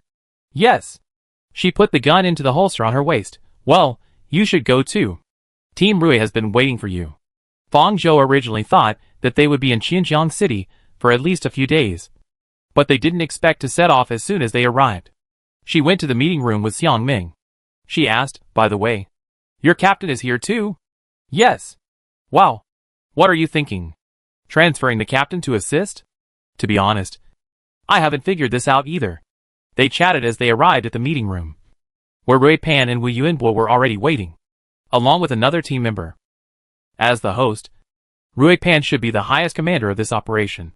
After everyone arrived, she actually asked Wu Yuanbo, I forgot to ask. Captain Wu, are you in charge or am I in charge? Wu Yuanbo paused at one point and said, You command. Yin Shui and I will act together. Okay. Rui Pan said calmly, Well, if possible, I don't want to use my brain. But I heard that you are less likely to make mistakes, so I will reluctantly command. Fang Zhou wrote down these words. Rui Pan made people feel drowsy when she spoke long sentences. She could feel that there was no flattery in her conversation with Wu Yuanbo. She really believed that Wu Yuanbo's decision was more useful than hers. There must be a reason for this. Is it related to Wu Yuanbo's ability? Rui Pan sent the information to several people. This person is a transcendent criminal who escaped from our Joint Defense Bureau before. His ability is Poison Fog, which belongs to the ability of large-scale attack. Level A. We haven't heard from him for many years. I thought he was dead a long time ago. But I didn't expect him to appear at this time. And he turned into a manager of a company. This characteristic of making people sleepy when speaking long sentences is more obvious in the process of sorting out intelligence narration. Looking at Xiang Meng and Fu Ninggle, they seem to have been used to it. Captain Rui, can you get straight to the point? Wu Yuanbo couldn't help interrupting. When Wu Yuanbo said this, Xiang Meng and others stood in awe. After so many years, finally someone dared to say this directly to Captain Rui. Oh, okay. Rui Pan rubbed her fluffy red hair and said, the target this time is him. The specific information has been sent to you. Just take a look.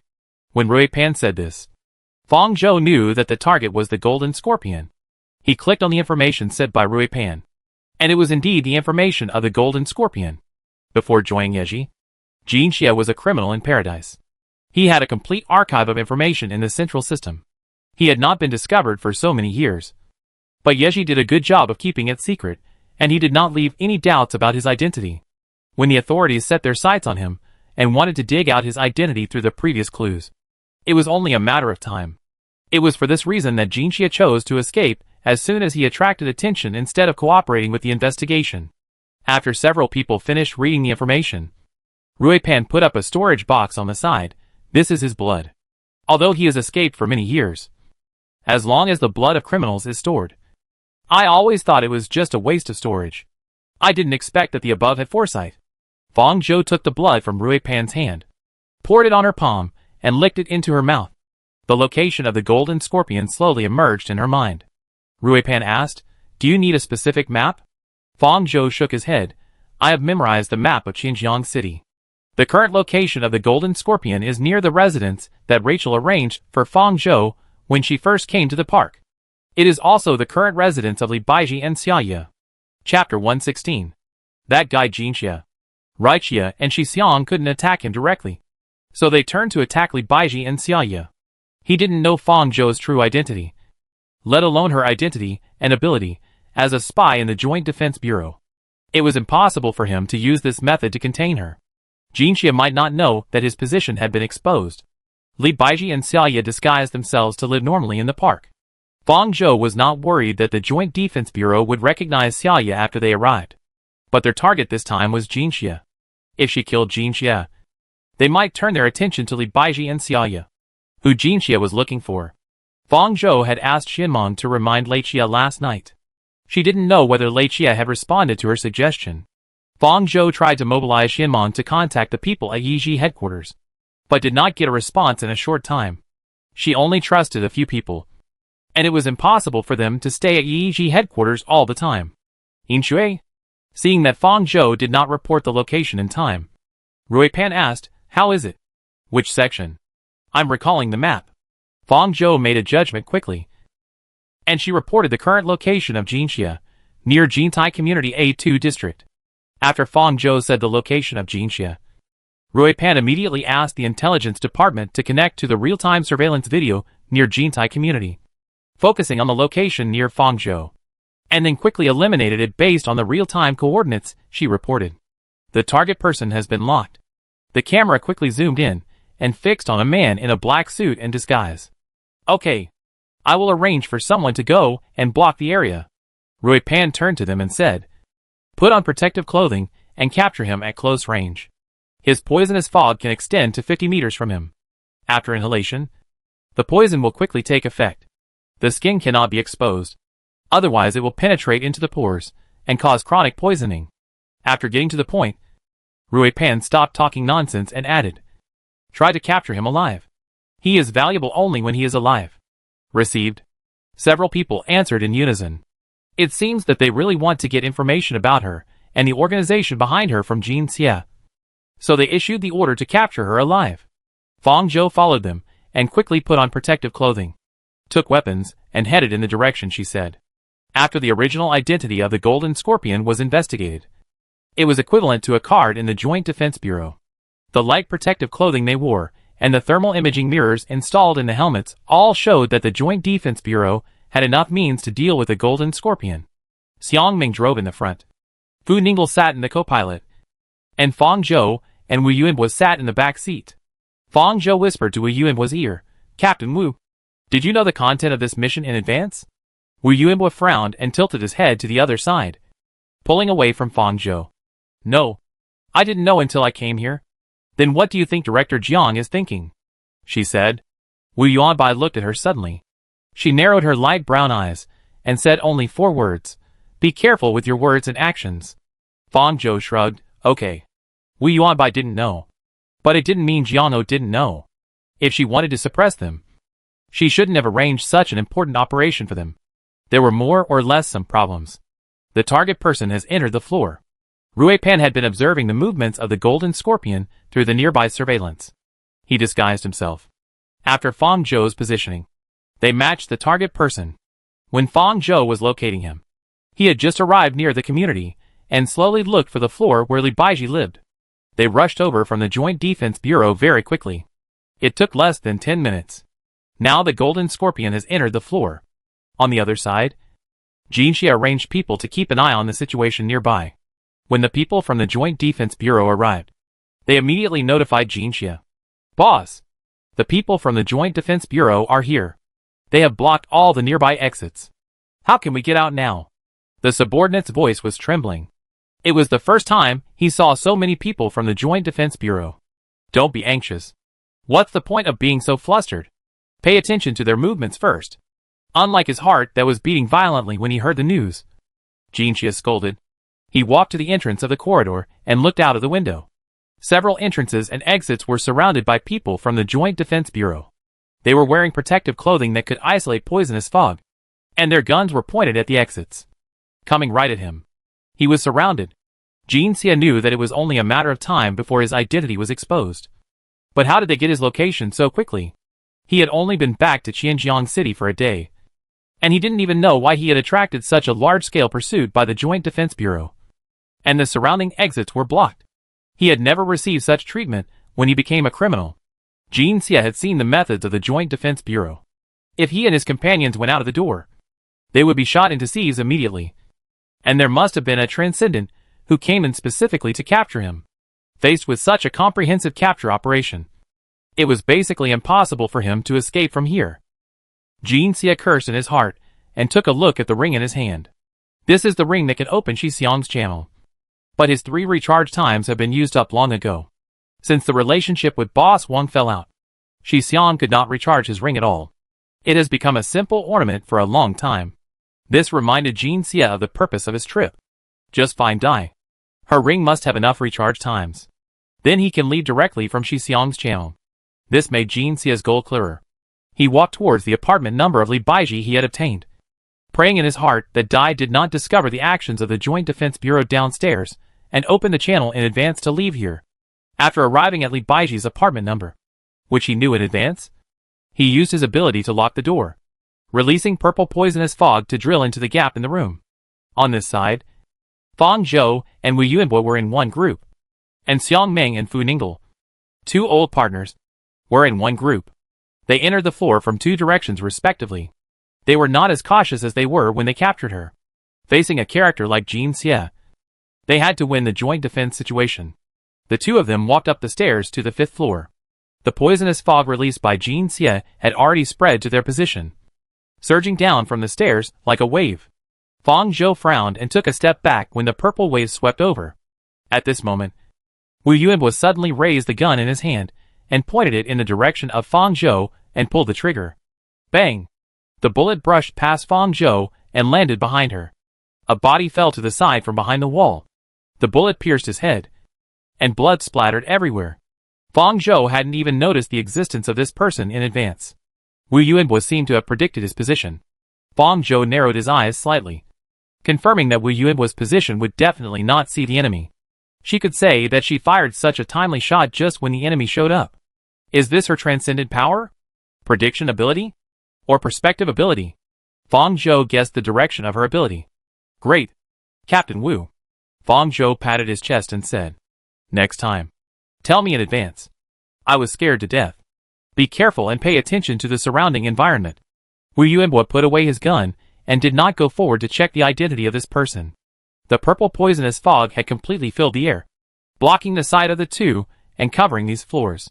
Rui Pan, who was observing the situation in the Joint Defense Bureau based on the surveillance on the floor, could not see the situation inside, as the poisonous fog of the Golden Scorpion was released to cover the site. Wu Yuanbo and Fang Zhou turned on the thermal imaging mirror in the helmet. Through the thermal imaging mirror of the helmet, they could see the figure in the fog to prevent sudden attacks.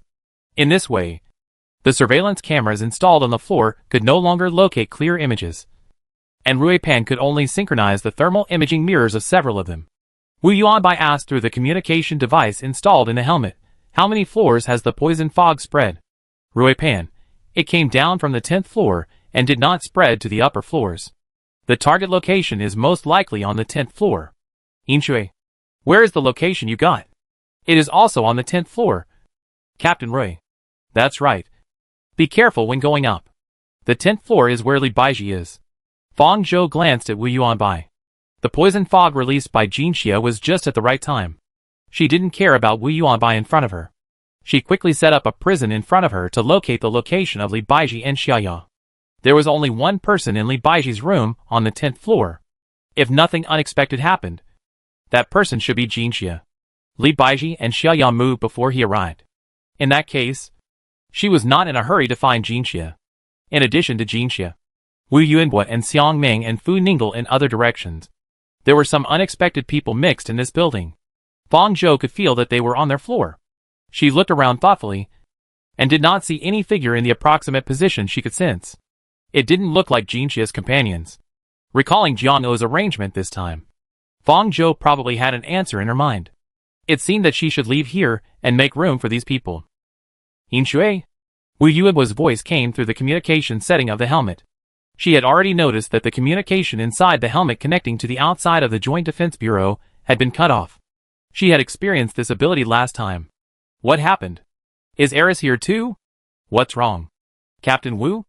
Fang Zhou and Wu Yuanbo were in the same space, and could use the communication device to communicate. "Can you still contact Captain Rui?" Wu Yuanbo said. "No. Captain Wu. This feels a bit familiar. Could it be?" The person who released his ability hesitated and said, "Do we still need to go up?" "Forget it. I'll go forward first." After speaking, Fang Zhou walked towards the stairs without waiting for Wu Yuanbo's reply.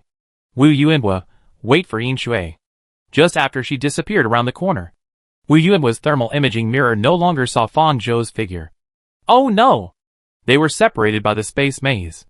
Yin Shui's behavior seemed suspicious at this time, and he did not follow Wu Yuanbo's arrangement. Rui Pan on the other side was also shocked by this change. All the surveillance connected to the Joint Defense Bureau that could monitor the movement was disconnected, including her contact with the police officers who surrounded the floor. Rui Pan couldn't help but burst out a few dirty words in her heart. She grabbed her hair and collapsed. Why is she everywhere? How many times has this happened? Why can't I encounter Eris in every mission recently? She still has her damn space maze. Are those people in the tower eating free rice? Why haven't they figured out a way to deal with it? But on second thought, they went to capture Jin Xia this time because he was related to Eris. The location where she appeared the last 2 times was in the company managed by Jin Xia. It was not impossible that she would appear here this time. Rui Pan felt powerless, and could only report the news immediately at this time. The appearance of Eris made the whole thing difficult to handle. The action that was originally bound to succeed became confusing because of this change. No one knew what she wanted to do this time. After Yin Shui left, Wu Yuanbo was the only one left in the whole space. She tried to go up and down 2 floors, and she would eventually return here without any accidents. Did Jiang O know that Eris would appear at this time? No. She probably didn't know. And this was definitely beyond her expectations. Thinking of this, Wu Yuanbo suddenly stopped and stared at her feet. She raised the gun in her hand, and a red and green human figure appeared in the thermal imaging scope. A figure suddenly emerged from the shadow under her feet at this time, and she dodged back as if she had predicted it in advance. A light blade rubbed her neck, leaving a burn mark on the wall next to her. Wu Yuanbo also shot at the position where this person appeared. This shot did not focus on the enemy. He reacted very quickly. He should have specially trained his body speed.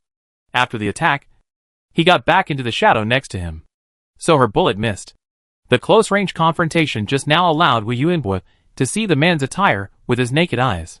He was also wearing protective clothing that blocked the poisonous fog. Wu Yuanbo frowned. Is he an accomplice? Is his ability to hide in the shadows?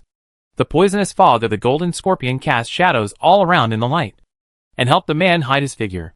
The thermal imaging device in Wu Yuanbo's helmet could not capture his figure after he escaped into the shadows, which made this ability more difficult to deal with.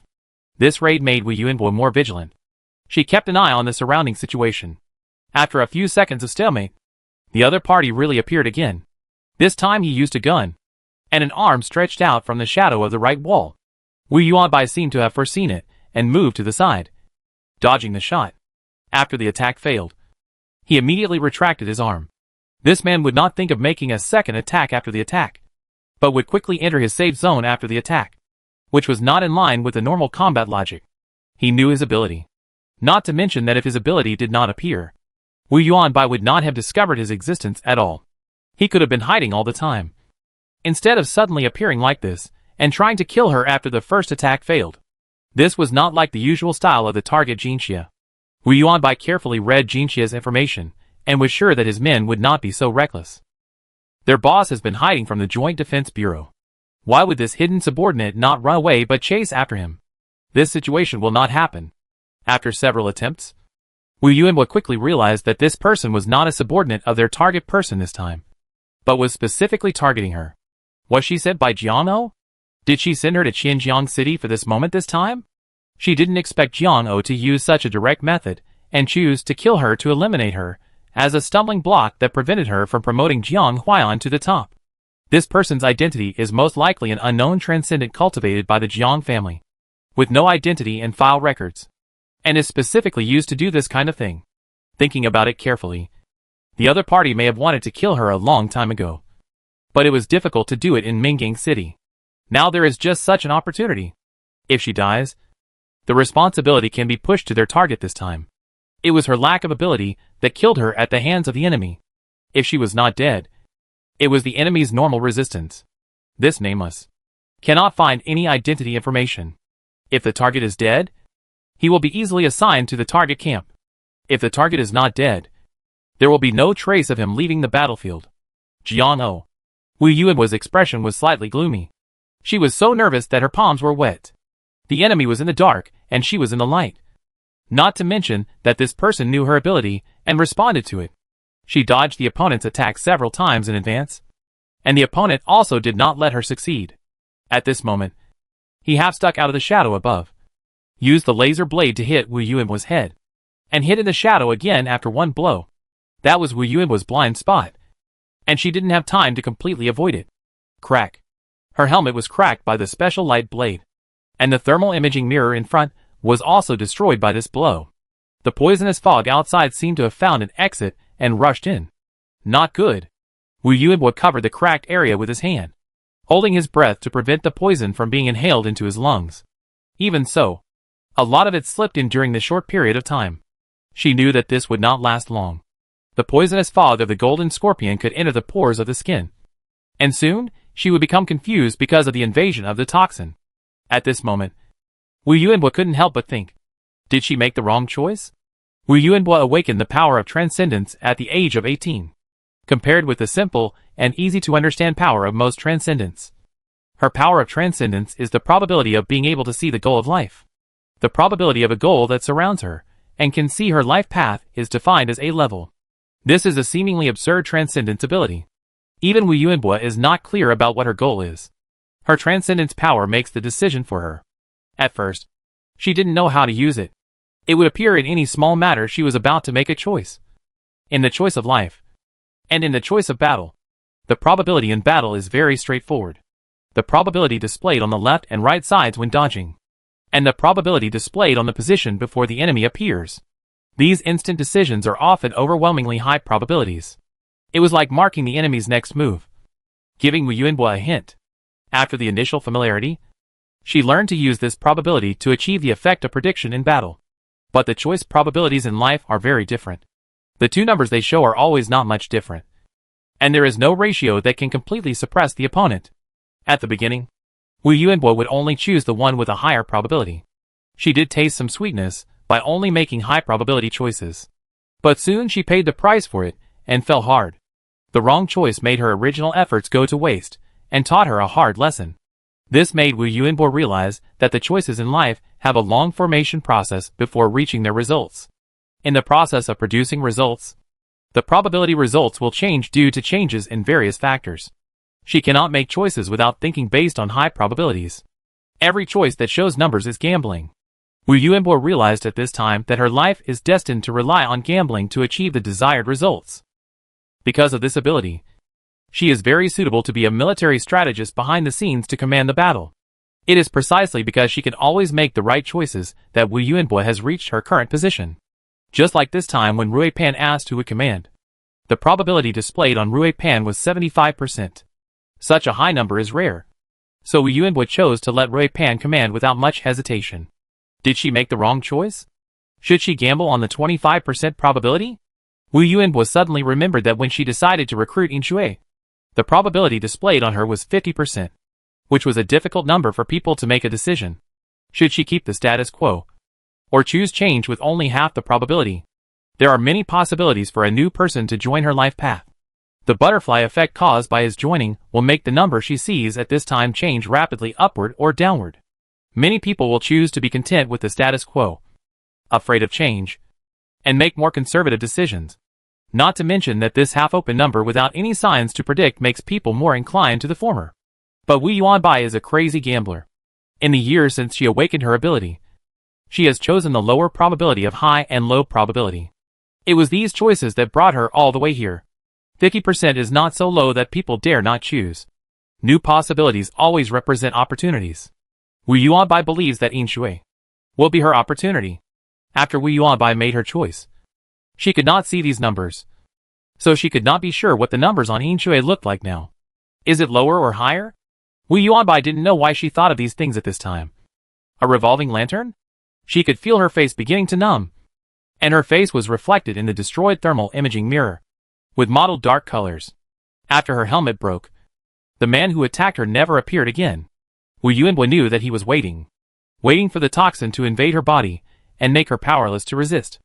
At this moment, Wu Yuanbo felt the wind blowing on the protective suit, making a slight rustling sound, which was very abrupt in the indoor environment.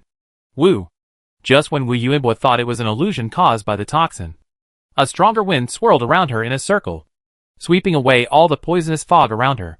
It also split a new path in the purple fog ahead, and a figure came towards him. It was Yin Shui. What's going on? Whose ability is this? Wind? Yin Shui. In a flash, Wu Yuanbo connected everything that had happened recently. Her light brown eyes widened slightly. She recognized Fang Zhou's true identity. How could she be Yin Shui? If she was Yin Shui, where was the original, real Yin Shui? Captain Wu. Fang Zhou's voice came from the cut-off communication device. She walked in front of her, raised her hand and pressed the cracked part of Wu Yuanbo's helmet. With a smile in her tone, as a reward for you lending me money, I will help you get rid of Jiang O and Jiang Huayan. Okay. Compared to the captain of the special detachment, I think the position of the director of the Minggang City Joint Defense Bureau is more suitable for you. Don't you think? Wu Yuanbai realized at this moment that Fang Zhou had left on purpose, deliberately placing her and the assassin in the same space maze, taking advantage of the struggle between her and Jiang O. But what does it matter if she knows? Wu Yuanbai has no choice this time. She saw the possibility that appeared on Fang Zhou again, which represented the possibility of whether she could move forward towards her life goal. It was the highest probability that Wu Yuanbai had seen in the choice other than fighting since awakening her ability, which was 99%. Chapter 117. Wu Yuanbo's breathing became heavy. Her heart was beating like a drum, and she felt her skin trembling and numb because of this number. What would Fang Zhou do if she refused? The answer was already obvious. Fang Zhou didn't think she would refuse. She took the initiative to expose her identity and offered her an olive branch of benefits. If she took the wrong step, she would be dead, because Fang Zhou had not yet solved the killer in the dark. That was why there was such a suspenseful number. Wu Yuanbo knew that Fang Zhou had contributed to her current situation. If it weren't for her space maze that created an excellent environment for the killer, she wouldn't have been forced into this situation. But what does it matter? Wu Yuanbo laughed. It is normal for people to use some means to achieve their goals. She doesn't mind becoming a pawn of others and taking a dangerous path as long as she can also benefit from it. Wu Yuan's light brown eyes shone slightly. She lowered her head and approached Fang Zhou, letting her voice come out from the helmet instead of the communication device. I think so too. No one would choose the 1% that is looking for death when there is a 99% possibility. Even Wu Yuan, a gambler. She chose to pick up the answer directly. Fang Zhou smiled and held out his hand to her. That's great. I'm glad we have the same idea. Wu Yuan shook it. And she whispered, this is a secret between the two of us. Right? Fang Zhou, of course. You will be in the position you want to be. We will help each other and not disturb each other. And the decline of either party will not affect the other. Wu Yuan took a breath. And she smiled. I have never heard such a beautiful word. Fang Zhou did not intend to win over Wu Yuan to join Yeji. She was different from those people in Yeji. Fang Zhou could see that Wu Yuan's direction had always been power, not rebellion. Wu Yuan would not let himself become a shadow man who could only appear in the dark.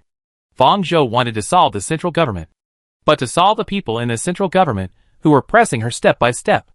She knew very well that she could not completely uproot this official system and make the central government no longer exist.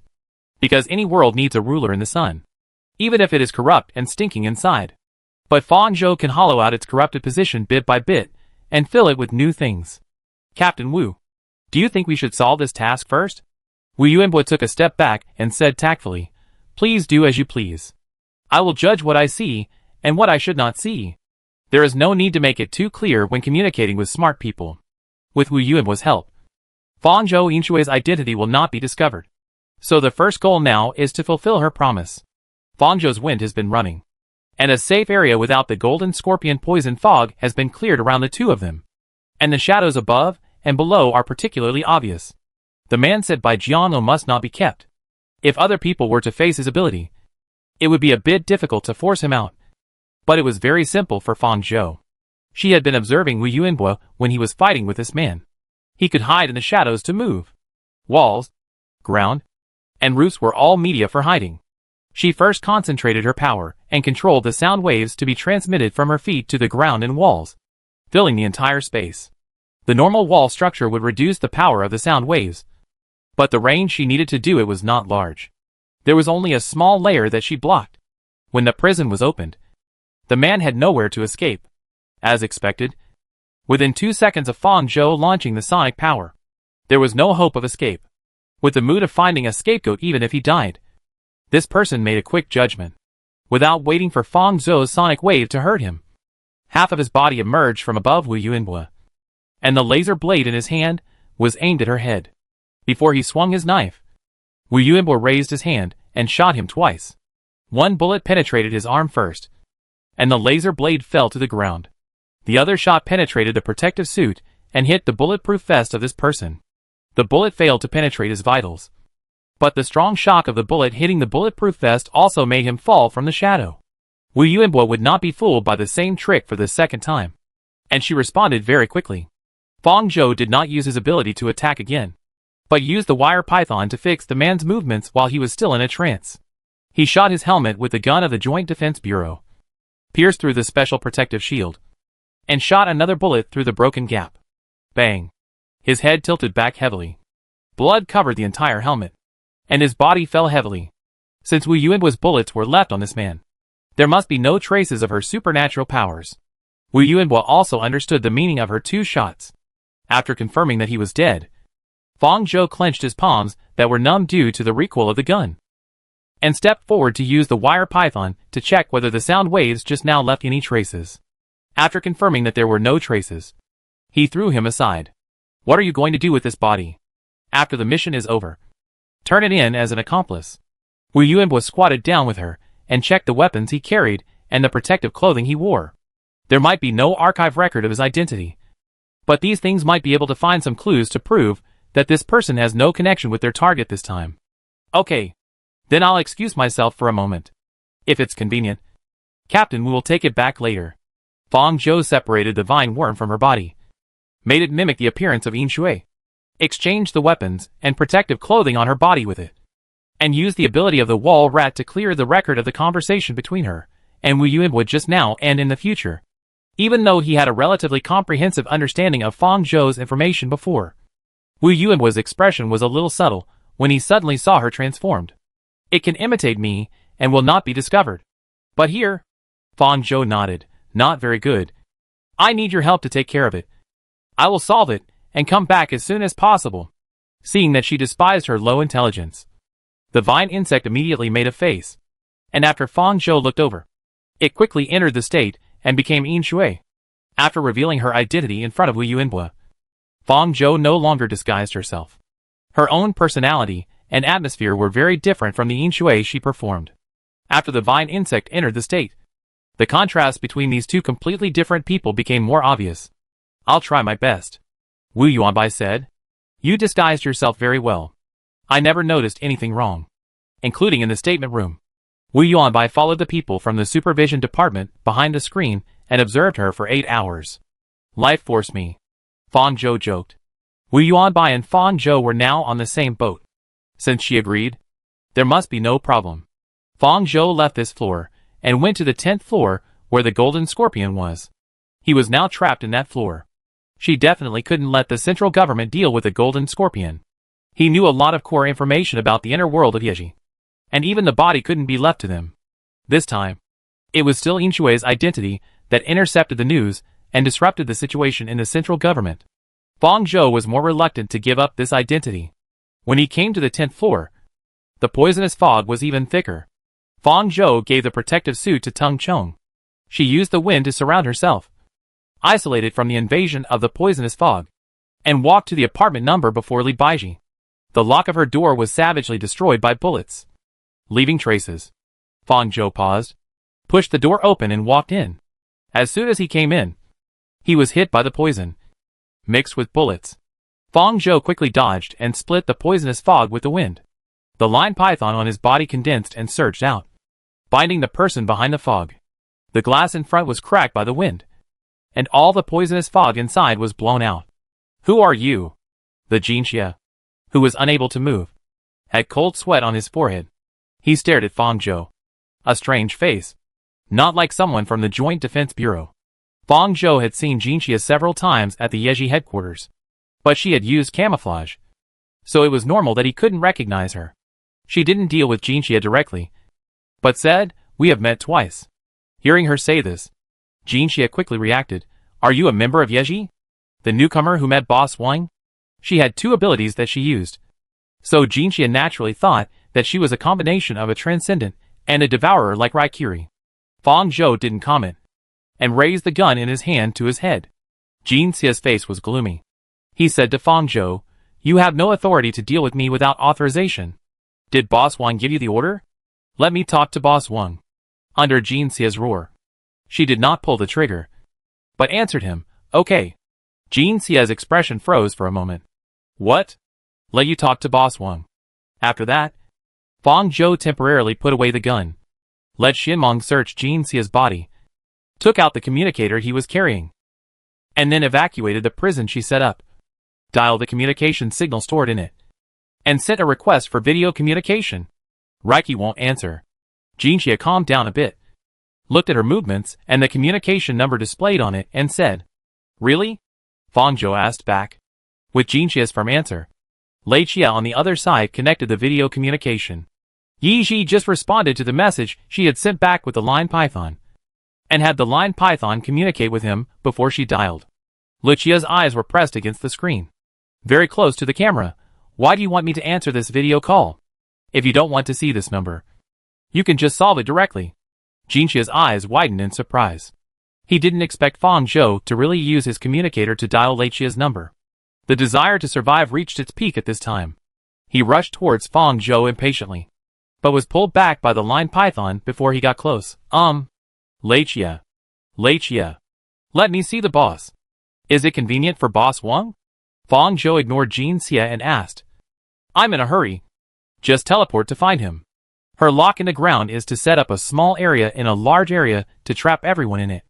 If she wants to make a call, she can only temporarily cancel the lock in the ground.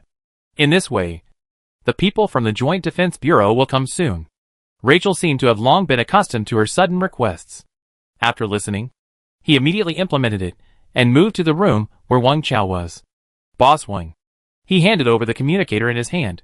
"It's Fang Zhou and Jinxia." Wang Chao took it, and the camera was aimed at his chin. He tried to adjust it, and his slightly pale face appeared in front of the screen, and his amber eyes looked at Fang Zhou at the other end. Seeing that he had finished adjusting, Fang Zhou pointed the camera at Jinxia. Seeing Boss Wang on the other end of the communication, Jinxia's voice became more urgent. Boss Wang, let me go this time. I will listen to your orders in the future. I will not have any second thoughts. And I will not covet things that do not belong to me. Jinxia. Wang Chao interrupted him. What do you want to do by looking for Dai? His voice was as gentle as ever. But the question he asked made Jinxia feel like he was falling into an ice cellar. And even his words of begging for mercy stopped abruptly. He couldn't answer this question. His action this time was to deal with Wang Chau's lineage. How could he say it out loud? Do you need me to let him go? Fang Zhou said. It's up to you, Wang Chao said, returning the communicator to Lei Chia. Jinxia looked ashen. Although he didn't know who Fang Zhou was, Lei Chia and Wang's attitude showed everything. He also knew the result he was about to face. At this time, he couldn't help but feel infinite regret for his arrogance. There are other things. Lei Chia took the communicator and continued to ask. Before he finished speaking, Fang Zhou had hung up the communication. Lei Chia, who was ignored by everyone. After cutting off the communication, Fang Zhou could feel that the people from the Joint Defense Bureau had arrived at this floor. Jinxia seemed to have something to say. After all, he was Wang Chao's subordinate. Considering the good cooperation relationship, Fang Zhou let him meet Wang Chao and got a reply from Wang Chao. Fang Zhou did not give Jinxia time to say anything extra. She pulled the trigger and shot a bullet in his head, then opened a passage for Xixian on the wall on one side. When Xiang Ming and Fu Ninggle approached the room with their guns raised, they saw the lion python emerging from her body, dragging the target character with its head shot into the transmission passage. Xiang Ming and Fu Ninggle reacted quickly and rushed in. The dark passage was completely closed before they stepped in, and they did not even see Fang Zhou's face in the end. Chapter 118. After the space maze was released, Xiang Ming and Fu Ninggle rushed over as fast as they could, but they were still a step late. Fu Ninggle panted. He stood up and reported to Rui Pan, "Sorry, Captain Rui. We are still a little late." "I saw it." Rui Pan had seen the scene just now through the camera outside their protective suits. She sighed. "It's better to go late. I don't want to collect the bodies of you two yet." Fu Ninggle / Xiang Ming. What kind of character is the other party that can make Rui Pan say this? They have experienced the power of this space maze in the previous large-scale operation. Fu Ninggle was a little puzzled. "Captain Rui, isn't the target the criminal who used the poison mist? Who took him away? His accomplice?" Xiang Ming. Whose accomplice would shoot his own people in the head? Fu Ninggle. Rui Pan also felt that things were getting confusing. She originally thought that Eris and the target person this time were in the same camp, but she didn't expect that the other party would kill him directly and take his body away, which made the answer to this question vague. The probability of them encountering Eris is too high. For the lives of his men, Rui Pan plans to apply for the right to know of the special detachment after returning from this mission. Rui Pan did not answer Fu Ningle's original question, but changed the subject. "Search this room. Don't miss any corner." With his captain, Fu Ninggle knew that this was not information they could access, so he had to start surveying the environment with Xiang Ming. The display inside the helmet showed that there was almost no poisonous fog left in the room. The room where the target character had stayed was even cleaner than the corridor. Xiang Ming glanced at the broken French window in the living room. At this time, footsteps were heard from behind, and the two turned their heads. It was Wu Yuanbua and Yin Shui who followed them. The cracks on Wu Yuanbua's helmet were particularly obvious, and there were slight spots of toxin invasion on his face, which attracted the attention of several people. "Captain Wu, your helmet." Rui Pan saw the situation of Wu Yuanbua through the cameras of others. "Nothing serious. Just a slight poisoning. There are corpses of the target character's accomplices on the 5th floor. You can arrange for the logistics department to collect the corpses." After explaining the general situation, Wu Yuanbua looked around and asked, "Where is the target character? Dead? He has left through space teleportation. Do you want to go back and clean up the poison first?" "No need." Wu Yuanbua refused. Rui Pan did not force it. She asked, "Yin Shui, can you still get the target character's location?" Wu Yuanbua looked at Yin Shui, who was transformed by the vine insect next to her. She reacted a little slowly. When Wu Yuanbua was about to rescue her, she answered Rui Pan, "The target is dead. and the location has disappeared. The alien creature spoke in a slightly flat tone, with a sense of stiffness, which was different from Inshui played by Fang Zhou. Fortunately, Rui Pan and the others did not have much contact with Inshui, so they could not notice such small details. If it was as stupid as Fang Zhou said, it should not be able to answer such questions. Most likely, she had anticipated it in advance and told the answer to the alien creature to deal with it. After knowing that Inshui was Fang Zhou, the more Wu Yuanbai recalled every action before, the more frightened he felt, including this time. Inshui was with her, Wu Yuanbai, and one of them shot a bullet on the people sent by Jiano, while Fang Zhou solved their target person, leaving a back view when the two arrived, completely separating Inshui from herself. Who would have thought that they were actually the same person, even though they knew that she had an alien creature that could mimic her? The information gap and thinking limitations made them never think about this.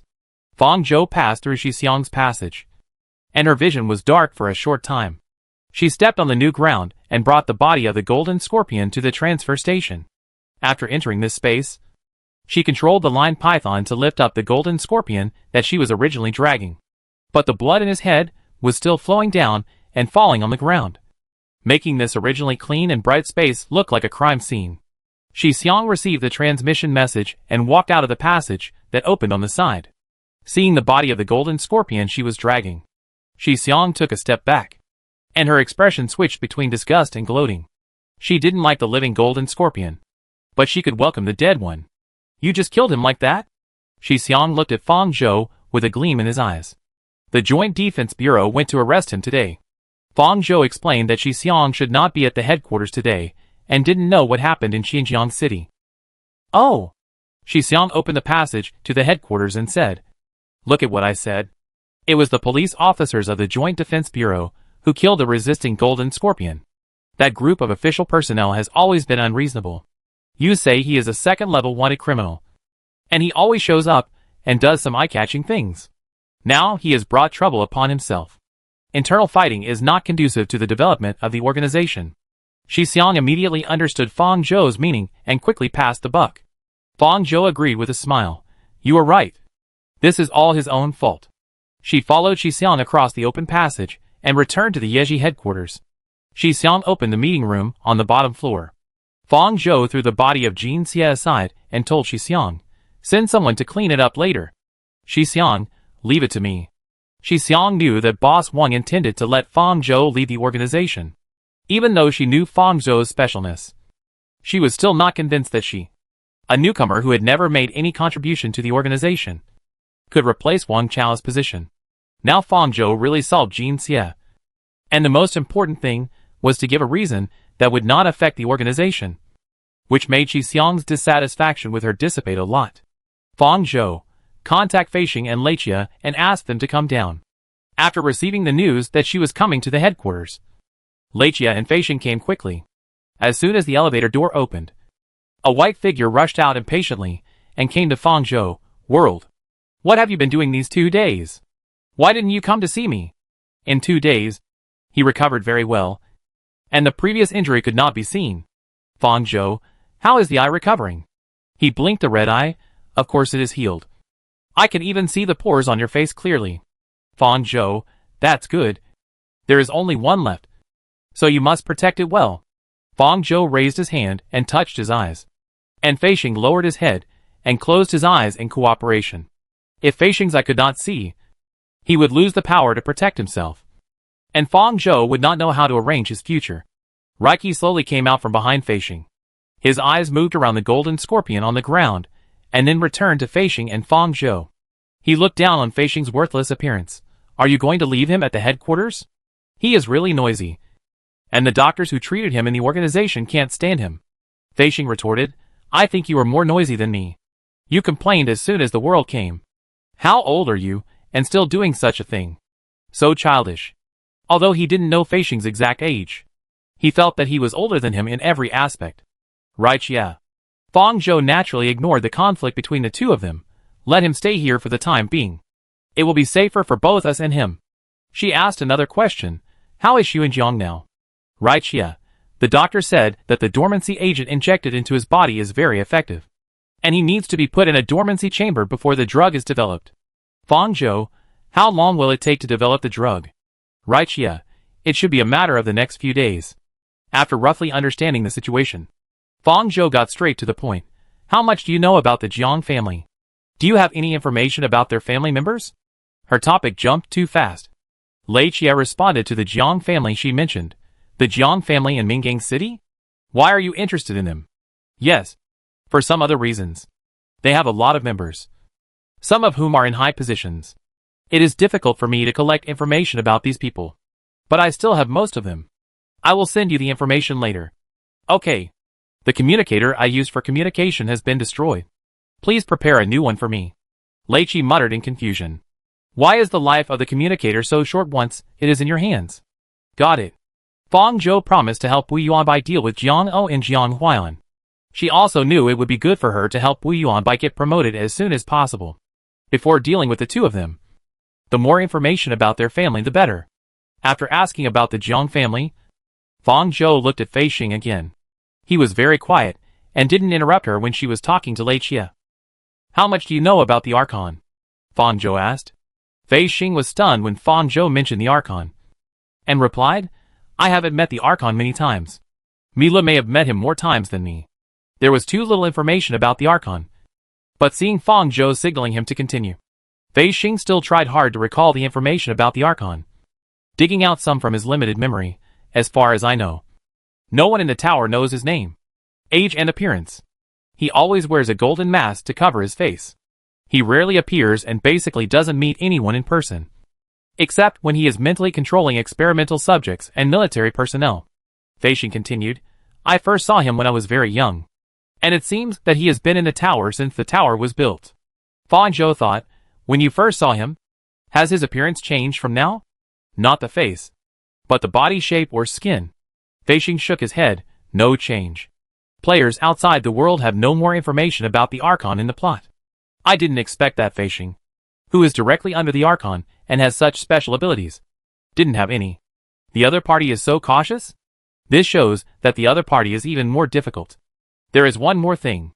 Fei Xing seemed to remember something, and he added, I have never seen him leave the top floor of the tower. Leave the tower. Chapter 119. Never left the top floor of the tower? Is there something that binds the Archon to the tower? Fang Zhou wrote down Fei Xing's words, but he was not completely sure of it. Fei Xing did not know the Archon's specific appearance and name. Even if he left the tower, Fei Xing might not have noticed it. In addition, with the Archon's power system, it should be very simple to erase part of a person's memory. After saying this, Fei Xing really couldn't remember anything. He shook his head, I don't know more. Before he was out of the control of the tower, Fei Xing was most afraid of communicating with the Archon, especially afraid of the Archon's personal orders. In the past, he would never think of inquiring about his information, which he had already summed up after searching his brains. Okay, I got it. He couldn't remember more, so Fang Zhou didn't force him. After the incident at the Joint Defense Bureau was over, a separate report would be made. The vine bugs couldn't hold out for long.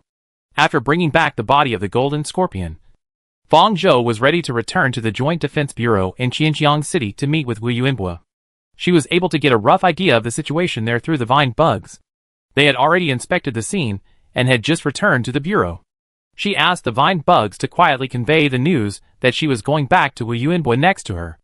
After confirming the specific location of the meeting, Fang Zhou said to Rai Xia and the others, I still have some things to deal with. You guys deal with the remnants of the Golden Scorpion on yourselves. Fei Xing's face fell immediately after hearing this. Ah? Are you leaving so soon? Before leaving, Lei Xia handed her his spare communicator. Use this first. Fang Zhou took it without hesitation. Lei Xia asked again, have you read all the information I gave you before? How is the situation over there? Fang Zhou knew that he was referring to Wu Yuanbai's information, and she said, no problem. I have solved it. She didn't tell Lei Xia more. The cooperation deal between her and Wu Yuanbai was a tacit agreement between the two of them. Nothing could be determined until she solved Jiang O and Jiang Huailan and supported Wu Yuanbai to take that position. She told Xixian the location she needed to reach, and then left Yiji's headquarters through the passage she opened and returned to Xinjiang City Joint Defense Bureau. The passage that Fang Zhou asked Xixian to open was the last cubicle in the bathroom of the Joint Defense Bureau. After crossing the passage, the person who appeared in front of him was Tung Chung, who had been waiting inside in advance. Fong Zhou changed Tung Chung's clothes back, collected it, and remimicked Yin Shui's appearance. He carefully asked Tung Chung about what happened during the time he was impersonating her, and walked out of the last cubicle. Wu Yuanbai was waiting for her at the door. She knew that Fong Zhou was back at a glance. Wu Yuanbai felt a little subtle. Except for her. No one knew that Yin Shui had changed twice under their noses. Let's go. First sort out the situation of today's mission, and write a report. Okay. Fong Zhou followed Wu Yuanbai to the conference room, where there were only Rui Pan and two unfamiliar faces. An older man sitting in the main seat, wearing a uniform and with half-white hair on his temples, and a recorder. Other members of the special detachment who participated in this mission were not present. It seemed that they were preparing to discuss information about Fong Zhou. So those present were all insiders. After Wu Yuanbai entered, he bowed slightly to the man in the main seat and said, "Director Fu." The man smiled and nodded as a response, then looked at Rui Pan on the side. And she said to Fong Zhou very tactfully, "This is the director of our Xinjiang City Joint Defense Bureau." "Hello, Director Fu. I am Yin Shui from the Special Detachment of the Mingyang City Joint Defense Bureau." Fong Zhou greeted him immediately, and couldn't help but complain in his heart. Director Fu. Director Fu. She thought it was the deputy director. But it was a surname. Fu Changming. He reported his full name, stretched out his hand, and invited the two to the seat next to him. "Please sit down." After getting permission, Fong Zhou and Wu Yuanbai sat down on the side. It was almost the same as Fong Zhou's guess. The reason why they were the only ones this time was that after they finished reporting the situation, they really started to discuss information about her. Eris has appeared in Xinjiang City many times. I suspect that she will appear in Xinjiang City in the near future, and the base of the organization behind her is likely to be here. Rui Pan said, "Director Fu, I want to apply to the higher authorities for the special detachment's right to know about Eris. They are getting closer and closer to Eris, and sooner or later they will face off. Rui Pan doesn't want her members to face off against such a powerful character without knowing it. Well, I have already applied to the higher authorities for this in advance, and I have just received a positive answer." Fu Changming replied. Rui Pan breathed a sigh of relief for the time being, and she continued, "We still need to apply for some more of her spare blood, and we need to find the base of the organization behind her. They only left blood samples, not a large amount of blood. So there were not too many blood samples about Fong Zhou in the central government. Otherwise, even if they did not go out, they could let Yin Shui observe Fong Zhou's position and movements once a day." Fong Zhou had roughly guessed this point afterwards. In addition, given her old human physique, they certainly couldn't store much of her blood. Every search was a consumption, so they naturally had to ensure the success rate. "We can't guarantee that we can get her base based on her location once or twice." Fu Changming's expression was slightly hesitant. He didn't talk about this topic anymore, but turned his eyes to Wu Yuanbai and Yin Shui. "You two don't need to go back to Mingyang City in the near future. Director Jiang has communicated with me." Jiang asked Wu Yuanbai and Fong Zhou not to come back for the time being, and to fully assist Xinjiang City in the pursuit operation. The assassination plan failed, so she didn't let them go back. Did she have a backup plan? Fong Zhou guessed in her heart. Her eyes met Wu Yuanbai's. The other party looked away and replied respectfully, "Okay. We will follow the arrangements from above. I will do whatever the leader says." Fong Zhou also followed up with the answer. After leaving the meeting room, Fong Zhou and Wu Yuanbai sorted out the written report and handed it in order to avoid sight. They did not communicate more in the bureau. Around the afternoon, the communicator received the information sent by Lei Chia. It was the information about the Jiang family that she had just asked him to help investigate. Fong Zhou used electronic control to take a rough look. Lei Chia's information was very comprehensive. He had many channels to obtain information in the White Whale district.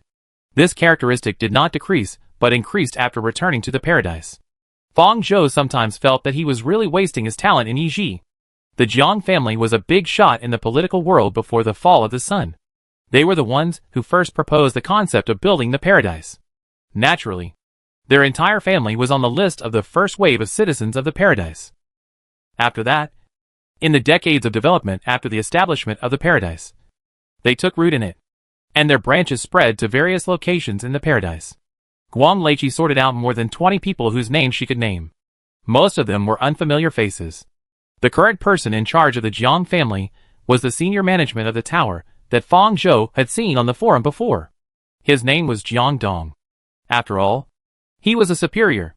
More information about this person was before the fall of the sun, and there was no more information after that. Among the other faces, there are 3 people Fang Zhou is familiar with, including Jiang O and Jiang Huaiyan, who was recently transferred from Huajun City. The 2 are cousins, and as the director of the Mingang City Joint Defense Bureau, Jiang O's external information is basically transparent except for her supernatural power.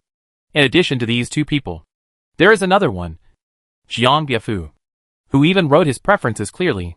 You can find a lot of his information by searching on the internet.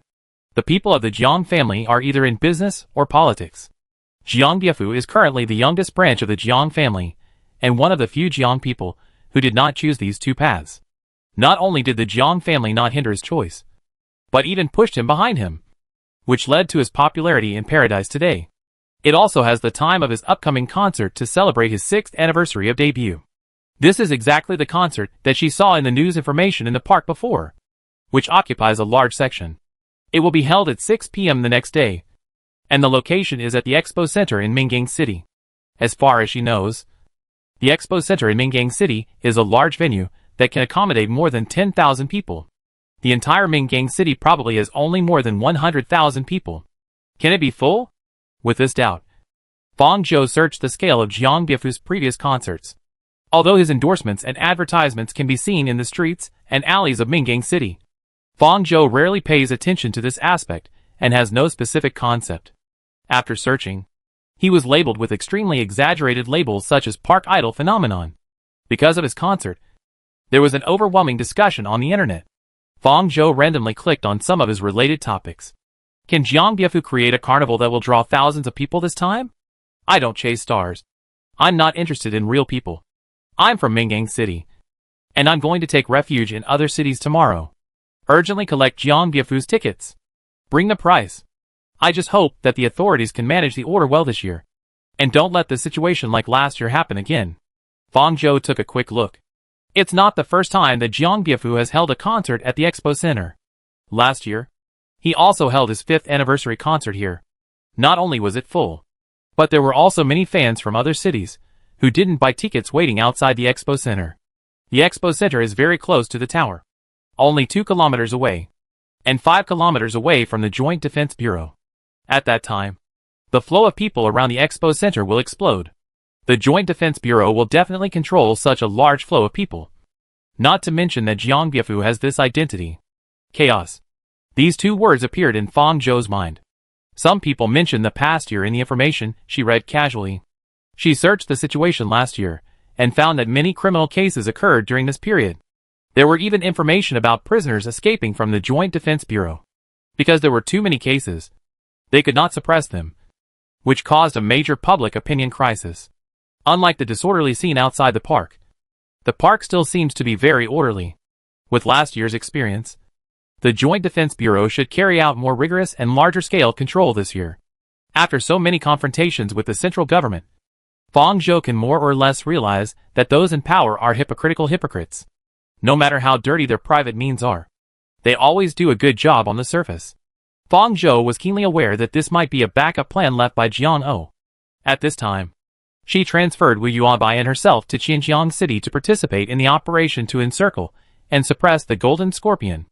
On the one hand, it was convenient to send assassins to get rid of Wu Yuanbai in the Golden Scorpion incident. But even if this operation succeeded and Wu Yuanbai was killed, it would be difficult for Jiang Huaiyan to unreasonably promote him without any achievements. The official system is not like a small organization like Yiji. Many times, it is the boss's one-man show. Who can decide which position to give to whom for how long? Just from what Fang Zhou saw in the forum at that time, there were 2 other managers on the same level as Jiang Dong. And the characters with the surname Zhong also occupied 2 extremely important levels. These people are very likely to have a check and balance relationship. Mingang City's Joint Defense Bureau is very important, and it is impossible for Jiang O to do so. In this case, the only way is to let Jiang Huaiyan make achievements quickly. So chaos is the best. If there is no chaos, then create chaos. And then let the designated people solve the chaos. As for whether this will have a bad impact on Jiang Biafu, whether it is too immoral to use relatives, Fang Zhou believes that they should not consider such things in order to achieve their goals. However, these are just her guesses at present, and no one can predict whether the other party will really do this. But this kind of chaos and the dispersion of the Joint Defense Bureau are rare. Fang Zhou thinks this will be a good time to deal with Jiang O and Jiang Huan. After coming to the conclusion, Fang Zhou went through the information in his head again and deleted it. Chapter 120. At the same time, Mingang City Joint Defense Bureau. Wu Ming failed to come back. Jiang O's voice was cold. Jiang O had been paying attention to the developments in Xinjiang City. After the mission was completed, she was the first person to know the details. How could it be? Jiang Huan was surprised. He died? Wu Yuanbai killed him. Cousin, will we be discovered? What a fuss. If he died? He died. Since I sent him out, I must have considered this issue. Jiang O rubbed his temple tiredly. Having said that, Jiang O was no less surprised than Jiang Huan. She knew that the assassination might fail, but she didn't expect that Wu Ming, who was sent out, would die there. After reading the information of Jin Xie, she carefully selected this Wu Ming. His ability is exactly matched with the target person of Xinjiang City Joint Defense Bureau. As long as the target character releases his ability, he can come and go freely under the shadow of the poisonous fog, and there is a high probability that he can kill Wu Yuanbua. It is not always possible to send Wu Yuanbua away from Mingang City. Even if she cannot be killed, it is very easy to escape from Wu Yuanbua with this Wu Ming's ability. It is a very profitable thing for Jiang O. The only uncertainty of Jiang O is whether Wu Yuanbua will go to the scene. After all, with that ability, her choice has always been unpredictable. But she didn't expect that the problem would go in a direction she had never considered. That arc actually appeared at the scene. Wu Ming had nowhere to escape, and was then killed by Wu Yuanbua and Yin Shui. Fortunately, their target character this time, Jin Xie, also died and was taken away by Arc. Jiang O considered it quite comprehensively. Wu Ming's equipment and weapons had no control numbers, and their sources were unknown. Just like himself. In the case of Jin Xie, the target character, who died without any evidence, Wu Ming would definitely be labeled as the target character's accomplice. As for Wu Yuanbua, with her intelligence, she would probably guess that Wu Ming had her hand in it. But so what? She had no evidence and could do nothing. So what should we do next? Jiang Huan asked. Jiang O glanced at him. I have my own arrangements. Have you been in touch with Bifu recently? I talked to him a few days ago when I was transferred here. He asked me about Yin Shui's information, but I evaded him. Yeah, Jiang O replied lightly. Jiang Huan looked up at her and saw that she didn't follow up. He knew that the topic he started was wrong, and continued, I remember that he will hold a concert here the day after tomorrow. The hotels nearby are fully booked for the past 2 days because of him. Yes, we need to pay attention to it at that time. And we can't let the situation like last year happen again. I understand. Cousin. Jiang Huan responded very politely. I will keep an eye on it. The first day in Xinjiang City ended. Fang Zhou and Wu Yuanbua, 2 members who came from other cities on a business trip, were temporarily arranged in a nearby hotel. Official agencies have always been generous, and the environment they arranged was many times better than the house she rented in Mingang City. Fang Zhou first used the ability of the wall mouse to confirm that there was no real-time monitoring in the room, and then released the line python to skillfully check every corner. There was no such thing. It seemed that the Xinjiang City Joint Defense Bureau had not received the order to monitor her. After roughly observing the living environment, Fang Zhou changed his uniform and knocked on Wu Yuanbua's room next to him. Wu Yuanbai seemed to have been waiting for her for a long time. The door was opened almost the moment she knocked. She also changed out of her uniform, wearing a light blue shirt, with her hair tied down, and her slightly neutral face had some feminine features. Captain Wu, do you want to go out for something to eat? I'll treat you. Fang Zhou tilted his head. Then I'll obey your order. Wu Yuanbai responded, closed the door and followed her. Captain Wu, is there anything you want to eat? I don't know much about the food here, and I don't have much time to enjoy it after I got here, Fang Zhou said lightly. If Wu Yuanbai didn't know her true identity before, he might have thought she was talking about coming from Dangang. But now that she knew who Fang Zhou was, she naturally knew that she meant coming in from outside the paradise. I don't have a big appetite. And I don't know much about food. I just need to fill my stomach. That's a pity. I'll just find a random one. 10 minutes later, Fang Zhou found a store with less traffic and entered the private room with Wu Yuanhua. As usual, she checked whether there were surveillance and eavesdropping inside. Fang Zhou ordered some food she could eat through the ordering machine set up on the side. After a while, the food they ordered was served by the service robot one by one. And Wu Yuanhua also ordered a bottle of wine. After they really started eating, they got to the point. Is Yin Shui still alive? Wu Yuanhua said. Fang Zhou was not scared by her words. She replied naturally, I don't know. It's likely that he's dead. Wu Yuanbai knew the original Yin Shui. No. It's not very accurate to say this. It should be said that they had a very shallow intersection a long time ago. This is also why Lei Chia hurriedly sent the information to Wu Yuanbai before she went to the Joint Defense Bureau after collecting her information. Wu Yuanbai's original name was Wu Yi. She was old enough to remember things before the fall. She witnessed the rapid decline of the entire world and the rapid formation of classes in the paradise. She occasionally felt that this experience was like pressing the accelerator. How could a world become like this in such a short time? The difference between District 1 and District 2 began to take shape in the 5th year of the establishment of the paradise. Wu Yuanbai lived in Dangang for 15 years and fell from an ordinary person to the lowest citizen. Her parents also left during this process. Yin Shui was only her neighbor at a certain stage of her life in Dangang. She only remembered that she was a small and short girl with a hot temper. She would scold the debt collectors every day and then escape in some unknown way. Later, one day, she didn't see her again. People disappeared in Dangang every day, and it was normal for one person to disappear. Wu Yuanbai experienced a lot in Dangang. She didn't like Dangang, so she tried her best to leave there and didn't want to be involved in the slightest relationship with it. After she left Dangang, she immediately changed her name. But even after leaving Dangang, it still followed her like a shadow, warning her not to forget it. Wu Yuanhua only remembered the name Yin Shui after recruiting Fang Zhou. After so many years, Wu Yuanhua no longer remembered what the little girl looked like, not to mention the changes from childhood to adulthood. Naturally, she could not recognize that Fang Zhou's Yin Shui was a fake Yin Shui. I'm not the real Yin Shui. Are you disappointed? Fang Zhou asked Weich. A little bit, Wu Yuanhua said. She took a sip of wine. When you were in the statement room, I was also with the people from the supervision department. Fang Zhou laughed.